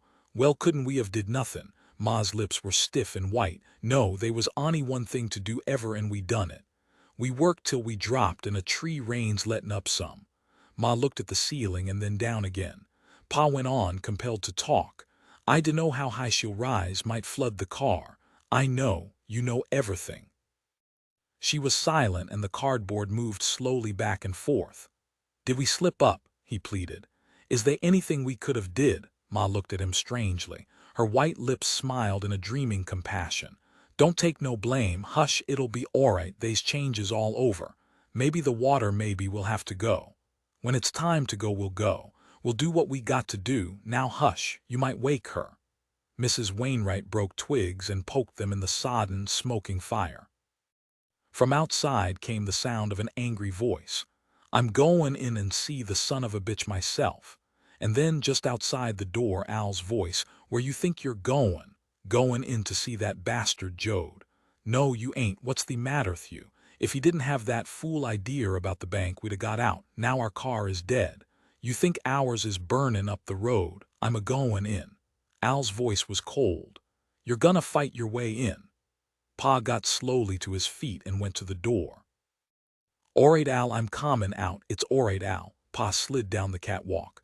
Ma heard him say, "We got sickness. Come on down here." The rain scattered lightly on the roof now, and a new-risen breeze blew it along in sweeps. Mrs. Wainwright came from the stove and looked down at Rose of Sharon. Dawn's a comin' soon, ma'am. Why'n't you get some sleep? I'll set with her. No, Ma said. I ain't tired. In a pig's eye, said Mrs. Wainwright. Come on, you lay down a while. Ma fanned the air slowly with her cardboard. You been friendly, she said. We thank you, the stout woman smiled. No need to thank, everybody's in the same wagon. S'pose we was down, you to give us a hand. Yes, Ma said, we would, or anybody, You's ta be the family was fussed. It ain't so now, it's anybody. Worse off we get, the more we got to do. We couldn't a saved it. I know, said Ma. Ruthie sighed deeply and took her arm from over her eyes. She looked blindly at the lamp for a moment and then turned her head and looked at Ma. Is it bore? She demanded. Is the baby out? Mrs. Wainwright picked up a sack and spread it over the apple box in the corner. Where's the baby? Ruthie demanded. Ma wet her lips. There ain't no baby, they never was no baby. We was wrong. Shucks, Ruthie yawned. I wished it had been a baby. Mrs. Wainwright sat down beside Ma and took the cardboard from her and fanned the air. Ma folded her hands in her lap and her tired eyes never left the face of Rose of Sharon, sleeping in exhaustion. Come on, Mrs. Wainwright said. Jus, lay down. You'll be right beside her. Why, you'd wake up if she took a deep breath even. All right, I will. Ma stretched out on the mattress beside the sleeping girl, and Mrs. Wainwright sat on the floor and kept watch. Pa and Al and Uncle John sat in the car doorway and watched the steely dawn come. The rain had stopped, but the sky was deep and solid with cloud. As the light came, it was reflected on the water. The men could see the current of the stream, slipping swiftly down, bearing black branches of trees, boxes, boards. The water swirled into the flat where the boxcars stood. There was no sign of the embankment left. On the flat the current stopped. The edges of the flood were lined with yellow foam. Pa leaned out the door and placed a twig on the catwalk, just above the water line. The men watched the water slowly climb to it, lift it gently, and float it away. Pa placed another twig an inch above the water and settled back to watch. Think it'll come inside the car? Al asked. Can't tell. There's a hell of a lot of water got to come down from the hills yet. Can't tell, might start up to rain again. Al said, I been thinkin', if she come in, everything'll get soaked. Yeah. Well, she won't come up more'n 3-4 feet in the car 'cause she'll go over the highway and spread out first. How you know? Pa asked. I took a sight on her off the end of the car. He held his hand. 'Bout this far up she'll come. All right, Pa said. What about it? We won't be here. We got to be here, trucks here, take a week to get the water out of her when the flood goes down. Well, what's your idea? We can tear out the sideboards of the truck and build a kinda platform in here to pile our stuff in to set up on. Yeah, how'll we cook, how'll we eat? Well, it'll keep our stuff dry. The light grew stronger outside, a gray metallic light. The second little stick floated away from the catwalk. Pa placed another one higher up. Sure climbin', he said. I guess we better do that. Ma turned restlessly in her sleep. Her eyes started wide open. She cried sharply in warning, Tom, oh Tom, Tom, Mrs. Wainwright spoke soothingly. The eyes flicked closed again and Ma squirmed under her dream. Mrs. Wainwright got up and walked to the doorway. Hey, she said softly. We ain't gonna get out soon. She pointed to the corner of the car where the apple box was. That ain't doin' no good. Jus caused trouble and sorrow. Couldn't you fellas kinda take it out and bury it? The men were silent. Pa said at last, guess you're right. Jus caused sorrow. Gainst the law to bury it. They's lots of things gainst the law that we can't heap doin'. Yeah, Al said. We ought to get them truck sides tore off 'fore the water comes up much more. Pa turned to Uncle John. Will you take and bury it while Al and me get that lumber in? Uncle John said sullenly. Why do I got to do it? Why, Don, you fellas, I Don like it. And then sure I'll do it, sure I will, come on, give it to me. His voice began to rise, come on, give it to me. Don, wake 'em up, Mrs. Wainwright said. She brought the apple box to the doorway and straightened the sack decently over it. Shovel's standin' right behind you, Pa said. Uncle John took the shovel in one hand. He slipped out the doorway into the slowly moving water, and it rose nearly to his waist before he struck bottom. He turned and settled the apple box under his other arm. Pa said, "Come on, Al, let's get that lumber in." In the gray dawn light, Uncle John waded around the end of the car, past the Jode truck, and he climbed the slippery bank to the highway. He walked down the highway, past the boxcar flat, until he came to a place where the boiling stream ran close to the road, where the willows grew along the roadside. He put his shovel down, and holding the box in front of him, he edged through the brush until he came to the edge of the swift stream. For a time he stood watching it swirl by, leaving its yellow foam among the willow stems. He held the apple box against his chest, and then he leaned over and set the box in the stream and steadied it with his hand. He said fiercely, "Go down and tell him. Go down in the street and rot and tell him that way. That's the way you can talk. Don even know if you was a boy or a girl. Ain't gonna find out. Go on down now and lay in the street. Maybe they'll know then." He guided the box gently out into the current and let it go. It settled low in the water, edged sideways, whirled around, and turned slowly over. The sack floated away, and the box, caught in the swift water, floated quickly away, out of sight behind the brush. Uncle John grabbed the shovel and went rapidly back to the boxcars. He sloshed down into the water and waded to the truck, where Pa and Al were working, taking down the 1x6 planks. Pa looked over at him. "Get it done?" "Yeah." "Well, look," Pa said. "If you'll help Al, I'll go down the store and get some stuff to eat." "Get some bacon," Al said. "I need some meat." "I will," Pa said. He jumped down from the truck and Uncle John took his place. When they pushed the planks into the car door, Ma awakened and sat up. "What you doin'?" "Gonna build up a place to keep outay the wet." "Why?" Ma asked. "It's dry in here." "Ain't gonna be, water's comin' up." Ma struggled up to her feet and went to the door. "We got to get outay here." "Can't," Al said. "All our stuff's here, truck's here, everything we got." "Where's Pa?" "Gone to get stuff for breakfast." Ma looked down at the water. It was only 6 inches down from the floor by now. She went back to the mattress and looked at Rose of Sharon. The girl stared back at her. "How you feel?" Ma asked. "Tired, juice tired out." "Gonna get some breakfast into you." "I ain't hungry." Mrs. Wainwright moved beside Ma. "She looks all right, come through it fine." Rose of Sharon's eyes questioned Ma, and Ma tried to avoid the question. Mrs. Wainwright walked to the stove. "Ma, yeah, what you want?" "Is it all right?" Ma gave up the attempt. She kneeled down on the mattress. "You can have more," she said. "We done everything we knowed." Rose of Sharon struggled and pushed herself up. "Ma, you couldn't heap it." The girl lay back again and covered her eyes with her arms. Ruthie crept close and looked down in awe. She whispered harshly, "She's sick, Ma, she gonna die." "Course not, she's gonna be alright, alright." Pa came in with his armload of packages. "How is she?" "Alright," Ma said. "She's gonna be alright," Ruthie reported to Winfield. "She ain't gonna die, Ma says so." And Winfield, picking his teeth with a splinter in a very adult manner, said, "I knowed it all the time."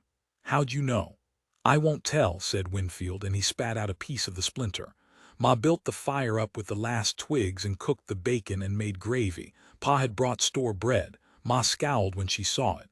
"We got any money left?" "Nope," said Pa, "but we was so hungry."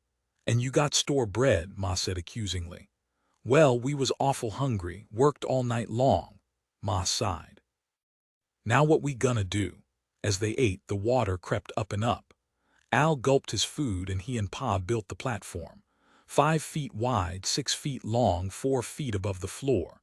And the water crept to the edge of the doorway, seemed to hesitate a long time, and then moved slowly inward over the floor. And outside the rain began again as it had before, big heavy drops splashing on the water, pounding hollowly on the roof. Al said, "Come on now, let's get the mattresses up. Let's put the blankets up so they don't get wet." They piled their possessions up on the platform and the water crept over the floor. Pa and Ma, Al and Uncle John, each at a corner, lifted Rose of Sharon's mattress with the girl on it and put it on top of the pile. And the girl protested, "I can walk, I'm alright." And the water crept over the floor, a thin film of it. Rose of Sharon whispered to Ma, and Ma put her hand under the blanket and felt her breast and nodded. In the other end of the boxcar, the Wainwrights were pounding, building a platform for themselves. The rain thickened and then passed away. Ma looked down at her feet. The water was half an inch deep on the car floor by now. "You Ruthie Winfield," she called distractedly. "Come get on top of the pile, you'll get cold." She saw them safely up, sitting awkwardly beside rows of Sharon. Ma said suddenly, "We got to get out." "We can't," Pa said. "Like Al says, all our stuff's here. We'll pull off the boxcar door and make more room to set on." The family huddled on the platforms, silent and fretful. The water was 6 inches deep in the car before the flood spread evenly over the embankment and moved into the cotton field on the other side. During that day and night the men slept soddenly, side by side on the boxcar door, and Ma lay close to Rose of Sharon. Sometimes Ma whispered to her and sometimes sat up quietly, her face brooding. Under the blanket she hoarded the remains of the store bread. The rain had become intermittent, now little wet squalls and quiet times. On the morning of the second day, Pa splashed through the camp and came back with 10 potatoes in his pockets.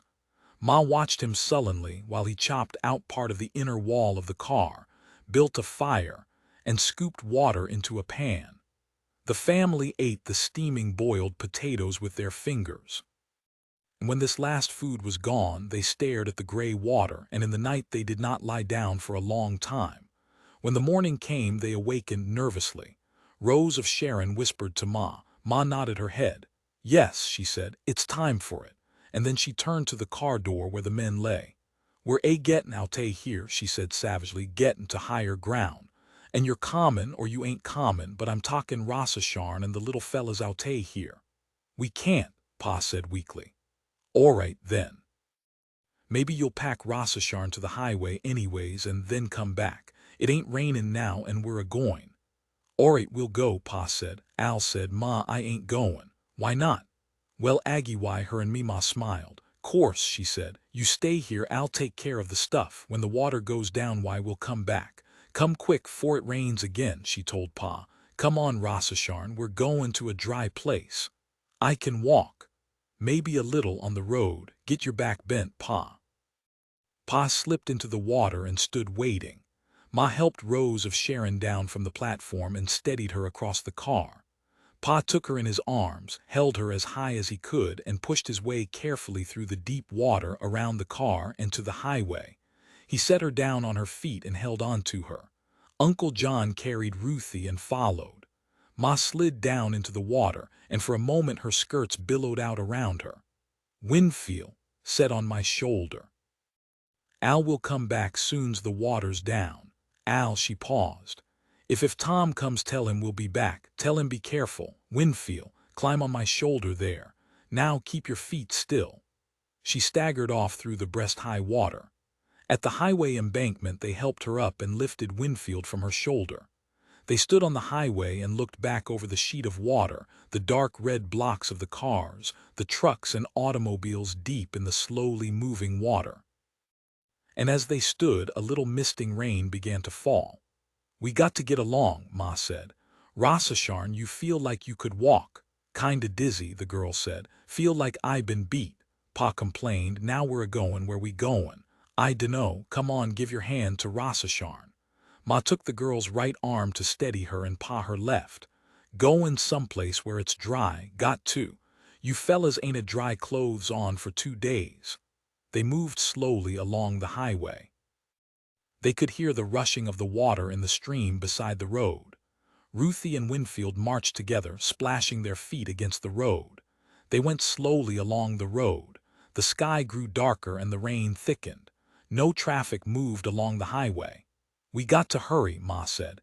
"If this here girl gets good and wet, I don't know what'll happen to her." "You ain't said where. At where hurryin' to," Pa reminded her sarcastically.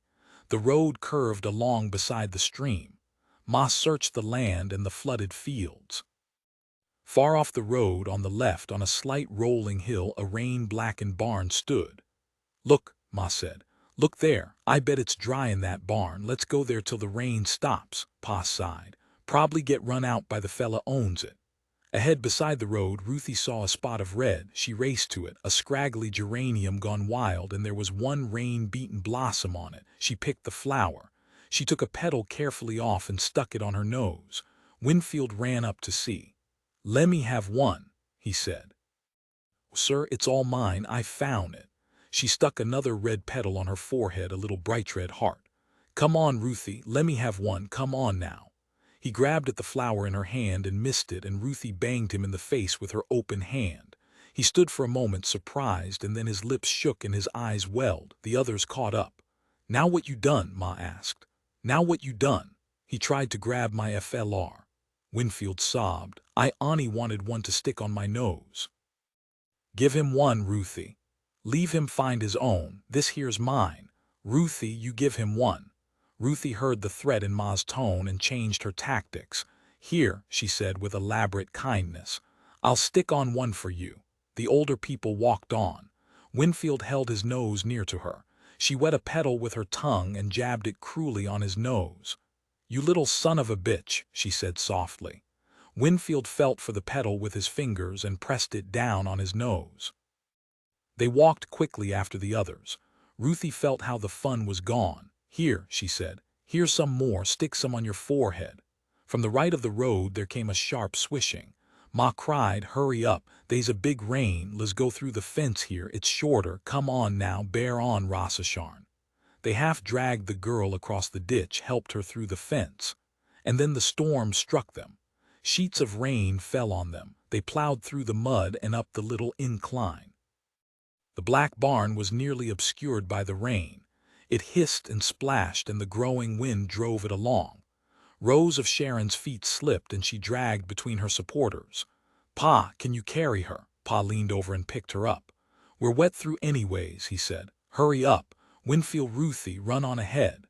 They came panting up to the rain-soaked barn and staggered into the open end. There was no door in this end. A few rusty farm tools lay about, a disc plow and a broken cultivator, an iron wheel. The rain hammered on the room and curtained the entrance. Pa gently set rows of Sharon down on an oily box. "God Almighty," he said. Ma said, "Maybe they's hay inside. Look, there's a door." She swung the door on its rusty hinges. "They is hay," she cried. "Come on in, you." It was dark inside. A little light came in through the cracks between the boards. "Lay down, Rossasharn," Ma said. "Lay down and raise. I'll try to figure some way to dry you off." Winfield said, "Ma." And the rain roaring on the roof drowned his voice. "Ma, what is it? What you want?" "Look, in the corner." Ma looked. There were two figures in the gloom, a man who lay on his back and a boy sitting beside him, his eyes wide, staring at the newcomers. As she looked, the boy got slowly up to his feet and came toward her. His voice croaked. "You own this here?" "No," Ma said. "Juice, come and I'll tay the wet. We got a sick girl. You got a dry blanket we could use and get her wet clothes off." The boy went back to the corner and brought a dirty comfort and held it out to Ma. "Thank you," she said. "What's the matter with that fella?" The boy spoke in a croaking monotone. "Fust he was sick, but now he's starvin'." "What? Starvin'? Got sick in the cot and he ain't et for 6 days." Ma walked to the corner and looked down at the man. He was about 50, his whiskery face gaunt, and his open eyes were vague and staring. The boy stood beside her. "Your pa?" Ma asked. "Yeah. Says he wasn't hungry or he's use et. Give me the food. Now he's too weak, can't hardly move." The pounding of the rain decreased to a soothing swish on the roof. The gaunt man moved his lips. Ma knelt beside him and put her ear close. His lips moved again. "Sure," Ma said. "You juice be easy. He'll be all right. You juice wait till I get them wet claws off'n my girl." Ma went back to the girl. "Now slip 'em off," she said. She held the comfort up to screen her from view. And when she was naked, Ma folded the comfort about her. The boy was at her side again, explaining, "I didn't know. He said he et or he wasn't hungry. Last night I went and bust a window and stole some bread. Made I chew down, but he puked it all up and then he was weaker, got to have soup or milk." "You folks got money to get milk," Ma said. "Hush, don't worry, we'll figure somepin' out." Suddenly the boy cried, "He's dyin', I tell you. He's starvin' to death, I tell you." "Hush," said Ma. She looked at Pa and Uncle John standing helplessly gazing at the sick man. She looked at rows of Sharon huddled in the comfort. Ma's eyes passed rows of Sharon's eyes and then came back to them, and the two women looked deep into each other. The girl's breath came short and gasping. She said, "Yes." Ma smiled. "I knowed you would. I knowed." She looked down at her hands, tight locked in her lap. Rows of Sharon whispered, "Well, will you all go out?" The rain whisked lightly on the roof. Ma leaned forward, and with her palm she brushed the tousled hair back from her daughter's forehead, and she kissed her on the forehead. Ma got up quickly. "Come on, you fellas," she called. "You come out in the tool shed." Ruthie opened her mouth to speak. "Hush," Ma said. "Hush and git." She herded them through the door, drew the boy with her, and she closed the squeaking door. For a minute rows of Sharon sat still in the whispering barn. Then she hoisted her tired body up and drew the comfort about her. She moved slowly to the corner and stood looking down at the wasted face, into the wide, frightened eyes. Then slowly she lay down beside him. He shook his head slowly from side to side. Rose of Sharon loosened one side of the blanket and bared her breast. "You got to," she said. She squirmed closer and pulled his head close. "There," she said. "There." Her hand moved behind his head and supported it. Her fingers moved gently in his hair. She looked up and across the barn, and her lips came together and smiled mysteriously.